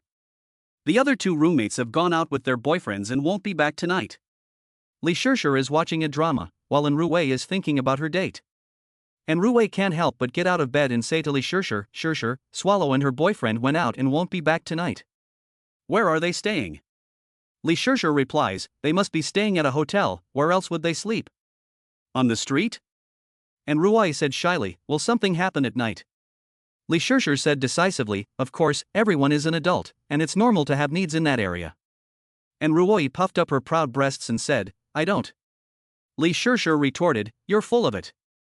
I've heard you before at night, grunting in bed by yourself. You say you don't have needs?" Enrui blushed and said, Shishir, what are you talking about? When did I make any noises in bed? You must have heard wrong." Li Shishir laughed and said, "Ah yes, yes, yes." The two of them were fighting and joking in the dormitory, full of laughter. However, after a short period of happiness, and Ruoi started to feel emo. And Ruoi said sadly, next time, when are we going to find a date with Qin Feng? Li Shishir had a brainstorm and said, how about tonight? Let's go out and play mahjong, what do you think? And Roni said happily, play mahjong all night? I think that's fine, but there's one missing person, what should we do? Li Shishir said, then let's play with 3 people, it doesn't matter, is mahjong important? No, what's important is that you can see him. And Roni said with a smile, that makes sense, I'll call him now and ask if he has time. Li Shishir urged, hurry up. At this time, Qin Feng was in his dorm room, racking his brains over how to spend the night in the women's dorm. If he didn't sign in at the women's dorm for the whole night, he wouldn't be able to get the reward. The system had really given Qin Feng a difficult problem this time. While Qin Feng was thinking, and Ruei called him on WeChat. Qin Feng answered, hello. And Ruei said nervously, Qin Feng, I want to ask you, do you have time? Qin Feng said, what for? I just laid down. And Ruoi said, I want to ask you out to play mahjong. Is that okay? Qin Feng frowned and asked, play mahjong? Now. And Ruoi said, yes. When Ruoi mentioned playing mahjong, Qin Feng suddenly had a brilliant idea. So, Qin Feng sat up straight and said, there's no problem with playing mahjong, but isn't it a bit late to go out now? And Ruoi was slightly disappointed and said, it is a bit late, so let's wait until tomorrow. Qin Feng hurriedly said, don't wait until tomorrow, let's play tonight. Is it convenient for me to come to your dormitory? And Ruei was shocked. She covered the handset of her mobile phone, then looked at Li Shishir and said, Shishir, Qin Feng wants to come to our dormitory to play mahjong. Chapter 43, he barged into the girls' dormitory at night and unexpectedly ran into. When Li Shishir heard that Qin Feng wanted to come to the girls' dormitory, she was stunned. Li Shishir said, he's just bragging. If you let him come, whoever doesn't come will be a coward. And Ruoi whispered, do we really want to provoke him? What if he really comes? Li Shishir laughed and said, how could that happen? There's a curfew.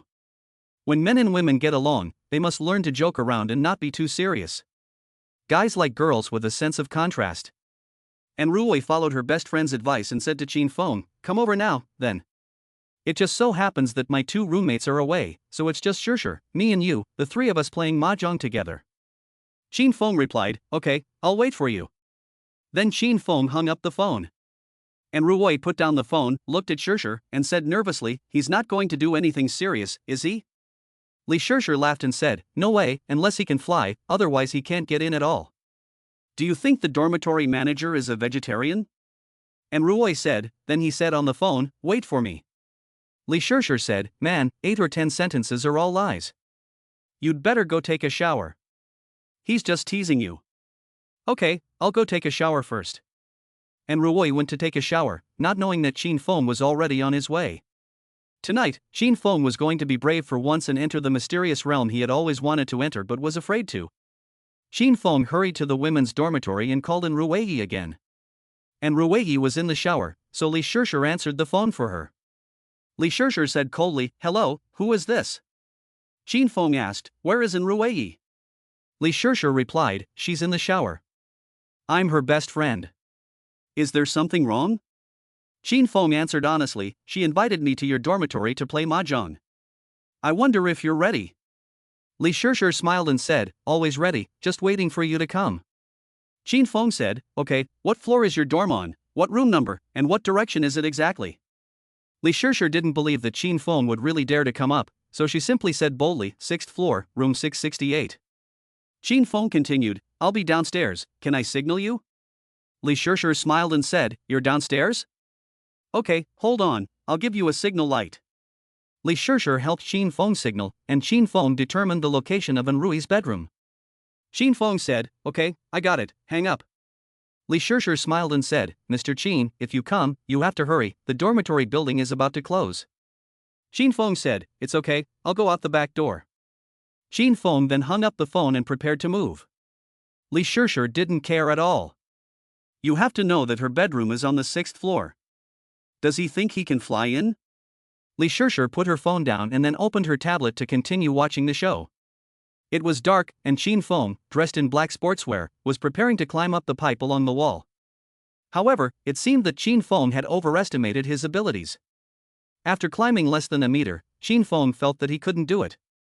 The pipe was very smooth, and Xin Feng had no grip at all. Xin Feng was very depressed. How was he supposed to climb to the 6th floor? At the critical moment, the system gave him some assistance. The host is currently detected to be working hard to complete the check-in task. Now some help is given. A pair of magic gloves is rewarded, which can enhance the grip and turn you into Spider-Man in seconds. Xin Feng was thrilled to hear the system's voice. Soon, Xin Feng received a message from the courier. Xin Feng quickly fetched the magic gloves. More than 10 minutes passed back and forth, and Li Shishir was even more convinced that Xin Feng was just blowing hot air. Li Shishir glanced at the clock. It was now 10 o'clock in the evening. She stretched and prepared to rest as well. Just as Li Shishir was about to draw the curtains, a dark figure suddenly jumped onto the balcony. Li Shishir was startled and immediately let out a scream. Ah! In the bathroom, and Ruoyi quickly turned off the tap and said, "Shishir, what's wrong?" Li Shishir looked at Xin Feng incredulously, as if she were looking at a bandit. Li Shishir was stunned for 2 seconds, and then Ruoyi asked again, "Shishir, are you okay?" Li Shishir hurriedly replied, "I'm fine, there was just a big rat." And Ruoyi immediately shouted, "What? There's a rat in the bedroom? Where is it?" And Ruoyi came out of the bathroom half wrapped in a towel and just happened to bump into Xin Feng. At that moment, the air froze. Xin Feng was even more at a loss for what to do when he was dazzled by the 2 bright headlights. Xin Feng thought to himself, is this really a girl's dormitory? No wonder it is the paradise that the boys think about day and night. This time, it was in Ruoyi's turn to scream. A few minutes later, Xin Feng was sitting on the chair awkwardly. And Ruoyi and Li Shishir were sitting opposite Xin Feng, and the 2 pairs of cold eyes were staring at Xin Feng. Xin Feng was sitting on pins and needles. To be honest, he didn't expect the beginning of the story to be so exciting. Li Shishir said coldly, "Tell us, we'll give you a chance to explain yourself." Xin Feng knew that under the circumstances, he must not admit fault, otherwise he would be completely put on the defensive. Instead of just nodding and agreeing, he should take the initiative. So, Xin Feng angrily slammed the table and said, "You've gone too far." Li Shishir and Ruoyi were taken aback. And Ruoyi was even more aggrieved. It was obvious that she was the one who had been taken advantage of, so why was he the one getting angry? Li Shishir angrily said, "Hey, handsome guy across the table, please get this straight, it was Ruoyi who was taken advantage of, she is the victim." Xin Feng immediately said, "Regardless of the facts, aren't you two at fault? Li Shishir? And Ruoyi?" Before the 2 of them could get angry, Xin Feng said, "First of all, did you 2 invite me here?" Li Shishir answered, "Yes, that's right." Xin Feng continued, "Did I call you beforehand to confirm, or even specifically ask if you 2 were ready?" Li Shishir nodded and replied, "Yes." Xin Feng concluded, "So? What attitude are you 2 adopting now? Is this the way you treat guests in your dormitory? This is really disappointing." After Xin Feng's sophistry, Li Shishir and Ruoyi's anger instantly subsided. And Ruoyi felt that Xin Feng had a point, but Li Shishir was more rational. She said to Xin Feng, "Who would have thought that you could actually climb up to the 6th floor? Besides, you saw Ruoyi's body, and that is a fact. You have to give an explanation." Xin Feng immediately stood up and said in a resounding tone, "What are you talking about? Am I looking at her body?" Li Shishir also stood up and responded, "Don't say you didn't see it. Do you think I would believe that kind of nonsense?" Xin Feng said, "I was looking at a work of art. Aristotle once said, 'You can break my limbs, but you cannot stop me from appreciating art.'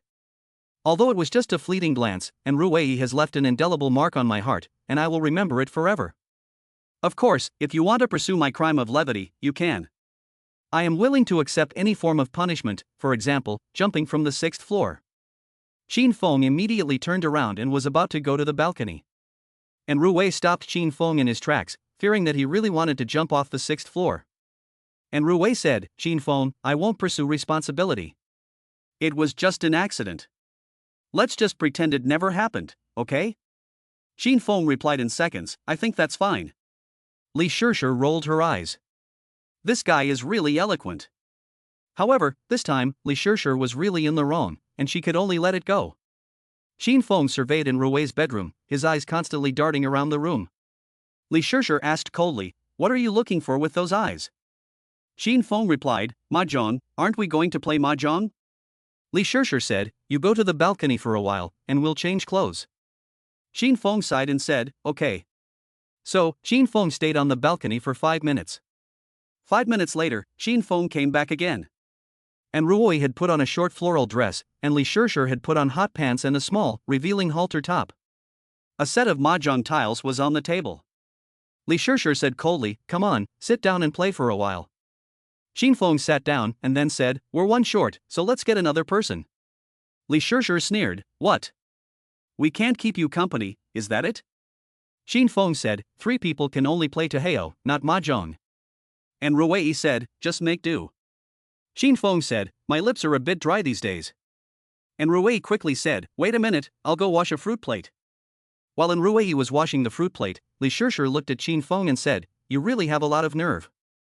Do you know what the crime is for breaking into a girl's dormitory at night? Xin Feng replied, I don't know. Li Shishir said, in case you get caught by the dormitory manager, you'll be famous the next day, and you might even get expelled. Xin Feng said, I haven't done anything shameful, so I have nothing to fear. Li Shishir smiled and said, I admire your courage. Let's formally introduce ourselves. Li Shishir is Ruoi's best friend. Li Shishir took the initiative to extend her hand, and Xin Feng shook it lightly, saying, hello, my name is Xin Feng. Before they officially started chatting, Xin Feng said, wait a second, I need to get someone. And Ruoi asked curiously, get someone? Xin Feng immediately went to the balcony and called Jiang Wanling.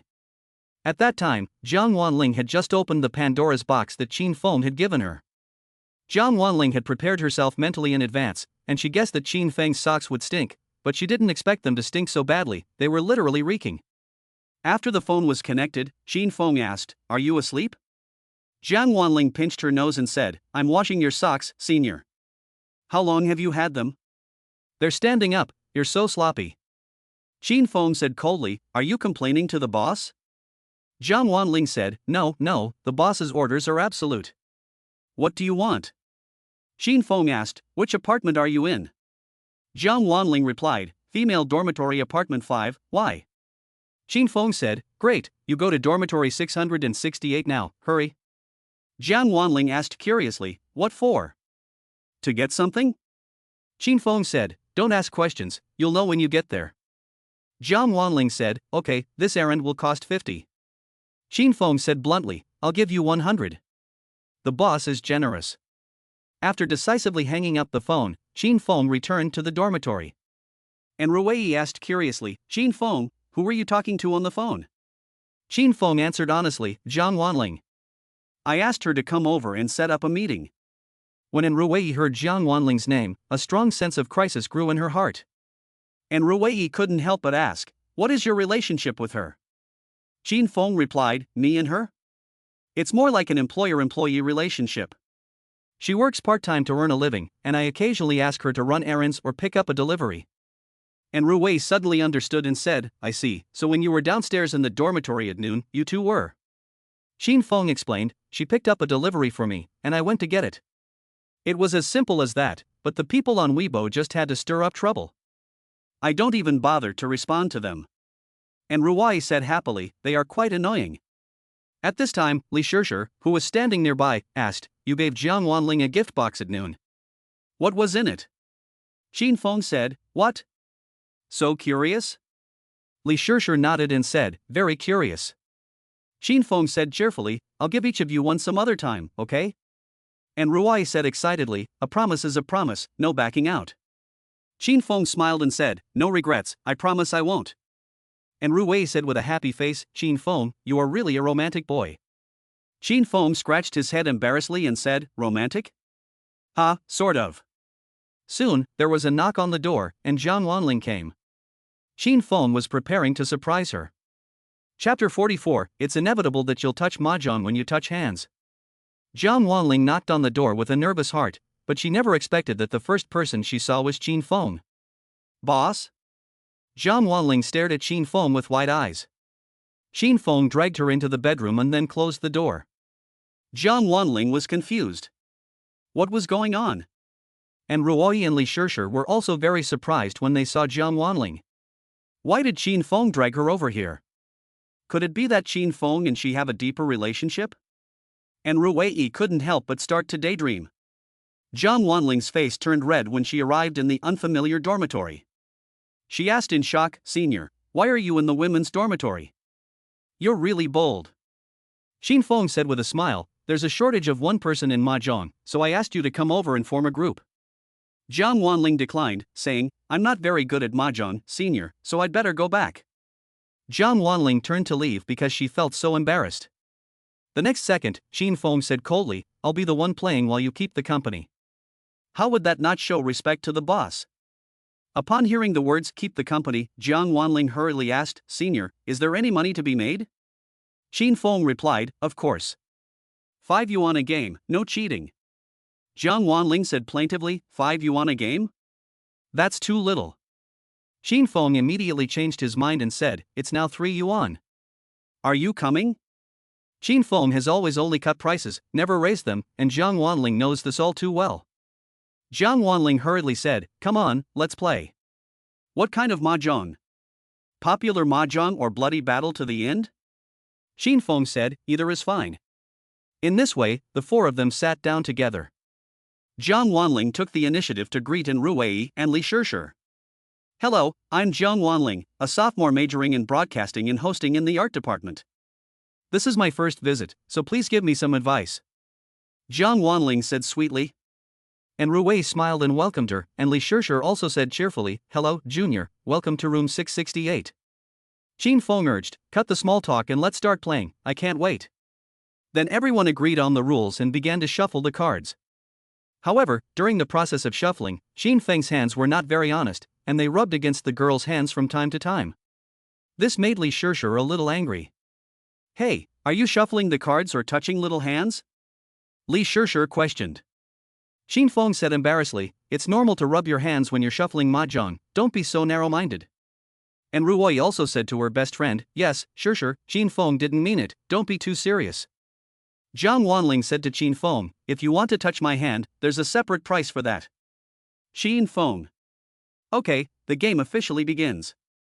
Jiang Wanling is a novice, and she was slow to play her cards, which made Qin Feng impatient. Qin Feng urged her, "Hurry up." Jiang Wanling looked at the 13 cards in her hand and said, "Let me think about it for a moment." Qin Feng coldly said, "Deduct money." Upon hearing the words "deduct money," Jiang Wanling hurriedly played a 2-buy tile. It was this 2-buy tile that allowed Ruoi to directly win the hand. And Ruoi excitedly said, "I win, a monotonous 2-buy tile." Qin Feng smiled and said to Ruoi, "Don't be complacent, you will be punished 1,000 times, and you will not win the first hand." And Ruoi, "You are finished." And Ruoi happily said, "Really? We'll see about that." In the next few rounds, and Ruoi frequently won by self-draw, and Qin Feng was impressed. "What's going on?" Qin Feng said, "Maybe the feng shui in my position isn't very good." Li Shishir laughed and said, "Blame feng shui for your poor card skills? Your feng shui is pretty good, isn't it? It's clean, near the bed, and well ventilated." Qin Feng said with a stern face, "I feel like there's a big, bad aura over my head." Li Shishir said, "Nonsense, how could that be? My bed is right next to you, what are you talking nonsense about?"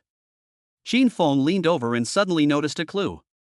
Pointing to the black lace bra hanging on the bedside, he said, "I told you, the ominous cover is ruining my luck." Li Shishir's face flushed, and she quickly got into bed and covered her personal belongings under the quilt. The atmosphere was a little awkward, but fortunately Qin Feng had a thick skin.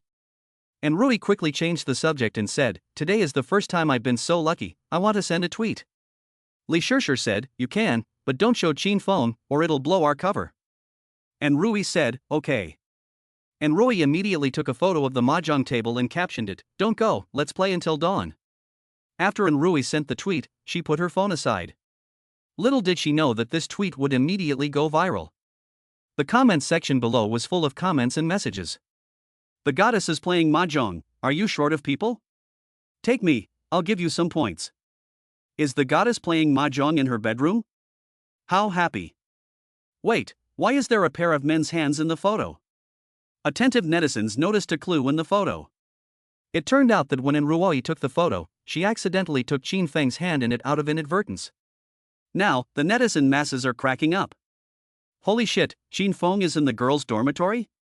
What a pervert, he actually entered the girls' dormitory and played mahjong with the goddesses. This is intolerable, is there anyone who wants to go with me to catch him? In the Weibo comments section, a group of Qin Feng fans are red with anger.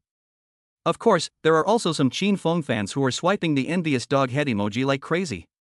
Holy shit, San Yang teaching her son, losing is no big deal. No wonder he is the founder of the school, he has directly infiltrated the enemy base. I would like to call Qin Feng the eternal god. Qin Feng was oblivious to what was going on Weibo, and continued to play mahjong with his hands.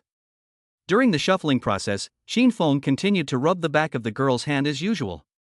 Qin Feng couldn't help but feel, it's still more interesting to play mahjong with your hands, you don't get that feeling with a mahjong machine. Jiang Wanling said awkwardly, Senior, stop rubbing it, I've run out of hand cream. These words caused Qin Feng to blush. Qin Feng thought he had a thick skin like a city wall, but he never imagined that he would be taken down by a little girl. Qin Feng wanted to explain a few more words, but he felt a bit powerless. Jiang Wanling continued to add, Senior, don't play mahjong all night and never leave fingerprints on the mahjong, that would be embarrassing. Qin Feng glared at Jiang Wanling and said, shut up. Li Shishir burst out laughing and said to Jiang Wanling, well done, Junior. Qin Feng could only diffuse the awkwardness with a humorous tone. Qin Feng said with a smile, it's unavoidable to touch the mahjong when you're feeling for it. Three girls' faces were full of question marks at the same time. The game continued, and it seemed that the goddess of luck had never visited Qin Feng. And Ruoyi and Li Shishir took turns winning the hand, as if they had agreed on it. Qin Feng was depressed. He asked, why do you two always win? Li Shishir smiled and said, luck plus strength. Kid, you're still too young to play mahjong with us. Qin Feng was unwilling to accept this. So, Qin Feng gave Jiang Wanling a wink and said, come out with me for a while. Jiang Wanling followed Qin Feng to the balcony and whispered. And Ruoyi curiously asked Li Shishir, what are they doing? Li Shishir replied with a smile, they must be discussing a plan. Don't worry, in the face of absolute strength, no tricks will work. And Ruoyi happily said, my luck is really great today. On the balcony, Qin Feng said to Jiang Wanling, can you be a little more clever? Pass me 2 cards? Jiang Wanling said awkwardly, Senior, isn't that cheating? Qin Feng said coldly, this is not cheating, it's cooperation. Can't we cooperate a little bit between us? Jiang Wanling shook her head and said, no, I have to stick to my principles and bottom line. Qin Feng immediately said, good cooperation, 50 yuan per game. Jiang Wanling immediately changed her tone and said, no problem, Senior, how do you want me to cooperate with you? How about you give me a sign?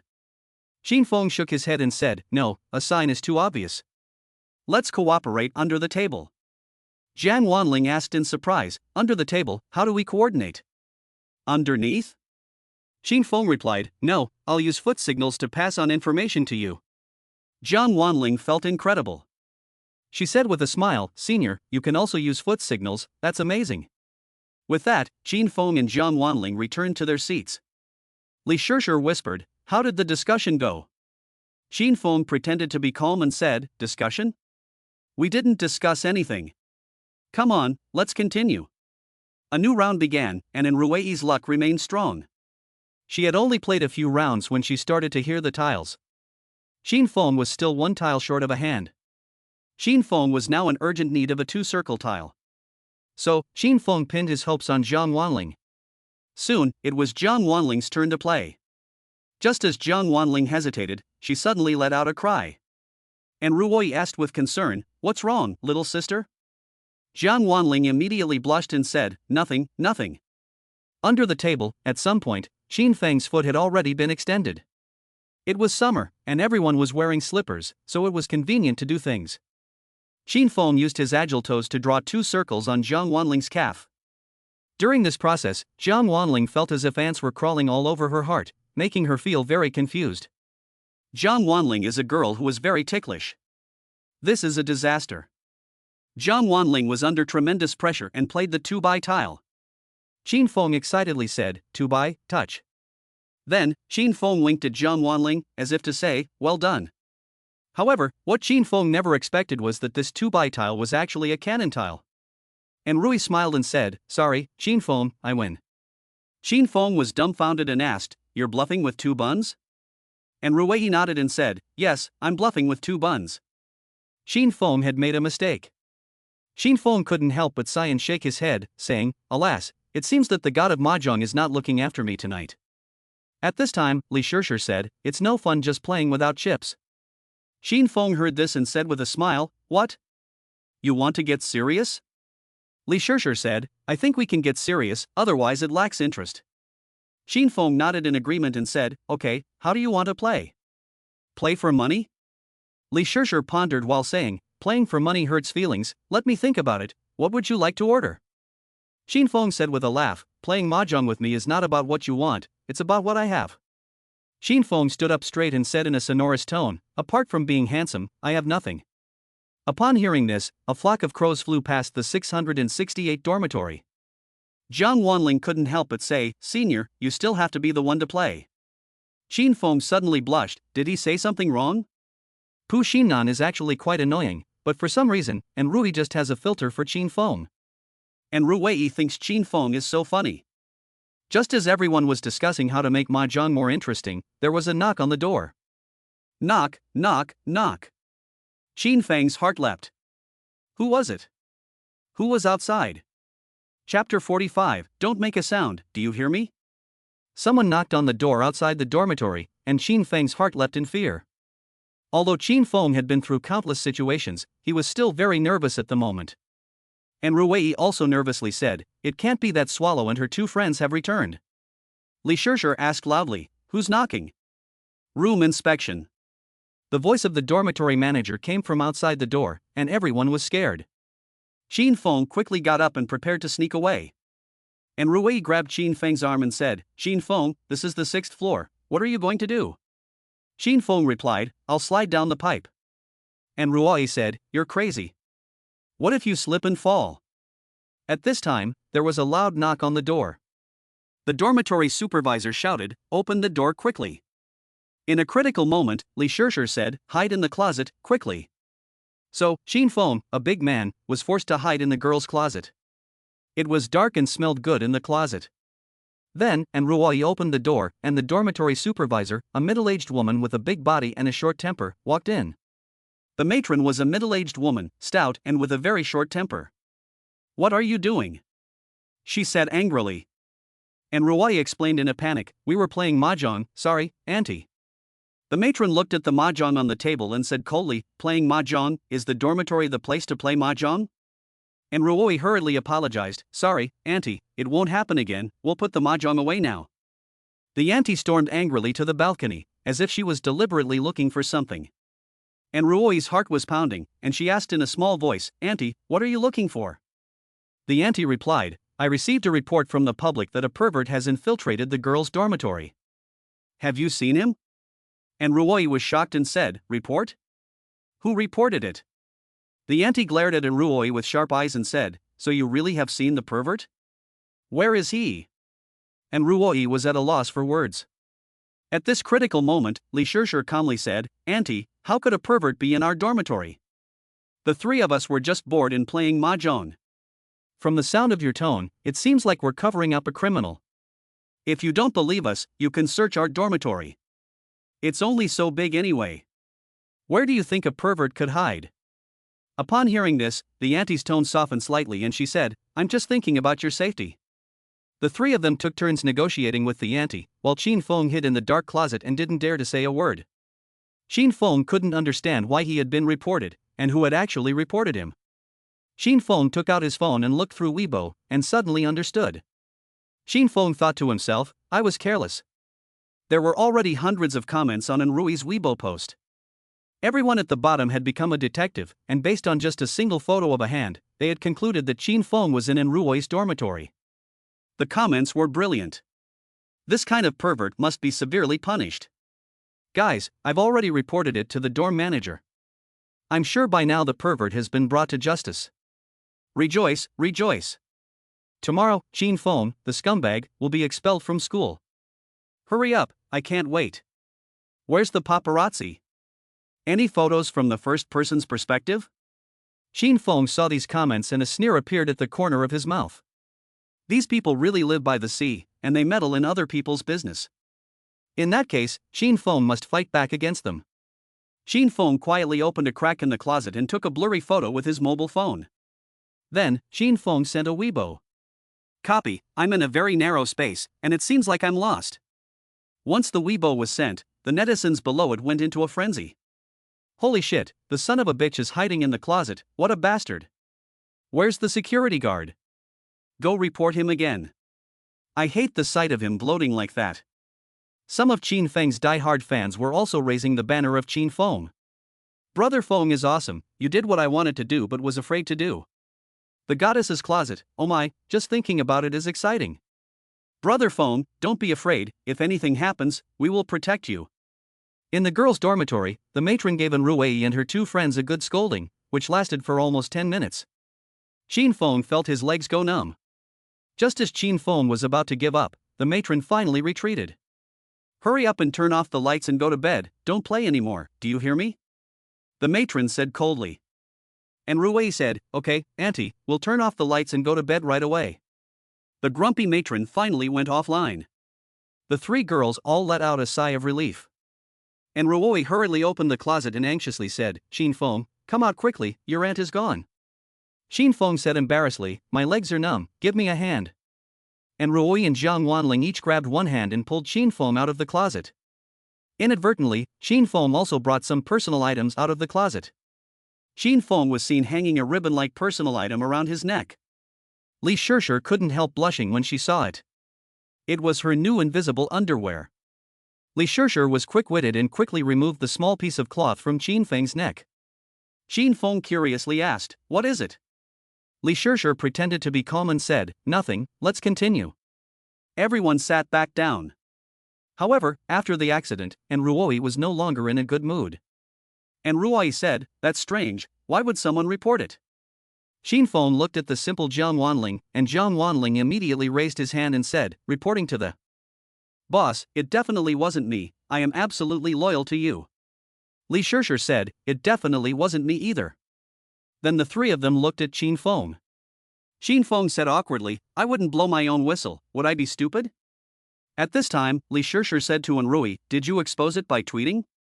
Enrui picked up her phone again and looked through the tweet from an hour ago. Enrui said in alarm, oh my god, it's all my fault, I accidentally showed Qin Feng's hand, no wonder. Li Shishir said, right, I was saying, why would they come to check the dorms for no reason? Enrui said in panic, then I'll delete it now. Li Shishir said, don't delete it, deleting it will prove that we're guilty, let's keep playing, don't be afraid. Qin Feng said with a smile, yeah, I'm not afraid, what are you afraid of? Look at how timid you are. And Ruei rolled her lovely eyes and said, you're bold, so why did you just get weak in the knees? Qin Feng said defensively, my knees didn't get weak, they got numb. Weak and numb are two different things. With that, the four of them continued to play mahjong by hand. A new game began, and Qin Feng started to get serious. Qin Feng agreed on the rules in advance, that whoever won would get the winner's privilege. The winner can take one thing from the other player without any conditions. Qin Feng looked confident and said, any questions? If not, let's start. And Ruei raised her hand and said, I want to ask, if you win, do you want whatever we have? Qin Feng replied, of course. Why? Are you reluctant to give it to me? And Ruei said, no, I'm not. It's not certain who will win. Qin Feng smiled and said, I feel like I'm going to turn the tables. This feeling is very strong. Hurry up. Li Shishir interrupted again, saying, wait a minute, what if you lose? Qin Feng replied, if I lose, I'll give you whatever you want. Li Shishir asked coldly, what do you have? Qin Feng was embarrassed. Indeed, Qin Feng really didn't have anything to offer. Qin Feng said helplessly, if I lose, I can promise you one request, okay? Li Shishir snapped her fingers and said, very reasonable, come on, come on. The game officially began. This time, Qin Feng, in a complete change from his previous despondency, won the first hand by self-drawing 3 tiles. Qin Feng gave a small smile and said, sorry, self-drawing of a pure hand, ha ha ha. Qin Feng looked like a villain who had gotten his way, handsome and treacherous at the same time. Qin Feng didn't hide his joy, he laughed out loud. His buddies played for real. And Rui sighed and said, I lost. Li Shishir said incredulously, you've got some serious luck, being able to self-draw in every single one? What are the odds of that? Xin Feng said with a slight smile, luck may be late, but it's never absent. Here goes, I'm going to start challenging the pros. And Ruwei was willing to accept the consequences of the bet and said, what do you want? Xin Feng's eyes fixed on Ruwei like a wolf. And Ruwei blushed and said, Xin Feng, you can't go too far. Xin Feng stood up, walked behind Ruwei, then bent down and leaned in close to her. The two of them were less than 30 centimeters apart, a very delicate distance.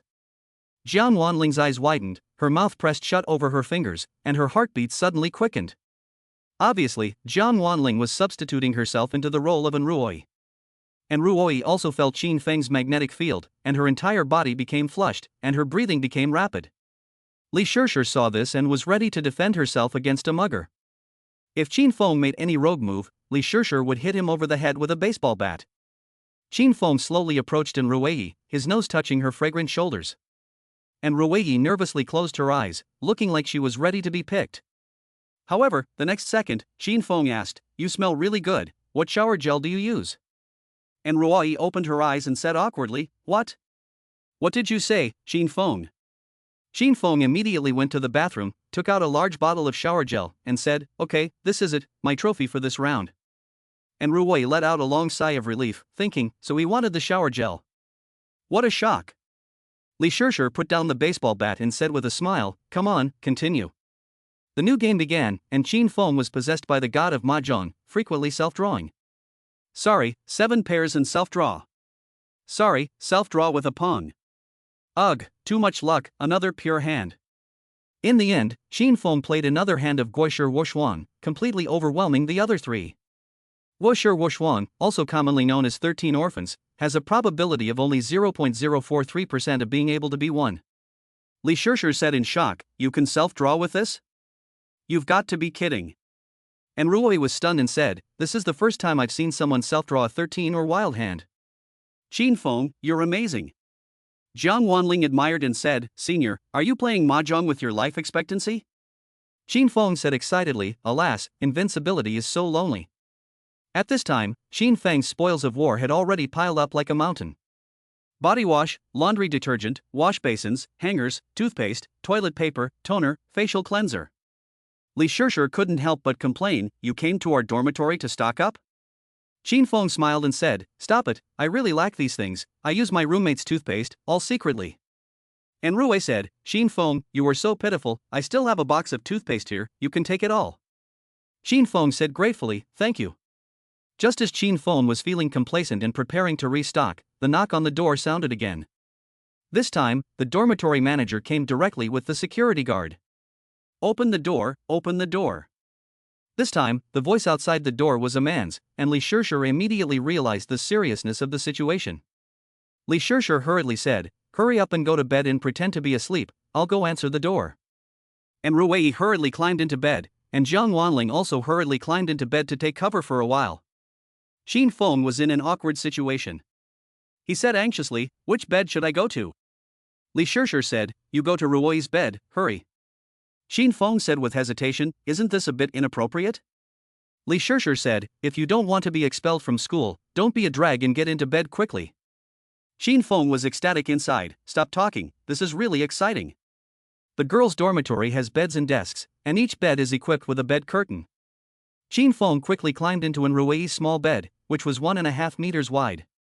And Ruwei pulled the curtain closed as soon as possible, then made a shushing gesture and said, don't make a sound, do you hear me? Xin Feng looked at Ruwei's stunning beauty, swallowed, and nodded, saying, okay. At this time, Li Shishir adjusted her emotions a little, and then opened the door to the dormitory. Chapter 46, in a panic, he sneaks into the school beauty's bed. This time, the dormitory manager came with the security guards and knocked on the door, as if they were sure that the pervert was hiding in room 668. Xin Feng quickly hid in Rui's bed, and Rui pulled the bed curtain to indicate to Xin Feng to be quiet. Xin Feng then lay down next to Rui's pillow. Rui's bed smelled really good, and there were Strawberry Bear and Stella Lu dolls by the bed. Xin Feng never thought that one day he would hide in a girl's bed. It was really exciting. Soon, Li Shishir opened the door, and a group of people came in. Li Shishir was very angry and said, what do you want? The matron said imperiously, we have received precise information that you are hiding a boy in your dormitory. For the safety of the entire dormitory building, I advise you to hand him over quickly, otherwise, if we find him later, it will be a different matter. Li Shishir said coldly, you obviously already checked just now, what more do you want? The dorm mother turned and glared at the closet, a sinister smile on the corner of her mouth. She said, I suspect he's hiding in the closet, open it. Li Shishir said angrily, you've gone too far, invading the privacy of a student. The dorm mother said, I'm just thinking of the safety of the students, hurry up and open the closet, otherwise I'll have to take coercive measures. Li Shishir blocked the front of the closet and angrily said, I dare anyone to do it. Do you believe I will go to the principal's office tomorrow to complain about you? Do you still want to work in the apartment building? The dorm mother, however, did not care and sneered, little girl, who are you trying to scare? Hurry up and move, don't make me do it. Li Shishir deliberately protected the closet, she was actually trying to distract attention. In this way, the matron would not suspect Qin Feng in bed. After some tugging from both sides, Li Shishir decided to open the wardrobe. But before opening the wardrobe, Li Shishir had a condition. You let them go out first. Li Shishir pointed at the people from the security department. The matron pondered for a moment, gave the security guards a look, and said, you go out first, and rush in at any time if there is a situation. Okay. The security guards nodded in reply. After the security guards left the dormitory, Li Shishir opened the wardrobes one by one and angrily said, look around, see if I've hidden a man, what a nerve. The dormitory supervisor rummaged through the wardrobes but didn't find what she was looking for. Where is he? The dormitory supervisor muttered. Li Shishir said coldly, there is no man in the dormitory at all. If you do this again, I will not only sue you for invasion of privacy, but also for slander and libel. Do you know how much of an impact it will have on us tonight? What will the people in the other dormitories think of us? The dorm mother paid no attention to this. She pointed at Enrui's bed curtain and said, lift the curtain and let me see if there is anyone in bed. Qin Feng on the bed was not calm, and Enrui was even more scared, with sweat dripping from the palms of her hands. Enrui quickly lifted the quilt to cover Qin Feng completely. Good boy, Qin Feng had really scored this time. He had directly lain into the school beauty's bed. Not to mention, the school flower's bed is really fragrant and soft. The bed is a total of 1.5 meters wide, and there is not much space between the two of them. So, this time, Qin Feng had a real zero-distance encounter with Enrui. However, Enrui didn't care at all, she just wanted Qin Feng not to find out. Enrui whispered, stay close to me and don't make a sound. Qin Feng held his breath and nodded. Outside the bed curtain, Li Shishir angrily said, don't go too far, my roommate is already asleep. The matron of the dormitory snorted, I know the pervert is hiding in the bed, so hurry up and pull back the curtain. Li Shishir vowed to protect the curtain, saying, no way, if you dare to pull back the curtain, I'll make you pack your things and get out tomorrow. Li Shishir was really angry this time. However, this only further angered the 200-pound matron in front of her. The aunt sneered, little brat, you've got a lot of nerve. I'm going to pull the curtain today. In a critical moment, Enrui took the initiative to pull the curtain open. She rubbed her eyes and pretended to be asleep, saying, sure, what's wrong? Auntie, I'm not feeling well, so I went to bed. What's wrong? The dormitory aunt glanced at the bed and didn't see the trace of Qin Feng. The matron felt a little guilty, and with a disappointed expression she said, it's fine, go back to sleep, just pull the other curtain. Li Shishir pulled back the bed curtains one by one, but she didn't see a single hair on the man. Now the matron was completely unable to act arrogantly. Li Shishir crossed her arms and said, are you satisfied now? Where else do you want to check? Do you want to check the bathroom? Come, I'll show you, acting like a demon in the middle of the night. The matron searched the entire 668 dormitory, but she couldn't find the pervert. In the end, her face turned green. The matron said, that's enough, go to bed quickly, I'm just thinking about your safety.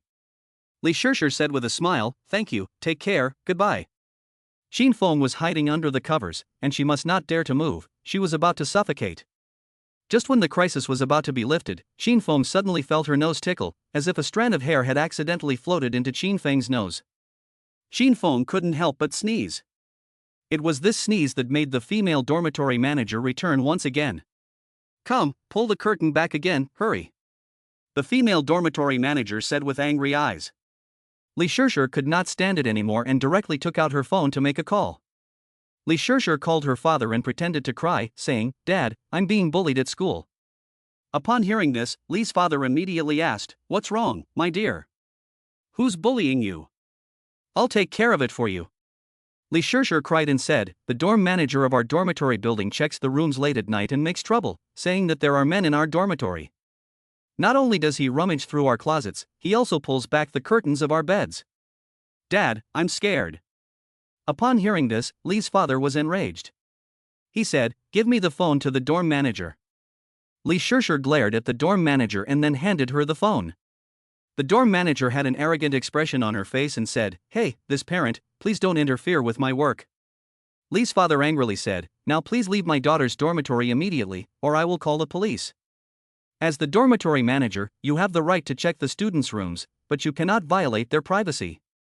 The dormitory manager said, "It's even better if you call the police and have the pervert arrested." Li's father sneered, "I think you're the pervert. If you keep messing with me, I swear I'll have you fired tomorrow." The dorm mother was probably intimidated by Li Shishir's father's aura. The dorm mother returned the phone to Li Shishir and said coldly, "It'd be better if I don't catch you doing anything wrong, otherwise you'll all suffer." Li Shishir snorted, "Just go, I don't want to see you." The dorm mother left the 668 dorm room full of grievances, not knowing if she would come back again. Qin Feng quickly lifted the quilt and let out a long sigh, saying, "I almost suffocated." And Ruoi was also shocked and broke out in a cold sweat. She said to Qin Feng, "That was really close just now." Fortunately, Shishir was quick-witted. Qin Feng closed his eyes and lay contentedly on Ruoi's pillow, saying, "Good night, Makabaka." And Ruoi was slightly embarrassed. How could this guy really fall asleep? Li Shishir also warned in time, "You've taken all the advantages, hurry up and get down." Qin Feng immediately sat up and said, "What do you mean? What do you mean? Taking advantage of each other is mutual. I took advantage of Ruoi and accidentally touched her thighs, and Ruoi also touched my abs, right?" Qin Feng spoke with a sonorous tone that brooked no argument. And Ruoi's face turned red and she said, "Oh, let's just call it even, Qin Feng, get off my bed, you're squishing me to death." Qin Feng said with a smile, "Squeezing is healthier." And Ruoi pouted, "It's hot." There was no choice but for Qin Feng to get out of Ruoi's personal space. At that moment, Qin Feng's body was covered in Ruoi's scent. And Ruoi's bed was also stained with Qin Feng's body odor, which was a scent similar to that of heather flowers, full of masculine charm. Jiang Wanling got off the bed, still in a daze, and said, "Playing mahjong is really full of twists and turns, it's like a spy drama." Qin Feng smiled and said, "That's what I like about it, the excitement." Just as Qin Feng was giggling, a voice from the system came through his head. "Ding, the female dormitory check-in achievement has been reached, the reward will be distributed at 6 a.m. tomorrow, congratulations to the host." Qin Feng was shocked, and thought to himself, "I thought I had to check in all night?" System explanation: considering the current complex situation of the host, the difficulty of the check-in task has been reduced, but the reward will still be distributed as usual. Qin Feng was thrilled. "I must say, the system is very user-friendly." Li Shishir looked at Qin Feng's silly smile and couldn't help but ask, "What are you giggling about? Come on, continue." Qin Feng came back to his senses and said happily, "No more, no more, I'm going to slip away." Li Shishir stared at Qin Feng with cold eyes and said, "You want to leave after winning so many things from our dormitory? It's not that easy." Jiang Wanling agreed, "Exactly, where is the winner running away? Senior, we must fight until dawn." Qin Feng glared at Jiang Wanling and said, "You just want to win more to pay for the fun." Jiang Wanling said arrogantly, "What are you saying, senior? Am I that greedy?" Qin Feng said awkwardly, "So, aren't you?" Jiang Wanling said, "No, I'm not. The main reason is that I'm happy. I haven't been this happy in a long time. I can play mahjong again and make some money." Qin Feng said with a laugh, "You're too happy. Goodbye everyone, I'm going home." Qin Feng found an oversized garbage bag and put all his loot in it. Li Shishir stuck her long legs out in front of Qin Feng. Li Shishir said coldly, "Sit down properly. If you leave, you're not a man." Qin Feng smiled and said, "A real man knows when to retreat. From now on, I'll just stay in and let the world talk about me." Ha ha ha. The three girls all stood in front of Qin Feng, blocking the door. Little did they know that Qin Feng wasn't going through the front door at all. Qin Feng put on her Spider-Man gloves and prepared to slide down the wall pipes. The three girls panicked. And Rue immediately grabbed Qin Feng's arm and said, Qin Feng, what are you doing? You can't be thinking about suicide. Qin Feng said with a blush, air. I'm not thinking about suicide. I'm going to slide down the pipe. Don't worry, I'm confident. Li Shishir said coldly, if you're so confident, you must have done this before. Qin Feng said with a smile, this is the first time, really the first time.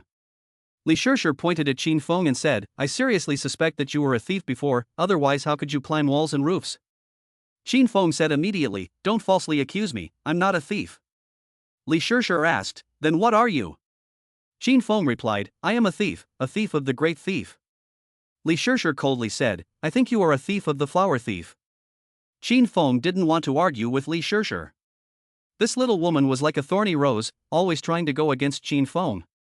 Qin Feng didn't like it. Then, Qin Feng broke free from Enruoi and made a somersault, directly over the balcony fence. This scene really scared Enruoi to the core. If Qin Feng slipped, the whole dormitory would be in trouble. Li Shishir also stopped joking. She was strong, so she grabbed Qin Feng's arm and said, come on up. We're not playing mahjong anymore.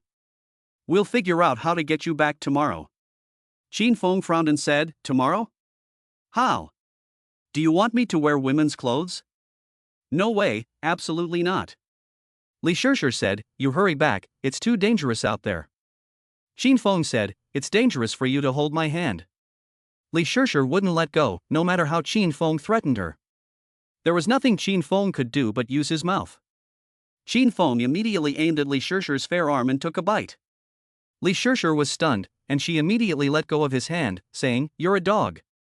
Qin Feng joked, before, I was licking dogs, now I'm a wolf warrior. Let's go, friends, I've had a great time tonight, so I'll get an early night. Then, carrying his trophy, Qin Feng began to slide down the pipe. Soon, he was sliding from the 6th floor to the 3rd floor. The three girls were stunned. And Ruoi couldn't help but say, he can't really be a notorious thief, the legendary thief saint, can he? Li Shishir snorted, he's a dog. Look, he's left bite marks on my arm. There was clearly a row of bite marks on Li Shishir's arm. And Ruoi smiled and said, he's still cute. I want to be bitten by Qin Feng once. Li Shishir rolled her eyes and said angrily, you're hopeless. Just then, unexpectedly, Qin Feng suddenly yelled, shit. The three girls hurriedly looked down. What's going on? Chapter 47, Shock. The three campus beauties spoke up for Qin Feng together. Qin Feng's shout made the three girls' hearts hang in their throats. The three of them looked down at the ground, and Enruoi shouted, Qin Feng, are you okay? Qin Feng replied, I'm fine. Damn it, the garbage bag is leaking, and all my loot has fallen down. Enruoi said with a smile, you scared me to death, but it's good that you're okay. Qin Feng was as light as a swallow and quickly landed safely. Then, Qin Feng picked up all his loot. As soon as Qin Feng left, the dormitory manager knocked on the door again. This time, Li Shishir no longer had to be on tenterhooks. Li Shishir said coldly, come on, just open the door and let her check. However, this time the dormitory manager came to apologize, and her attitude was very sincere, and she even looked a little scared. She must have received a phone call from her supervisor, knowing that her job was on the line, so her attitude had changed 180 degrees. And Ruoi had a soft heart, so when she saw the dorm mother groveling, she didn't deliberately make things difficult for her. Li Shishir didn't worry about it either, after all, it was just a trivial matter. As for what Li Shishir had said before, telling the dorm mother to pack her things and leave, it was all just an intentional scare in a moment of panic. Late at night, Qin Feng returned to the dormitory, and his roommates were shocked. Zhao Haojie, Li Jing, and others had all checked their Weibo accounts and knew that Qin Feng was playing mahjong in Enruoi's dormitory. When Zhao Haojie saw Qin Feng, he felt as if he had seen a ghost. Zhao Haojie exclaimed, Brother Feng, I thought you were going to die, how did you come back? Qin Feng smiled and said, what do you mean? How could I call it escaping? When I came back, they all held me back and wouldn't let me go. Zhao Haojie said in shock, really? Qin Feng replied, of course it's true, come and see my spoils of war. The guys all gathered close to admire them, their faces beaming with joy. Body wash, facial cleanser, toothpaste, hangers, wash basins. Zhao Haojie said in shock, I can't deny it, my brother Feng is really something, in the past he had nothing, now he has everything. At this point, Li Jing said in a wry voice, "Brother Feng, can I use your roll of paper towels?" Qin Feng gave Li Jing a cold stare, and Li Jing quickly shut up. Zhao Haojie continued, "How dare you, Li boy, you dare to desecrate the roll of paper towels." The 502 dormitory was abuzz. At this point, the dormitory head Guo Tao said, "Qin Feng, everyone on Weibo is calling you a pervert now, do you want to defend yourself?" Qin Feng smiled and said, "Defend myself? Defend myself against what? They can say whatever they want, as long as we have fun." Guo Tao said, "In a couple of days there's the campus top 10 singer competition. I'm just worried that they'll spread rumors and affect your reputation, and that no one will vote for you." Qin Feng didn't care at all, he said, "It doesn't matter, I'll just sing my song, and if no one votes for me, so be it. I'm sure there will always be a carefree soul who can understand my singing." Zhao Haojie raised his hand and said, Me, I have a carefree soul." Qin Feng blushed and said, "You only have debauchery, thank you." Qin Feng washed up and went to bed, and with a mind to watch the fun, he flipped through Weibo. He didn't know until he looked, and he was shocked when he did. Hundreds of people had mentioned Qin Feng, and Qin Feng's private messages had exploded. Tonight was destined to be a carnival for the little black people.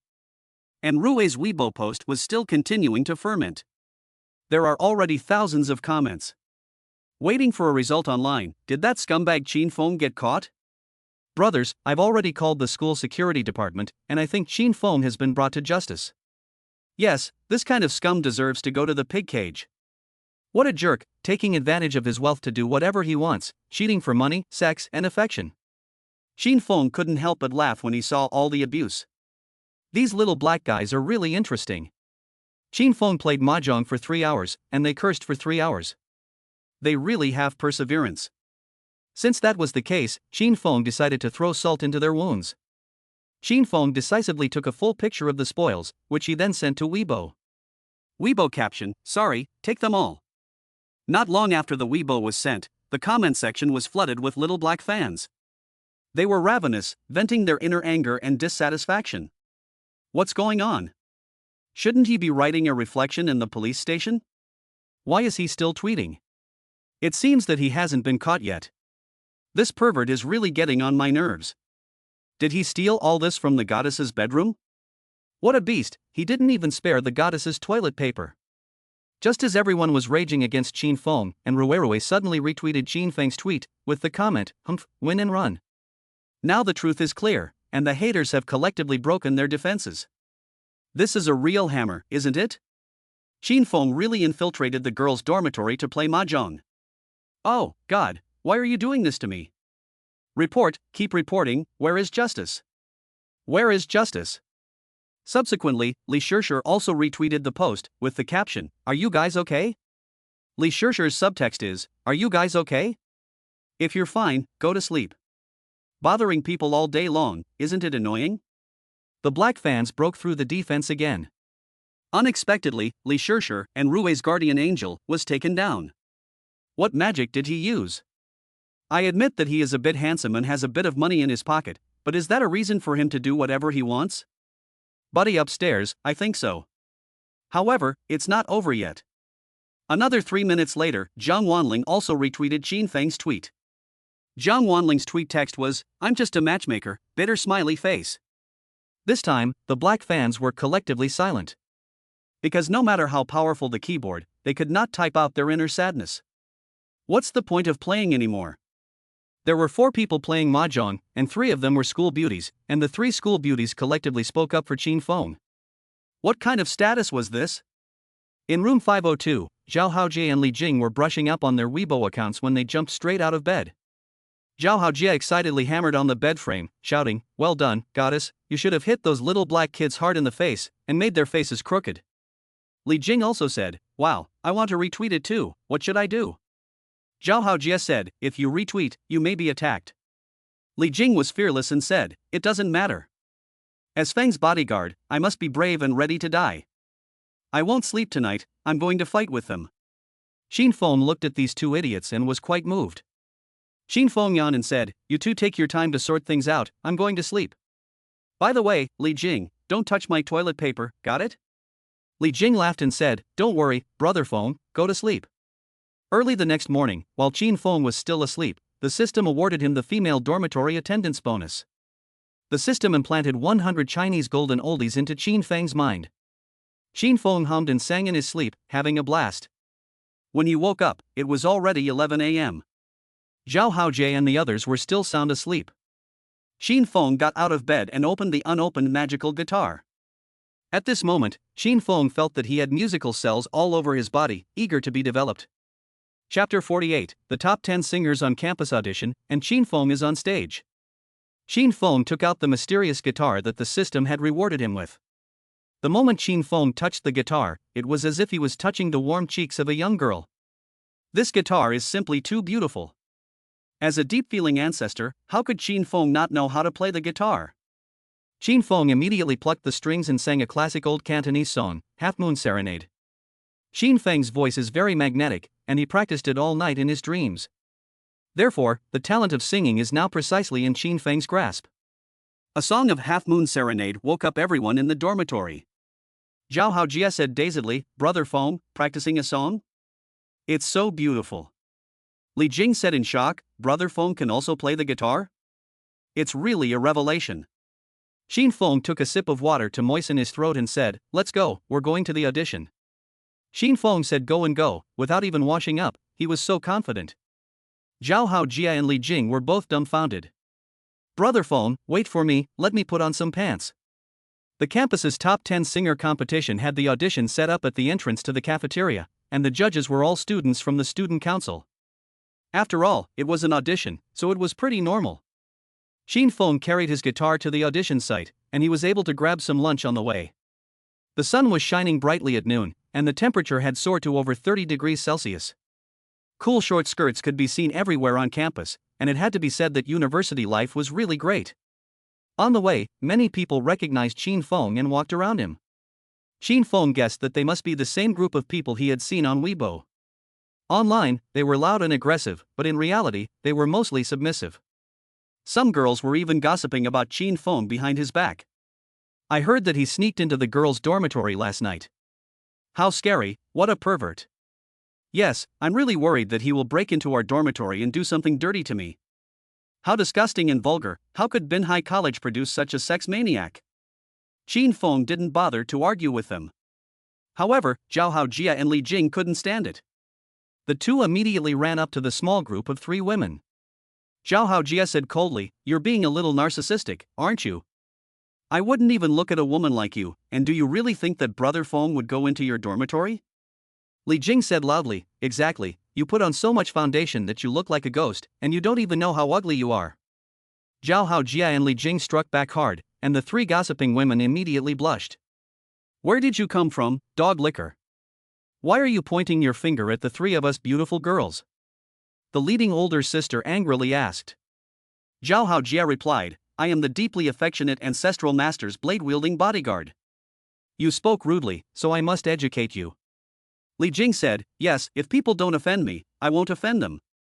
If people offend me, I will definitely offend them." The woman interjected with a shoulder shrug, "The master hasn't said anything, but his dog is barking instead. You two are really loyal." Zhao Haojie and Li Jing were about to be driven mad by this smelly woman in front of them. When dealing with this type of woman, you definitely can't use force, because their mouths are like stones in the toilet, hard and smelly. Huo Tao wanted to go up and pull Zhao Haojie and the other 2 away, but Qin Feng said with a smile, "Let me do it." Qin Feng walked slowly over, and the 3 women exchanged glances, as if to say, "Look, here comes the scumbag." Qin Feng said to Zhao Haojie, "What are you doing? How can you get rough with a beautiful woman?" Zhao Haojie said in shock, "Beautiful woman? Brother Feng, it's broad daylight, are you seeing things?" Qin Feng said coldly, "Shut up and come here." Zhao Haojie and Li Jing returned sullenly. Qin Feng, a gentleman, approached and said, "I'm really sorry, ladies. My 2 friends were just too impulsive and spoke rudely." "I'm sorry." The number 1 fairy said arrogantly, "They're just 2 toadies. I don't want to get into it with them." "You're more polite." Qin Feng said, "You 3 haven't eaten yet, have you? How about this, I'll treat you to a casual meal as a way of apologizing." As soon as they heard that they were going to be treated to a meal, the 3 little fairies immediately became excited. Little fairy number 1 said excitedly, "Great, where should we go?" Qin Feng said, "Let's just have a simple meal. How about we go to Lanyue Bay?" Little fairy number 1 said with wide eyes, Lanue Bay? Isn't that the most luxurious Western restaurant on the coast? The one where you have to wear formal attire to enter? Little fairy number 2 said, oh my, I can't believe I'm dreaming. I never thought that I, Jeannie Ewan, would have the opportunity to dine at Lanue Bay in my lifetime. Number 3 said, a meal there costs tens of thousands of dollars. Xin Feng said lightly, it's all small change. But there is a problem. The three of them asked in unison, what is the problem? Xin Feng said, my sports car can only seat one person in the passenger seat, so who among you three will sit there? This question really stumped the three little fairies. Instantly, all three of them scrambled to sit in the passenger seat, their vanity being brought out in full display. Number 1, I'll sit in the passenger seat, they can take a taxi. Number 2, why should you sit there? That's really funny. Number 3, exactly, normally I call you Zhao Jia, but you really think of yourself as an elder sister. Xin Feng saw that they were about to argue, so he quickly said, ladies, you are all very beautiful, but my passenger seat can only carry the most beautiful one. Who do you think is the most beautiful? Number 1 quickly took a deep breath to suck in her tummy, and she continued, it must be me, sister. My hourglass figure is perfect for wearing evening dresses, unlike theirs, which are so plain. This time, number 2 and number 3 were completely furious. Number 2 angrily said, you have a good figure? You're as fat as a pig. Other people have hourglass figures with thin waists and slightly thick thighs, but you? You're thick all over. Number 3 also joined the fray, snickering and saying, exactly, and you also have body odor. Is it okay to ban people with body odor from fancy Western restaurants? Number 1 fired back, you two have the nerve to talk about me? You don't wash your underwear for a week, and you stink.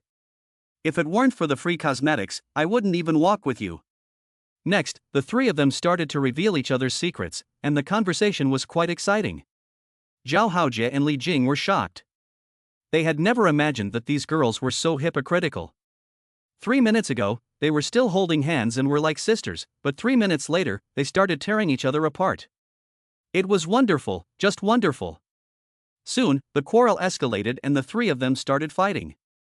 Xin Feng watched from the sidelines and said with a smile, take your time fighting, and once the first place is decided, I'll take her to Lanyu Bay for some Western food. Then, Xin Feng gave Zhao Haojie and the others a look, and the few of them left the scene. The group continued to the audition site.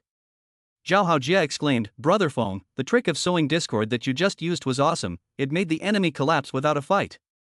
Li Jing also gave a thumbs up and said, it was really satisfying, these bitches are really hypocritical. Xin Feng smiled and said, these types of girls are naturally vain, as long as you use a little trick, they will reveal their true colors. In the future, remember, when you encounter this type of girl, stay as far away as possible. Zhao Haojie said, of course, I wouldn't even look at these kinds of girls. Xin Feng laughed and said, what if the three of them were hot girls with a devilish figure? Could you still resist the temptation? Zhao Haojie hesitated, and Li Jing also fell silent. Indeed, men are all visual animals. Once the other person is good-looking and has a good figure, even if they are dirty inside, there will still be boys who will go after them like lapdogs. Girls like this can only be handled by a master of Qin Feng's caliber. In contrast, Zhao Haojie and Li Jing are amateurs in the field of love, and they are practically giving away their heads. Xin Feng looked at the two of them, with their worried expressions, and said with a smile, practice slowly, you still have a long way to go. Next time, remember to let me know if you meet a hottie, and I'll help you identify whether she's a scumbag. Zhao Haojie said excitedly, okay, Brother Feng. Li Jing said gratefully, Brother Feng, you're so good to me, I'm in tears. Soon, the group arrived at the entrance to the cafeteria. By then, the venue for the audition was already packed with people. A temporary stage had been set up in front of the cafeteria, and the contestants were queued up in a long line. It was clear that everyone was very enthusiastic about the event. Everyone was participating with the mentality that participation was important, so the level of the contestants was also mixed.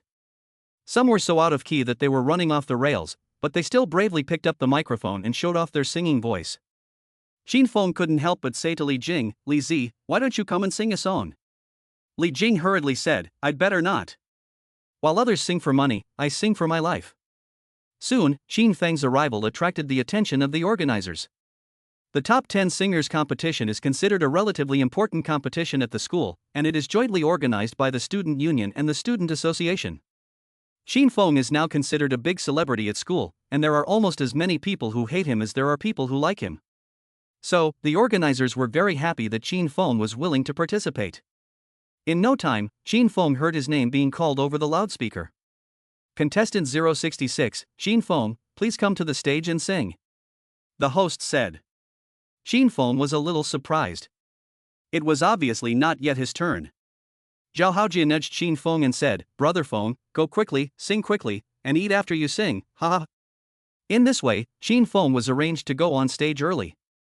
Xin Feng wore a white vest, flip-flops, and a magic guitar on his back, and came to the stage. For a moment, the audience went wild.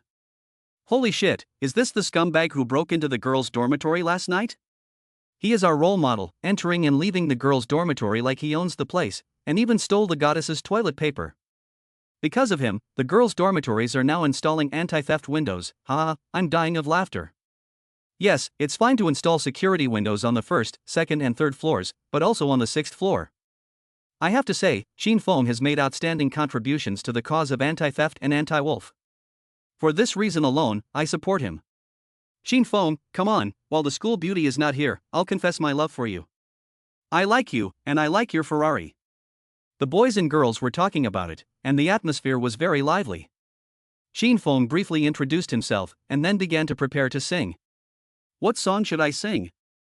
Xin Feng had so many Chinese golden oldies in his head, and any song he picked would be a winner. Xin Feng suddenly had a choice disorder. The judge at the bottom of the stage said, okay, you can start singing. Xin Feng quickly flashed through some songs in his head, but there were so many that it was really hard to choose.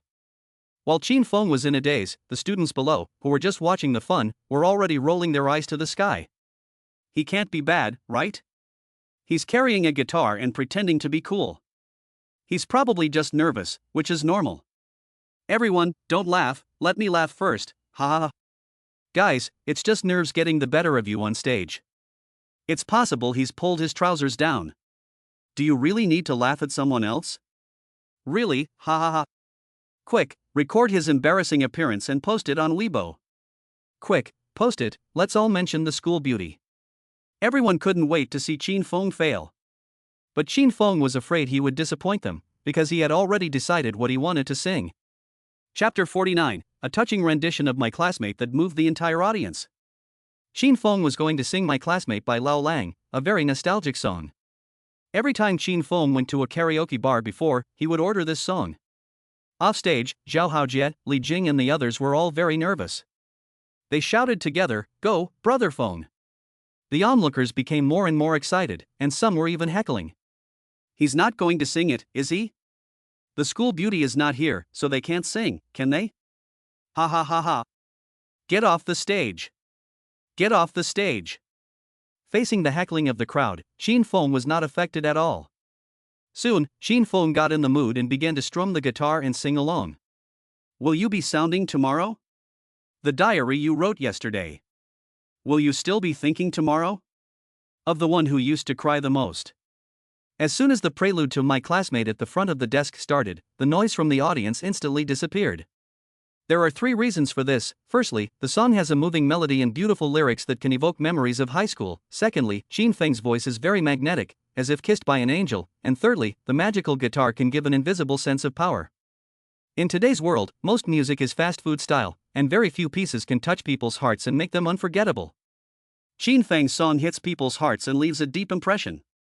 Xin Feng continued to sing with deep feeling, and when he reached the climax of the song, the audience burst into warm applause. Who will marry the sentimental you? Who will comfort the crybaby you? Who will tie up your long hair? Who will make your wedding dress? La la la la la. While Xin Feng was singing, many students were already in tears. This is no exaggeration. University life is indeed very good, but that doesn't mean everyone likes it. In fact, university is more like a small society. It is colorful and rich, but it is far less pure than high school. Many people miss high school and their female classmate who they used to fight with all the time. Who wrote this song? It's awesome, isn't it? Stop it, I'm in tears. I'm going to contact my female classmate right now, I really can't hold back any longer. I fucking hate people who deliberately try to stir up emotions, but today I really can't hold back my tears. Xin Feng didn't expect his song to make a large crowd cry. This is a bit of an exaggeration, isn't it? At this point, the system prompted, "Host, the magical guitar has an effect of sensationalism, so the host should not be too surprised." Xin Feng understood and thought to himself, it turns out that it was all the credit of this magical guitar. The system added, "No, the magical guitar is only an auxiliary tool, and it is mainly because the host sings well." Xin Feng loved hearing this, and the system's compliment was well placed. After the song My Classmate was finished, the audience gave a warm applause. It really hit the face, I didn't think he was so talented. This is no audition, it feels better than last year's finals. This year's campus top 10 singer competition is interesting. I heard that Li Tao, last year's most handsome schoolboy, is returning to school tomorrow. Li Tao? Last year's top 10 singer champion? It's like a collision between Mars and the Earth. To highlight the key points, Li Tao chased after Enrui last year and was rejected, so he chose to go abroad to improve himself. When he returned, he discovered that Xin Feng had stolen his home, which was tragic. No surprise, Xin Feng passed the audition with flying colors. The preliminary round will take place in 3 days, and Xin Feng will compete with the 30 singers who advance. After Xin Feng finished singing, he put the guitar back on his shoulder, looking very handsome. Man, aura is very important. Whoever comes into contact with Xin Feng's aura will be mesmerized. Xin Feng went to the cafeteria with his roommates to eat. At the same time, Xin Feng's singing video was uploaded to the campus confession wall, Weibo, Tieba, etc. Students on campus were crazy about reprinting and commenting. On the campus confession wall, some people even made real name submissions to confess their love. This song is amazing, my ears are going to get pregnant. Chen Mengyao, a major in broadcasting and hosting in the art department, expressed her deep feelings and said, "I want you to be my boyfriend. If you refuse, that's okay, I'll come back tomorrow, without a code, and let everyone in the school know that I want to steal your boyfriend from the school beauty queen." Soon, the comments section exploded. 666, "You're declaring war in public, sister, I'm with you." 999, "Let me know if your confession is successful, I'm a follower, haha. Is Xin Feng here? If so, let me know, don't keep the girl waiting." For a while, the campus confession wall set off a wave of real name confessions. Xu Xiaoxiao, a foreign languages major, confessed to Xin Feng in real name, inviting him to dinner, and reminding him not to be ungrateful. Note, I'll pay. Li Jiasen, a performance major, confessed to Xin Feng in real name, saying that she wanted him to be her boyfriend, with the note, "Great figure, obeys her husband."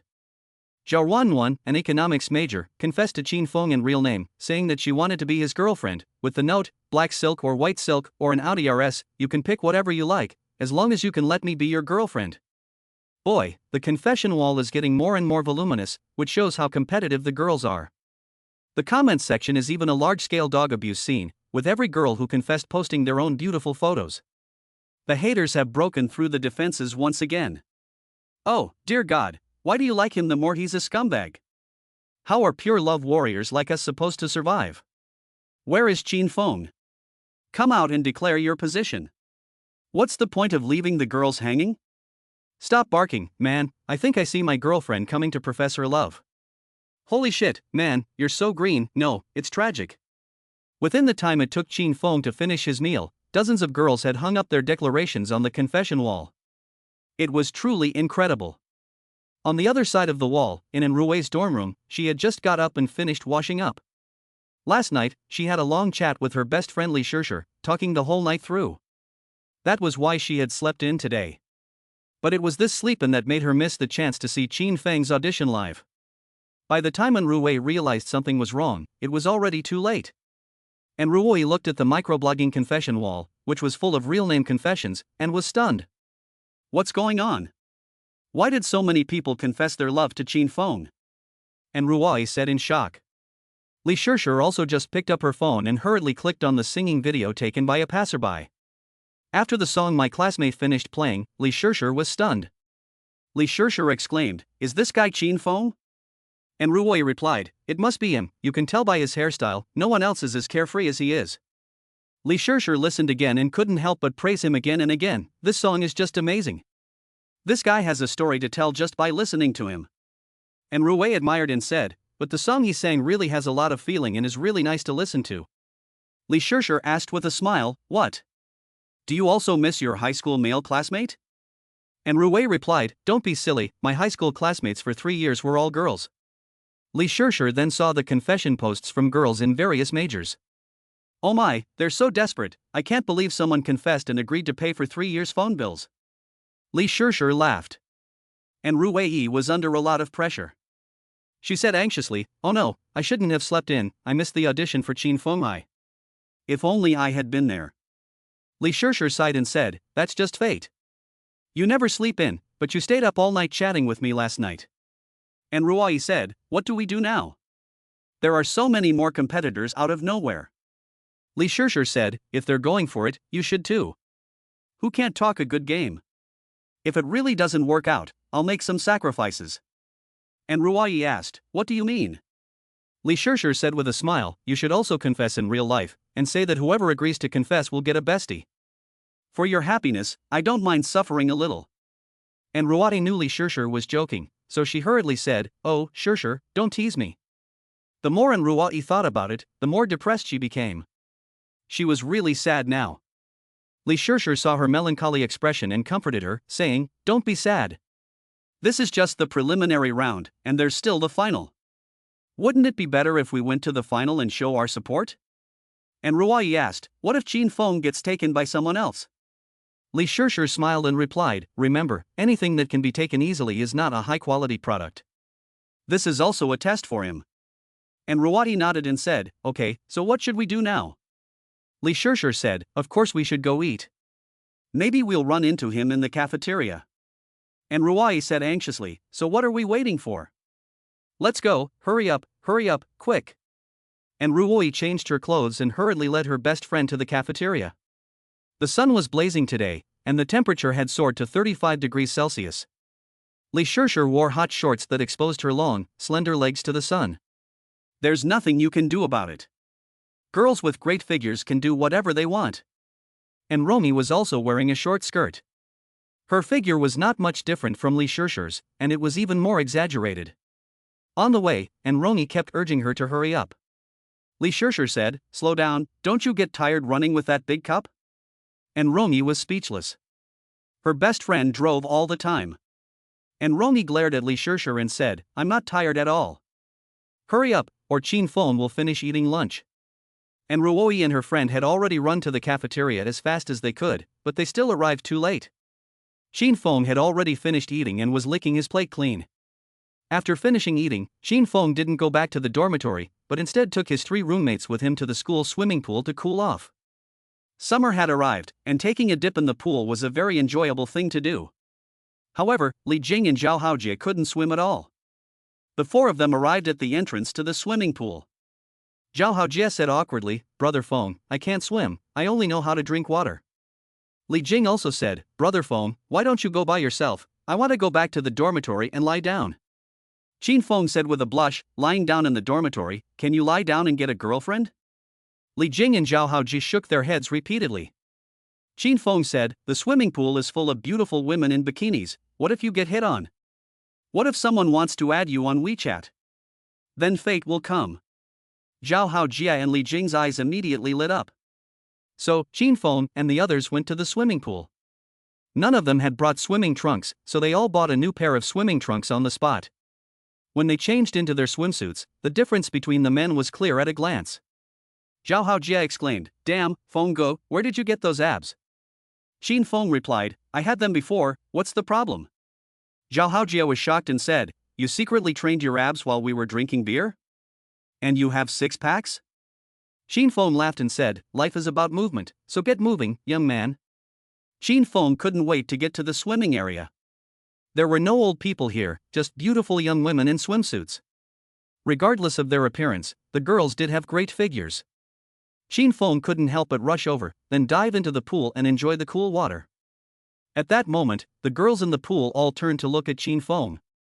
Qin Feng thought to himself, they're attracted by my good looks, alas, there's nowhere to put this face.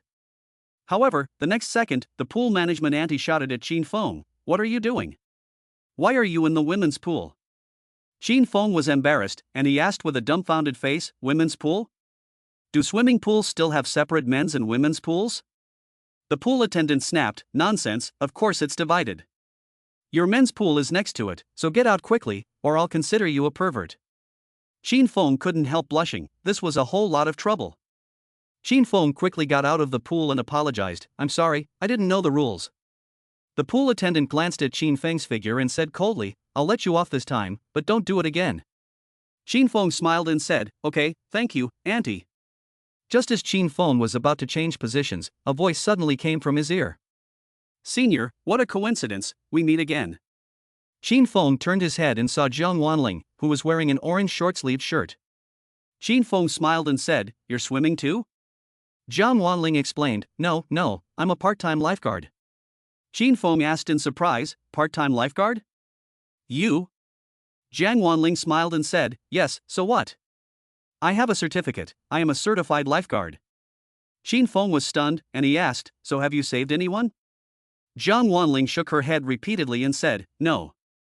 Xin Feng said with a blush, then your job is pretty easy. Jiang Wanling leaned closer and said, Senior, which girl do you like? Let me know, I'll get your WeChat. Xin Feng said with a laugh, for free?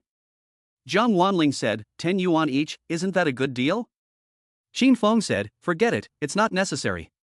For 10 yuan, I'd rather buy 2 grilled sausages. Xin Feng turned around and left, going to the men's swimming pool next to it.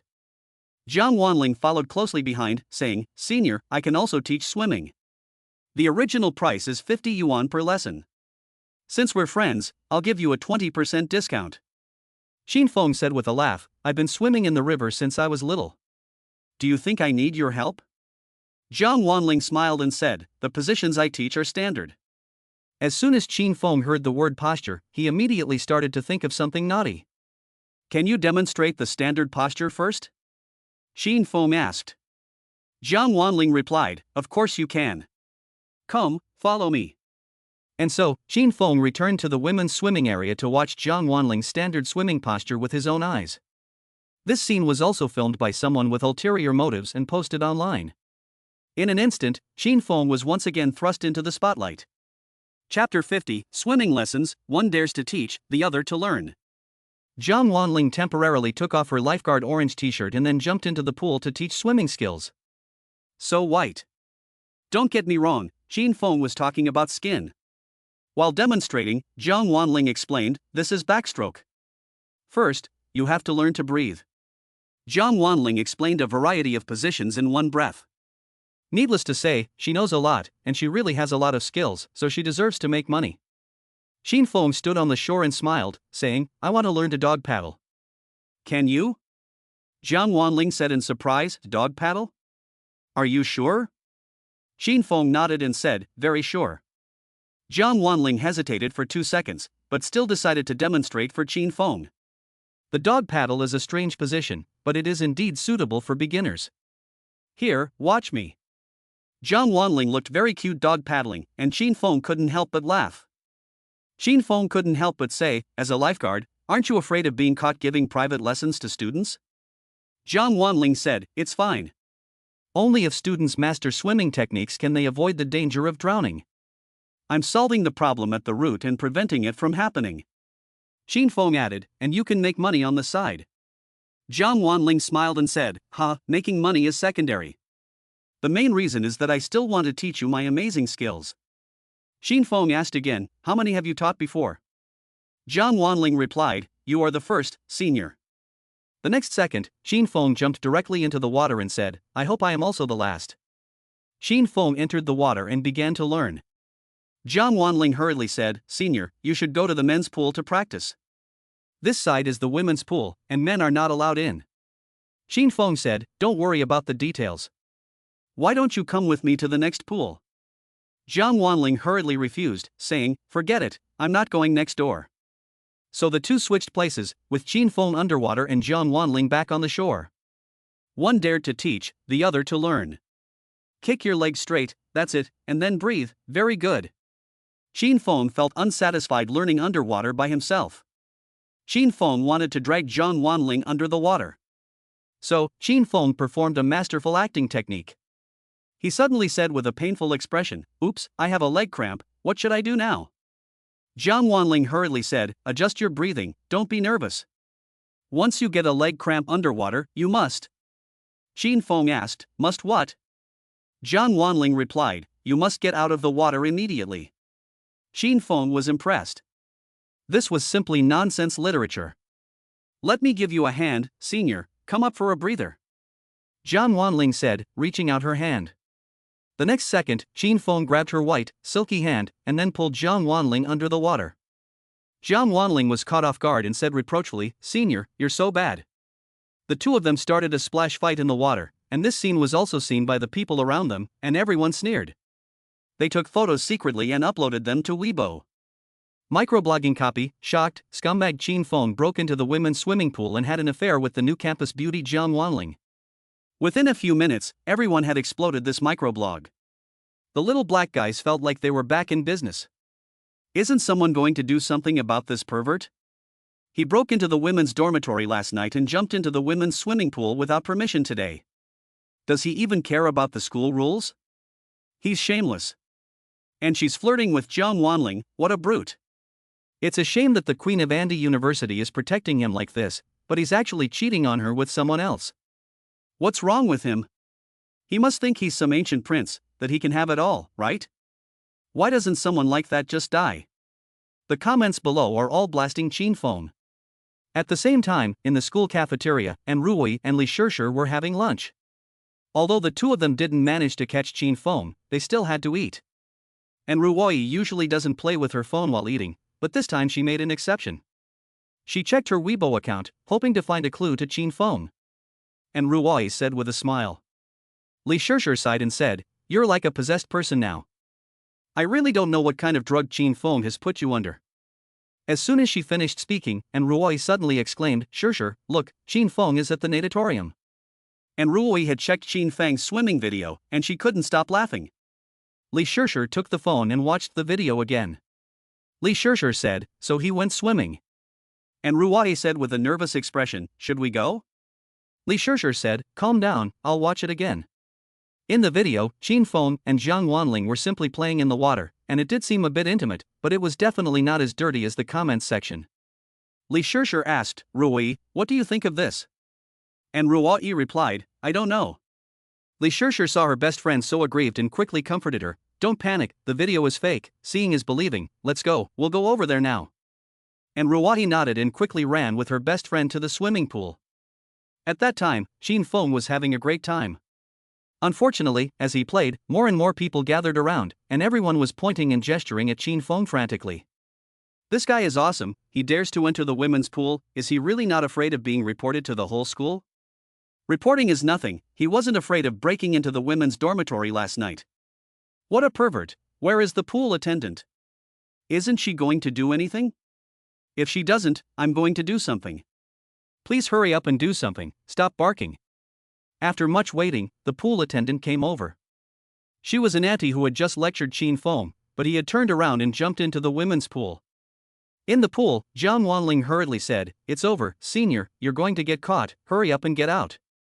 Qin Feng said calmly, "With you, the lifeguard, protecting me, what do I have to fear? You're responsible for fishing me out." Jiang Wanling said awkwardly, "I'm responsible for rescuing drowning people, brother." Qin Feng said with a smile, "It's all the same, you have to protect me anyway." Jiang Wanling and Qin Feng hurried ashore, but it was too late. The auntie was glaring at Qin Feng with angry eyes. The men around her hurriedly fanned the flames. "Auntie, he's gone too far. He jumped into the women's pool without permission, showing no respect for you." Yes, not only did he show no respect for you, he also trampled on school rules and regulations. I suggest reporting this directly to the school and giving him a reprimand. I think a direct expulsion is more appropriate. This kind of black sheep should never be allowed to stay. In the crowd, Zhao Haojie and Li Jing looked at Qin Feng with admiring eyes, as if to say, "Brother Feng is really awesome." The administrator auntie said coldly, "Do you have anything to explain?" Qin Feng was unafraid in a crisis and said calmly, "Auntie, we were just rehearsing." The aunt frowned and asked, "What are you rehearsing?" Qin Feng replied, "Rescuing people underwater. Nowadays, many college students can swim. If you encounter an emergency in the wild, for example, if someone accidentally falls into the water, what should you do? I was practicing rescuing people underwater in the wild with the lifeguard comrades, hoping to popularize it among my classmates, so that everyone knows what to do if someone really falls into the water. I have to say, Qin Feng's mind really works fast. Jiang Wanling hurriedly said in agreement, yes, Auntie, we were just practicing rescuing someone underwater. I originally wanted to go to the men's pool next door to practice, but there were too many people there, so I asked him to come here instead. I hope you can forgive us this time, please. The auntie manager asked coldly, are you telling the truth? Qin Feng said with a firm tone, absolutely. If I'm lying, let my roommate not find a girlfriend for 3 years. Upon hearing this, Li Jing and Zhao Haojia whitened their eyes. They thought to themselves, damn, can you get shot while lying down? At this point, many of the boys began to argue. Auntie, don't believe him, he's obviously lying. Yes, Auntie, he's obviously being a bully, insisting that it was a rehearsal for the simulation, he's really talking nonsense. It is suggested that he be taken directly to the security office. The security guard's aunt glanced at Qin Feng again and was finally willing to believe him. The aunt said, okay, let's see the results of your rehearsal. If it satisfies everyone, I'll let you off the hook. Qin Feng nodded and said, okay, no problem. Can we prepare first? Okay. Qin Feng pulled Jiang Wanling aside and had a brief discussion with her. Jiang Wanling said nervously, Senior, how are we going to perform later? Qin Feng smiled and said, you have a certificate, right? At that time, I'll play the role of the person who fell into the water, and you'll play the role of the lifeguard. How about we cooperate? Jiang Wanling said, okay, no problem. Qin Feng asked again, I weigh 75 kilograms, so you should be able to drag me, right? Jiang Wanling said confidently, don't worry, Senior, I'm a professional. When I took the exam, I was able to drag a 100-kilogram dummy. Qin Feng said, okay. A few minutes later, the two arrived at the deep water area and began their performance. By then, more and more people were gathering, and many boys took the opportunity to come and look at the girls in swimsuits. Don't look at these boys, who are all criticizing Qin Feng, as if they were the bringers of justice. In fact, they are very wretched inside. Some of them kept staring at the girls' swimsuits, their eyes almost falling out of their heads. Even so, they still claim to be gentlemen, which is really hypocritical.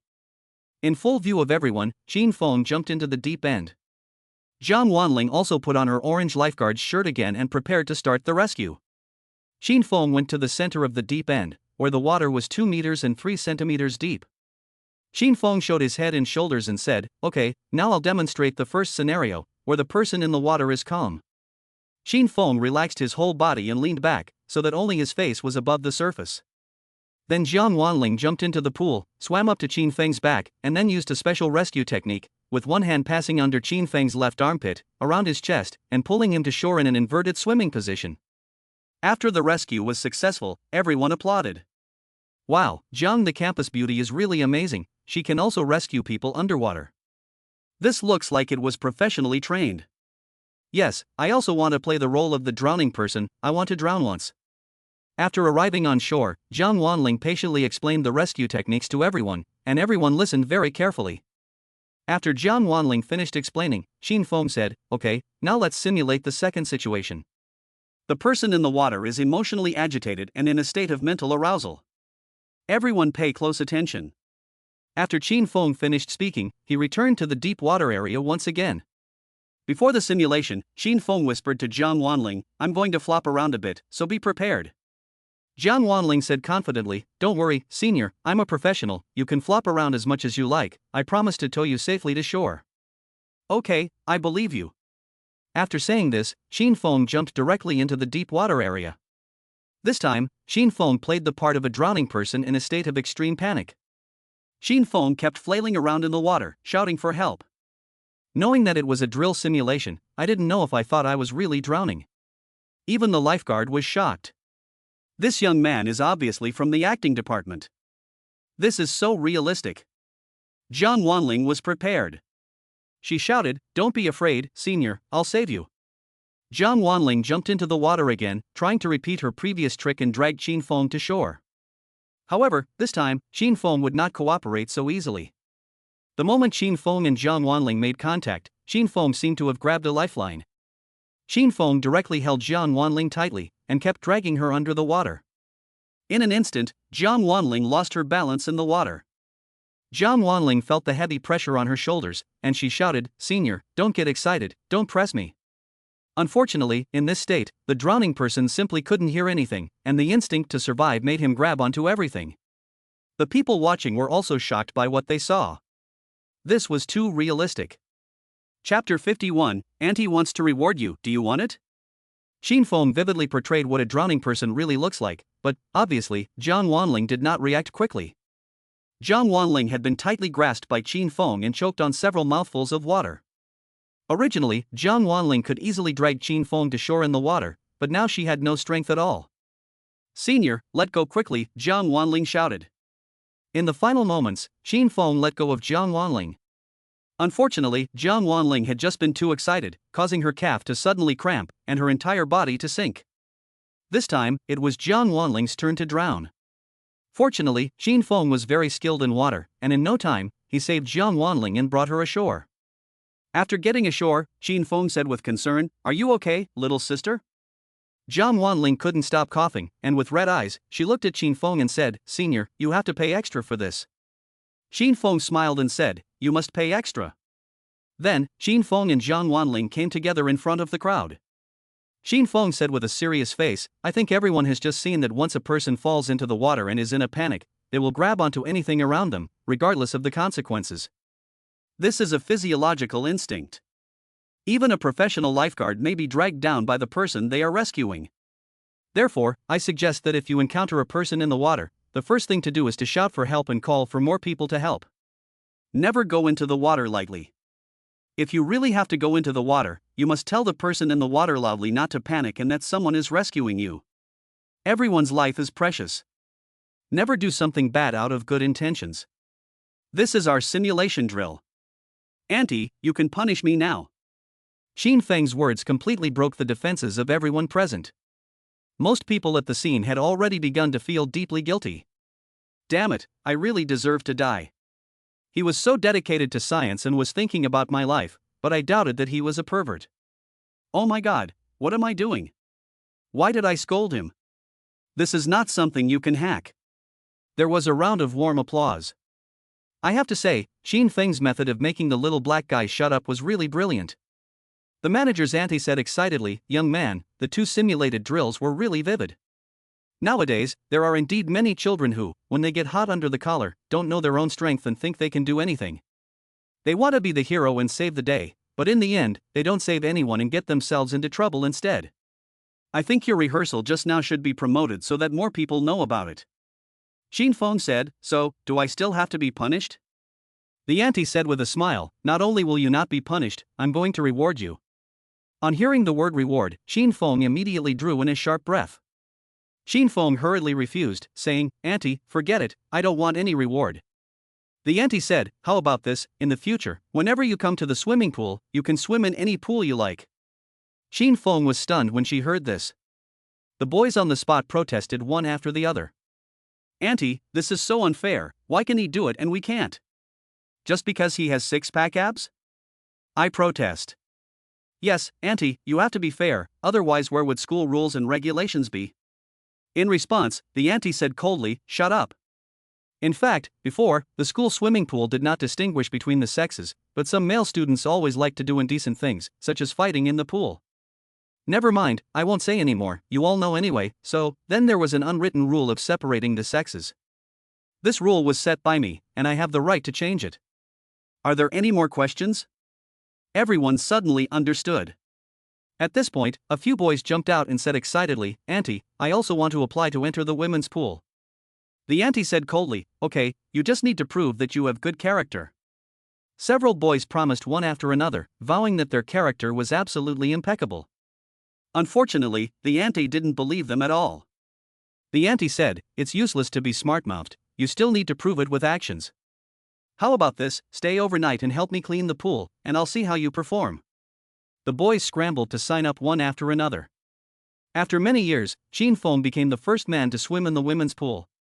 Jiang Wanling couldn't help but give Qin Feng a thumbs up and said, "Senior, you're really amazing." Qin Feng smiled and asked, "So, world third?" At this time, and Ruei and Li Shishan arrived late. The two of them arrived at the swimming pool panting. When they saw so many onlookers, they were both stunned. What's going on? The onlookers noticed the arrival of the two campus flowers and chose to avoid them. Oh my, and Rue is here, this is going to be good. A large-scale battlefield? I love to watch. Why is he always one on many?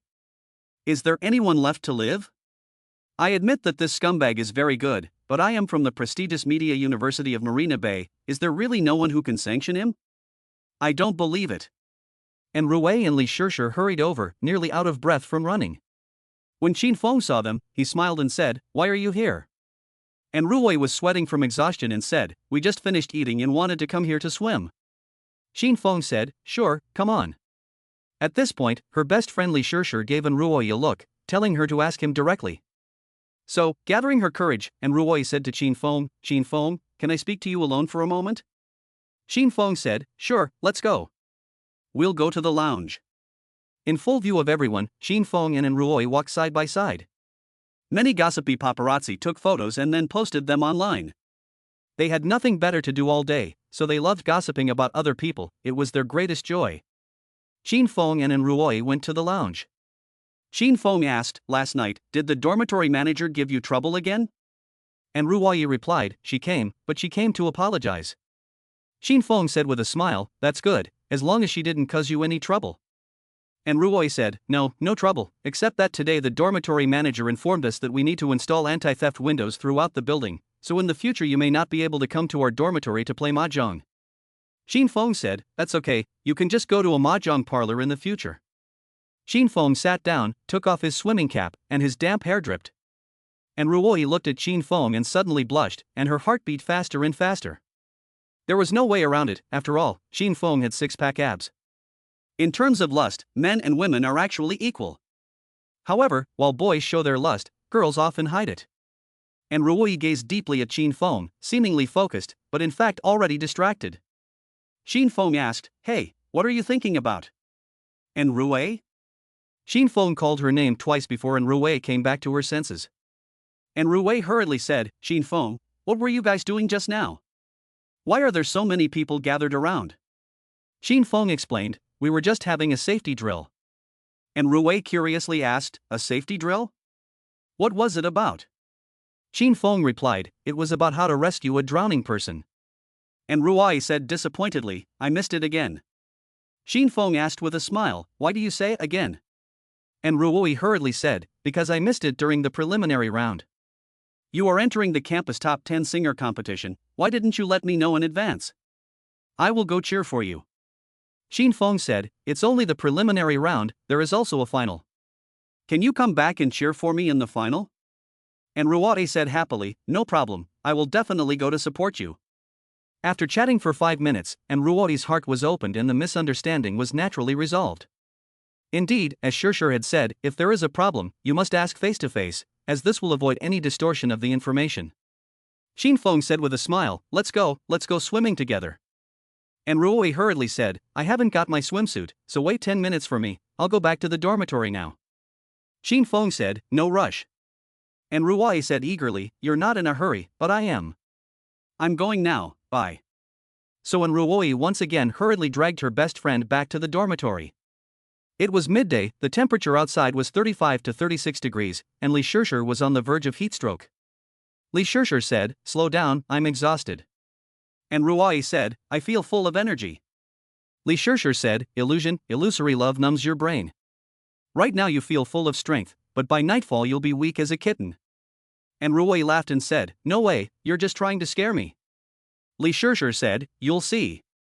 Wait until you're lying in bed alone at night, thinking about a guy, and you'll know the feeling. It's like being poisoned." And Rue asked, "Shirshir, how do you know so much?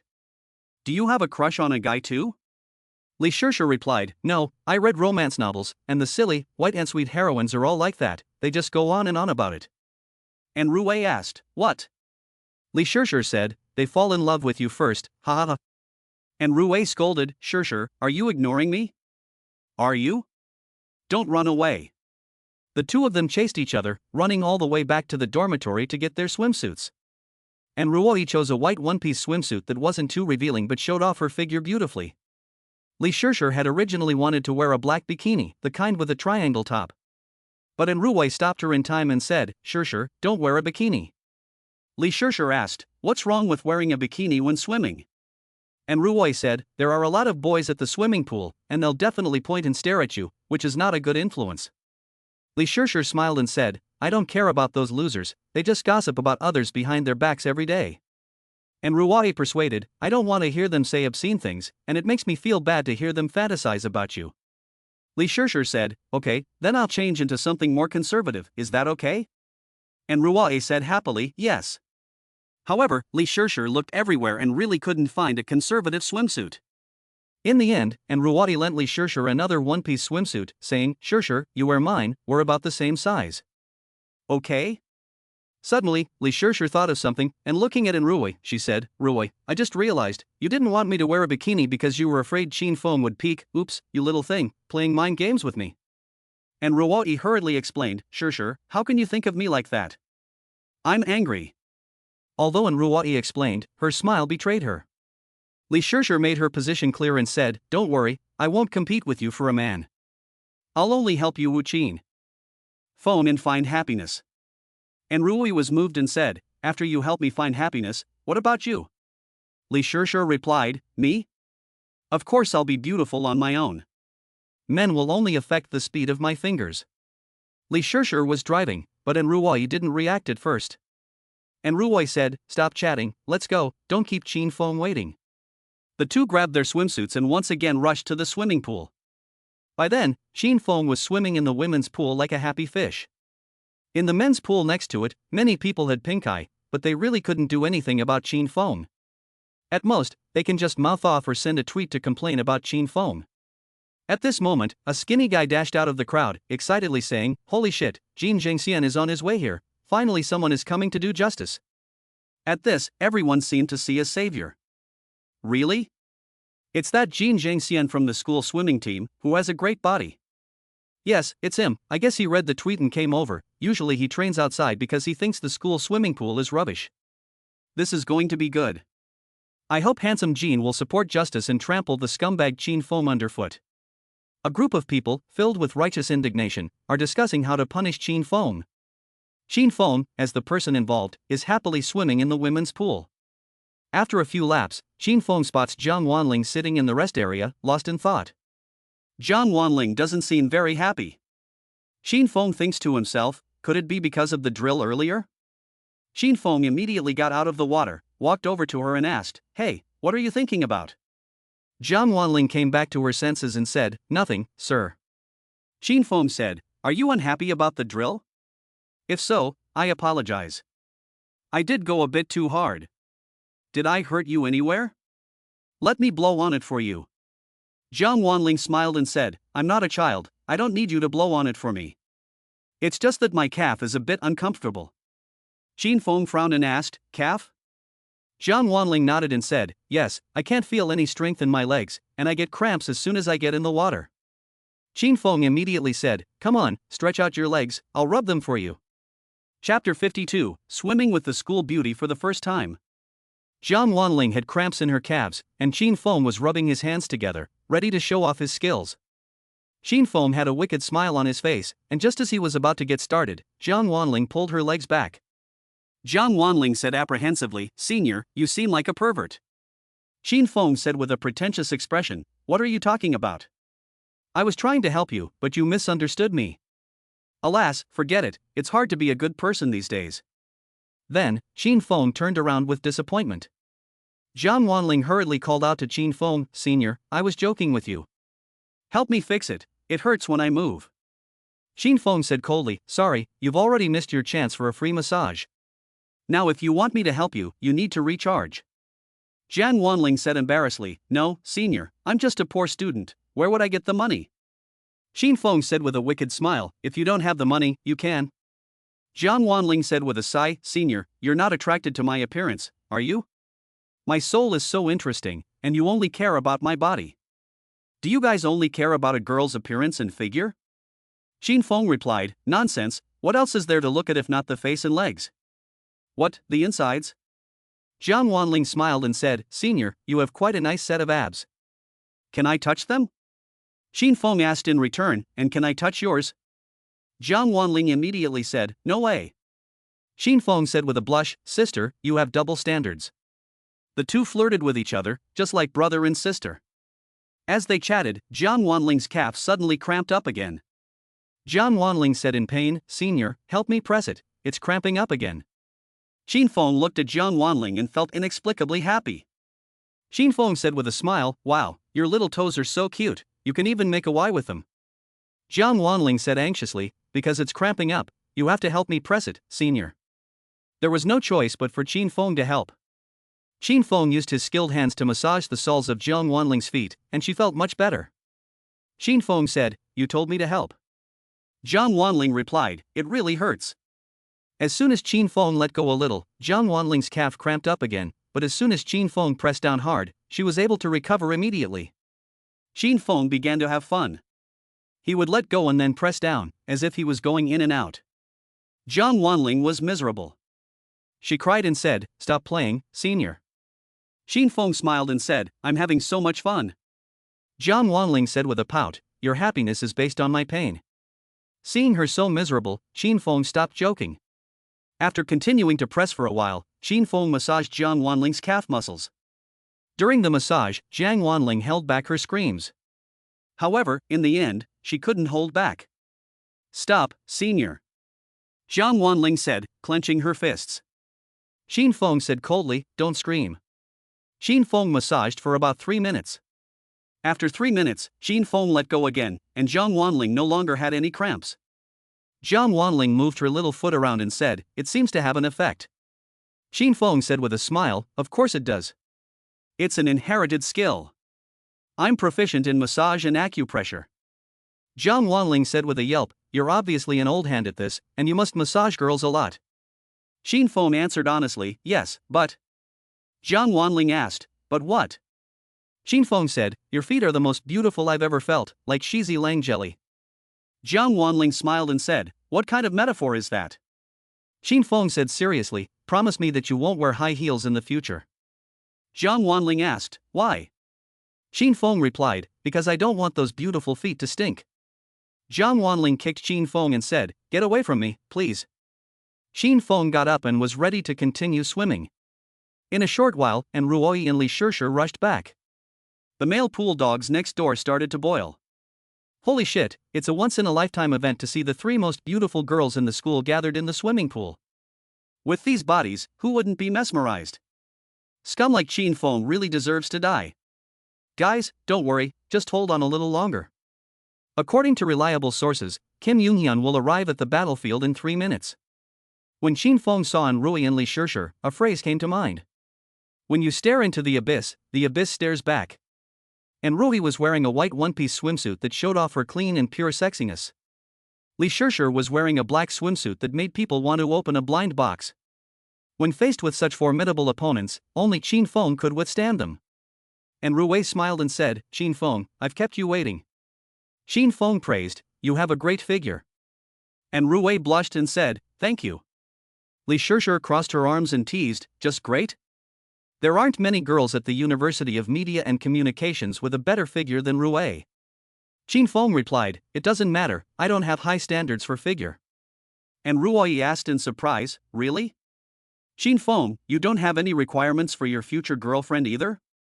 Xin Feng replied seriously, "Yeah, as long as she has a 36E bust, square shoulders, an A4 waist, a six-pack, a peachy butt and long legs, everything else is unimportant." Goodness, and Ruoi couldn't respond to that, and he called that not high standards? Li Shishir laughed, "It's fine, our Ruoi has all of those things you're looking for." And Ruoi said shyly, "Shishir, keep a low profile." Li Shishir said domineeringly, "We have the capital to be high profile, so why keep a low profile?" Then Ruoi quickly changed the subject and said, "Xin Feng, I missed your audition in the morning and didn't get to hear you sing in person. Can you sing for us again?" Xin Feng shook his head and said, "No." And Ruoi asked, "Why?" Xin Feng jumped into the pool and said, "Because the swimming pool is not the place to sing." And Ruoi and Li Shishir followed suit and jumped into the water. Jiang Wanling was resting on the shore for the time being as her calf had not yet fully recovered.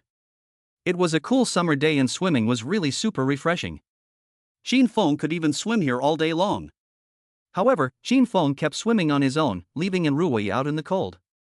And Ruwai said to her best friend, Shirshir, why is Qin Feng ignoring us? Li Shirshir sighed and said, I told you we should have worn bikinis.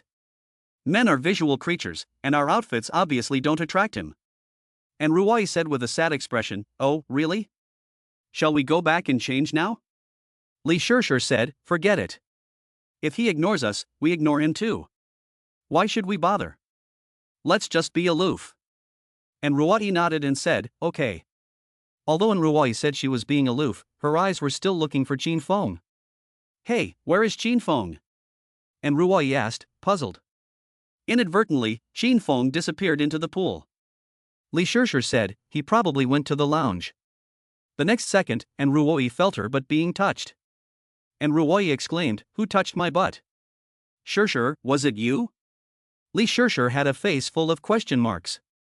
The two looked down and saw that Qin Feng was snorkeling. Li Shirshir immediately pulled Qin Feng out of the water. Li Shirshir angrily said, you Qin Feng, sneaking up under the water to take advantage of a girl. Qin Feng said with a dumbfounded face, what are you talking about? I was just driving normally under the water. Li Shirshir said coldly, are you sure you were driving normally? You rear-ended me. Qin Feng said in shock, I rear-ended you?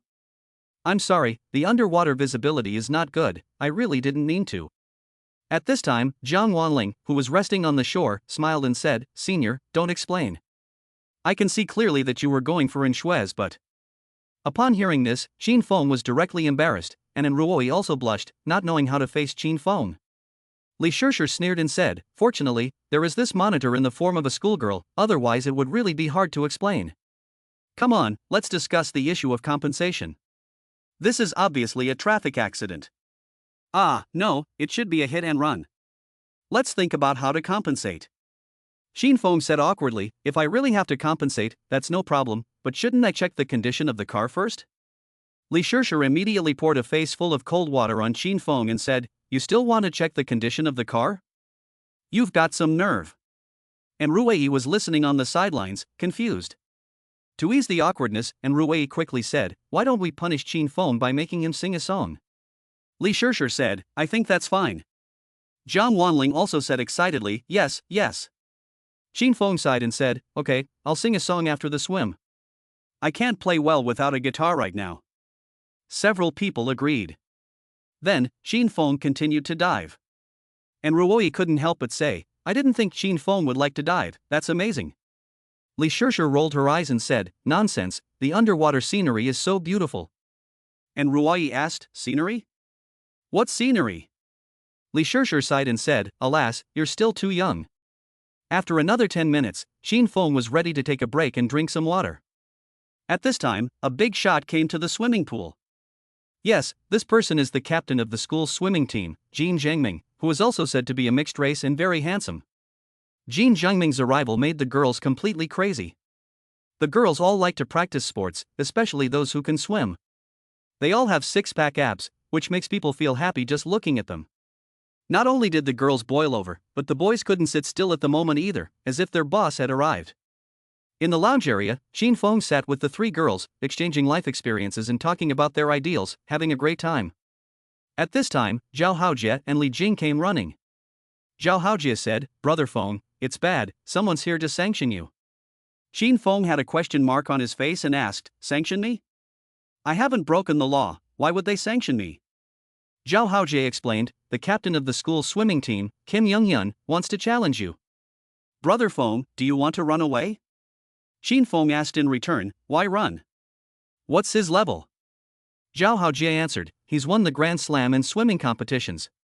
Qin Feng said in shock, damn, he's got skills, is he challenging me to a swim? Zhao Haojie said, definitely, he's brought all his equipment, he's just waiting to take you on. Qin Feng said with a slight smile, don't panic, go and find out more information. Zhao Haojie said, okay, Brother Feng. And Ruwei heard the name Kim Jongxian and felt that it sounded familiar. And Ruwei looked at Li Shirshir and asked, Shirshir, didn't Kim Jongxian chase after you before? Li Shirshir nodded awkwardly and said, yes, he chased after me for a while, but I rejected him. Jiang Wanling asked curiously, Senior, why did you reject him? Was there something wrong with his character? Li Shirshir replied, I didn't have a deep understanding of his character, but mainly because he was mixed race, and I don't like mixed race people, so I rejected him. I have to say, this reason is very novel. Li Shishir hurriedly said, let's go quickly, before he comes over to pick a fight, otherwise we won't be able to leave later. Xin Feng smiled and said, leave? Why? Li Shishir said bluntly, I'm afraid you'll be abused. Xin Feng said with a blush, in my code, a man can lose, but he can't be bullied. Since the enemy has unsheathed his sword, how can I be a deserter? Then Xin Feng said to Jiang Wanling, my dear, go get the Italian cannon. Jiang Wanling asked in surprise, what cannon? Xin Feng corrected himself and said, what I mean is, go get me a whole bottle of, pulse, back. Jiang Wanling let out a long breath and said, okay, senior, I'll buy you a pulse drink to cheer you on. Soon, Kim Jong-seon came over, followed by a bunch of people behind him, as if they were his lackeys. The show was about to begin. Chapter 53, Elite? I've fought my way to the elite. Kim Jong-seon came to the lounge area in an aggressive manner, and Xin Feng saw the mixed race man. To be honest, he was quite handsome. Before Xin Feng could say anything, Kim Jong-seon's lackeys jumped out and shouted, Xin Feng, our Captain Kim wants to challenge you. Xin Feng stood up and asked with a smile, which one of you is Captain Kim? Kim Jong-seon said coldly, hello, I'm Kim Jong-seon. I heard that you are a friend of Shishir and want to spar with you. Xin Feng asked, spar? You want to fight with me? Kim Jong-seon said, fighting is the act of barbarians. Let's swim together. Are you interested? Xin Feng shook his head and said, not interested. I'm used to swimming with friends I know. Upon hearing this, there was a burst of booing. You're just afraid, aren't you? You must be scared, with the school beauty and Ruei by your side, you're afraid of losing face. What kind of person is this, and he still managed to win the heart of the school beauty? I really don't understand. He's all talk, is this kind of man worthy of being called a man? There was a burst of booing, but Xin Feng was not fazed in the slightest. Just a bunch of clowns. At this time, Kim Younghyun walked up to Li Shishir and said in a magnetic voice, Li Shishir, long time no see. Li Shishir responded coldly, HM. Kim Younghyun said, can I have a few words with you alone? Li Shishir said coldly, no need, I've already drawn a line with you. Kim Younghyun insisted, but I still like you. Li Shishir said helplessly, what do you like about me? Can't I change? Stop pestering me. Kim Jong-seon was still undeterred, and this scene could not help but touch the audience. Damn, I didn't realize that Captain Kim was also a dog licker. What? Ugly people are called dog lickers, and handsome people are called deep. Captain Kim and Li Shishir are so well matched, so why does Li Shishir like to hang out with scumbags? I really don't understand. Kim Jong-seon was playing the role of a lovesick person today, so he didn't care about face at all. Li Shishir was furious.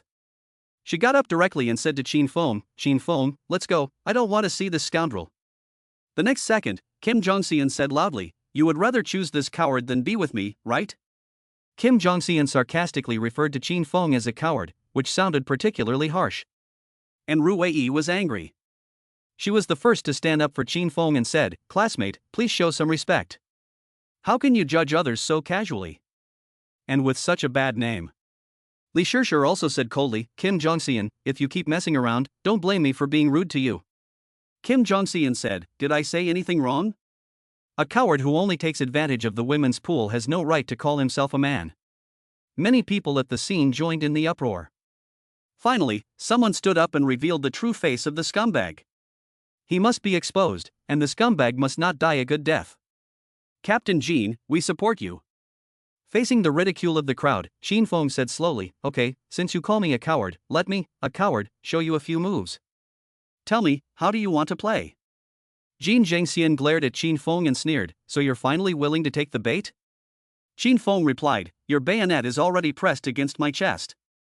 If I don't accept the challenge, I would be a coward, wouldn't I? Kim Jong-seon nodded and said, you are quite self-aware. Today, let me personally teach you a lesson as a coward. Xin Feng smiled and said, that's a pretty good idea. What if you lose to me later? Kim Jong-seon sneered and said, I'm not going to lose. Xin Feng said, I know you are elite, but I'm used to fighting elites. The battle was about to break out, and the crowd was excited. Kim Younghyun stared at Xin Feng and said, if I lose to you, I'll do whatever you say. Xin Feng said, okay, it's a deal. Kim Young-hyun continued, if you lose, get out of Binhai University of Media and Communications. No problem. The battle officially began, and Kim Young-hyun went to change first. Shin Fong used the time to warm up. The crowd was excited, as if Kim Young-hyun had already won. Great, the scumbag is going to get kicked out of school. Everyone is celebrating. I'll quickly send a tweet to get more people to come watch. Kim Young-hyun is a swimming Grand Slam player who has repeatedly broken school records, so Shin Fong is definitely going to lose this time. Everyone thinks Shin Fong has no chance, including Lee Shirshir. Shin Fong stays away from the noisy crowd and prepares to warm up in an empty place. And Rui, Lee Shirshir, and Jiang Wanling quickly follow. Lee Shirshir said, Shin Fong, don't get angry with someone like him. He's just trying to provoke you and lure you into a trap. And Romy also anxiously said, Shin Fong, you mustn't drop out of school. Jiang Wanling also said, Senior, don't go, I'm counting on you to make money. Shin Fong smiled and said to Jiang Wanling, what? You can't bear to part with Daddy Gold? Jiang Wanling said, yes, I can't bear to part with him. Shin Fong took a deep breath and said, don't worry, I will do my best to defeat him. You guys let me be alone for a while. And Rui said, okay, Shin Fong, we won't bother you then. The three of them left for the time being. Shin Fong waited quietly alone, waiting for an opportunity to turn the tables against the odds. Shin Fong knew that the system was always late, never absent. Sure enough, just as Shin Fong closed his eyes and meditated, the voice of the system came from his mind. Ding, successful check-in at the swimming pool. The host can choose from the following 3 rewards. Reward A, 100% increase in stamina. Reward B, 100% increase in explosive power. Reward C, 100% increase in speed. With these 3 options laid out, Shin Fong was really at a loss. How should he choose? In the swimming event, if you want to defeat the Grand Slam player Kim Young-hwan, stamina, explosive power, and speed are all indispensable. After pondering for 3 minutes, Shin Fong made a bold decision. Shin Fong immediately said, System buddy, can I have all 3? System, yes. Shin Fong said excitedly, so you just let me choose? System, this question is a multiple choice question, and there is no standard answer. Shin Fong was impressed. He couldn't help but say, System buddy, I'm telling you my innermost feelings, and you're hiding your own, right? The system said, the reward is being distributed, and the process may be accompanied by physical pain, which is about a level 3 pain scale. The system's voice disappeared. Shin Fong said indifferently, only a level 3, that's a drop in the bucket. The next second, Shin Feng's legs felt like they were filled with lead, and they were sore and numb, followed by his back and arms. The process of becoming stronger is painful, but fortunately it doesn't last long. After 2 or 3 minutes, Shin Fong straightened his back again, and he felt refreshed. Shin Fong washed his face and was ready for battle. Suddenly, a question came to Shin Feng's mind. Regarding the option of increasing speed by 100%, Shin Fong wanted to know which aspect of speed was meant. System explanation, host, don't be nervous. Here, speed refers to athletic ability, not male endurance. Shin Fong let out a long breath and said, I'm not nervous, I was just asking out of curiosity. Soon, Kim Young-hyun also returned, dressed. Shin Fong stood with him, the two of them about the same height. Jin Zhangxian was not bad looking, but it depended on who you were comparing him to. Compared to Shin Fong, he was still far from good looking. More and more people were gathering to watch the scene, and many people got up from their dorm rooms, not bothering to take a nap. And Rui and Lee Shirshir, the 2 best friends, were also very nervous. Normally, Lee Shirshir had a big heart and she was not usually nervous, but at this moment, Lee Shirshir really worried that Shin Fong would lose. The vast majority of people at the scene supported Kim Young-seon, hoping that he would rub Shin Fong into the ground. In contrast, Shin Fong had a total of 6 supporters, 3 school beauties and 3 roommates. However, even if there were only 6 people, Shin Fong felt that was enough. The contest between the 2 sides officially began, and the administrator aunt was even called out to be the judge. Shin Fong yawned and said lazily, how do you want to compare? Kim Young-hyun said confidently, I have won the 50-meter freestyle, 100-meter freestyle, and 200-meter freestyle championships. What do you want to compete in? I'll do whatever you want. Shin Fong smiled and said, okay, how about a 50-meter freestyle to warm up? Kim Young-hyun said, no problem. In the end, each side was allowed 3 minutes to warm up.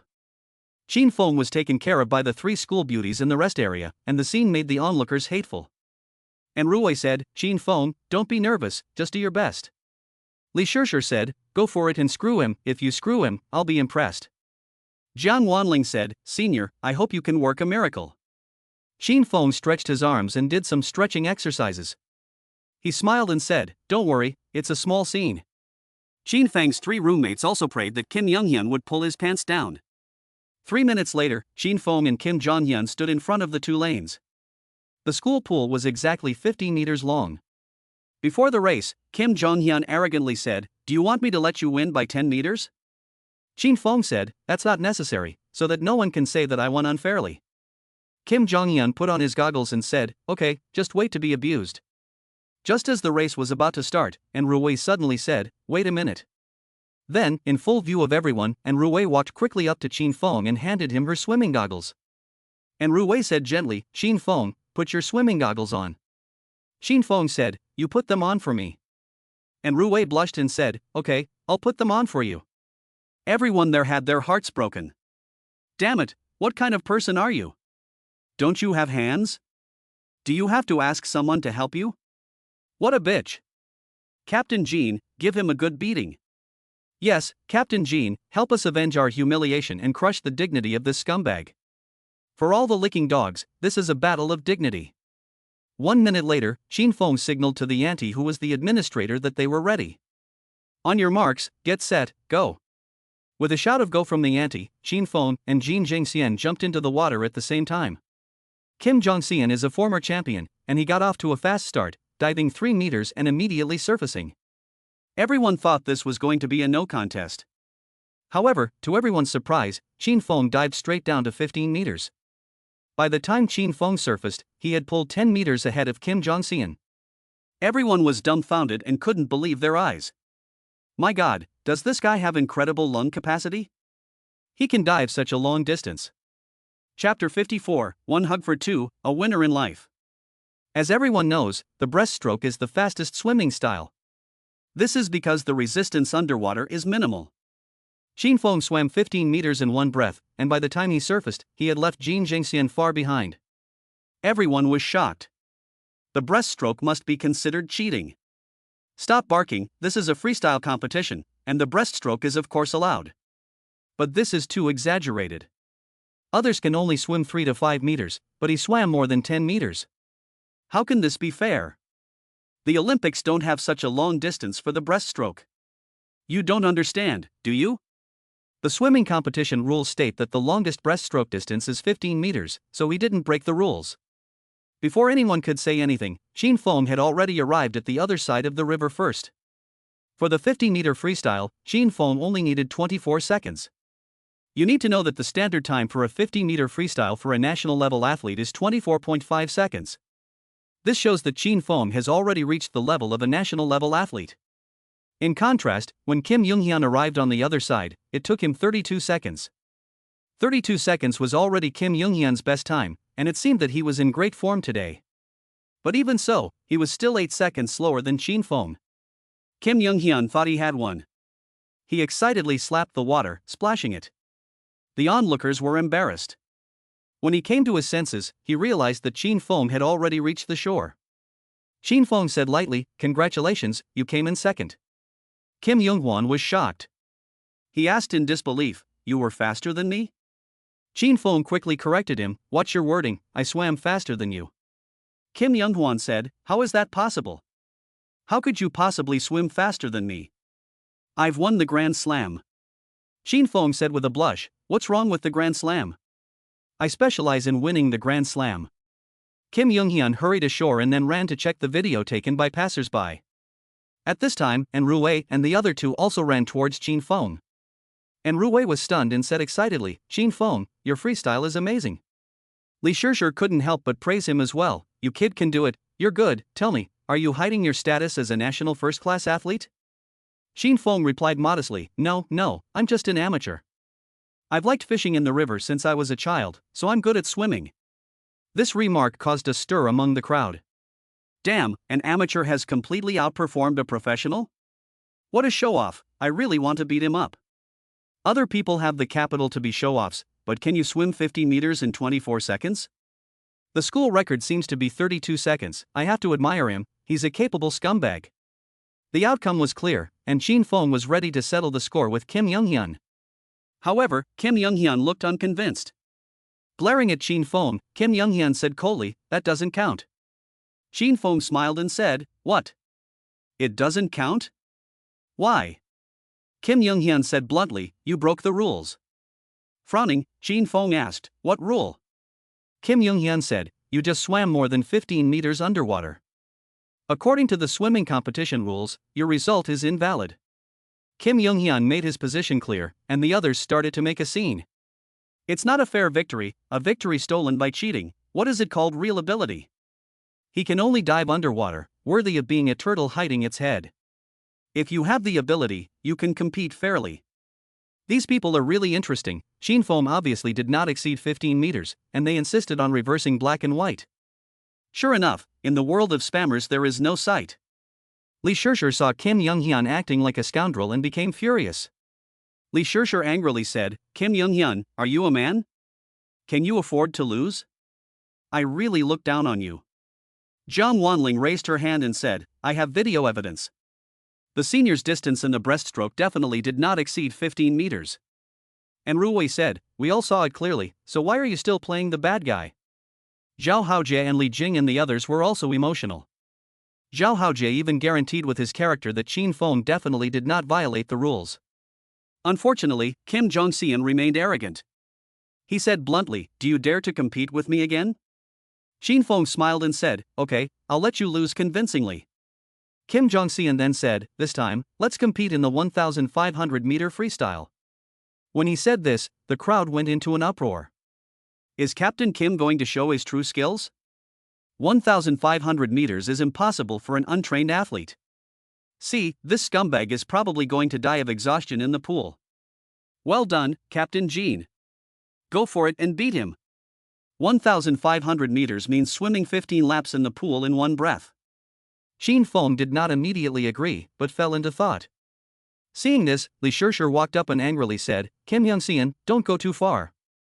Chin Fong is only an amateur, and you're competing with him in 1,500 meters. In response, Kim Jong-seon sneered and said, "I'm not forcing him to compete with me. If he doesn't think he's up to it, he can just admit defeat." Lee Shirshir bluntly said, "Just get out of here." Lee Shirshir forcibly dragged Chin Fong away. Chin Fong smiled and said, "It's only 1,500 meters, I'll compete with him. I was just calculating how many laps I'll pass him by." Lee Shirshir's expression was full of shock when she heard this. Needless to say, everyone else also took Chin Fong as a joke. This guy's arrogance is even more overbearing than athlete's foot. He's thinking about passing him by a few laps. What a pipe dream. Maybe it's because the school beauty is here that he's given me the illusion that I'm invincible and you're just casual. Let's see how he ends up. If he gets a cramp halfway through, I'll hand him my swimming ring, ha ha ha. Lee Shirshir and the others all tried to persuade Chin Fong not to force himself, but Chin Fong had already made up his mind. He was going to compete with him in the 1,500-meter race. Chin Fong wants to defeat him in the field in which Kim Jong-hyun is best at. Before the competition officially began, Kim Jong-hyun also changed into a special sharkskin swimsuit. This swimsuit is awesome. It is made to imitate the material of sharkskin, and the purpose of making a sharkskin swimsuit is to reduce underwater resistance. The price of this swimsuit is as high as tens of thousands of yuan. After Kim Jong-hyun changed into the sharkskin swimsuit, his arrogance grew even stronger. Kim Young-hyun said coldly to Chin Fong, "This is the first time I've worn my new swimsuit for you to compare, which shows that you have successfully attracted my attention, so you should feel honored." Chin Fong smiled and said, "I'll be even more honored when I beat you later." Kim Young-hyun said coldly, "There's no chance at all, and I'll let you know clearly the difference between a professional and an amateur." The onlookers cheered for Kim Young-hyun together, looking forward to his superhuman performance. Damn, Captain Kim's bionic swimsuit is worth a fortune, tens of thousands of dollars for a single suit. Tens of thousands? You're thinking too much, at least 100,000. Captain Kim is really rich. Why isn't a man like him, who is both handsome and rich, my boyfriend? Soon, the referee blew the whistle to start the race. Chin Fong and Kim Young-hyun began their ultimate battle. With the advantage of powerful equipment, Kim Young-hyun quickly took the lead. A tsunami of shouts erupted from the crowd, with almost everyone cheering for Kim Young-hyun. The voices of the three girls from Anruti quickly drowned out in the sea of people. In desperation, Jiang Wanling took out the lifeguard's megaphone and turned up the volume to the maximum. Come on, senior. This megaphone works well, 1 against 100, and Qin Feng can hear it clearly even in the water. 1500 meters, 15 back and forth. In the first 300 meters, Kim Younghyun kept ahead, and although Qin Feng was lagging behind, the gap was not large. The audience was extremely excited, and everyone was shouting and turning red in the face. Damn, this loser really has some balls. This is already the 6th lap, and he can still keep up. Yeah, I thought I was going to be completely blown away, but I didn't expect it to be so close. Wait, this is only 300 meters, and he's definitely going to be finished later. After 500 meters, Kim Young-seon's speed had slowed significantly. Qin Feng, on the other hand, had maintained a consistent pace, and the gap between them was gradually closing. Everyone's hearts were in their throats. No way, is this kid going to overtake me? No way, where did he get so much stamina? Swimming 1,000 meters is equivalent to running 4,000 meters. I can't believe it, this guy has been able to maintain a consistent pace the whole time, he's definitely no amateur. Li Shishir's heart rate shot up to 150 when she saw this, as if she could see the dawn of victory. Li Shishir shouted, Qin Feng, keep it up, keep your rhythm steady, there are still 20 laps to go. And Rui was so excited that she clenched her fists, feeling this kind of tension for the first time since the end of the college entrance examination. Jiang Wanling need not be mentioned, her voice was hoarse from shouting. Emotional tension can quickly secrete adrenaline, and this feeling of your heart pounding like crazy is very similar to love. Soon, Qin Feng overtook him in the 12th lap. At that time, everyone's eyes were wide open, as if they were watching a science fiction movie. The only thing everyone could say was, is this for real? However, Qin Feng continued to surpass everyone's expectations. After completing the overtaking, Qin Feng not only did not slow down, but swam faster and faster. In the blink of an eye, Qin Feng left Kim Younghyun far behind. This made Kim Younghyun's lackeys panic. Captain Kim, come on, he's already passed you. Captain Kim, speed up, you mustn't lose, you're the face of our school swimming team, if you lose, we'll be even more ashamed. Is this loser on Viagra? He's getting faster and faster, swimming like a dolphin. Is this an amateur? In the middle stage, these people were still cheering for Kim Jong-seon, but once they reached the second half, they all looked dejected. The reason is simple, Qin Feng has already overtaken Kim Jong-seon by 2 full laps. If Qin Feng's victory over Kim Jong-seon in the 50-meter freestyle was just luck, then now Qin Feng has given these people a big slap in the face with his actions. This is awesome, this is definitely the level of a national-level athlete. Why haven't I heard of this guy before? It's over, there's no way to catch up this time. I thought Captain Kim would help us avenge our humiliation, but I didn't expect him to be the one getting humiliated.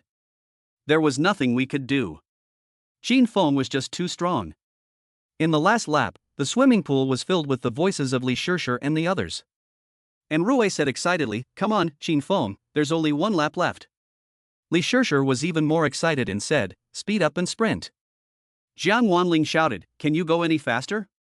The 3 campus beauties all told Qin Feng to sprint, and the scene was quite explosive. The little black sheep had previously been demoralized, hanging their heads, and some had even left early. Shameful, it was really shameful. In the end, Qin Feng defeated Kim Young-seon with a time of 15 minutes and 0 seconds. Qin Feng got out of the water, and when he took off his goggles, he looked cool. Li Shishir and Ruoi embraced each other excitedly, saying to each other in excitement, we won. And Ruoi and Li Shishir were so excited that they could hardly contain their emotions and became a bit incoherent in front of Qin Feng. Qin Feng, you are amazing, you don't even know how amazing your performance was. Yes, Qin Feng, I have never seen anyone accelerate in the second half of a 1,500-meter freestyle before, my god. Qin Feng saw that the two were so excited and said with a smile, okay, come give me a hug.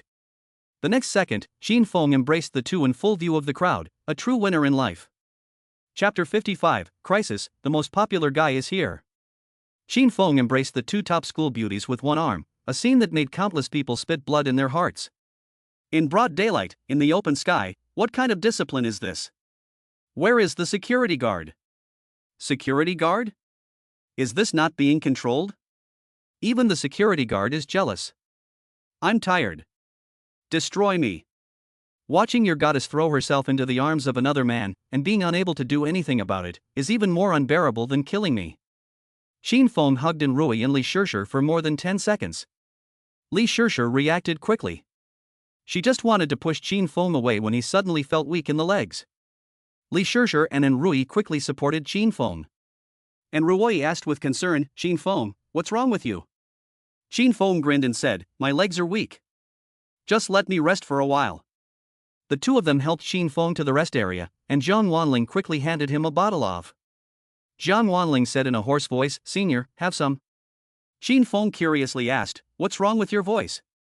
Zhang Wanling said awkwardly, my voice is hoarse, ha ha ha. At that moment, in the swimming pool, Kim Younghyun was still swimming. He dove into the water and turned a deaf ear to the outside world. It has to be said that his attitude towards the competition was still very proper. The people at the scene began to cheer for Kim Younghyun again. Go for it, Captain Kim, there are only 2 laps left. Yes, although you lost the competition, we will always support you. That's right, you are 100 times better than that scumbag who holds 2 school beauties in his arms. Another 5 minutes passed, and Kim Younghyun finally finished the 1,500-meter freestyle with a time of 30 minutes. His 30 minutes was already an extraordinary performance, but unfortunately, this strength was not comparable to Qin Feng's at all.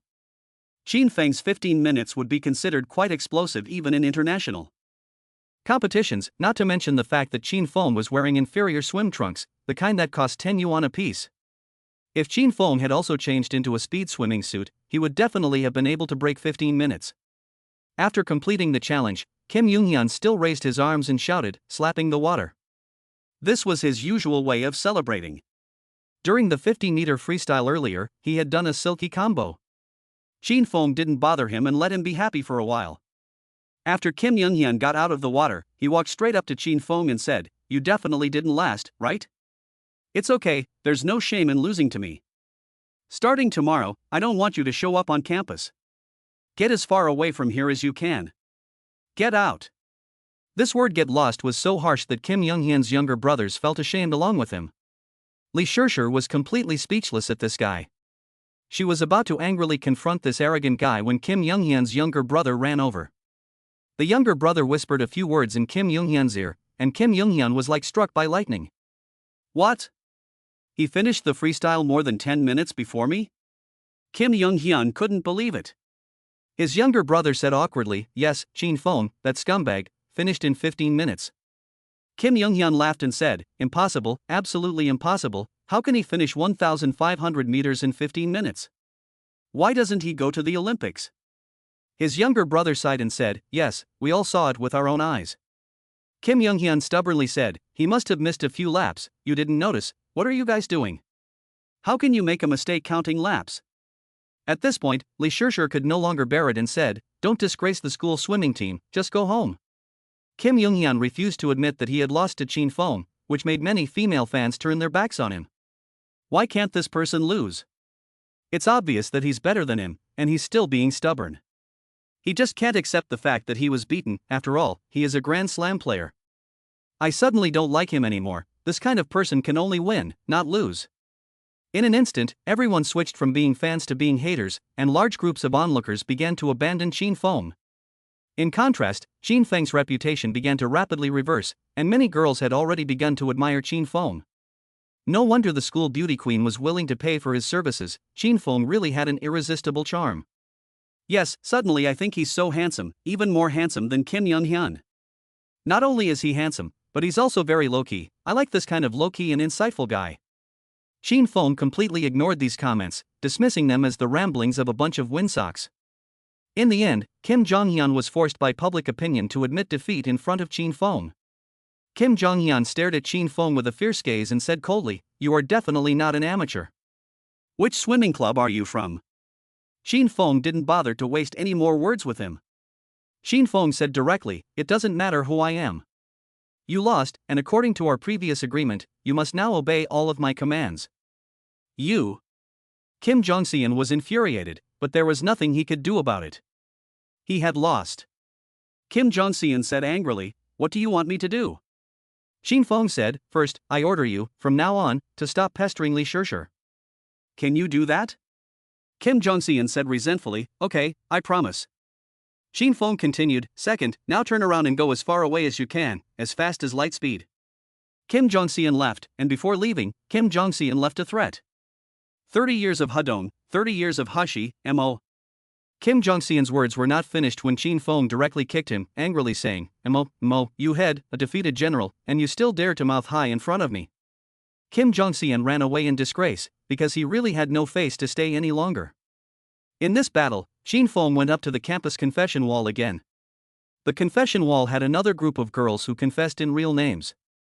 At a little after 4 p.m., Chin Fong came out of the swimming pool. After a long afternoon swim, Chin Fong was so tired that he could hardly walk.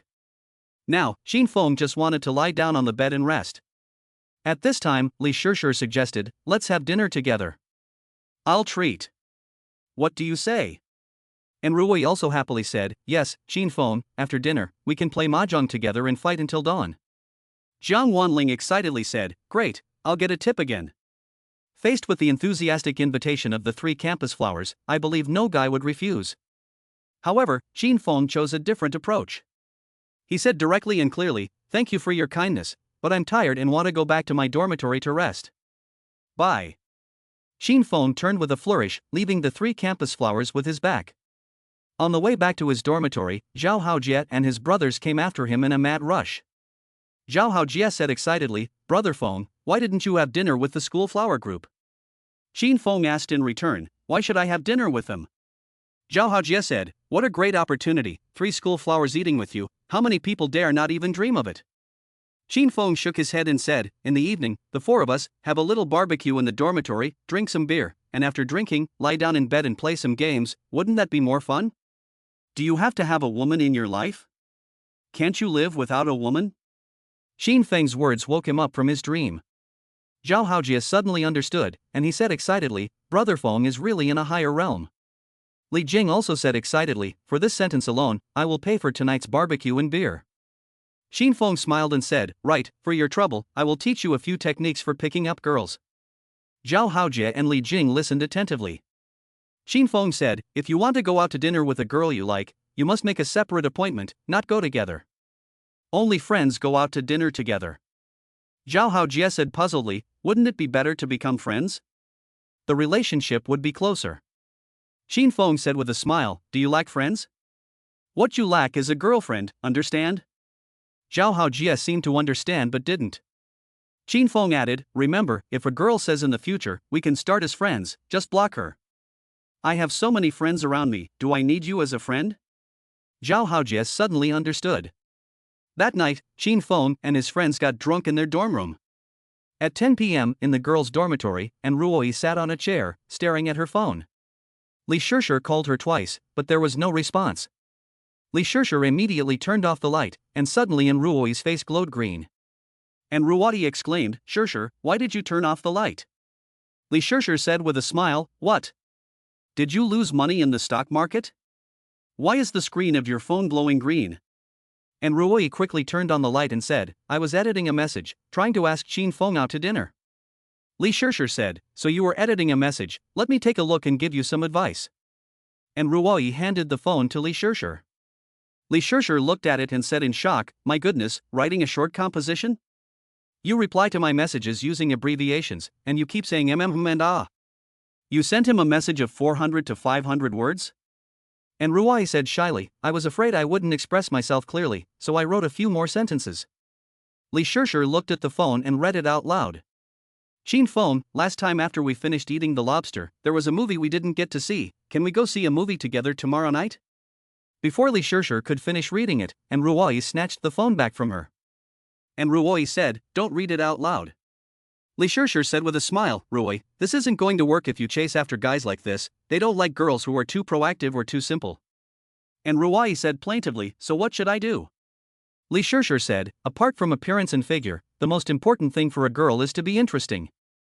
And Ruoi asked, "Do you want me to be more interesting?" Li Shishir said, "Interesting and funny are 2 different things. Interesting means being able to pick up on the other person's sense of humor and have a spiritual connection with them." And Ruoi became more and more fascinated as she listened, and she quickly said, "Shishir, I think what you're saying makes sense. How can I become more interesting?" Li Shishir said, "Girls have to be a bit more interesting. If I were a guy, I would want my girlfriend to be interesting. She'd better be innocent and pure outside, but then she'd be all over me at night. And Ruwei heard this and hurriedly said, Li Shishir, your thinking is dangerous.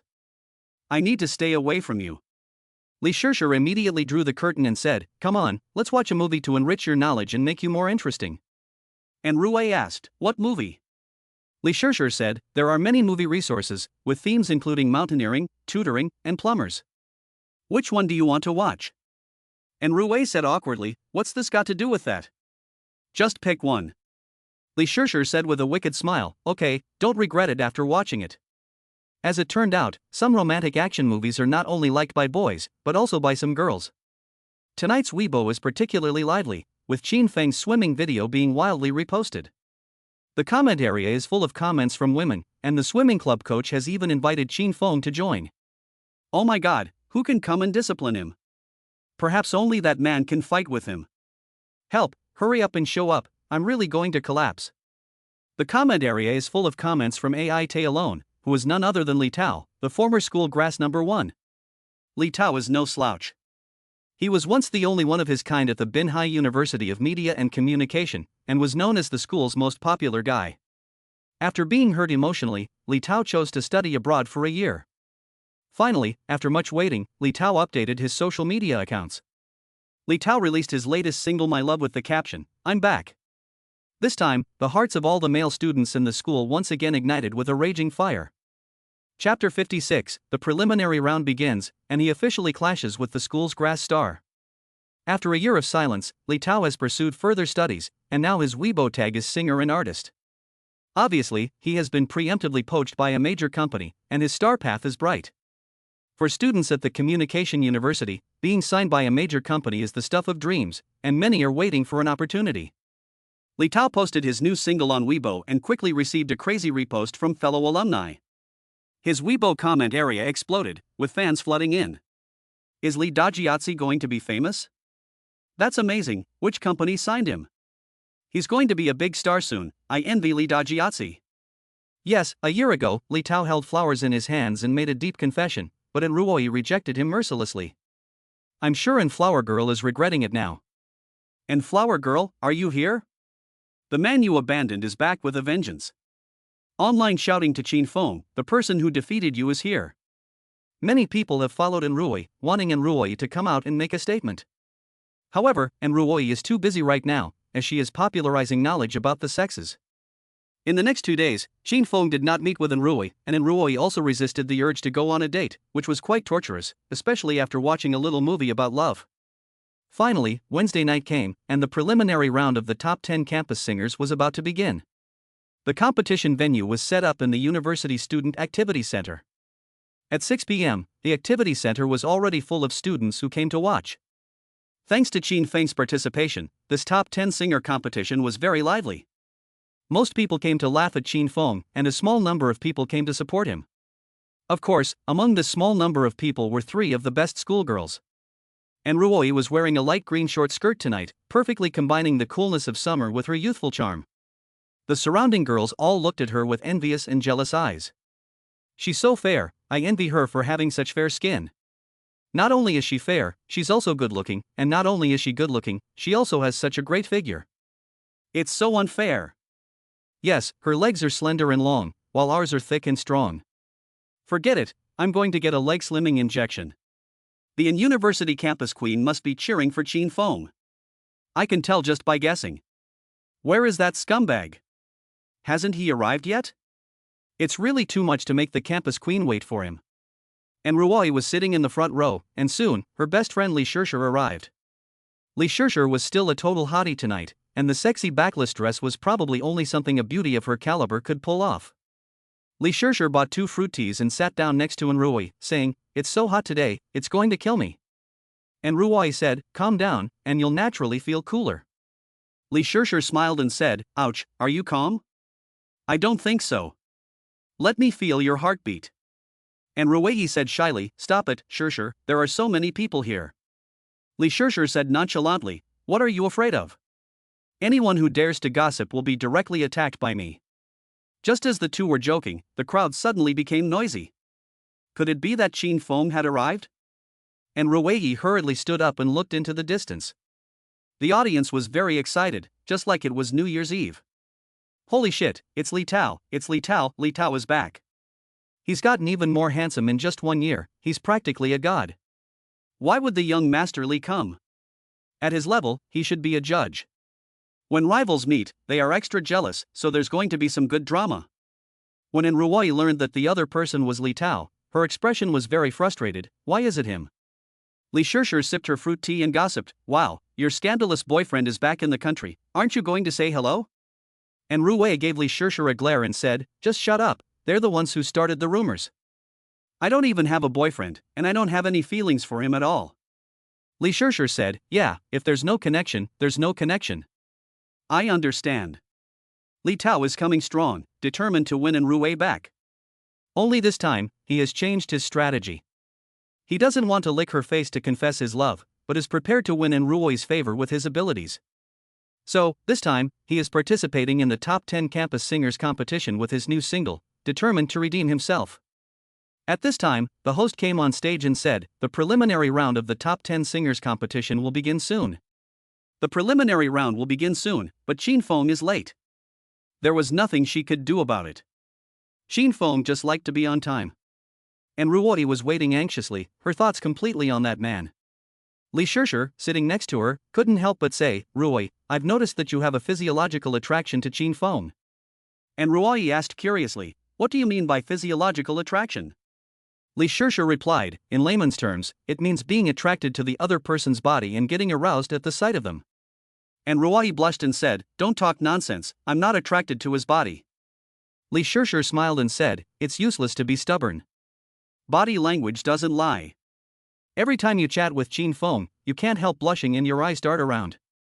This is definitely physiological attraction. Psychological experts say that physiological attraction is the real thing. Just imagine, would you kiss someone you didn't like? And Ruoi hurriedly said, of course not. Not to mention kissing, I wouldn't even go near someone I didn't like. Li Shirshir said, that's right, every girl has a safe distance, and they will be vigilant with boys, but they will open their hearts to the people they like. You can allow him to enter your life, and even allow him to enter your. And Ruoi quickly stopped her and said, okay, Shirshir, stop, let's talk about it in the dormitory. Li Shirshir smiled and said, one last question, if you really became a boyfriend and girlfriend with Qin Feng, would you eat his? Before Li Shirshir could finish her sentence, and Ruoi covered her mouth and blushed, saying, stop talking, please. Li Shirshir broke free of Ruoi and said with a smile, what I meant was, you would eat his leftovers. What did you think? And Ruoi let out a long breath and said, you scared me. I thought you were going to say that. Li Shirshir teased, what? What? And Ruoi blushed and said, Shirshir, you're so annoying. Li Shirshir continued, just imagine, on a summer evening, the two of you standing under a street lamp, you tiptoeing and gently kissing Qin Feng's Adam's apple, and Qin Feng grabbing your fair neck and kissing you back domineeringly. And Ruoi immediately went red when she heard this, and she scolded, Shirshir, you're so good at making associations, why don't you go write a novel? Li Shirshir said with a smile, tomorrow I'll register an author number and serialize your story. I've even thought of a title. And Roni asked, what's the title? Li Shirshir replied, it's called The Development of the School Flower Girlfriend. Ha ha ha ha. The two of them had a great time chatting, and there was only one topic of conversation, Qin Feng. At that moment, Qin Feng and his roommates were on their way. Their conversation was a little more highbrow. Zhao Haojie said, I think that in the future, artificial intelligence will definitely replace humans, and carbon-based lifeforms will be nothing more than stepping stones for silicon-based lifeforms. Li Jing said, I beg to differ. I think spaghetti should still be mixed with concrete 42. Qin Feng said, I want to poop. Yes, it seems that for boys, all they think about is pooping, except for women. At 8 p.m., the preliminary round of the top 10 singers officially began, and Qin Feng arrived at the scene just in time. By then, the contestants had already been preparing their accompaniment in the background. Only Qin Feng was still looking confused. There were just too many people there, and it was really crowded. At the critical moment, Jiang Wanling appeared behind Qin Feng again, wearing cute overalls and a cap. You're here, senior, Jiang Wanling said happily. Qin Feng was startled and said, why are you always so unpredictable? Jiang Wanling said with a smile, I call this being nimble and clever. Let me give you a name tag. You're number 10, so you'll go on stage 10th. By the way, did you bring your accompanist? I'll record it for you in advance. Xin Feng said in surprise, where did you get this name tag? Jiang Wanling explained, I'm a part-time service staff member. 80 yuan a show. Xin Feng said with a smile, it's still you. I'd call you the best. Jiang Wanling continued, do you want water service, sir? Or towel service? Xin Feng asked, towel service? Jiang Wanling said, that's cheering for you from the audience with a towel. Xin Feng laughed, professional? Jiang Wanling said confidently, of course, acting, I'm a professional. Xin Feng teased, in the future, your husband will definitely be very happy. Jiang Wanling had a question mark on her face and asked, huh? My husband? Why? Xin Feng said, because you're a great actress, ha ha ha. Jiang Wanling didn't catch Xin Feng's joke. There was nothing she could do, she was still too simple. Soon, under the leadership of Jiang Wanling, Xin Feng went backstage to prepare. Xin Feng didn't bring an accompanist because he wanted to choose to sing and play the guitar. Backstage, Xin Feng also met the other contestants. These people seemed to have a lot of hostility towards Xin Feng, and they all looked at him with wide eyes. Xin Feng simply ignored them. The preliminary round officially began. The first contestant took to the stage and sang the song, Let's Meow Together. After the song was finished, the audience was meowing. Xin Feng really couldn't understand it. In the current parallel world, mainstream music seems to be all this kind of fast food song.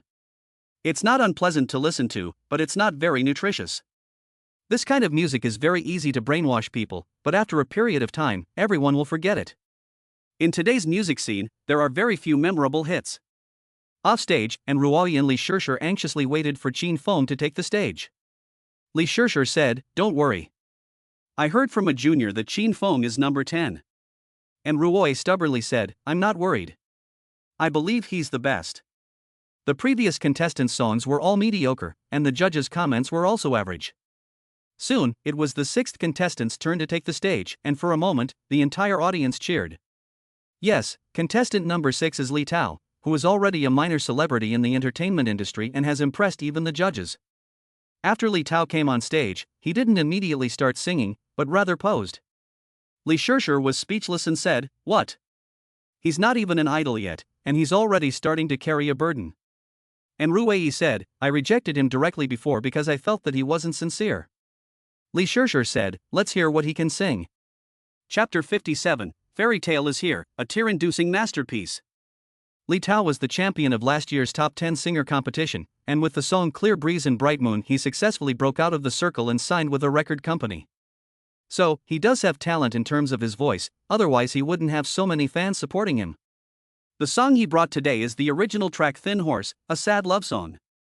As soon as the prelude started, the noisy scene immediately quieted down, and everyone's attention was focused on Li Tao. Li Tao is tall and thin, and looks very delicate. It is precisely this delicacy that has made countless girls fall in love with him. Li Shishir doesn't like thin dogs, so she has no feelings for Li Tao at all. Everyone says that Li Tao is handsome, but Li Shishir feels just so. And Ruoyi agrees with Li Shishir. After the prelude, Li Tao began to sing. I am a thin horse roaming in the desert. I am dry, and I want to alleviate my loneliness. I want the bright stars in the sky to give me hope to live again. The audience was moved to tears, and Li Shishir was speechless. After the song was over, Li Shishir felt like she was going to die of embarrassment. Li Shishir complained to Ruoyi, is this song good? And Ruoyi answered awkwardly, I can't appreciate it, how about you? Li Shishir said, this is just whining, it's forced and sentimental, which is the most fatal. To be honest, this song is really not good. However, the audience gave the song the warmest applause. This song really has a sense of meaning, and it is 100 times better than mainstream music. No wonder it's Li Digongzi, he has become so mature after the setbacks of love. Yes, the melancholy male god, love. This level of singing ability, to be honest, is more than enough to be a judge. Last year, he won the championship of the top 10 singers on campus, and it seems that he will win again this year. Although Xin Feng, that scumbag, is quite good, he is no match for Li Tao at all. After Li Tao finished singing, he said in a deep voice, I dedicate this song to remembering the dark times of the past year. Friends, I'm back. The whole audience cheered and was in an uproar. The judges were even more full of praise for Li Tao. There were 5 judges in the preliminary round, and they were all music teachers. Each judge took 5 minutes to comment, which shows how much they appreciated Li Tao. One judge asked, "Is this song your own original composition?" Li Tao replied, "Yes, it's an original single that will be released across the internet soon." The judge praised, "Not bad, not bad. The lyrics are well written and the music is also very pleasant to the ear. Compared to last year, you have made great progress. Keep it up." Li Tao nodded and said, "Thank you, teacher." The next few judges all, without a doubt, praised Li Tao. Some judges even asked about his record company. The judge said, "Xiao Tao, I heard you signed with a record company?"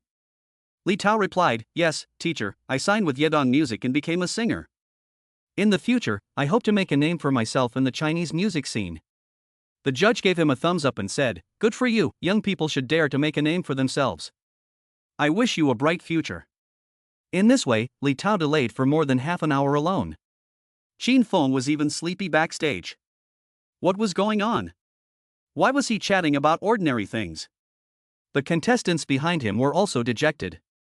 They knew that as long as Li Tao was there, they could only compete for second place.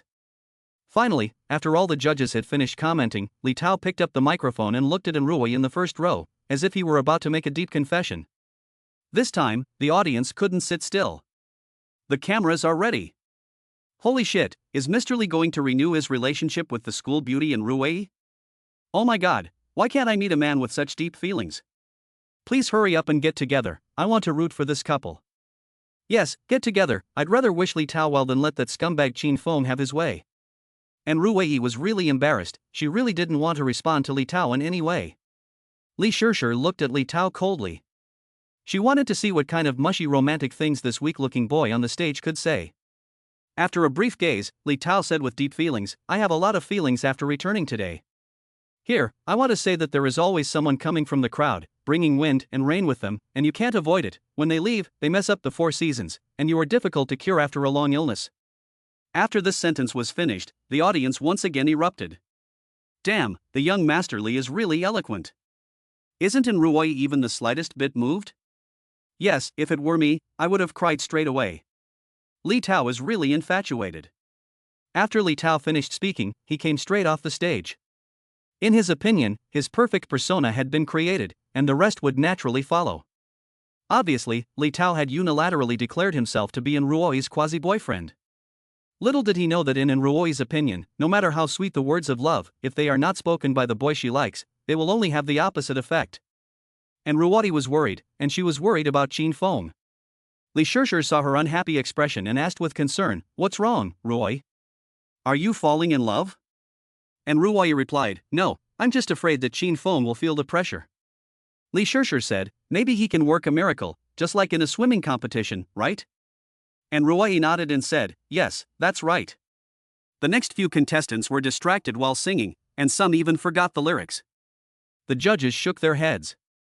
There was nothing they could do. Everyone felt that Li Tao was too strong. The contestants behind him were discouraged, and some even chose to abstain. Finally, it was Qin Feng's turn to go on stage. He walked onto the stage carrying a guitar. As soon as Qin Feng appeared on stage, the audience gave him the loudest boos.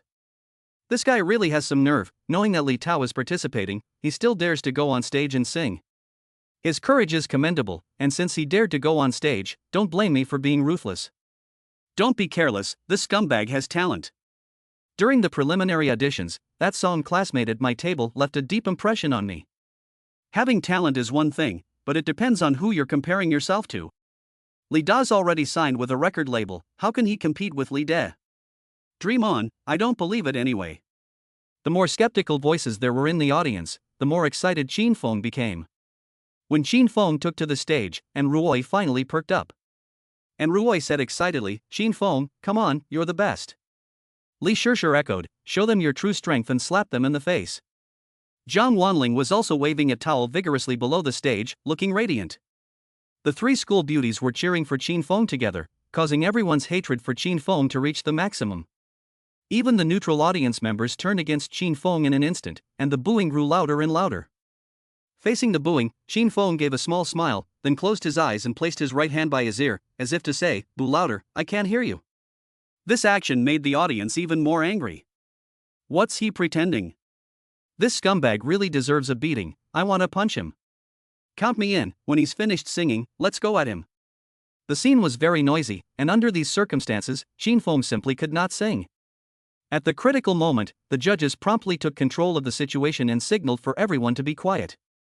Then, one of the male judges said to Sheen Foam, "Okay, don't waste everyone's time. What song do you want to sing?" Sheen Foam replied, "Fairy Tales." Yes, Sheen Foam was going to sing Fairy Tales. There was no reason for it, he just simply wanted to sing it. In the current parallel world, there is no song called Fairy Tales. Everyone thought Sheen Foam was joking. This guy is crazy, making him sing a song he wants to sing. What's so good about singing a fairy tale? Is it Little Red Riding Hood and the Big Bad Wolf? This is pure insanity, treating the audience like idiots. The male judge's face also looked a bit unpleasant. He said, "Classmate, please take this competition seriously. I'll ask you again, what song are you going to sing?" Sheen Foam answered again, "Teacher, the song I'm going to sing is called Fairy Tale. The male judge said coldly, "Fine, you can sing. Hurry up and get down after you're done, don't waste time." Sheen Foam was unhappy when he heard this, and he immediately asked, "Teacher, just now a contestant took half an hour, and you didn't say anything, but why are you wasting time with me?" The male judge smiled and said, "Do you want to compare with contestant Li Tao? Okay, if you can reach his level, not to mention half an hour is fine." The judge's laughter made the students' emotions even more excited. No way, no way, no way. Do you really think Sheen Foam can compete with Li Tao? What makes him qualified? Is he even worthy? Guys, don't be mean. You should have some manners. But I can curse, because I have no manners. Ha ha ha ha. Sheen Foam didn't expect the judge to say such things. Li Shishir, who was in the audience, was even more angry. She angrily said, "Where did you find this judge? He's so unprofessional." And Ru Wei was also very angry. This is downright disrespectful. Sheen Foam stood on the stage, feeling a little embarrassed. The male judge continued, "So, are you going to start singing now? Shall we move on to the next contestant?" Sheen Foam smiled and replied, "I've come all this way, so I might as well sing." Sheen Foam was not deterred by his cold stare. On the contrary, the more he was treated like this, the more determined Sheen Foam was to show off his real skills. Sheen Foam began to pick up his guitar and play Fairy Tale. As soon as the guitar started to play, the noise in the venue immediately died down. This is the magic of this guitar, it can eliminate the noise around you. Everyone began to shut up, listening to Sheen Foam's guitar sound with dull expressions. Several of the judges couldn't help but be impressed. This intro is quite interesting. After the intro, Sheen Foam officially began to sing. "I can't remember how long it's been. I haven't heard from you. You told me your favorite story. I've thought about it for a long time. I'm starting to panic. Did I do something wrong again? You cried and told me fairy tales are all lies. I can't be your prince. Maybe you won't understand. Ever since you said you loved me, my sky is full of stars." Sheen Foam performed the song Fairy Tale with deep feeling. There were no flashy lyrics, no catchy melody, just a pure longing and yearning for love. The audience was shocked. They couldn't believe that Sheen Foam was the one singing. Li Tao's eyes were fixed on the stage. Sheen Fang's singing was mediocre, but he gave him a sense of oppression. Soon, the climax of the song arrived. Sheen Foam sang and played the guitar at the same time, and raised his voice. "I will become the angel in the fairy tale that you love. With open arms. I will become wings to protect you. You must believe that we will be like the fairy tale. Happiness and joy is the ending." In the audience, and Ruoi helped Sheen Foam record the whole song.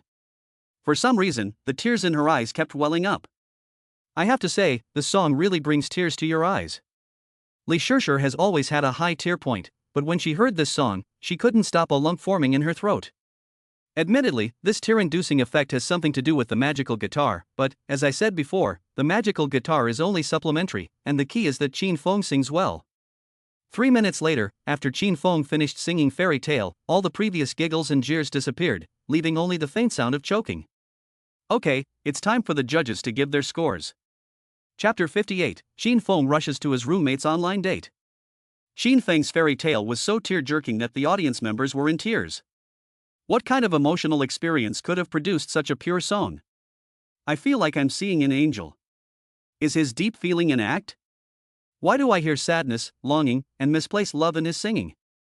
You can say that Xin Feng is a scumbag, but there is really nothing wrong with this song.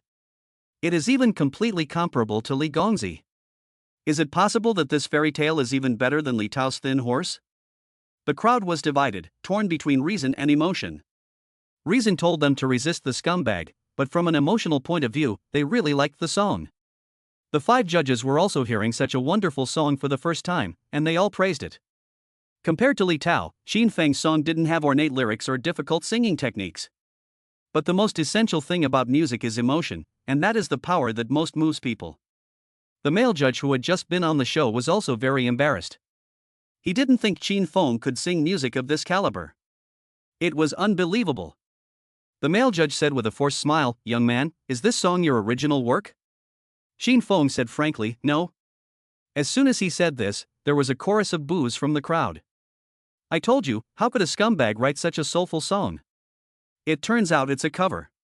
Tricking me with tears and emotions, how hateful. You scared me to death. If this song was original, then Li Tao would be in danger. The male judge also revealed a sneer at the corner of his mouth when he heard that Xin Feng did not compose it. The male judge then asked, "Can you tell me where you heard this song?" From an artistic point of view, this song is highly accomplished. Xin Feng answered bluntly, "This song comes from another world. In a daze, I learned it from a dream." This sentence made everyone look at him in disbelief. Isn't this still the meaning of being original? This guy really knows how to beat around the bush. Just say it's original, why bring up another world? He really knows how to put on airs, but you can't really criticize him. It's really annoying. Although the person is not good, the song is really a good song. The male judge was also full of helplessness. At the awkward moment, Xin Feng took the initiative to ask, "Teacher, you just mentioned artistry, can you analyze it specifically? Where is the artistry of my song reflected? I sang it all by feel, casually." The male judge stammered, this song, how should I say it, that is to say, let me think about it first, please let Teacher Li talk about it briefly." Teacher Li took the microphone and said, "Teacher Li also can't say what's good about it, but this song is just good, I'll give it a full mark." The other teachers also gave full marks one after the other. For a moment, the audience burst out laughing. It's really unfair to get a full mark just for casually singing a song. Stop barking, the person sang really well, I support him. This is only the preliminary round, there is still the final, and by then, Li Gongzi will definitely sing his best song, and Xin Feng will still be abused into pieces. In the end, Xin Feng advanced to the finals with a perfect score. As a result, there were 2 perfect scores in the preliminary round. One was Xin Feng, and the other was Li Tao. On the surface, the 2 were evenly matched, but anyone with a little appreciation ability knew that Xin Feng's level was far above Li Tao's. After the preliminary round, the top 10 singers on campus had been determined. This Saturday, the campus king of song will be decided, and Li Tao and Xin Feng will have another fierce competition. The audience is naturally full of anticipation, hoping that Li Tao can save face for the majority of men.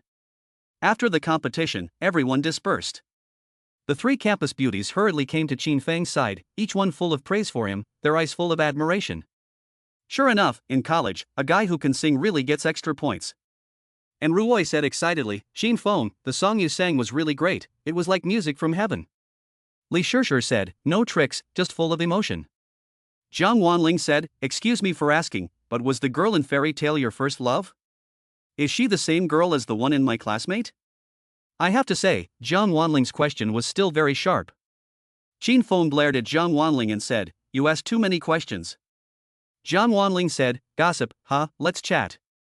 And Ruwei also blushed and said, "Xin Feng, I also want to know, who is that girl?" Xin Feng smiled and said, "This is my privacy, I can't disclose it, unless you trade your privacy for it."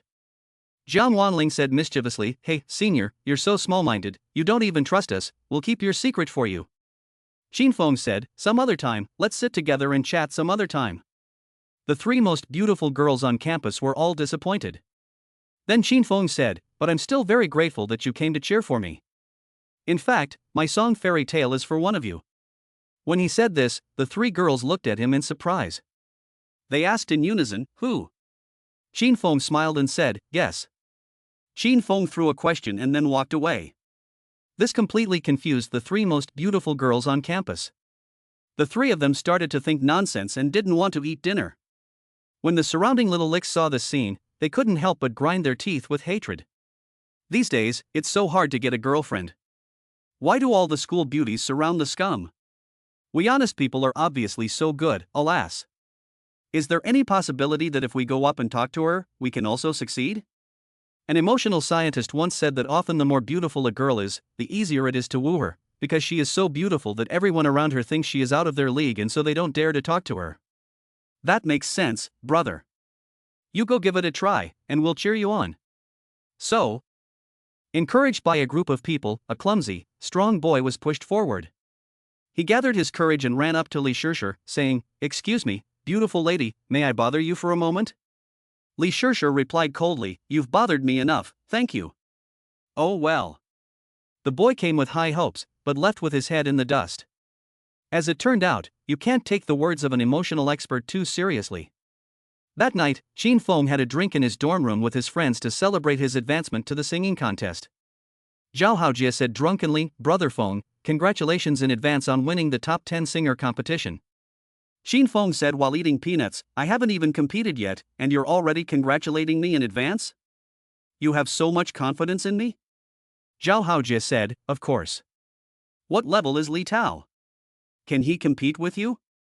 Li Jing agreed, "Exactly, Brother Feng is a god in my heart." Xin Feng raised his glass and said, "Come on, cheers, tonight we won't stop until we're drunk." Seriously, when it comes to drinking, it's more fun to drink with your college roommates. When you drink after you enter society, you're drinking to get along in the world. Zhao Haojie's drinking capacity is poor, so every time they raise their glasses together, there is always a little bit left in his glass. Seeing this, Xin Feng angrily slammed the table and said, "What about the fish? Hurry up and drink it all." Zhao Haojie said drunkenly, "Brother Feng, don't worry, I'll drink 3 cups as punishment later." "I have something to confess to you." Xin Feng asked, "What is it?" Zhao Haojie covered his head and said a little embarrassed. Seeing this, Xin Feng stood up and said loudly, "Damn it, you didn't put a bandage on my bed, did you? You really are an animal." Zhao Haojie hurriedly said, "Brother Feng, I didn't. At most, I was in Li Zi's bed." Li Jing? Then Zhao Haojie said, "Brother Feng, it's like this, I fell in love with a girl online and we got along really well." Xin Feng sat down and said with a smile, "So it's an online relationship." I thought, what? What's wrong? Do you want me to give you some advice? No problem. Zhao Haojie blushed and said, "Just hear me out, I fell in love with a girlfriend online, but when we exchanged photos, I used your photo, so..." Xin Feng was dumbfounded. What was this operation? Before Xin Feng could say anything, Zhao Haojie took a drink as punishment and said, "Brother Feng, I know I have violated your portrait rights, and it was my fault. But now you must help me. We are meeting tomorrow." Xin Feng said in shock, "You used my photo to go online dating? You want to meet in person tomorrow, is that what you mean?" Zhao Haojie nodded and said, "Yes, that's right, so I hope you can help me and go meet her tomorrow." Xin Feng was impressed. This was really something that would make a grandpa laugh. Without a decade-long cerebral thrombosis, you couldn't pull off something like this. Xin Feng asked in return, "The girl you're chatting with, if I go help you meet her in person, what if she falls for me?" Zhao Haojie was speechless. Li Jing said, "Jega, you better buy Finga a balloon, so that when the time comes, you'll feel more involved." Zhao Haojie sighed and said, "Brother Feng, you can help me out for now. First, get to know her character and temperament, and we'll talk about the future later." Xin Feng immediately refused, saying, "What do you take me for? I'm a man of principle. I never casually go out with people. What era is this? Still engaging in online dating? I've always been a single killer offline." Zhao Haojie, "That girl is very pretty." Xin Feng, "That's something to consider." Zhao Haojie added, "Brother Feng, that girl is super pretty, and compared to Enrui, she is even more beautiful." Xin Feng said coldly, "No picture, no description?" Zhao Haojie took out his phone, opened the chat history, and found the photos the other person had sent. One was a lifestyle photo, and the other was a bare-faced photo. He had to say, this girl really is pretty, especially her fox eyes, which are simply captivating. Li Jing said excitedly, "Damn, Jia, where did you find such a pretty girl? Is she from our school? She's so pretty, she should be on the school beauty list. Zhao Haojia said, the rising star of the neighboring college, the school beauty Sun Yan. When Qin Feng heard the name Sun Yan, he felt a little interesting. Everything is recovering, and she is always thinking about it. The name is well chosen. Zhao Haojia finally implored, Brother Feng, please, help your brother out for once and go meet her. See if there's much of a difference between the real person and the photo. Seeing that Zhao Haojia was so sincere, Qin Feng simply helped him out. Qin Feng said, okay, I'll go take a look tomorrow. Zhao Haojia reminded him, Brother Feng, be sure to drive your Ferrari, because I promised her I'd pick her up in it. Qin Feng. The Coastal Academy of Drama and the Coastal University of Media are located one street apart, so the two institutions are called brother institutions. Late at night, in the women's dormitory of the Coastal Academy of Drama, Sun Yan was painting her toenail covers. Sun Yan was wearing shorts and pajamas, and her long, slender, white legs were exposed, almost like a work of art. Next to Sun Yan, her roommate was also pleading with her. Su, please, just go and meet him, and help me find out if he is a scumbag or not, her roommate implores. It is clear that the school beauty Sun Yan has encountered the same problem as Qin Feng, and her photo has also been used by her roommate for online dating. In this way, two unrelated people are about to meet in person. Chapter 59, Shock. 1 billion yuan in rebates for online dating. Sun Yan, one of the four most beautiful actresses at the Coastal Academy of Drama, is a woman who combines good looks, a great figure and knowledge. Sun Yan's position at the Coastal Academy of Drama is equivalent to Ruati's position at the Coastal University of Media and Communication. However, they are in different schools and so don't really interact. This time, Sun Yan's best friend took her photo to go online dating, which made Sun Yan very angry. But despite her anger, Sun Yan chose to forgive her, after all, she is her best friend. Sun Yan said to her best friend, Big sister, what were you thinking when you used my photo to go online dating? Her best friend, Dan, said with shame, I just thought that the other person would be a handsome guy, and I would definitely have to look gorgeous to match. In my heart, the only person who can match the words gorgeous and gorgeous is you, so that's why I used your photo to go online dating. Sun Yan said awkwardly, forget online dating, but you want to meet in person? Dan said, yes.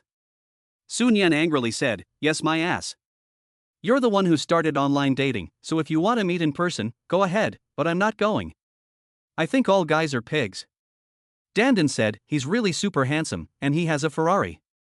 Sun Yan said embarrassedly, wake up, Dan, what does the fact that he has a Ferrari have to do with you? If you're after someone's money, I'm telling you, you'll end up getting screwed. Remember, someone who's richer than you is definitely smarter than you, so don't play mind games with them. Dan pleaded, that's why I want you to help me out and give me some advice. Go and help me test him to see if he's a scumbag. You've always been the voice of reason in my heart, and no scumbag can hide from you. Sun Yan smiled and said, that's true. Okay, I'll go and check it out for you tomorrow. If the other person is a scumbag, I'll help you expose his true colors. Dan said, yes, Su, you're so good to me, I love you to death. Then Sun Yan said, do you have any photos? Show them to me. Dan immediately looked through the chat history and found 2 photos of Qin Feng. Sun Yan frowned and said, why does this person look familiar?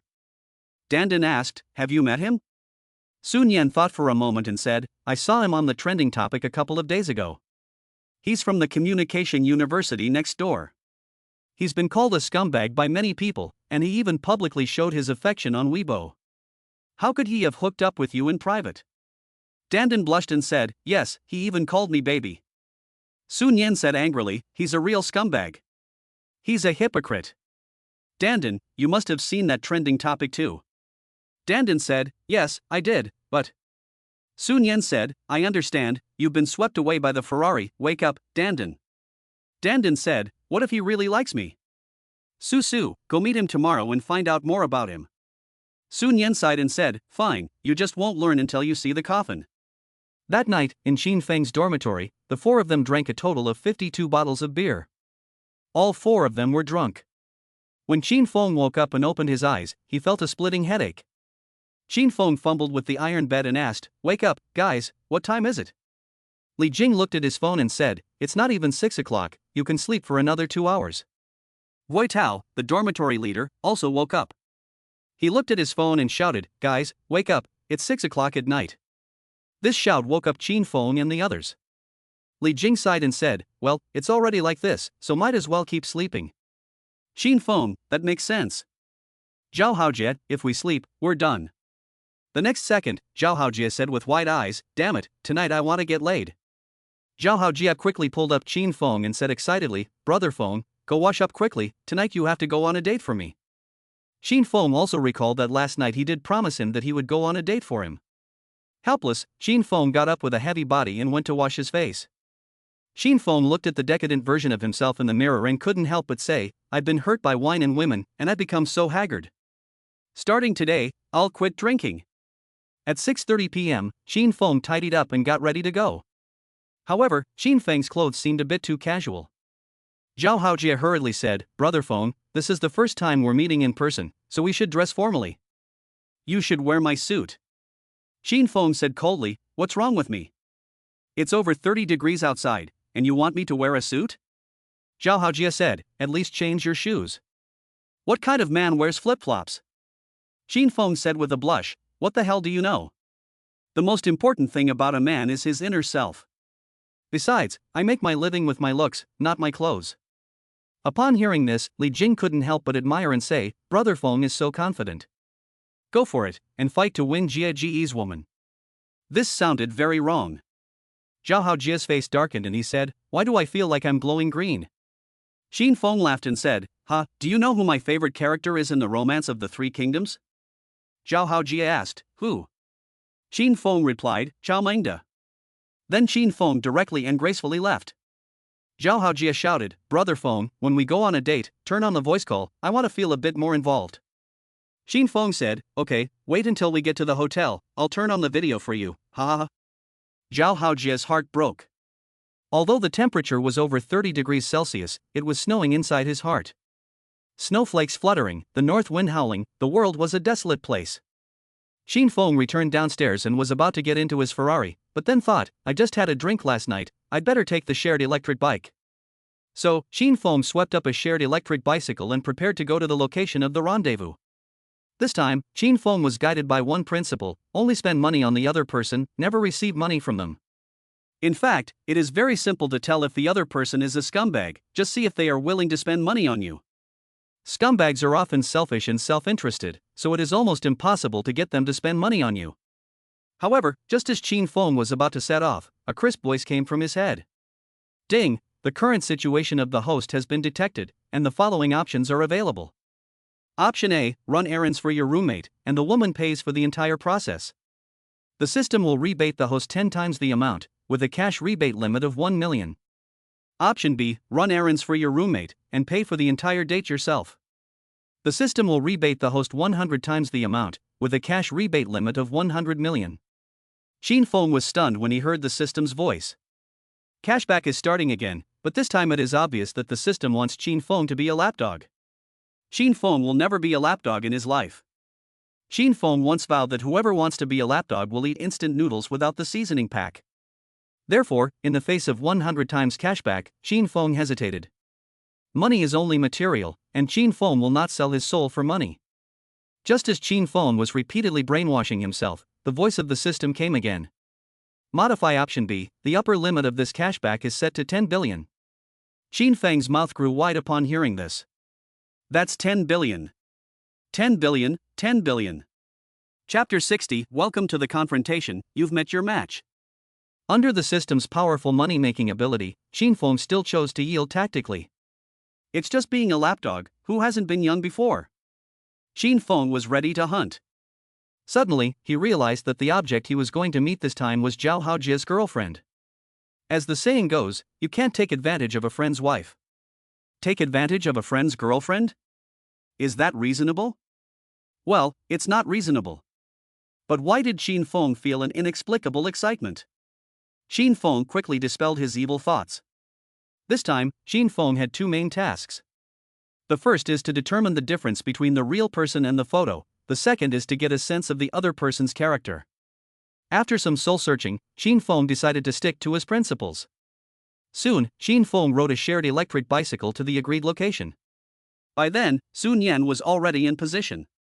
At 256 Tulip Road, Sun Yan was wearing a black wraparound skirt with black stockings, her whole aura fully drawn out. People came and went on the road, and every boy and girl who passed by her had to turn back and take a second look. This is the aura of a top beauty. It seems as if she has a kind of energy about her that attracts the opposite sex and even the same sex. This girl has such charisma, she looks just like a celebrity. Yes, she has a great figure, that waist to hip ratio is really amazing. This kind of figure in a wrap skirt is really. Sun Yan took out her phone from her bag and looked at the time. The agreed time was 7 o'clock, and it was now 6:50. A hint of annoyance appeared on Sun Yan's face. This guy is not going to be late, is he? Sun Yan called her best friend Dandan and asked, Dandan, are you sure he can come? Dandan was not far away. She was wearing a cap and said over the phone, don't worry, he said he'll be here soon. Look out for the Ferrari. His Ferrari is an SF90. Sun Yan said awkwardly, I'll wait 10 more minutes. Xin Feng has always liked to be on time, and this time was no exception. At 6:59 p.m., Xin Feng arrived at Tulip Road. It is located in the University Town Business District, so it is very lively. Although there were many people coming and going, Xin Feng still saw Sun Yan at a glance. Xin Feng has no other skills, but he is still very good at picking beautiful women, especially beautiful women of Sun Yan's caliber. From a distance, Xin Feng estimated her height to be 175 centimeters, and she was a tall and elegant beauty. When he got closer, he noticed that she looked fierce. Very fierce, much more so than most girls Xin Feng had met. Sun Yan also noticed Xin Feng, and the two of them locked eyes. Sun Yan had typical fox eyes, big and soulful, as if she were the reincarnation of Su Daji. His intuition told him that the girl in front of him was a master. Since she was a master, Xin Feng couldn't help but want to spar with her. Xin Feng immediately gave the password. Heavenly King covers the map, said Xin Feng. Sun Yan replied, chicken stewed with mushrooms. After the passwords matched, Xin Feng took the initiative and said, hello, Marshmallow Girl. Sun Yan smiled and replied, hello, Mr. Mighty. After their first meeting, the two shook hands briefly and the date officially began. Not far away, the two parties' groups of friends and family were also lying in wait. Zhao Haojia and Li Jing were playing the part of passers-by, silently observing the situation. Li Jing said excitedly, damn, Jiege, your sister-in-law has a great figure and is wearing black stockings. Zhao Haojia giggled, looks like it didn't go wrong. Li Jing said, not only did it not go wrong, it's like finding a treasure. Xin Feng and Sun Yan were both thinking about different things when they first met. Sun Yan is known as the most difficult girl to deal with at the Coastal Academy of Drama, and the rumors are definitely not false. Not only is she good-looking, she also has more heart than briquettes, and she can see through the tricks of scumbags at a glance. However, she has met Xin Feng this time, a sincere scumbag who focuses on being sincere. After sizing each other up for a few seconds, Sun Yan smiled and said, this is our first time meeting in person, let's go eat first. Xin Feng said, sure, but where are we going after dinner? Sun Yan replied, back to the dormitory after dinner. Xin Feng sneered, if you want to go back to the dormitory after dinner, you can go back to the dormitory now. Sun Yan heard this and thought, okay, it's already intense. This man is no ordinary man. Of course, Sun Yan couldn't just leave right away. She came with a mission, and her mission was to expose Xin Feng's true face as a scumbag. Xin Feng acted so anxiously as soon as he came up, so Sun Yan was even more convinced that he was a scumbag. So, Sun Yan played along and said, whether I go back to the dormitory or not depends on your performance. If you do well, I might change my mind. Xin Feng didn't say anything, but looked at Sun Yan with a meaningful look. Sun Yan felt uncomfortable being stared at. A cold look flashed in Sun Yan's eyes as she said, why are you looking at me like that? Xin Feng replied, I can read minds. I was just stealing your thoughts. Xin Feng wasn't lying. He could really read minds. Sun Yan laughed. This was a tactic used to woo girls many years ago, and he was actually still using it. It was really laughable. Sun Yan cooperated with Xin Feng's performance and said, okay, then read what I'm thinking right now. The two looked at each other again, and Xin Feng immediately used mind reading to read Sun Yan's inner monologue. Sun Yan thought, he is quite handsome, but unfortunately, he is a scumbag. Alas, poor Dandan, who picked the wrong guy for an online relationship. She had to have an online relationship with him. This kind of guy, Dandan definitely can't handle. No, I have to expose his true colors and make Dandan give up. In just a few seconds, Xin Feng obtained the key information. Xin Feng's octocore brain immediately reacted, and it turned out that the other person was the same as himself, a stand-in. In this way, Xin Feng's heart suddenly relaxed. On the way here, Xin Feng was still thinking that a friend's wife should not be taken advantage of. Jia Ji's online girlfriend, one must be careful. Now it's fine, it turns out she's an imposter too. Xin Feng is relieved. Xin Feng's mouth corners reveal a happy smile. Sun Yan asked coldly, "Did you read it?" "What was I thinking?"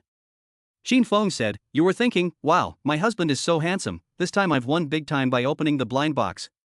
Sun Yan smiled and said, "You're really naive." Xin Feng said, "Naive is better than inferiority complex. If a person despises himself, how can he find a girlfriend?" Sun Yan asked, "So have you found a girlfriend now?" Xin Feng asked in return, "Aren't you my girlfriend?" Sun Yan was at a loss for words. She was caught off guard and didn't know what to say. Sun Yan was not at all flustered. She went straight for Xin Feng's sore spot and said, "You still know that I'm your girlfriend? There aren't even any flowers, and this is the first time we've met." Xin Feng retorted, "Where are my flowers? Who says that a guy has to give a girl flowers? Shouldn't good love go both ways?" Sun Yan smiled and said, "You're right, so I've got flowers for you." Then Sun Yan took out a hand-folded romantic rose from her bag. This was something Xin Feng had not expected. In this round, Xin Feng had actually lost. He had been careless, and his opponent had obviously come prepared. Xin Feng looked at the paper rose in disbelief. Sun Yan said in a standard green tea voice, "No way, brother, you didn't even prepare a flower, I thought you were going to surprise me." Xin Feng asked in return, "What kind of flower do you want? I'll go buy it for you." Sun Yan thought for a moment and said, "I like two kinds of flowers." Xin Feng asked, "Which two?" Sun Yan replied, "Money flowers and random flowers." Sun Yan deliberately put on an attitude of a scumbag girl to test Xin Feng. In Sun Yan's opinion, if Xin Feng was a scumbag, he would definitely find an excuse to change the subject and not spend the penny. If Xin Feng was an innocent boy who had not been involved deeply, then he would definitely fall for it. Sun Yan just wanted to test Xin Feng as a scumbag girl. Xin Feng responded to every move, saying, "They say that the first bouquet of flowers a guy will receive in his life is at his funeral. It seems I'm lucky to have met a girl who's crazy about me. Wait for me, I'll go buy you roses." Sun Yan said, "Go ahead, I'll wait here for you." Xin Feng turned around and ran to the nearby flower shop, and the first round was over. Xin Feng had rarely lost. But, as the saying goes, a true hunter never cares about temporary gains and losses. Xin Feng arrived at the flower shop, and Zhao Haojia, Li Jing, and the others hurriedly came to his side. The guys gathered at the flower shop. Zhao Haojia said, "Brother Feng, it's my fault. I didn't prepare any flowers. This one is mine." Zhao Haojia rushed to buy flowers, and Xin Feng immediately rebuked him, "Stop it, I'll pay for it, no one else." Xin Feng now has a cashback buff, so Xin Feng has to pay for it himself. Zhao Haojia said moodily, "Brother Feng, you are really my good brother." Xin Feng smiled and said, Jia, there is something I can't explain to you right now, but I still suggest you be prepared mentally." Upon hearing this, Zhao Haojia's heart lurched, and he hurriedly asked, "Brother Feng, what is it? Tell me quickly." Li Jing also said shocked, "Brother Feng, you don't want to eat the dumplings, do you? That's your wife." Xin Feng smiled and said, "You'll know in the end. The internet is full of lies, you really can't trust it." Zhao Haojia said, "Okay, Feng, I definitely trust you." Xin Feng patted Zhao Haojia on the shoulder and then said to the florist, "Hello, beautiful, I'd like a bouquet of flowers." The florist said enthusiastically, "Hello, sir, are you buying for your girlfriend?" Xin Feng smiled and said, "Sort of." The waiter asked, "What variety would you like, sir?" "For flowers for a girlfriend, we have blue enchanting roses, gypsophila, and so on." Xin Feng said, "What's the most expensive?" The waiter replied, "The most expensive flower is the blue enchanting rose." Xin Feng said, "Then I'll have 999 blue enchanting roses." The waiter was happy to hear 999 and said, "Are you sure, sir? Blue enchanting roses are artificially cultivated and therefore more expensive." Xin Feng asked, "How much are 999 flowers?" The waiter said, "If you are sincere about buying them, I can give you a discount price of 5,000 yuan. As soon as the waiter said 5,000 yuan, Li Jing hurriedly said, "Damn, it's so expensive, the flower language is not unique love, it should be more money." Zhao Haojie said, "Brother Feng, don't go overboard, otherwise I won't be able to live with myself." Xin Feng said with a smile, "It's only a few dollars, just arrange it." The system currently offers a 100% rebate, so if you spend 5,000 yuan, you can get 500,000 yuan back. Only a fool would be sad about spending money. The waiter quickly helped Xin Feng prepare 999 blue flowers. At this time, Xin Feng said to the waiter, "Beauty, do you have any special services?" The waiter was a little confused, and she asked, "What kind of special service does the handsome man want?" Xin Feng said, "Just like in the TV series, the plot of roses falling from the sky, can you recreate it?" The waitress nodded and said, "Yes, but it's very expensive."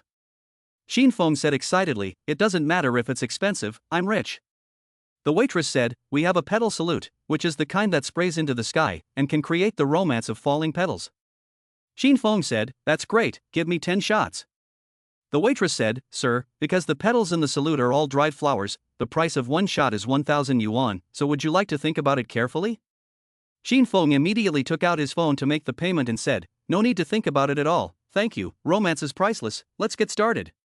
This time, Xin Feng spent a total of 15,000 yuan, and the system directly rebated 1.5 million yuan, which was simply awesome.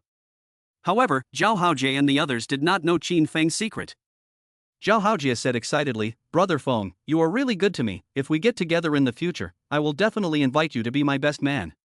Xin Feng looked at Zhao Haojie and, seeing how excited he was, felt compelled to give him a heads up. Xin Feng said with deep concern, "Have you ever considered that the girl who just wore a black silk wrap skirt is not your online girlfriend?" Zhao Haojie said firmly, "No way, absolutely not, the passwords all matched up." Xin Feng said with a smile, "Is there a possibility that the photos your online girlfriend sent you were fake, and when you met in person, she specifically asked someone to come in her place?" Zhao Haojie was dumbfounded. Li Jing, however, reacted quickly. He exclaimed, "Holy shit, mission impossible." Xin Feng said with a hint of meaning, "I already told you, the internet is a deep pool, you can't control it. This is a high-end situation, just watch me operate." Zhao Haojie said, "Brother Feng, then where is my marshmallow sister? Who is she?" Xin Feng replied, "Use your eyes to observe, she must be in the dark." Zhao Haojie said with a determined look, "Okay, Brother Feng, I understand, I will observe with all my heart." This is a battle between Xin Feng and Sun Yan, and it is also a battle between the two dormitories. Soon, the flower shop was ready to fire. The second round of competition officially began. Chapter 61, the rich man eventually got married, and the poor man witnessed it. By the tulips, Sun Yan had been waiting for 20 full minutes. Sun Yan even suspected that Xin Feng had run away. At this moment, Xin Feng had lost all her good impression, and Sun Yan even wanted to post a tweet accusing the scumbag of standing her up.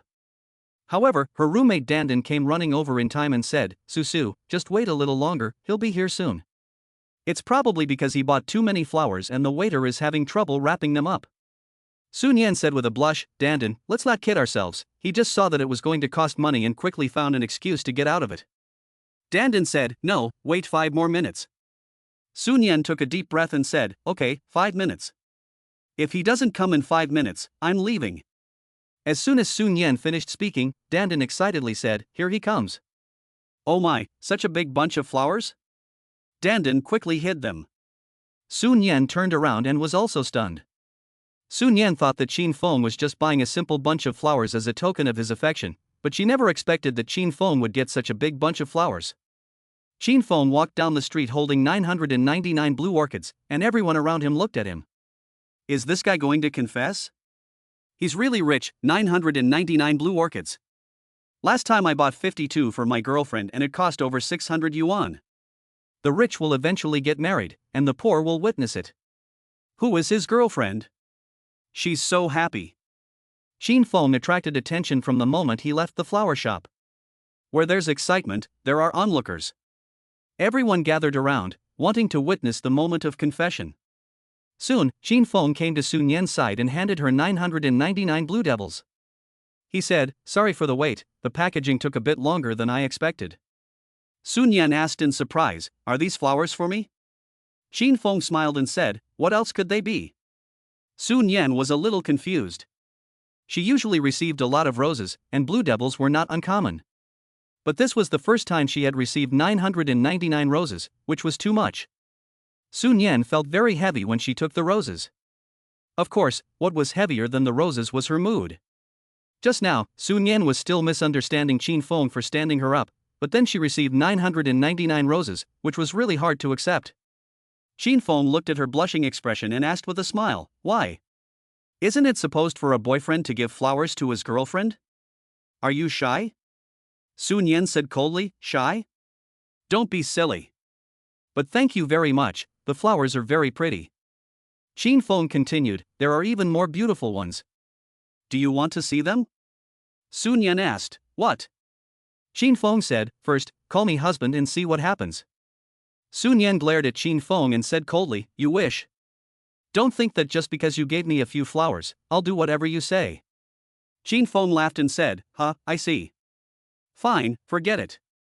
If you don't call me that, then I'll ask someone else." Then Qin Feng shouted to the young ladies gathered nearby, "Does anyone dare to call me husband? Call out once and I'll give you a rose." In an instant, many people shouted out husband. This is no exaggeration. Who would refuse a multi-talented husband? This really angered Sun Yan. Sun Yan immediately came to her senses and said coldly, "Scumbag." Then, Sun Yan turned to leave. Qin Feng grabbed her and said, "You want to leave? You have to stay and keep the flowers." Sun Yan angrily said, "You gave me the flowers, why should I keep them?" Qin Feng smiled and said, "Okay, no more jokes. Look up in the sky, I still have something to give you." Sun Yan didn't believe Qin Feng's nonsense. The next second, she heard a loud bang, and a salute of flower petals started. Petals rained from the sky. Sun Yan was stunned. A petal shower rained down around Sun Yan. Which girl could resist such romance? The onlookers were in raptures. "Oh my, it's so beautiful. It's raining flowers. This guy is so romantic. It's good to be rich." The rose petals rained for a full minute. Sun Yan's mental fortress was severely damaged, and she began to waver a little. Obviously, judging from Sun Yan's performance, Qin Feng won this round. Afterwards, Qin Feng found the florist and said, "Boss, remember to clean up." The florist smiled and said, "Handsome guy, don't worry, we'll definitely clean up. By the way, your girlfriend is really pretty, just like a movie star." Qin Feng smiled and said, "Really? I don't think she's that great." This remark caused a burst of boos from the crowd. Damn, this guy is so pretentious, he has such a good-looking girlfriend, and he still says she's just a so-so. If it were me, I'd be smiling in my sleep. Yes, to be able to fall in love with a girlfriend of this angelic beauty, even your ancestors' graves would be smoking. Not only would they be smoking, they would be exploding. To be able to be with her would definitely improve your genes. This is a great cause that will bring honor to your ancestors. At this time, several students from the Communication University recognized Qin Feng, and they were all shocked. Did I see it wrong? Is this the scumbag Qin Feng? It's him, definitely him. What's going on? Is the scumbag flirting with girls again? And is he flirting with girls from other schools? That's awesome. He's so scummy that it's obvious. Yesterday, the school flower in Ruoi was still cheering for him, and he immediately gave another girl the blue demonis. Is he even human? Shouldn't we post a tweet to expose him? The scene was noisy, and Qin Feng couldn't hear what they were saying.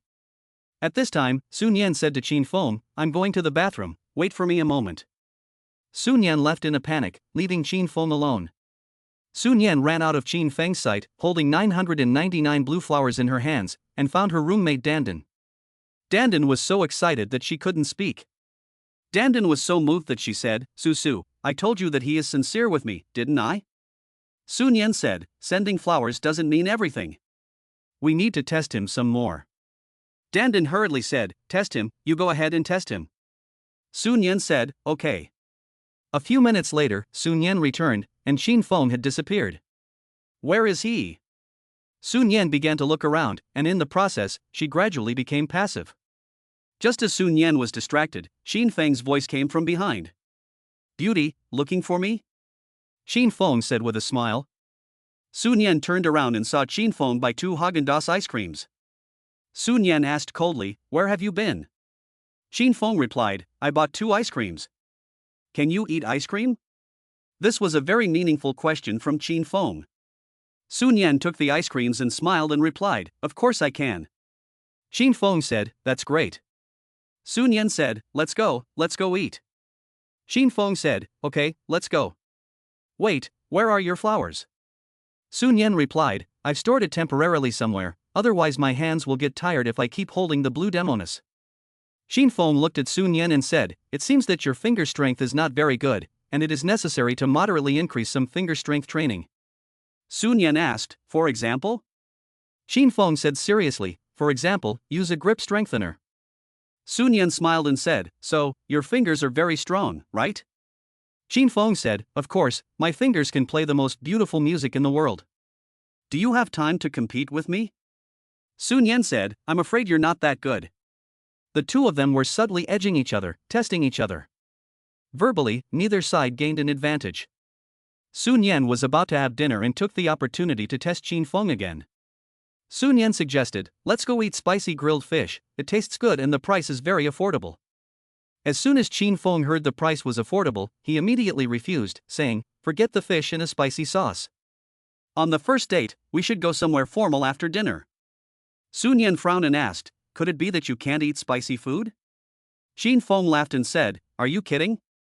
I can't eat spicy food? I'm afraid you'll suffer." Sun Yan said with a laugh, "I grew up eating chili peppers, I'm not afraid of suffering." Xin Feng said, "You probably didn't understand what I meant. After eating spicy food, you get thirsty easily, and when you get thirsty, you want to drink more water." Sun Yan bluntly said, "Drink, I'm not stopping you." Xin Feng asked with interest, "Are you sure you're not stopping me?"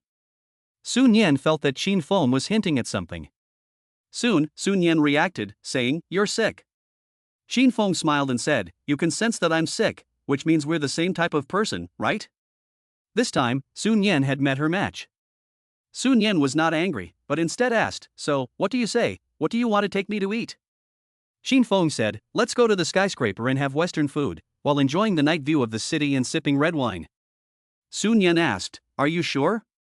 You have to be prepared to be ripped off if you eat Western food there." Xin Feng said lightly, "It doesn't matter, it's only natural to treat your girlfriend to dinner, it's just a little money, as long as you're happy." Sun Yan smiled and said, "Is it really just about being happy? Or is it just about being able to check into a hotel room?" Sun Yan increased the intensity of the confrontation. Xin Feng and Sun Yan exchanged glances, before Xin Feng said, "Don't make something noble sound so casual." Sun Yan asked, "Really? Can you expand on why having a hotel room is noble?" Xin Feng shook his head and said, "I'd rather lie down and talk about it than expand on it." Sun Yan refused, "Then I'm afraid I'll have to disappoint you." Sun Yan went straight for the jugular. At this point, if Xin Feng became infuriated, it would directly prove Xin Feng's identity as a scumbag. Because, scumbags have a characteristic, and that is that they are especially impatient. Unfortunately, Xin Feng is not.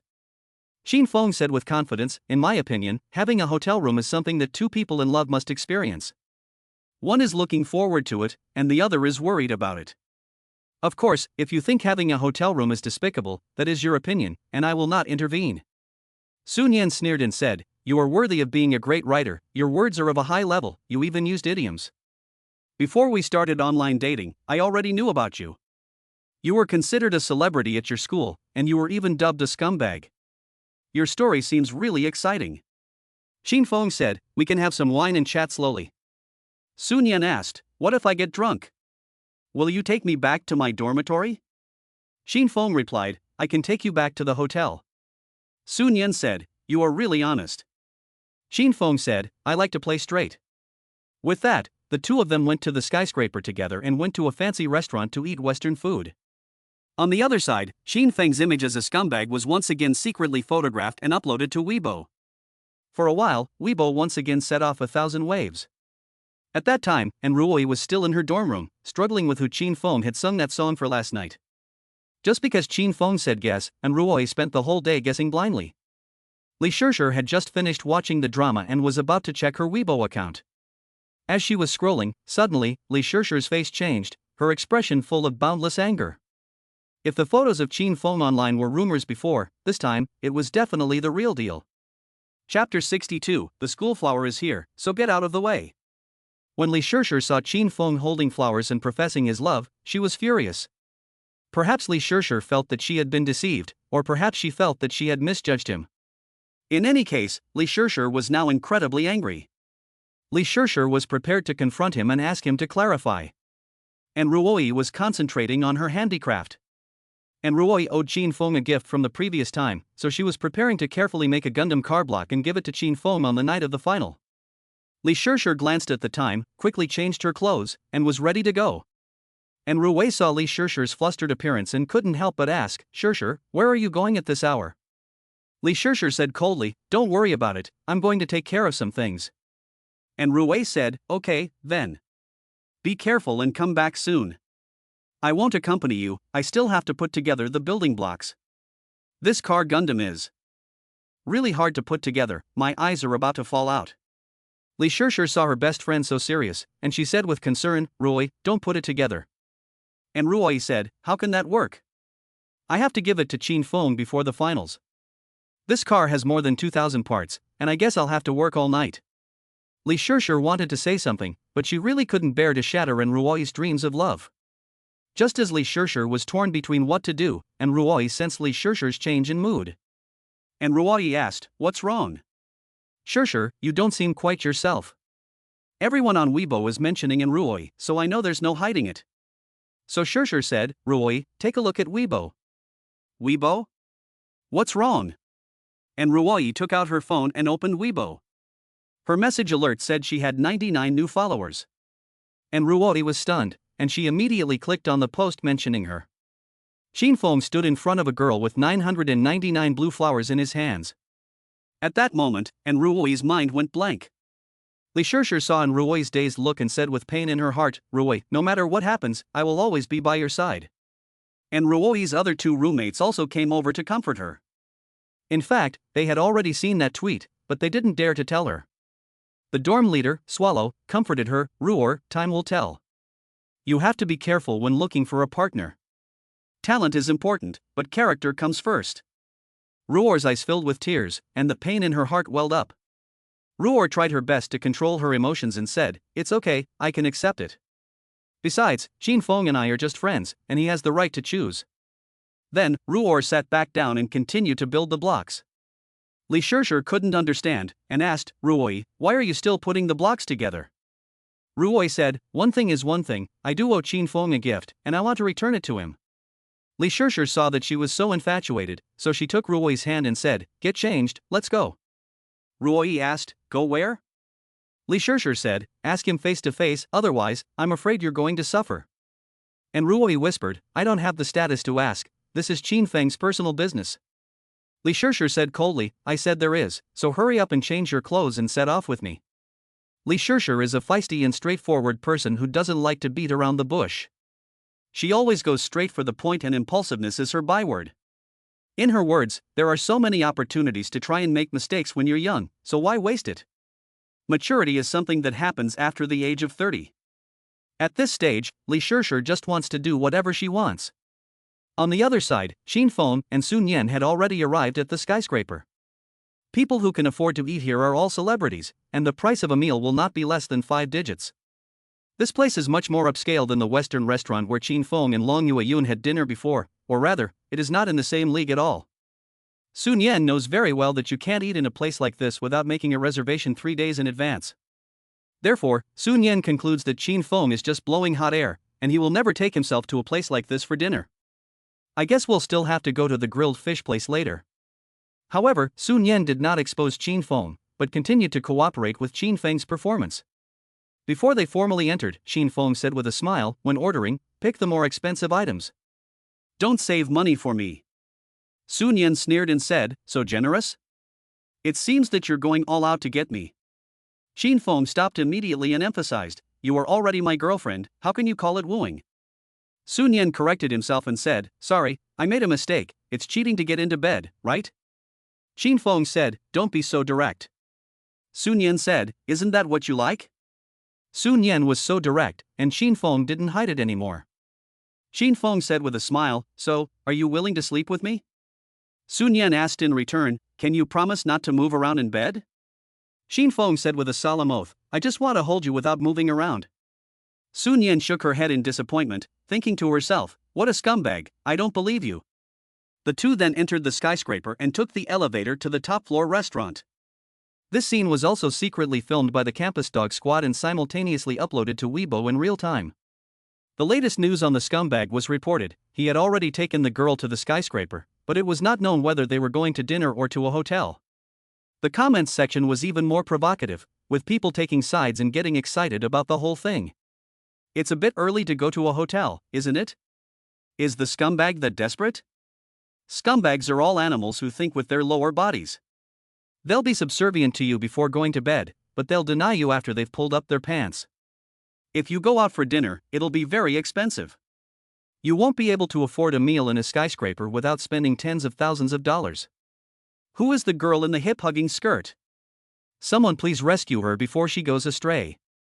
Guys, I just found the girl's information. This person is no ordinary person. She is Sun Yen, one of the 4 prettiest actresses from the drama school next door, and the school beauty. Holy shit, what a bastard, is the scumbag starting to expand outward? Where are the colleagues from the neighboring college? Hurry up and come out and do justice, let's unite and sanction the scumbag. Soon, Xin Feng once again topped the Weibo search in the same city, and Xin Feng's image as a scumbag also extended outward to the neighboring college. At this moment, Xin Feng took the elevator to the top-level restaurant. Sun Yan looked at Xin Feng's composed appearance and thought to herself, still pretending? I'll see what excuse you come up with later. After the two got out of the elevator, Sun Yan asked, Xin Feng, this kind of restaurant generally requires a reservation 3 days in advance, so if we just show up like this, there's definitely no room for us. Xin Feng opened his mouth and said, I have a reservation. Sun Yan asked curiously, you made a reservation? When? Xin Feng said, don't worry about it. You don't think I'm playing with your words, do you? Sun Yan stopped in her tracks and looked at Xin Feng with meaningful eyes. She couldn't quite figure out what was going on in Xin Feng's mind, but Xin Feng had her completely figured out. Before they met in person, Xin Feng had already asked his personal assistant, Xiao Lu, to make a reservation at the restaurant in the skyscraper. Xiao Lu had never let him down. So, Xin Feng took Sun Yan to the restaurant. At that moment, a waiter in a suit walked up to them and stopped Xin Feng with an outstretched hand, saying, Hello, sir, do you have a reservation? Xin Feng replied, Yes, my surname is Qin. The waiter confirmed that there was indeed a reservation. Just as Xin Feng was about to go in, the waiter stopped him again, saying, Sir, I'm sorry, but you are not allowed to eat if you are not properly dressed. Xin Feng asked in surprise, What does it mean to be properly dressed? The waiter explained, You must at least wear a tie. Xin Feng was convinced and said coldly, Okay, can you let the lady go in first? I'll go and put on a tie and come back. The waiter said, Yes, sir. Xin Feng was about to leave when Sun Yan suddenly grabbed Xin Feng's arm and said, You're not going to leave me here alone and run away, are you? Xin Feng smiled and said, My goal has not been achieved yet, so how could I give up? Scumbags always finish what they start. Sun Yan smiled and asked, So where is your finish? Xin Feng said, My finish is your apex. Sun Yan knew exactly what Xin Feng was talking about as soon as he heard it. This guy is always driving. Sun Yan said, Go find your tie, I'll wait for you at the door. Xin Feng said, You can go in and order first. Sun Yan shook her head, a wicked smile on the corner of her mouth, and said, How can I go in first? You're the guy, you should go in first to save face. Xin Feng was intrigued, and continued her line of questioning, So, are you letting me in? Sun Yan said, Don't ask, if you ask, it means no. Xin Feng understood. Subsequently, Xin Feng took the elevator downstairs. At that time, Sun Yan sent a message to her group of girlfriends, asking them to come up. Soon, Dan and the others came upstairs. Dan said excitedly, Oh my god, he wants to invite you to dinner here? I've never even been here before. Sun Yan said with a serious expression, Dan, do you want to confess? You come and have this meal with him. Dan hurriedly said, Don't, if he finds out the truth, he'll be devastated, and I'm not good looking. Sun Yan said, Judging from his current behavior, the other person really can't be trusted. He's not dating me out of love, but because he's attracted to me physically. Do you understand? Dan was still pleading for Xin Feng's sake. She said, It's called love at first sight, it's very normal. I think Xin Feng is a very nice person. Please give him another chance, Su, I beg you. Sun Yan said coldly, The feeling of novelty will eventually fade, and no one can escape it. Anyway, I suggest just being honest and letting everyone part on good terms. Dandan pleaded, confess is fine, but definitely not today. Susu, please help me again, help me get through tonight, and I'll slowly do his ideological work later. Sun Yan helplessly said in the face of her roommate's desperate pleas, okay, I'll help you kill him later? Dandan smiled and said, we must kill him. The more money he spends, the more he shows that he loves me. On the other side, Xin Feng got off the elevator and met up with Zhao Haojia and the others. Li Jing hurriedly went to a nearby store to buy a tie. Zhao Haojia said worriedly, Brother Feng, there's good news and bad news. Which do you want to hear first? Xin Feng said with a blush, tell me both. Zhao Haojia said, Brother Feng, the bad news is that you have been secretly photographed and posted on Weibo again. This time, not only were people from our school beating you up, but even the licking dog group from the neighboring college also came out. The commotion is getting bigger and bigger. Xin Feng asked, what's the good news? Zhao Haojia replied, the good news is that the current Anhui University campus queen has not yet responded. I'm sorry, Fengge, I've gotten you into trouble. I'll explain it myself when the time comes. Xin Feng said, there's no need to explain this kind of thing, because the facts are right in front of you. They can say whatever they want. Zhao Haojia said, but I really feel bad about this. It seems like things are far out of our control now. Xin Feng smiled slightly and said, bullshit. With me here, nothing will go wrong. If you really feel bad about it, you can go catch the dog squad. Maybe they're hiding in some secret location. Zhao Haojia said, okay, Feng, I'll take care of it. Zhao Haojia started looking around, looking for the dog squad. Soon, Li Jing came back with the tie. Xin Feng asked, how much? Li Jing said with a laugh, Brother Feng, it's free. Xin Feng scolded, what do you mean? Do you think I would take something from you for free? I'll give you 5,000 yuan, don't say I don't care for you. Li Jing exclaimed, Brother Feng is so generous. Xin Feng took the tie upstairs, and Zhao Haojia and Li Jing, the two bodyguards with swords, began searching for the annoying paparazzi. After 10 minutes, Zhao Haojia suddenly spotted a beautiful figure. Zhao Haojia hurriedly patted Li Jing on the shoulder and said, Li Zi, is it just me, or is that girl in front of us wearing black sportswear in Ruwei? Li Jing said, it's her, and Li Shishir too. Oh no, why are they here? Hurry up and send a message to Brother Feng, telling him to retreat quickly. With the two most popular girls on campus showing up, this is going to be good. Chapter 63, To Our Fake Love. And Ruwei and Li Shishir arrived at the skyscraper. Both of them were dressed in black sportswear and looked very cool. Before going in, and Ruwei said with a serious expression, Shishir, do we really have to rush in? It will look very rude. Li Shishir said, we'll see what happens.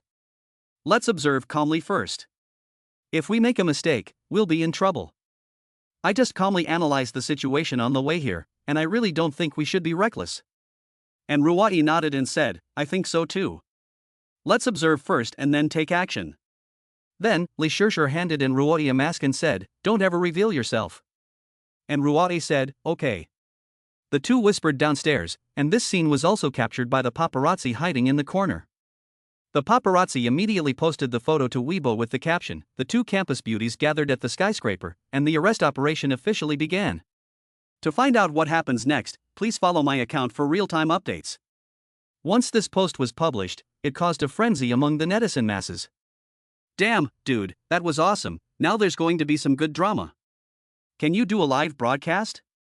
I want to see the famous scene of the guy being torn apart by his hands. Serves him right, this kind of scumbag who steps on 3 boats deserves to go into a pig cage. Li Jing quickly swiped the post, and he hurriedly said to Zhao Haojia, Jie, isn't that kid taking photos? The short one wearing a mask. Zhao Haojia glanced at him and angrily said, you little brat, I finally caught you. Li Jing said, go. So Li Jing, Zhao Haojia, and Guo Tao pounced on the paparazzo. The paparazzo seemed to sense danger and quickly and nervously fled. Zhao Haojia shouted, you dog thief, don't run. On the other side, at the high-end restaurant on the top floor of a skyscraper, Xin Feng ordered a table of Western food to go with a bottle of Lafite Rothschild 1982. This bottle of wine alone is worth tens of thousands of dollars. Does Xin Feng feel bad about it? Of course not. 100 times cashback means millions of dollars in income. Sun Yan is also tasting this wine for the first time, and she can't help but praise it. This wine is good, it has a lot of flavor. Qin Feng smiles and says, is the only thing that has flavor the wine? Sun Yan doesn't give a direct answer. She turns her gaze to the side and looks at the night view of the coastal city. Having dinner here really has a lot of atmosphere. Sun Yan had once fantasized about having a Western meal face to face with her beloved man. This would have been a very romantic thing to do, but unfortunately, in Sun Yan's heart, Qin Feng was a scumbag.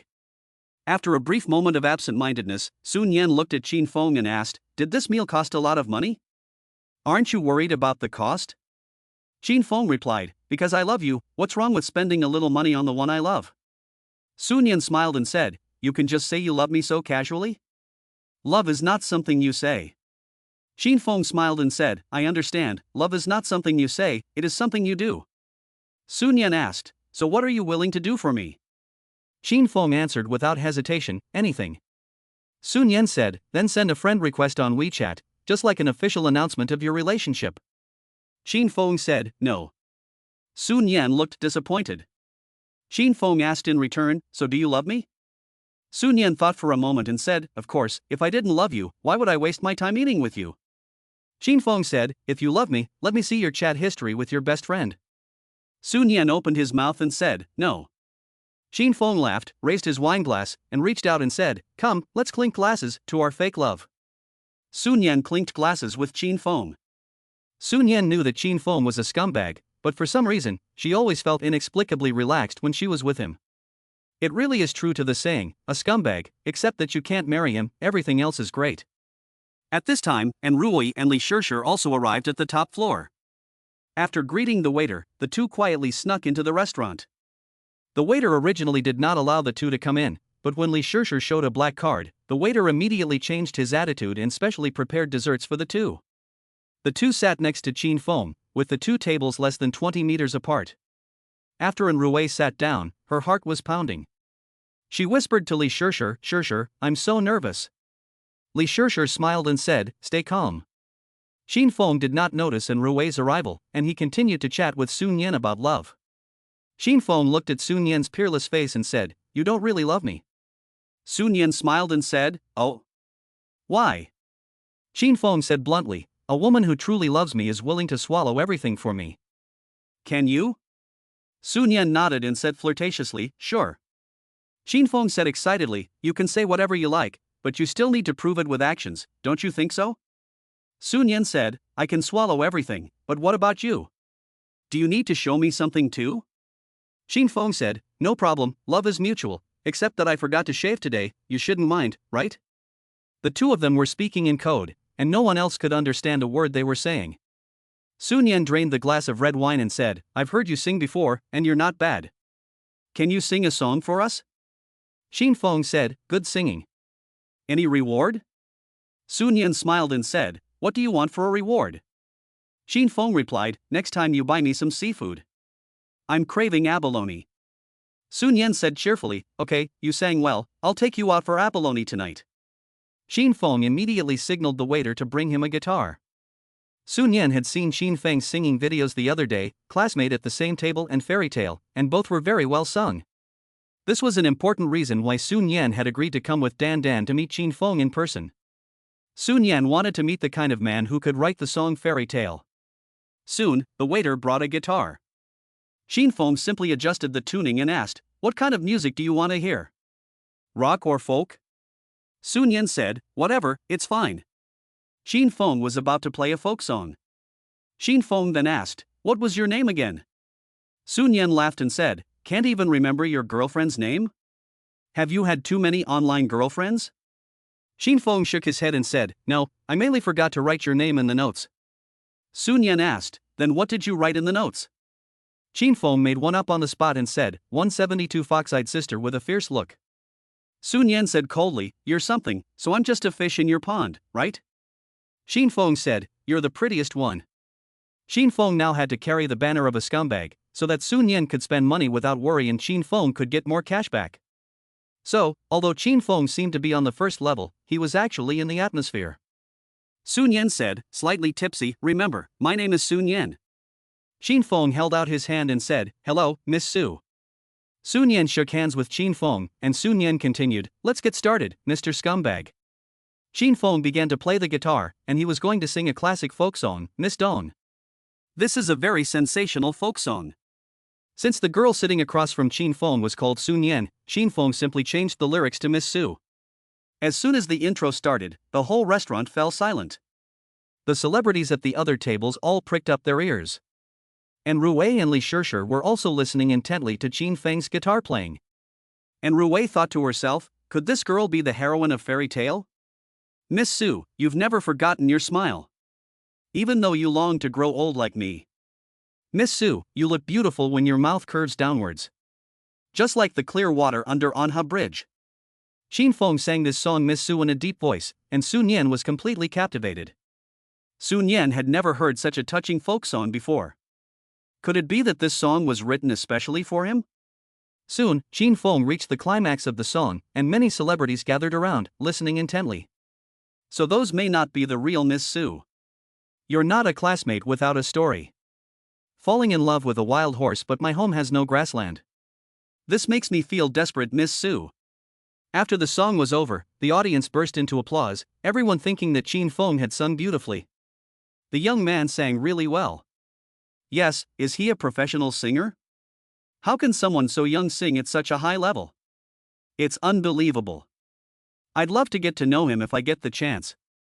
Wait, let's wait until they've had dinner.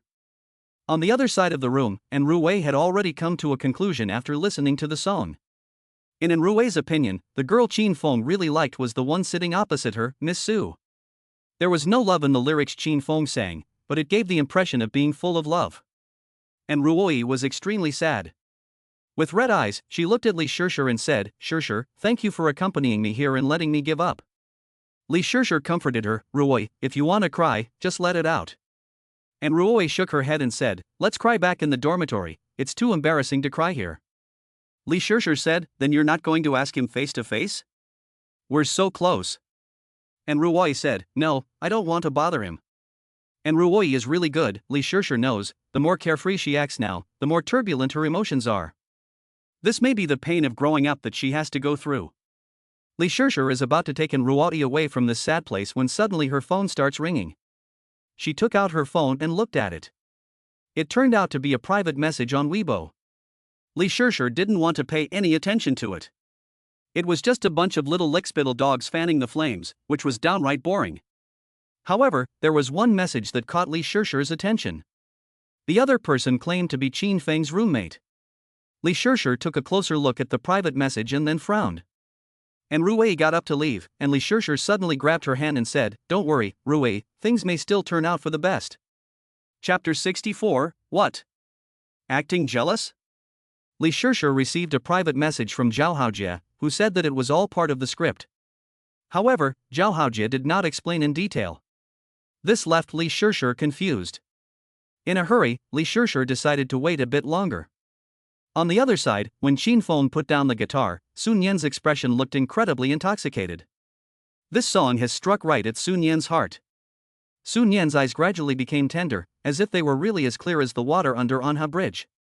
Sun Yan said slowly, did you write this song especially for me? Chin Fong asked in return, was it good?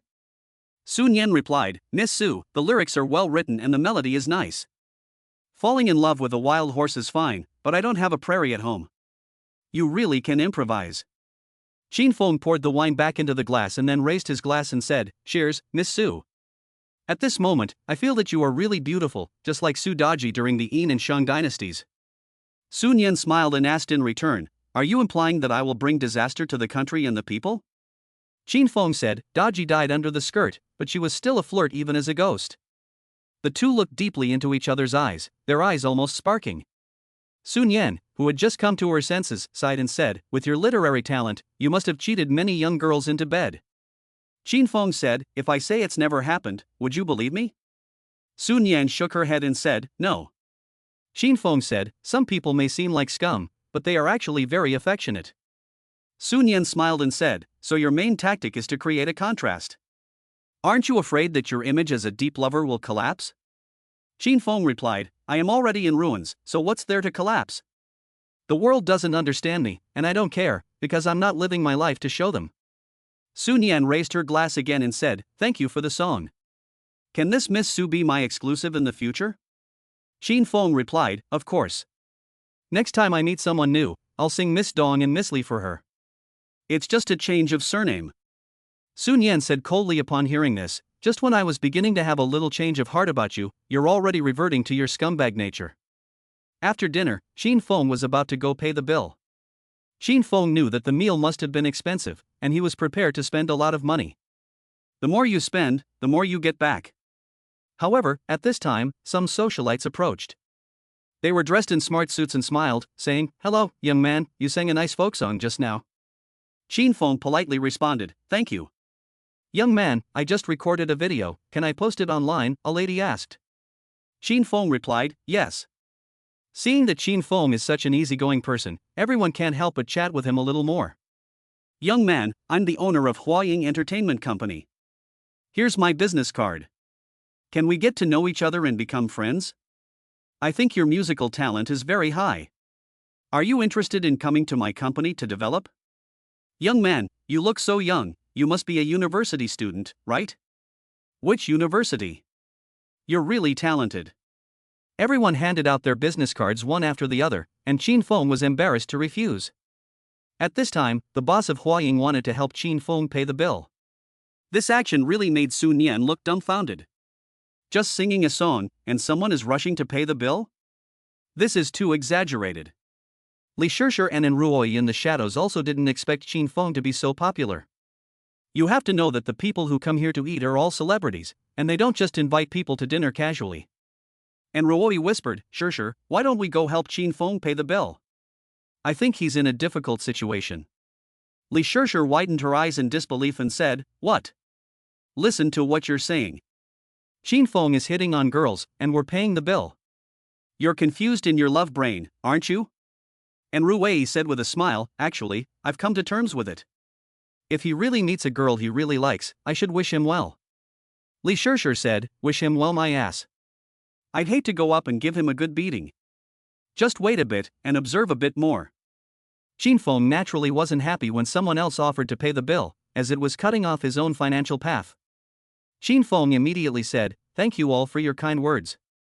I'll pay for the meal myself, so please enjoy your meal." Xin Feng quickly paid the bill, which came to 88,000 yuan. After the payment was successfully processed, the system immediately returned 8.8 million yuan. Xin Feng was once again very happy with his luck. At that time, someone suggested taking a group photo. Xin Feng did not refuse this small request. He agreed to take a group photo, as he was not a celebrity. A few minutes later, Xin Feng returned to the table. Sun Yan smiled and said, "How does it feel to be the center of attention?" Xin Feng replied, "Compared to being the center of attention, I actually just want the praise of one person." Sun Yan asked, "Who?" "You." This sounded so fake, but Sun Yan's heart still beat faster at that moment. Xin Feng got up and said, "Let's go to the next mountain and see." Sun Yan had spent more than 80,000 yuan on Xin Feng this time, which was no small amount. At first, Sun Yan just wanted to rip off Xin Feng to teach the scumbag a lesson. But now Sun Yan felt pity. Sun Yan volunteered, "Xin Feng, let's split the bill. I'll transfer the money to you later." Xin Feng hurriedly stopped her, saying, "Don't ever do that. I'm taking my girlfriend out to dinner, why would I need to split the bill? You're slapping me in the face." Xin Feng sternly refused and threatened to take Sun Yan shopping for luxury goods. This directly made Sun Yan feel at a loss. In Sun Yan's understanding, scumbags have always been tight-fisted and stingy, so how did he become so generous? If this is just fishing, then the bait is a bit too big, isn't it? Sun Yan's initial intention to punish the scumbag seemed to have wavered a bit. However, just then, the appearance of a woman made Sun Yan see the true face of Xin Feng. A woman wearing a knitted long skirt slowly walked towards Xin Feng. At that moment, the attention of the entire audience was drawn to her. She was cold, sexy, and elegant, and she was irresistible. Xin Feng met her and felt that she looked familiar.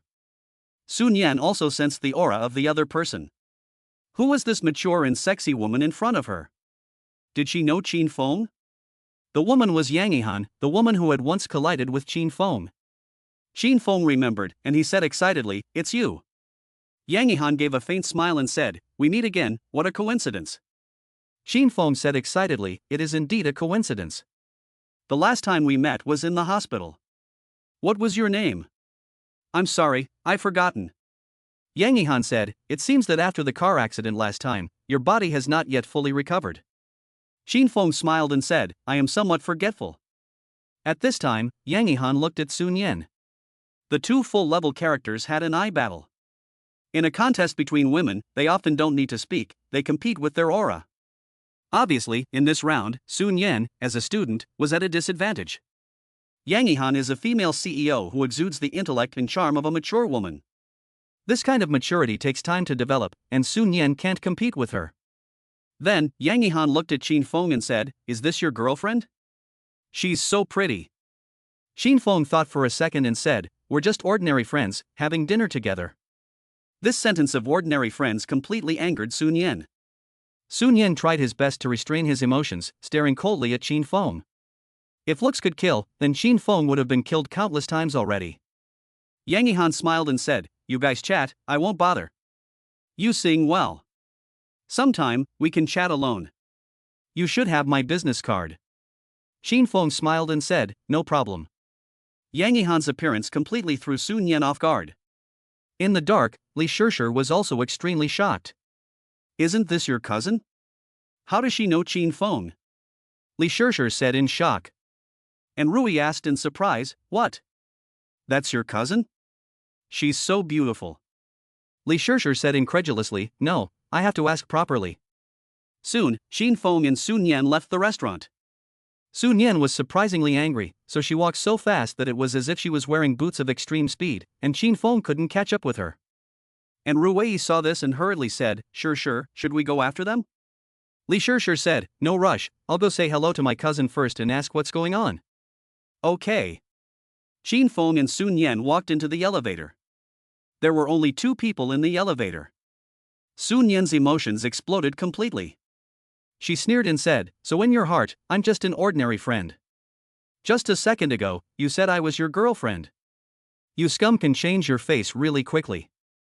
Xin Feng laughed and said, don't be angry. In my mouth, you are an ordinary friend, but in my heart, you are my girlfriend. Sun Yan angrily said, get out of my sight, I don't want to see you again. Xin Feng was surprised to see her like this and asked, what? Are you jealous? Sun Yan sneered and said, why would I be jealous of a scumbag like you? Are you out of your mind? Xin Feng said, then why are you so angry? Just because someone calls you a friend? You're being too sensitive. Sun Yan said, I'm telling you clearly that we're an internet couple, and an internet couple is still a couple. Remember, I'm your girlfriend. Do you understand the difference between a girlfriend and a friend? Xin Feng said with a smile, so you do know that you're my girlfriend. Have you ever seen a girlfriend not hold hands with her boyfriend? Sun Yan angrily said, you. Xin Feng took the initiative to hold out his hand, looking cheeky. Sun Yan had nothing to say, her chest rising and falling with anger. Xin Feng continued, don't be angry, you'll get a lump if you get angry, and in the end I'll have to rub it for you, right? Sun Yan calmed down and said, I'm not angry, it's not worth getting angry with you. You wanted to take me shopping for luxury goods, and I just happened to like a limited edition bag, so take me to buy it. Xin Feng said excitedly, that's right, please punish me severely with your practical actions. Sun Yan's eyes were full of murderous intent, and she decided to take revenge on Xin Feng once and for all because of the comment about being just friends. Little did she know that it was all a trap carefully laid by Xin Feng. If Sun Yan wasn't angry, how would she spend money so recklessly? If she didn't spend money, how would Xin Feng get his cash back? It had to be said, Xin Feng was still the better man. Soon, the elevator doors opened and the two got out. Sun Yan was still walking in front, and Xin Feng shouted, hey, hold hands and walk together. Sun Yan stopped, turned around, and came to Xin Feng's front, then gave Xin Feng's hand a hard slap. A loud sound. It was so loud. Xin Feng's hand went numb. Xin Feng covered his hand and said, don't you know that force is mutual? You are a vicious woman. Sun Yan smiled and said, I'm vicious?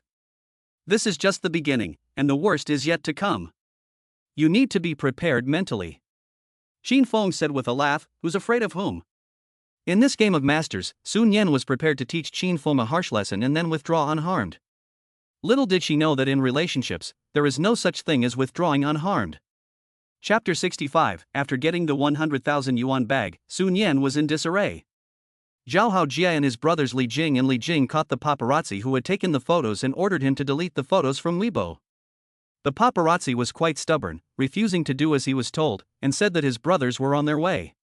Zhao Haojia grabbed him by the hair and said, "Good boy, quite a backbone. In that case, don't blame me for being ruthless." Li Jing asked curiously, "Jie Gu, he's a man, where's the flower?" Zhao Haojia said, "Guess?" The paparazzi widened their eyes in a terrified expression. At this time, Qin Feng and Sun Yan also came out of the skyscraper. At that time, the new paparazzi were taking photos again. In order to secretly take some gossip news and increase their followers, they were really following one another. Li Jing pointed ahead and said, "Jie Gu, is that guy another paparazzi?" Zhao Haojia said, "Definitely, go get him."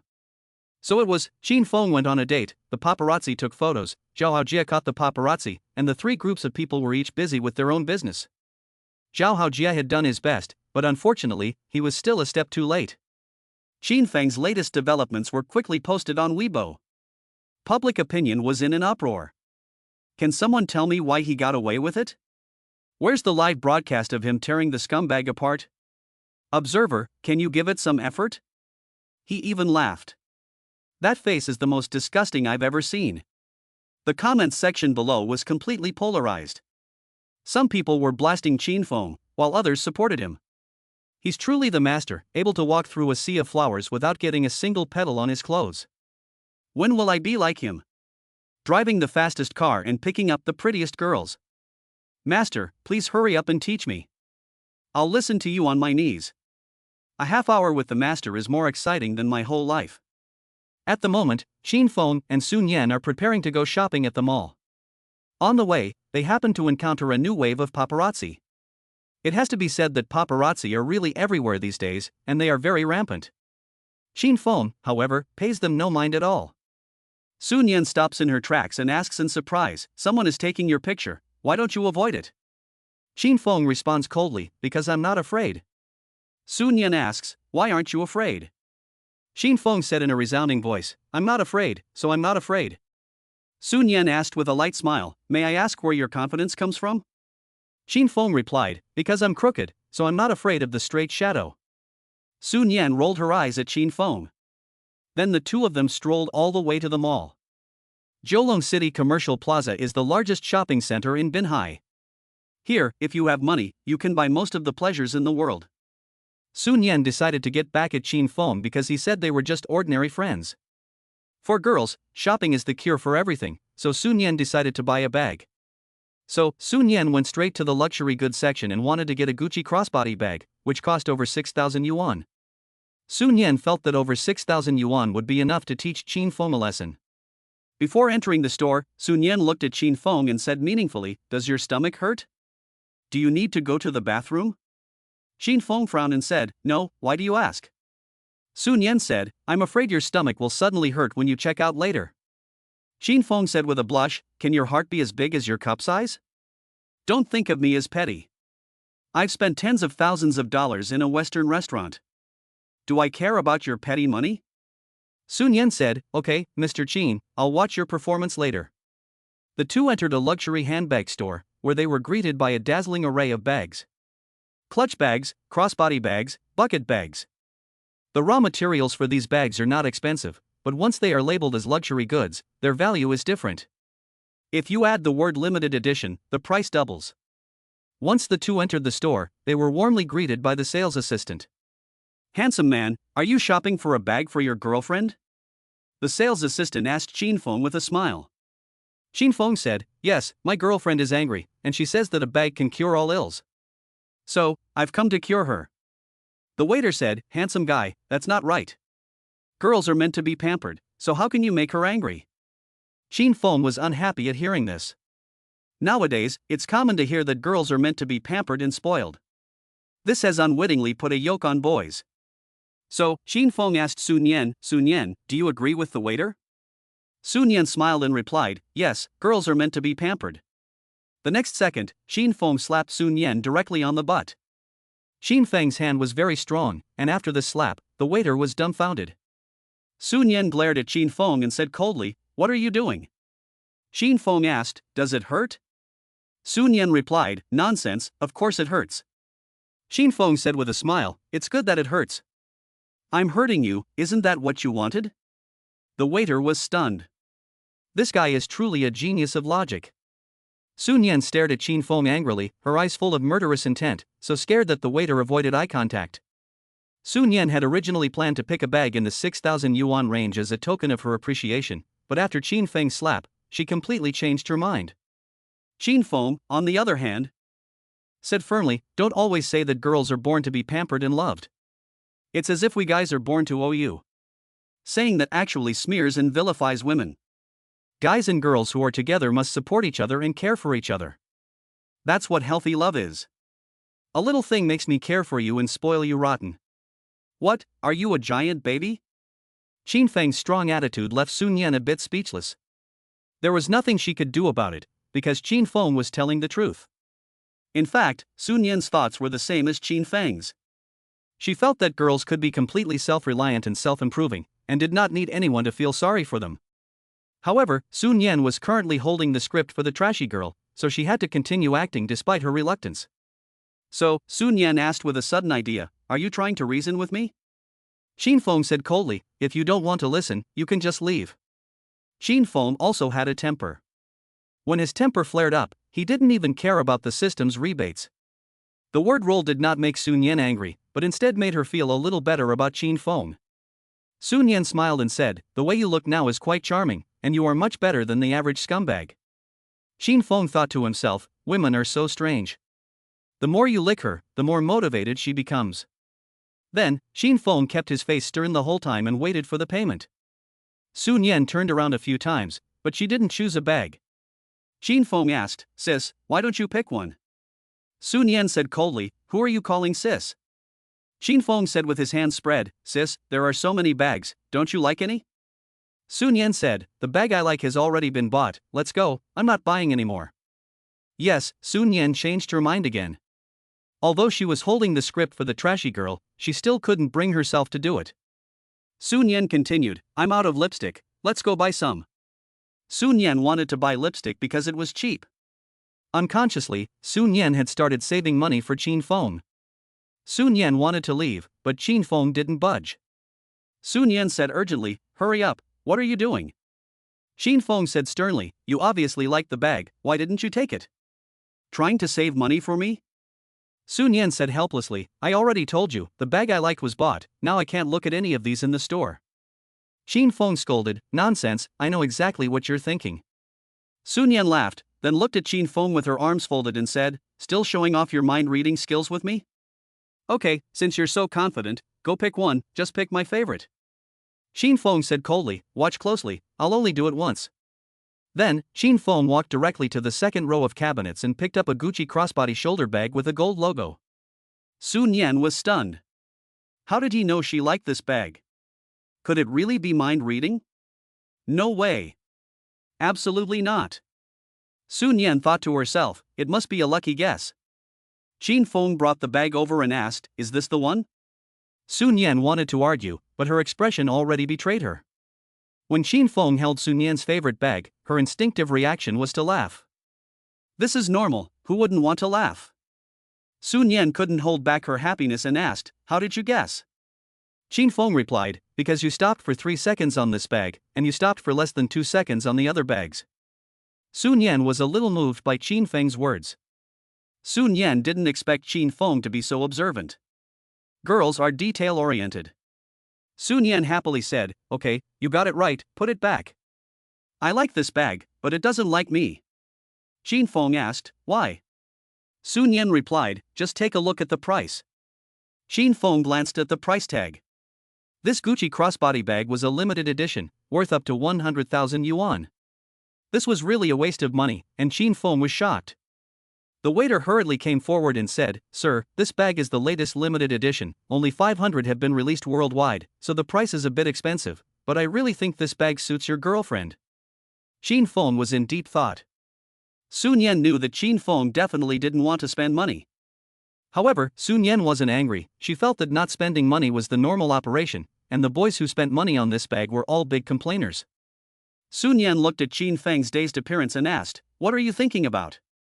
Qin Feng replied, "I was thinking about how many balloons you can buy for 100,000 yuan." Sun Yan asked in surprise, "Balloons? What balloons?" Qin Feng smiled and said, "First, let's rule out balloons that can fly." Sun Yan immediately reacted when she heard this. Sun Yan casually said, "Then take this bag, and if you take it, I'll go with you to buy balloons." Qin Feng asked, "Are you sure?" Sun Yan nodded. Sun Yan thought that Qin Feng was just joking, but she never expected that Qin Feng would directly choose to scan the QR code to pay. Qin Feng paid so quickly that Sun Yan didn't even have time to react.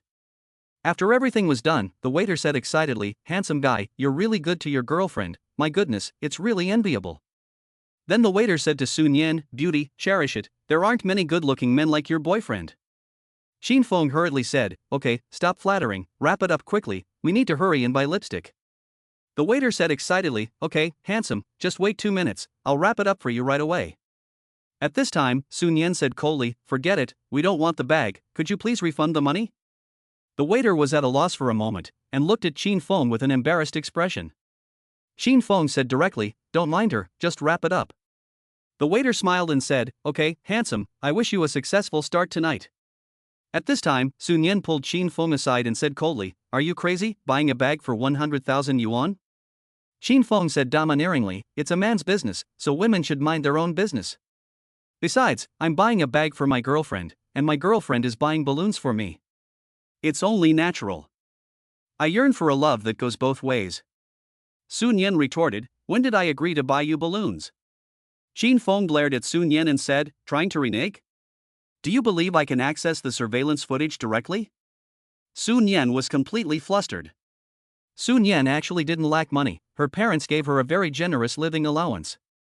But she had never carried a bag worth 100,000 yuan before. What was the concept of 100,000 yuan? The average salary earner would need to save for a year without eating or drinking. Sun Yan had originally intended to rip off Qin Feng, but now she was in a difficult situation. She even wanted to confess to Qin Feng, but when the words came to her lips, Sun Yan couldn't say them. Sun Yan's face turned red with embarrassment. Qin Feng took advantage of the situation to stroke her cheek and said, "Embarrassed? If you don't want to buy it for me, that's fine, I'll just go shopping tonight." Sun Yan coldly said, "Get out of here, I didn't promise you anything." Qin Feng smiled and said, "At least you didn't refuse, didn't you?" Sun Yan was silent. From beginning to end, Qin Feng had carried out the image of a scumbag, but Sun Yan obviously could no longer carry the script of a scumbag. Soon, the waiter handed the bag to Qin Feng and welcomed him to come again next time. Qin Feng handed the bag to Sun Yan and said seriously, "I was joking when I said we were going to a hotel. I gave you the bag because I have other plans, but I definitely don't want to sleep with you." Sun Yan asked in return, "What do you want then?" Qin Feng smiled and said, "I want your friend's circle." Sun Yan asked in surprise, "What? A circle of friends?" Qin Feng explained, "It's okay to post a picture of the 100,000 yuan bag you bought me in your circle of friends, isn't that satisfying your partner's vanity?" Sun Yan suddenly felt relaxed. She said, "You want me to post a picture in my circle of friends just because you bought me a 100,000 yuan bag?" Sun Yan took out her phone and said, "Okay, I'll do it to satisfy you. By the way, do you want to take a photo together?" Qin Feng hurriedly stopped her and said, "Sure, but remember to blur the background. Scumbags have to remain mysterious." Sun Yan said with a laugh, "You really are refreshingly scummy." In this way, Sun Yan posted a WeChat moment showing off her love for her boyfriend, and also posted a Weibo. This made the already extremely chaotic licking dogs even more manic and excited. The situation gradually developed in an uncontrollable direction. Only Qin Feng remained calm. Qin Feng was not at all panicked, because everything was under his control. Chapter 66, Family, Who Understands the Joy of Cashback. Many people had pursued Sun Yan before, and there were quite a few rich second-generation children, but Sun Yan had always maintained a clear head. In Sun Yan's opinion, the vast majority of boys had a playful mentality and simply liked her for her physical appearance. The rich kids have money, but they're not stupid. They'll buy themselves a sports car worth millions, but few of them will spend too much on women. Because in their opinion, tens of thousands of dollars can even be used to talk about life with supermodels. But Qin Feng is completely different. Xin Feng spends money like water, buying a 100,000 yuan bag without even blinking an eye. This makes Sun Yan feel incredible. Is this guy stupid? After Sun Yan posted the tweet, she couldn't help but ask, have you ever considered that the money you spend may end up going down the drain, and you won't get anything in return? Xin Feng replied indifferently, it doesn't matter. Not every hunt will result in prey. I enjoy the process of hunting even more. Sun Yan laughed. While other people hide their scum in their hearts, Xin Feng's scum is more likely to hang out on his lips. Sun Yan adjusted her mindset and then re-edit the tweet she had just posted. Originally, Sun Yan had put a mosaic on Xin Feng's face, but now, Sun Yan directly uploaded the original picture and wrote, "What is the experience of shopping with a scumbag like? Sisters, please avoid the lightning." Sun Yan's Weibo account also has tens of thousands of followers, and they are all very active. Half of Sun Yan's followers are little flattery dogs from the Coastal Academy of Drama, and the other half are girls who want to learn about makeup and fashion. For a while, the Weibo circle of the Coastal Academy of Drama also exploded. Oh my god, the rumors are true, Sun Yan, one of the 4 young actresses, is dating the deep-seated ancestor? Why would she date a scumbag when she knows he is one? This is like jumping into a fire pit. Everyone, look at that bag, the latest limited edition Gucci gold label crossbody bag. Last time I went to the counter to look, the price was in the 6 figures. Holy shit, now I understand everything. Indeed, money can do whatever you want. The news that Sun Yan and Xin Feng are dating spread like wildfire. Now there's no need for paparazzi to take photos secretly, the two of them have already started to brag about themselves. Xin Feng and Sun Yan continue to browse the mall, and Sun Yan's phone keeps ringing non-stop. Xin Feng asks, don't you read the news? Sun Yan smiles and asks, you want me to? Xin Feng laughs and says, you're starting to ask for my opinion? Not bad, not bad, it seems that buying a bag is still useful. Sun Yan looked at Xin Feng with a charming face and said, so you like obedient girls? Xin Feng retorted, no, I like BT ones. Sun Yan rolled her eyes, then took out her phone and glanced at Weibo. In just 10 minutes, there had been hundreds of comments on Weibo, from fans and passers-by alike. However, none of the comments were well-wishing, most were sour, and some were even spamming. These trolls first started to rage against Xin Feng, and then they started to rage against Sun Yan as well, calling her indecent, a white lotus, and a gold-digging woman. Sun Yan's face turned cold.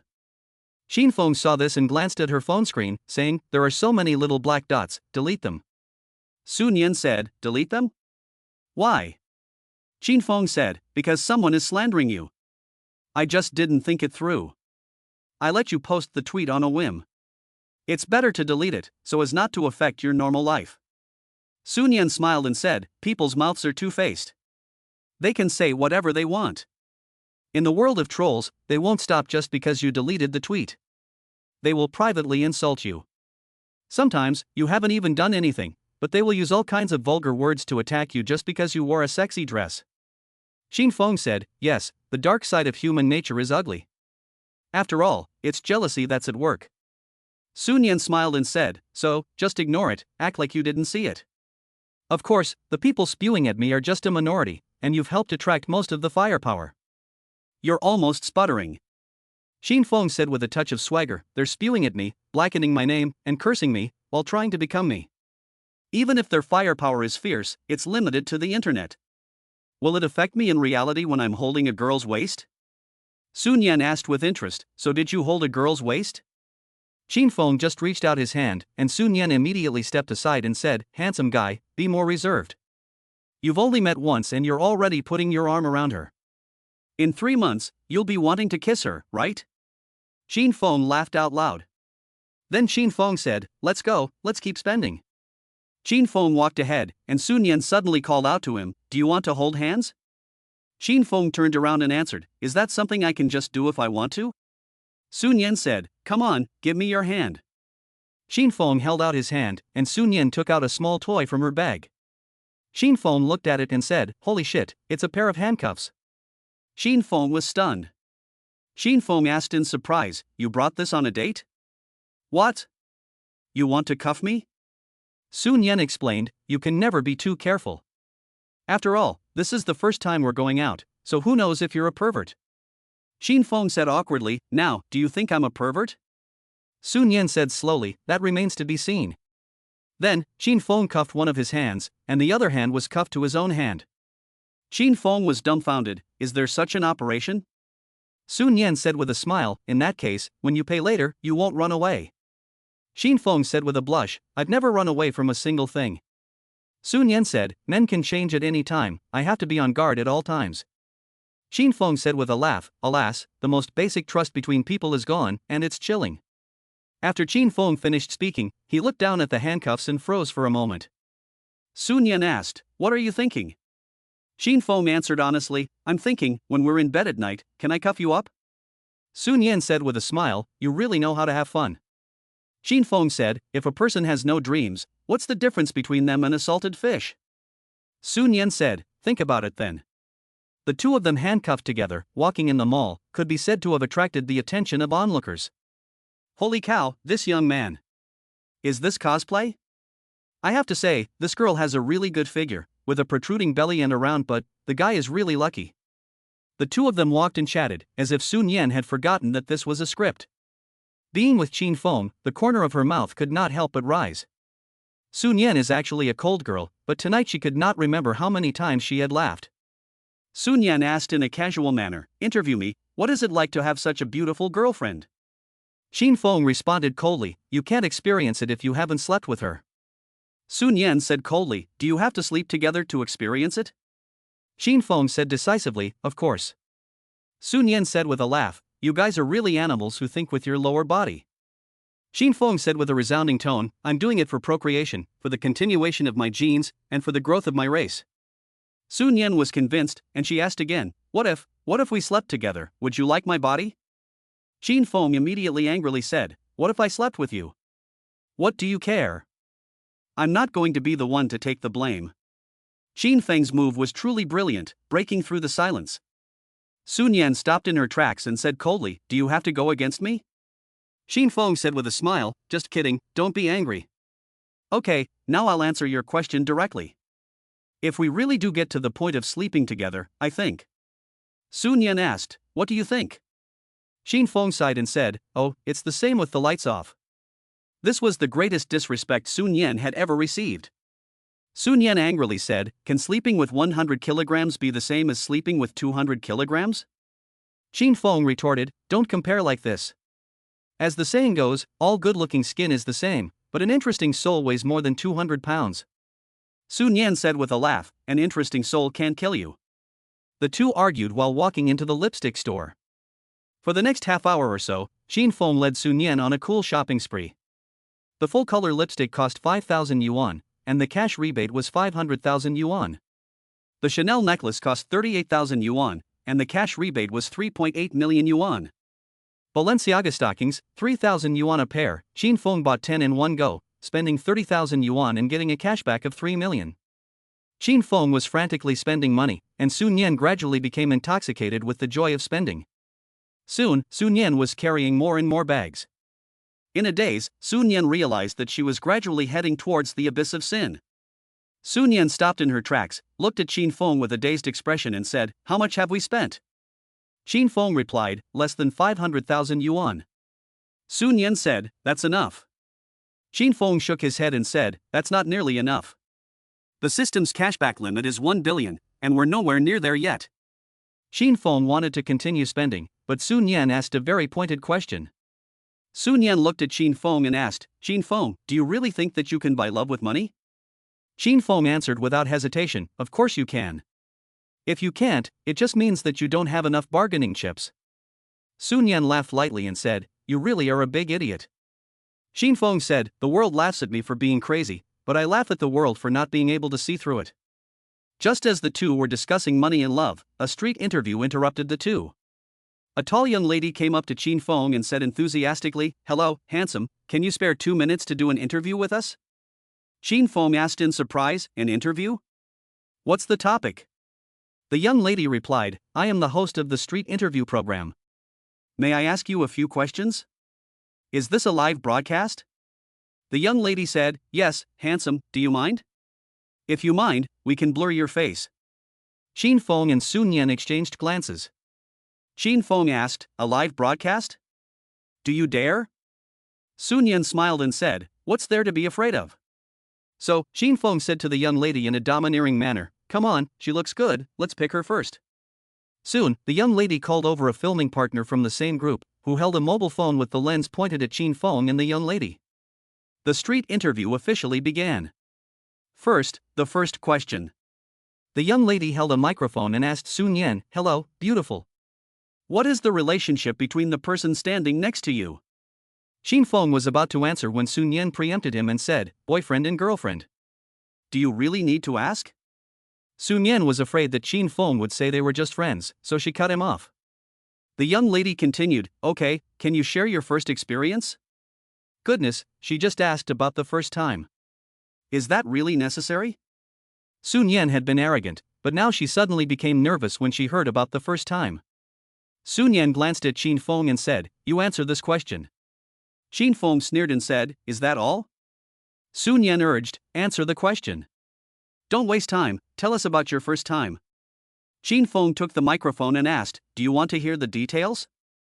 The host smiled and said, "You can go into detail or keep it brief, it's up to you." Xin Feng thought for a moment and said, "I'll share my first driving experience. It was my first time driving, so I had no experience. The driver's seat was very small, and I had to squeeze in for a long time before I could get in. After starting the car, I was both excited and nervous. I felt like throwing up as soon as I started moving, but fortunately I managed to hold it in. Since I had no experience, I slammed on the accelerator, and I ended up throwing up in the car. I had no choice but to stop and take a rest. Because I was so excited, I didn't forget to stroke the steering wheel and honk the horn during the brake, happy as a child." Good boy, Xin Feng's sharing can be described as quite explosive. Sun Yan really didn't want to understand it immediately. The live streaming comments also kept flooding in. "Damn, this guy's words are so artistic, I can even picture it in my head. I empathized with him a lot. I felt like it was the first time I drove, too, and I was so flustered that I accidentally turned on the windshield wipers. I'm scared to drive alone, I need someone to follow me. Oh, why did I have to take a long drive on my first drive? I guess the road was too wide and not challenging for the driver. I don't get carsick when I drive, but I get carsick easily when I ride in the back seat. I must get a good night's sleep before driving, or else I'll hold 2 ginger slices in my hands. Brother upstairs, everyone else is on the highway, but you're still here mucking about. Aren't you not carsick when you drive? How can you still throw up?" The chat was divided into 2 groups, each chatting about their own things, and it was very lively. After the first question was asked, the number of people in the live broadcast room had already exceeded 1,000. This came as a pleasant surprise to the program team. You have to know that the number of people watching the live street interview usually doesn't exceed 300. The young hostess wasted no time in taking advantage of the situation and continued to push the boundaries. Chapter 67, in the final confession, Sun Yan hesitated. After Xin Feng finished talking about the topic of driving, Sun Yan gave his shoulder a hard squeeze. Sun Yan asked coldly, "Are you seriously sharing about driving?" Xin Feng said innocently, "Of course, what else? What did you think?" Sun Yan was speechless. If she exposed Xin Feng, she would indirectly prove that her own thoughts were not pure either. At this time, the hostess asked again, "Handsome guy, what is your view on love? Can you share it with the friends in the live broadcast room?" Xin Feng said, "In my opinion, a little baby who likes to bite her boyfriend can't be that bad. This is my view on love, bite it." As soon as these words came out, the live broadcast room was flooded with 666 comments. "This guy really dares to speak, and he speaks my mind. He is really happy, his girlfriend is so pretty and she likes to bite people. Although, I still can't accept it." Sun Yan still understood immediately. She looked at Xin Feng with cold eyes and said coldly, "So you like it when I bite you?" Xin Feng asked in return, "Is that okay?" Sun Yan replied, "Of course, a boyfriend's orders are absolute." The next second, Sun Yan grabbed Xin Feng's arm directly and then snapped, taking a bite. Xin Feng was shocked. This woman really bit. The water friends in the live broadcast room also exclaimed, "Awesome. This girl is really fierce, I like this kind of hottie. Having this kind of girlfriend, you can smile awake in your dreams. Brother, promise me, you must take a bath and pay attention to personal hygiene." After Sun Yan bit Xin Feng, a row of tooth marks appeared on Xin Feng's arm instantly. Xin Feng angrily said, "Are you a dog? You just bite without warning?" Sun Yan smiled and said, "I did what you asked, why are you still angry?" Xin Feng knew that Sun Yan was pretending to be ignorant, but he couldn't let her get away with it. He had to find a chance to punish her. At this time, the number of people online in the live broadcast room had already exceeded 3,000. The program crew was ecstatic. The number of comments was increasing, and many people recognized Xin Feng and Sun Yan.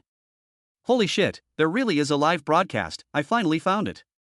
Scumbag, Fui, you stole my goddess, give her back to me. Everyone, look, the bags that Goddess Su was carrying, they're all filled with luxury goods, right? Did the scumbag buy them all? I guess so. Why is the scumbag splurging this time? Last time when he went on a date with the goddess of black silk, Long Yueyun, he didn't even give her a dime. More and more people were sharing live streams, and soon, Long Yueyun also squeezed into the live stream room.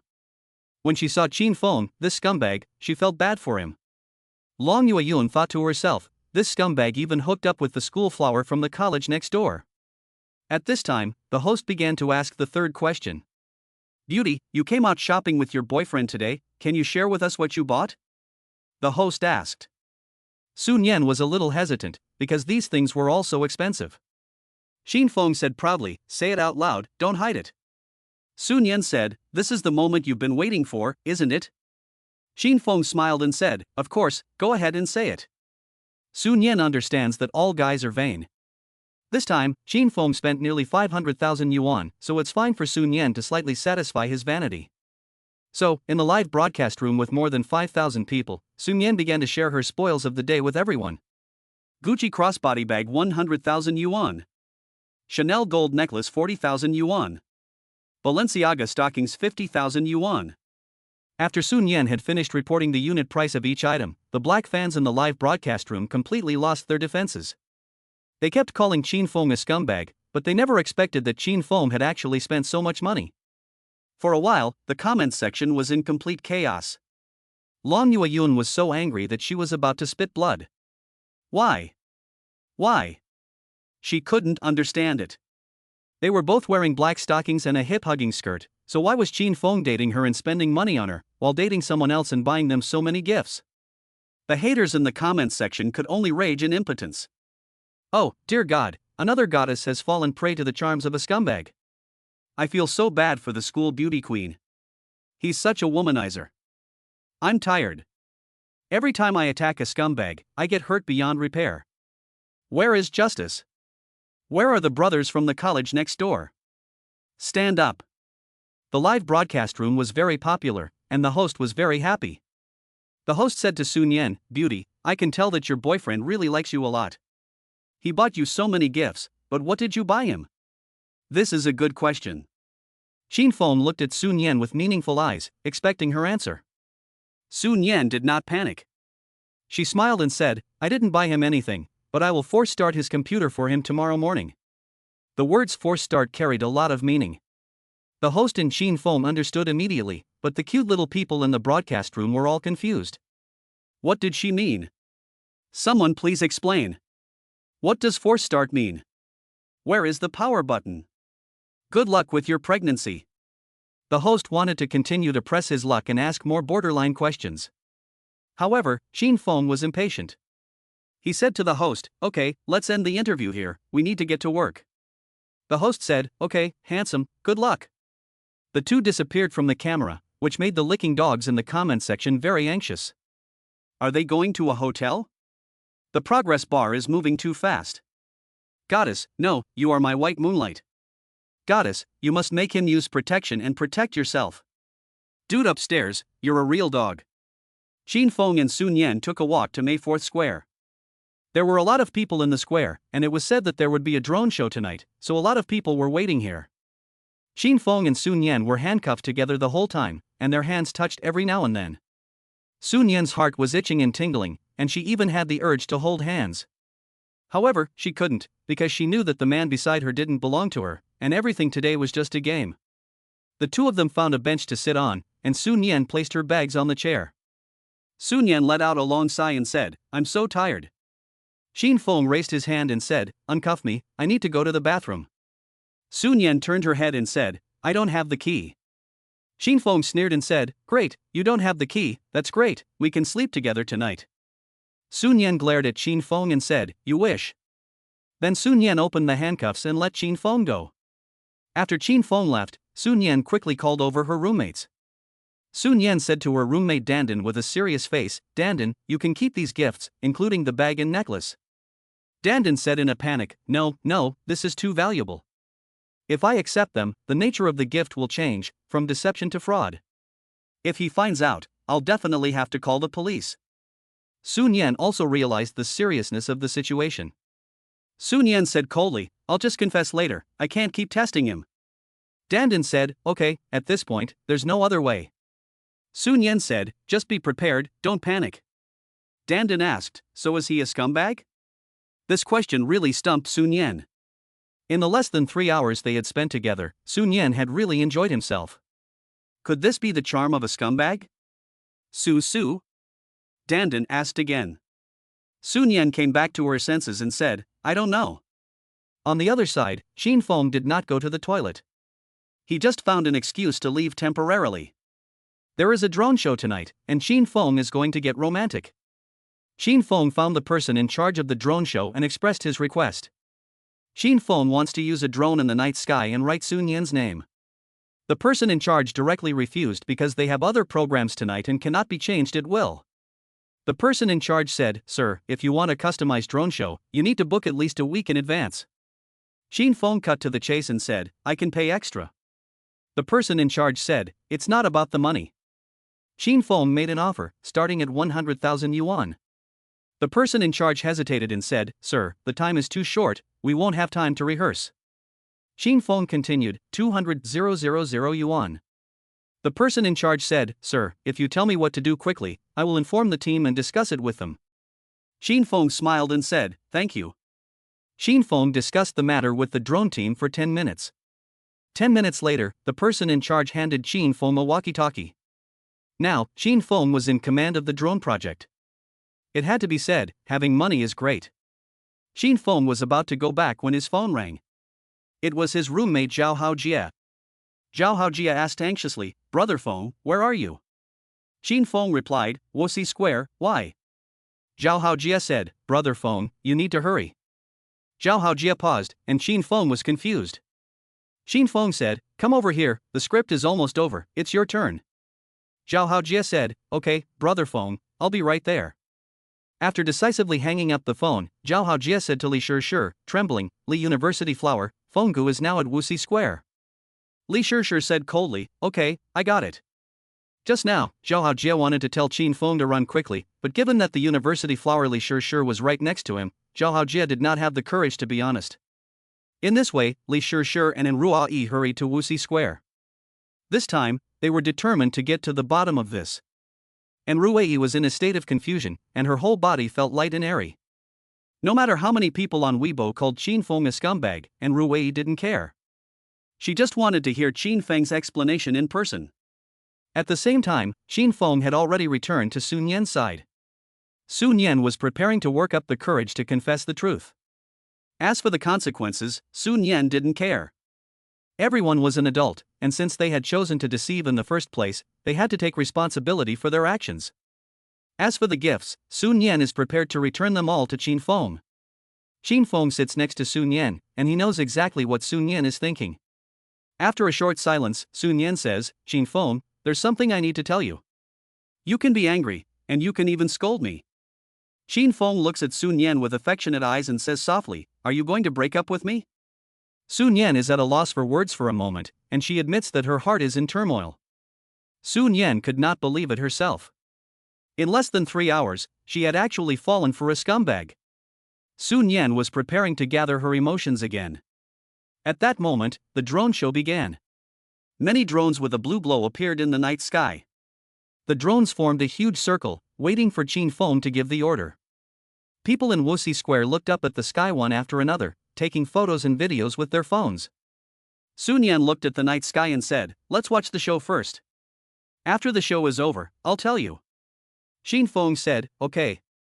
Sun Yan had already decided that after the drone show was over, she would confess and break off her relationship with Qin Feng. Little did she know that this performance would also completely change her mind. Chapter 68, Waiting for the Man Who Tore Her Heart Out. You're telling me this is a script? The drone show was about to begin, and the crowd at Wuxi Square was growing. Everyone looked up at the sky, and at the same time, Rui and Li Shishir arrived at the square. The two of them looked everywhere for Qin Feng's figure, but it was difficult because the square was so crowded. Li Shishir hurriedly said, "Let's split up and look." And Rui replied, "Okay." At that moment, Sun Yan was also gazing at the night sky, waiting for the drone show while pondering how to explain to Qin Feng. Qin Feng sat next to her and said with a smile, "Let me show you a magic trick." Sun Yan turned to Qin Feng and asked, "What magic?" Qin Feng said, "I can make the drones in the sky perform according to your wishes." "Do you believe me?" Sun Yan shook her head and said, "No, do you really have that ability?" Qin Feng smiled and said, "Wanna bet?" Sun Yan replied, "Sure, what if you lose?" Qin Feng said, "If I lose, I'll be at your mercy." Sun Yan happily said, "Then you'll definitely lose." Qin Feng asked in return, "And if I win?" Sun Yan thought for 2 seconds and said, "If I win, I'll be your puppet." Obviously, this is a master-servant relationship. Sun Yan didn't believe Qin Feng's nonsense, so she was convinced that she would win.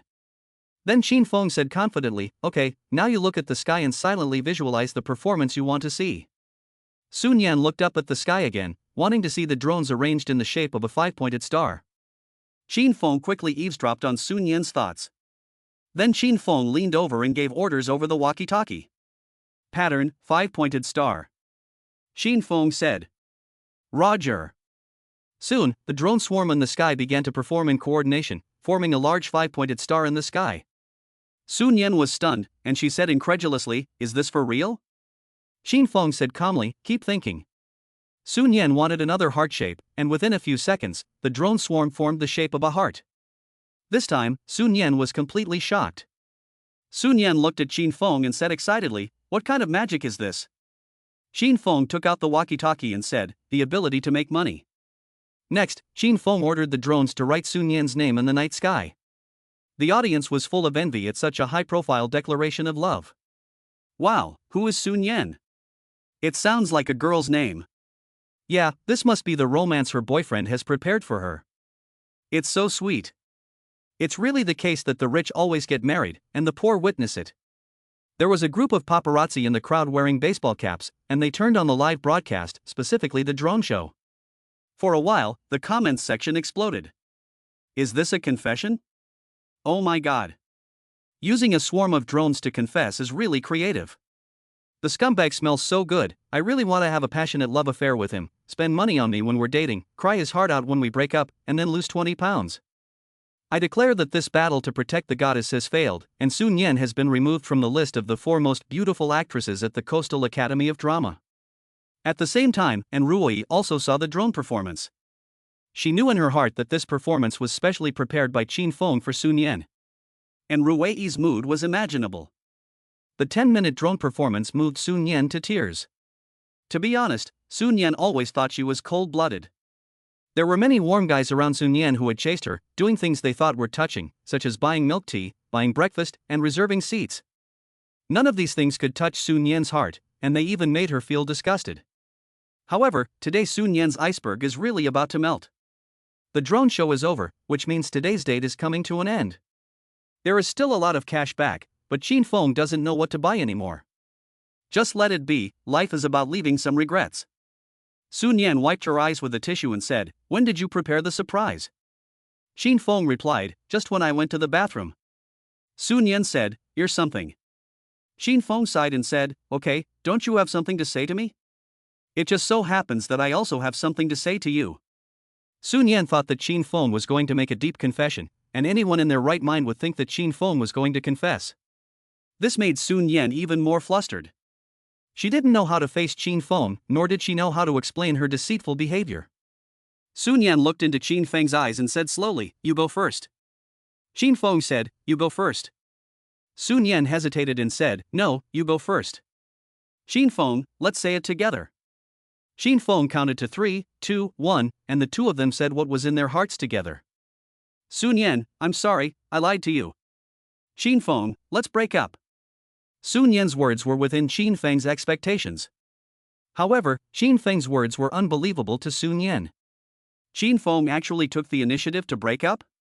Sun Yan looked deeply into Qin Feng's eyes and said, "Why break up?" Qin Feng looked into the night sky with gentle eyes and said, "To be honest, I had a pretty good time with you for 3 hours. Although you didn't even let me hold your hand, I did put myself in the shoes of a boyfriend, and the process was beautiful, which is enough." Sun Yan was still puzzled. She asked coldly, "Just because I didn't let you hold my hand?"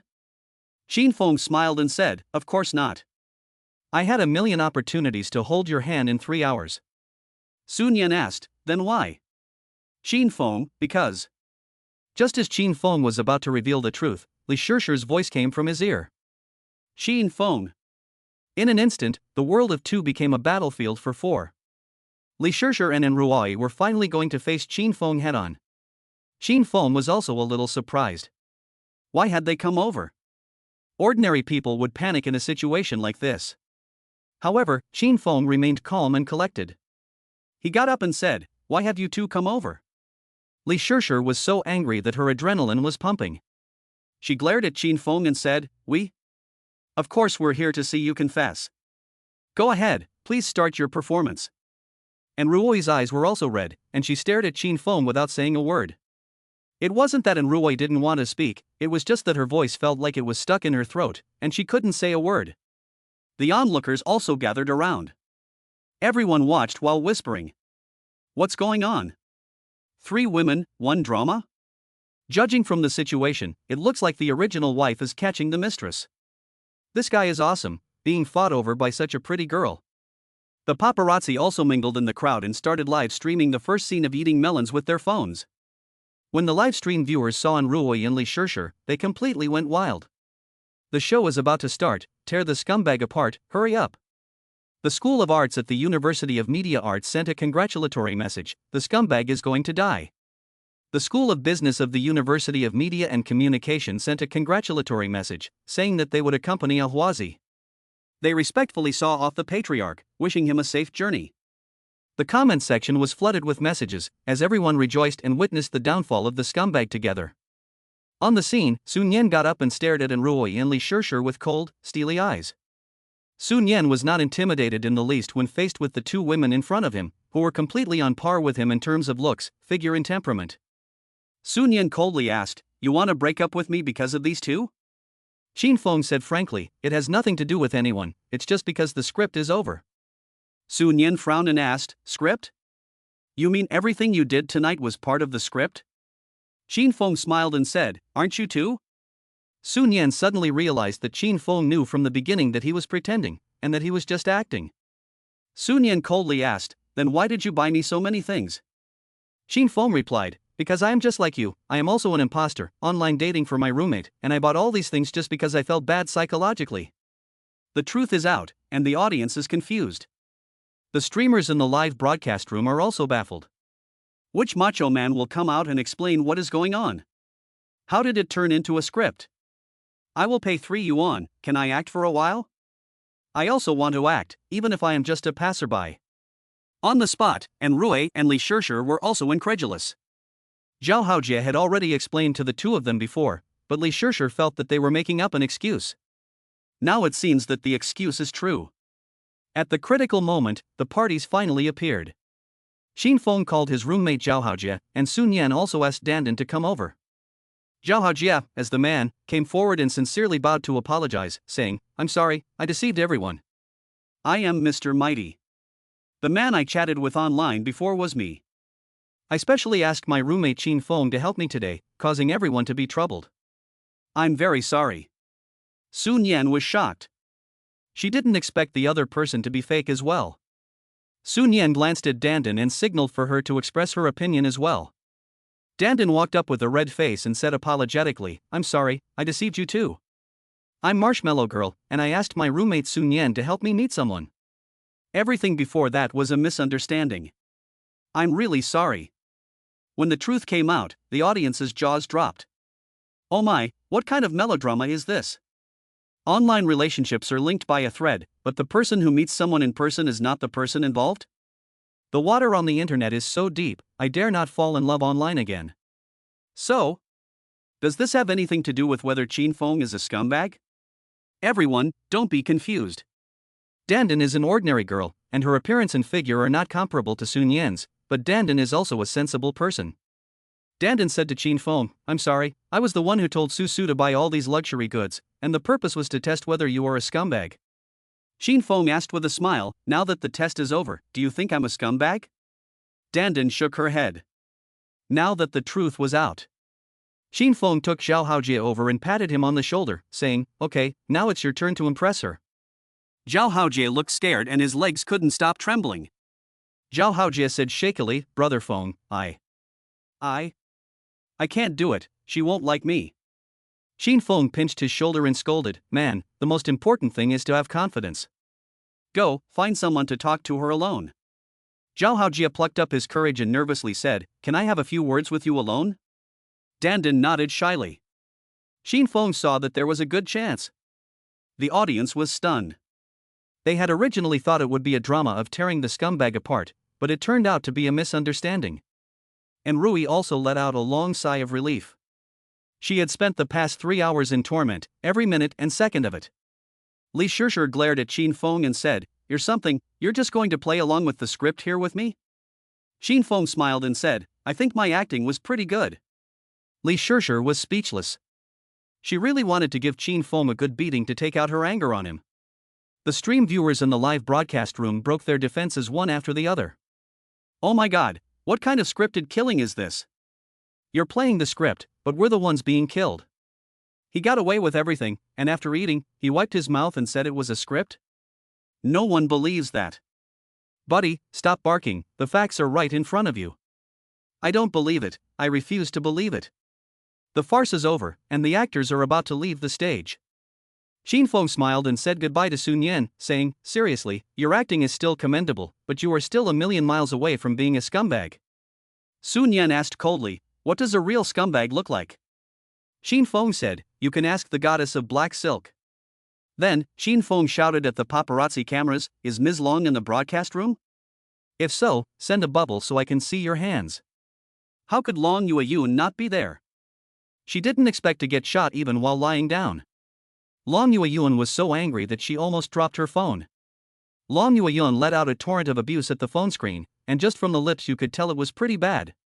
Qin Feng was about to retreat, and as for the gift he bought tonight, Qin Feng would not take it back. A man needs to have a big heart. Just when Qin Feng thought the story was coming to an end, he didn't expect Sun Yan to suddenly make a move. Sun Yan grabbed Qin Feng's arm and said with a serious expression, I still have something to say, don't go yet. Chapter 69, I've made up my mind, I'm going to spend money. Qin Feng was grabbed by Sun Yan, and in Rui's heart, which had just been relieved, once again tightened. The onlookers also stared wide-eyed, their expressions of great shock. What kind of plot is this? Is there going to be another twist? Are they going to fake it until they make it? Running around for other people, they actually developed feelings for each other? Who's for it? Who's against it? I, Hu Hansan, am against it for the first time. The crowd in the live broadcast room split up again. Please, hurry up and end it, my heart can't take it anymore. Why should he get all the good things? Where is justice? Don't you have any men at the Coastal Academy of Drama? How could you let the school beauty fall into the hands of a scumbag? Everyone is waiting for Sun Yan's next move. Qin Feng looks at Sun Yan in surprise and asks, what are you going to do? Sun Yan replies tenderly, don't be nervous, I just want to get to know you again. Hello, my name is Sun Yan, Scorpio. Qin Feng smiled and replied, hello, my name is Qin Feng, and I'm a scumbag. Qin Feng's self-deprecating comment was the most powerful comeback to the little black guys. Then Sun Yan handed the gifts to Qin Feng and said, you can take the things back. Today was a misunderstanding, but I'd rather think of it as a chance encounter. Qin Feng said, you'll be rewarded for giving roses to others. We'll meet again if it's meant to be. Qin Feng turned with a flourish, leaving the crowd with nothing but a handsome back view. So handsome. The voices of the small black guys in the live broadcast room gradually faded away, replaced by admiration and envy. The ancestor is really handsome, never kneeling to lick any woman. It turns out that goddesses can also be proactive, this is simply science fiction. Starting tomorrow, I'm going to be a cold and aloof scum too, so that the girls will fall in love with me. Brother, first you need a Ferrari SF90. Qin Feng left, and Li Jing and Guo Tao hurriedly chased after him. Li Jing asked excitedly, Brother Feng, you're leaving already? That seems so heartless. Xin Feng asked in return, why? Do you mean I should bow to her before I go? Li Jing laughed and said, when you were leaving just now, you didn't see the look in Sun Yan's eyes. It was almost like she was going to cry. Brother Feng, you think Sun Yan likes you? This may be a farce, but it may also be fate. You have to cherish it. Xin Feng sneered and said, do you know when a girl loves you the most? Li Jing shook his head. Xin Feng said, when you don't love her, she loves you the most. Li Jing exclaimed, awesome, and sighed, Brother Feng's realm is really high. Zhao Haojie was still on a date with his online girlfriend, so Xin Feng went to buy a cold giant fruit tea. At that time, and Rui and Li Shishir followed. Li Shishir seemed to have eaten dynamite and kept nagging Xin Feng. You just left without saying a word? At least we played mahjong together before, so we can be considered friends, but you didn't even say goodbye and just ran off. Do you still consider us friends? Li Shishir said indignantly. Xin Feng didn't say a word, but sucked a piece of ice through a straw and spit it into his hand. Then, Xin Feng walked directly up to Li Shishir and reached out to place the ice on her forehead. Li Shishir instantly went out. Li Jing was stunned. This is the supposedly most irritable school beauty of Binhai University of Media and Communications. Brother Feng is truly impressive. After the ice had melted, Xin Feng said with a smile, calm down. Li Shishir hurriedly stepped aside, scolding, don't touch me, you've ruined my makeup.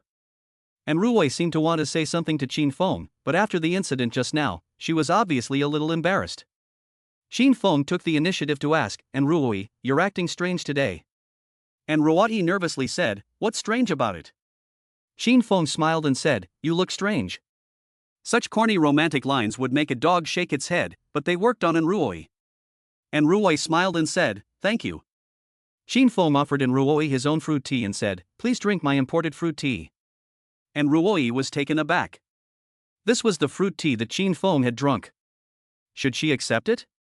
And Rui hesitated. Xin Feng said deliberately, oh, so you don't like me? I understand. I'll buy you a new cup. And Rui hurriedly explained, no, I don't dislike you. And Rui hurriedly accepted Xin Feng's fruit tea, her face turning red like an apple. At this point, Li Shishir rolled her eyes and said, Xin Feng, you are really mean to our Rui. You buy other girls' luxury bags whenever you want, but you can't spare the money to buy Rui a new fruit tea? Li Shishir's words really stumped Xin Feng. How was Xin Feng going to explain this? He couldn't just tell her about the 100% cashback. Who would believe that? Xin Feng's mind raced as he thought of a response. And Rui hurriedly defended Xin Feng, saying, Shishir, why does a guy have to spend money on a girl? We can't be morally blackmailed. The money belongs to Xin Feng, and he can spend it on whoever he wants. We have no right to interfere. Li Shishir said embarrassedly, and Rui, you little girl, I just wanted to help you get a cup of fruit tea, and you're turning your back on me. And Rui smiled and said, Shishir, don't be angry, let's go first, I still have to do some handicrafts, by Xin Feng. Then Rui hurriedly pulled Li Shishir away. After the two left, Li Jing stood next to Xin Feng and couldn't help but say, Brother Feng, what a nice girl, you can't let her down. Xin Feng smiled and said, it's pretty silly. On the other side, Li Shishir was dragged a long way. Li Shishir forced the brakes and said, and Rui, what are you running for? I haven't even gotten you back at them yet. And Rui said happily, Shishir, I've realized something. Li Shishir asked in surprise, you've realized something? What have you realized? And Rui said seriously, just now at the scene, did you notice that pretty girl likes Xin Feng? Li Shishir replied, I saw it at a glance.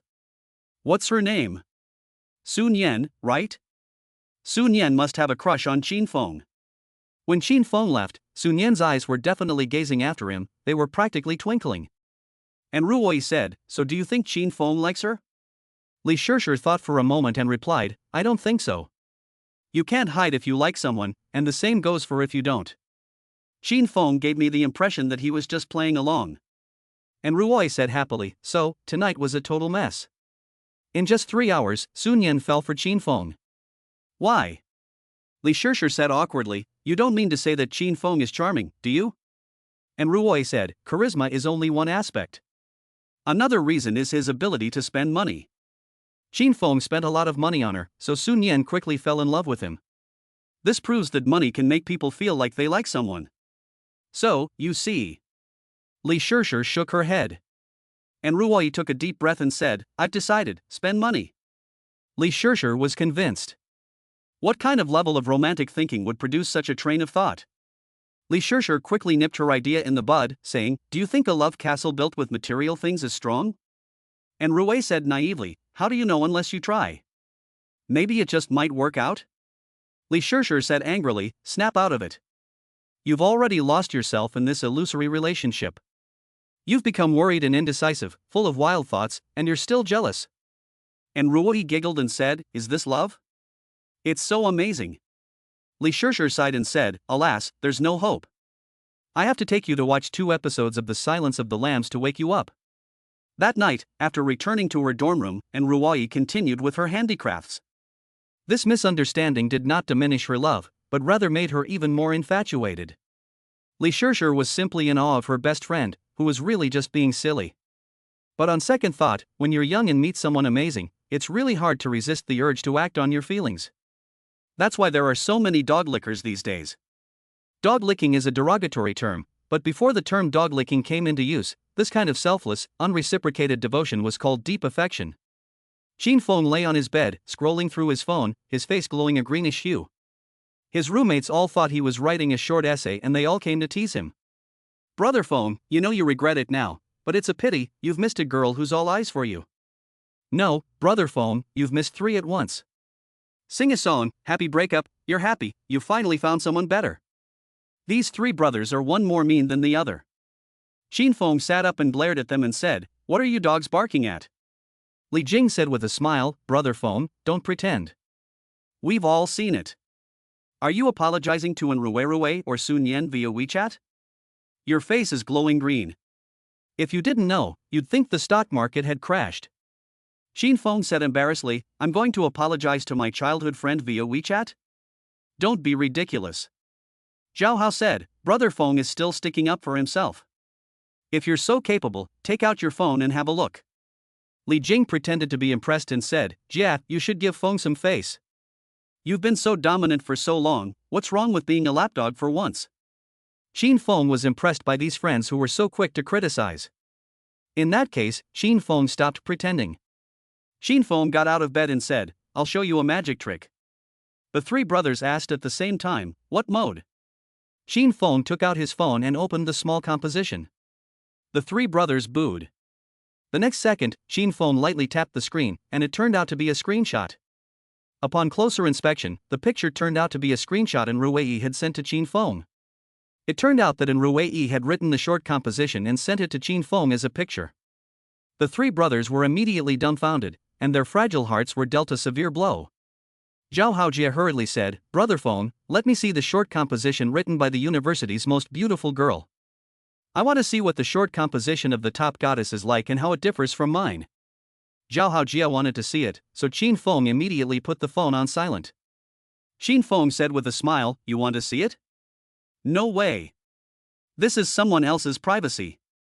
Zhao Haojia and Li Jing let out another round of boos. Zhao Haojia said with a sigh, Brother Feng, you're not a good friend. Li Jing said, Yes, Brother Feng, you don't know how to share, which makes me feel cold. Qin Feng smiled and said, Fine, from now on, let's sever our father-son relationship, and don't come to me for help with picking up girls in the future. The 2 men were intimidated, and one of them rubbed Qin Feng's shoulders while the other poured him a glass of water. Qin Feng returned to the bed and clicked on the long picture again. He had only just reached the halfway point. Between the lines of Ruoyi's words were full of apologies, and she seemed very humble. Qin Feng read every word, otherwise, he would be sorry for her for writing so many words. However, Qin Feng really didn't know what to reply. And Ruoyi has been waiting anxiously, and I believe many people have experienced this kind of waiting. At 10:30 p.m., the lights will be turned off. And Ruoyi sent, Qin Feng, good night. And, hurry up and go to bed, otherwise you won't be able to get out of bed at 8 o'clock tomorrow morning. After sending the goodnight message, and Ruoyi placed her phone on the table and picked it up every few seconds to check it. Suddenly, she heard a ding-dong sound, and Ruoyi excitedly opened her phone. It was indeed a message from Qin Feng, and Ruoyi was overjoyed. Qin Feng did not send a text, but instead sent an awkward emoji. The emoji was a cute koala bear, lying on a bed, lifting up the covers, with a lecherous expression. The emoji was accompanied by the words, "Come on, let's sleep together." And Ruoi immediately replied, "No way." There was another ding-dong sound, and Chin Feng sent another emoticon. The emoticon was accompanied by the text, "It's warm in my quilt." And Ruoi blushed, and then she also sent an emoticon of a cute kitten. However, compared to Chin Feng's koala emoticon, and Ruoi's emoticon was too simple and not at all dirty. And Ruoi typed, "You seem like a bad guy." Chin Feng immediately replied, "I can say with a clear conscience that I am definitely not a bad guy." Chin Feng then sent another emoji, which was even more risque. It showed a sexy woman feeling her conscience. And Ruoi was so embarrassed that she could hardly stand it. If someone else had sent such an emoji, and Ruoi would have blocked them immediately, because she personally hated it when guys made dirty jokes. However, the person she was chatting with was Chin Feng, and the situation immediately became different. Facts have proved that girls will open the back door for the people they like. And Ruwei didn't know what to reply, so she searched through her emoji library, but none of them were presentable. At this time, Chin Feng sent a cute emoji and said, "The person who just sent the message was not me, it was my cousin. I'm back now." And Ruwei was convinced. How did it come to a cousin again? As expected, men's mouths are deceitful. And Ruwei replied with a proud expression. Chin Feng continued to ask, "And Ruwei, are you hungry?" And Ruoi replied, "A little, but I have snacks in my dormitory." "Are you hungry? I'll feed you some snacks." Chin Feng replied, "No, I have buns." And Ruoi asked, "Buns? Where did you get buns?" Chin Feng sent another expression of eating buns. "But why do these buns look so dirty?" Chin Feng pursued, "Someday, can you treat me to some buns?" Even if Ruoi was stupid, she could hear the subtext in Chin Feng's words at this moment. She was very excited, and she could not hold back any longer. She could only turn to Li Shirshir for help. And Ruai anxiously asked, "Shirshir, do you have any emojis that are a bit dirtier? Send me some." Li Shirshir had a question mark on her face. What's going on? In the end, Chin Feng and Ruai kept sending dirty pictures of themselves until 2 a.m. Chin Feng's pictures were dirtier and dirtier, and while Ruai was genuinely shy, she was also genuinely happy. In the end, Chin Feng stopped sending pictures. And Ruoi was left with a face full of messages that no one had replied to, and she guessed that Chin Feng had probably fallen asleep. And Ruoi was full of sweet thoughts, and she wanted to share her happiness with someone. So, Ruoi took out her phone, took a screenshot, and prepared to repost it to her moments in Weibo. She didn't know why she wanted to post it, maybe she just wanted to share it. And Ruoi specifically found a relatively ambiguous chat and captioned it, "Good night, piggy face emoji." For a moment, the Weibo comments section instantly turned into a pig farm. This is fun. Chapter 70, Secret Late Night Chats, a large-scale dog abuse scene. Everyone has a desire to share, especially when they feel happy, and they want others to know about their happiness. So Ruai posted on Weibo and in her moments. Although Ruai knew that this might cause a public outcry, she still couldn't help herself. And Ruai even thoughtfully used a code to protect Chin Feng's privacy. But anyone with a discerning eye could tell who the dog thief was. And Roni's goodnight piggy head comment caused the dog lovers to frantically change their nicknames. Everyone changed their Weibo nicknames to the piggy head emoticon and typed the words goodnight in the comment section. Siberian boar, goodnight, little fairy. Lazy pig, goodnight, goddess. Marshall Tianpeng, goodnight, most beautiful woman in the world. Everyone knew that the man chatting with Roni was Chin Feng, but they all tacitly agreed not to expose him. Everyone put themselves in the male protagonist's shoes and fantasized about chatting with Ruai until late at night. However, this fantasy will eventually be completely shattered by the appearance of a man. Chin Feng parachuted onto Weibo and typed a question mark in the comment section. And Ruai had set Chin Feng as someone who particularly cared about her, so she would get a message alert whenever Chin Feng commented. And Ruai was very surprised to see Chin Feng's comment. She hurriedly replied, "Weren't you going to sleep?" Chin Feng didn't respond. And Ruai sent a few more messages in a row. "This is the first time I've talked to a guy this late at night, cute emoticon. Chin Feng, you have a class tomorrow morning, so you should get some rest. Do you want me to reserve your seat for you tomorrow? Chin Feng?" At this point, the warm guys in the comment section collectively broke their defenses. Why? Why did you type his name? I could have had a beautiful dream tonight. He only replied with a question mark, and yet he got the goddess to say so much. Why didn't the goddess reply to me? Why don't you try posting a question mark? Okay. In a moment, another small account popped up, cursing, "Knock it off, you idiot. I shouldn't have listened to you. My account has been blocked." And Rudy was very anxious because Qin Feng didn't say anything for a long time. She mistakenly thought that she had violated Qin Feng's privacy by tweeting in private and made him unhappy. So when Ruoe hurriedly apologized, "I'm sorry, Qin Feng, don't be angry, if you mind me tweeting, I can delete it." The comment area was filled with crying emojis. "Goddess, I don't mind, please expose me." And Ruoe, "I'll give you a chance to chat with me, don't make me beg you on my knees." Qin Feng was really born, "It's fine to hurt me, but how dare you hurt the goddess?" Finally, in the midst of the 1,000 pointed fingers, Qin Feng replied to the message. In the comments section, Qin Feng replied to Enrui, saying, "Sorry, I was taking a shit, and I forgot to reply after playing a round of fixing cow hooves." And Ruoe replied seconds later, saying, "That's okay, cute emoticon." Qin Feng asked, "Why aren't you asleep yet? Are you waiting for my message?" And Ruoe said, "No, you narcissist, humph, white eye emoticon." Qin Feng continued, I was just being self-centered, I'm leaving." And Ruoe quickly said, don't go, I was just joking with you, I'm doing some handicrafts." Qin Feng asked, "Handicrafts? What handicrafts?" And Ruoe playfully replied, "A surprise for you, look forward to it." Qin Feng sent a shocked expression and said, "Then I'll look forward to it deeply." The two interacted crazily in the Weibo comments section, which infuriated contemporary netizens. Oh my god, is it trendy to trick dogs into coming in and getting killed these days? This is the comments section, not no man's land. You too, keep it down. I'm heartbroken, does anyone have a quick fix? At this point, Enrui also realized that she was in danger of publicly showing off her affection. Enrui quickly said, "Qin Feng, let's chat in private, there are so many people in the comments section." Qin Feng said, "We're innocent, we didn't do anything dirty, why do we need to chat in private?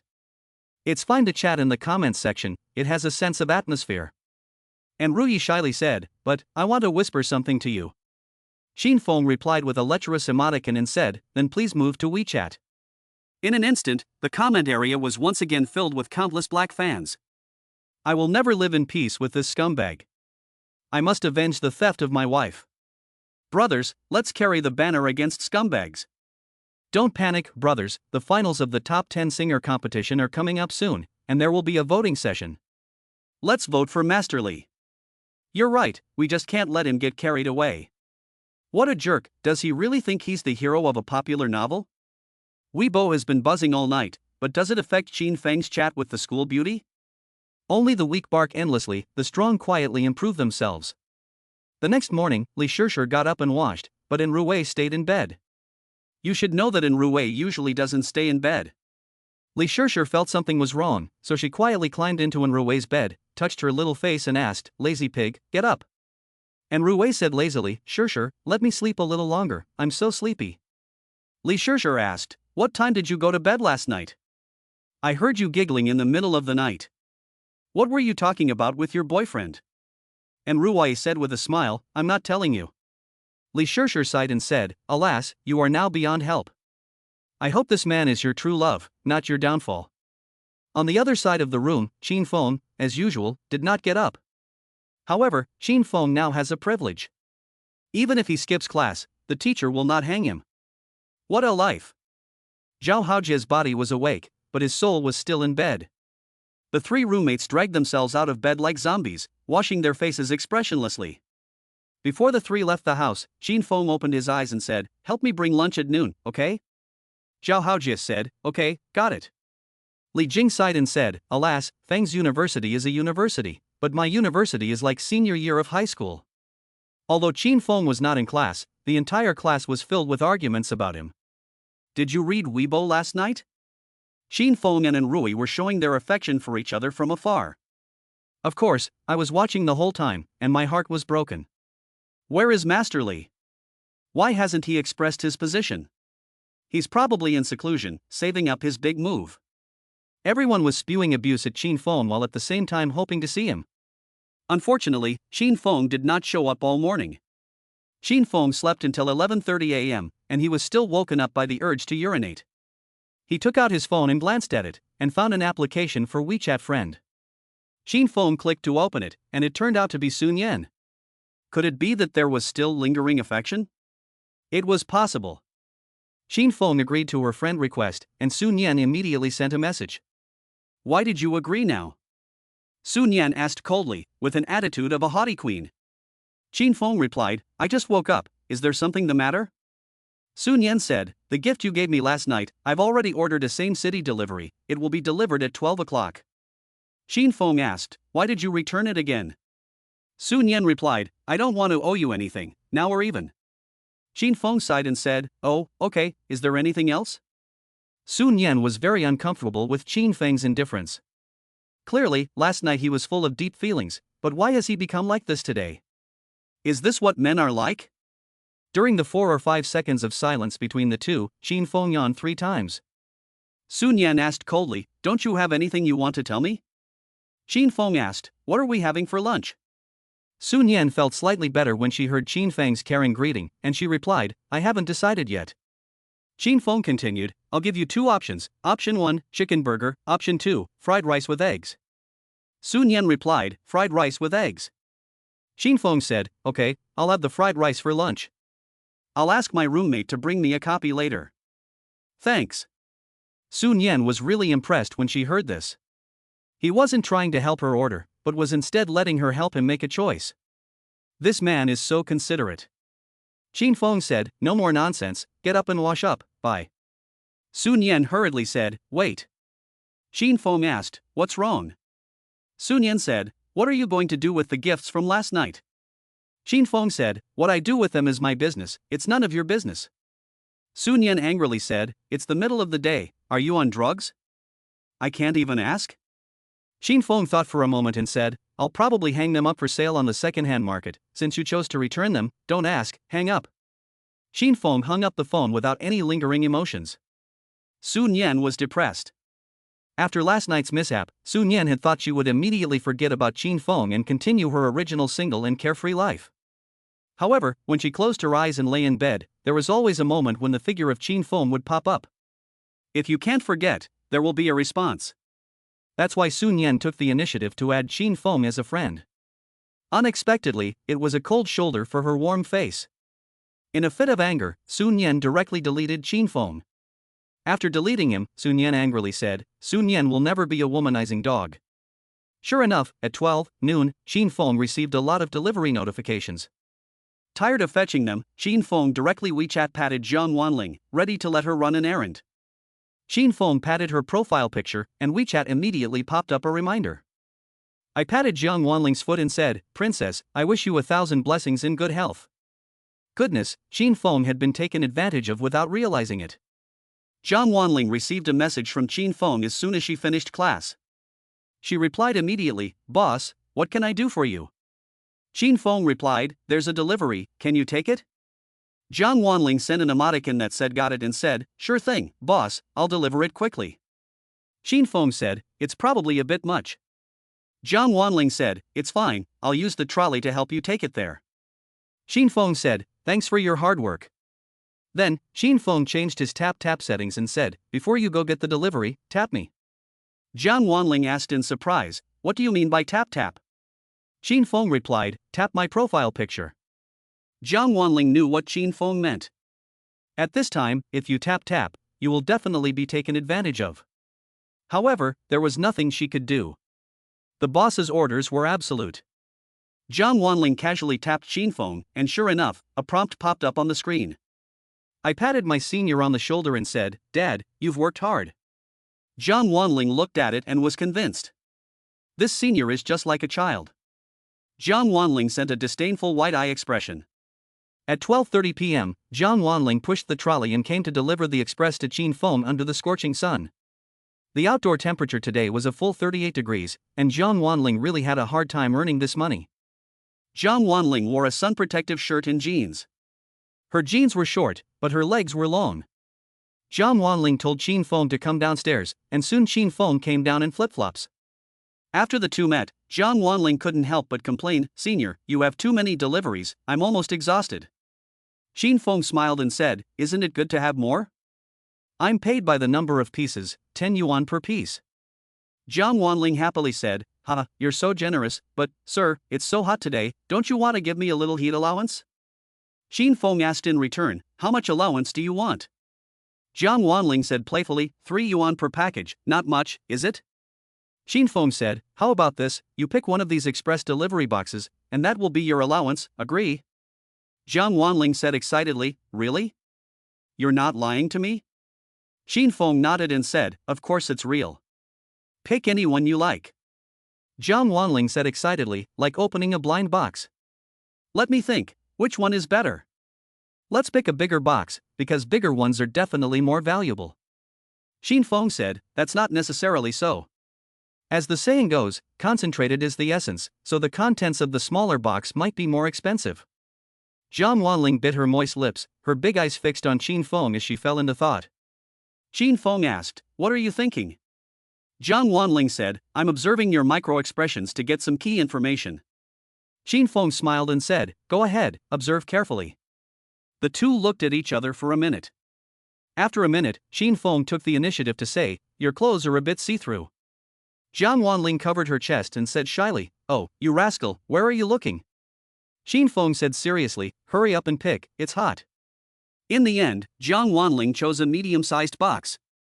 Xin Feng said, open it and take a look. Okay. Jiang Wanling opened the express delivery box and inside was a bag. Not bad, Jiang Wanling had opened the most expensive bag of all the deliveries, a limited edition Gucci crossbody bag worth 100,000 Canadian dollars. Jiang Wanling said excitedly, it's a bag, senior, how come you bought a women's bag? Apparently, Jiang Wanling had no idea what had happened last night. Xin Feng explained, it was a gift for a girl, but she didn't like it and returned it. Jiang Wanling smiled and said, it must be a fake that she found out about. Xin Feng nodded and said, what's real or fake about a bag? Jiang Wanling said, right, you think like me. After all, no one can tell if you wear it or not. Jiang Wanling immediately put the 100,000 plus bag on her back and said happily to Xin Feng, does it look good, senior? Xin Feng replied, well, it's very white.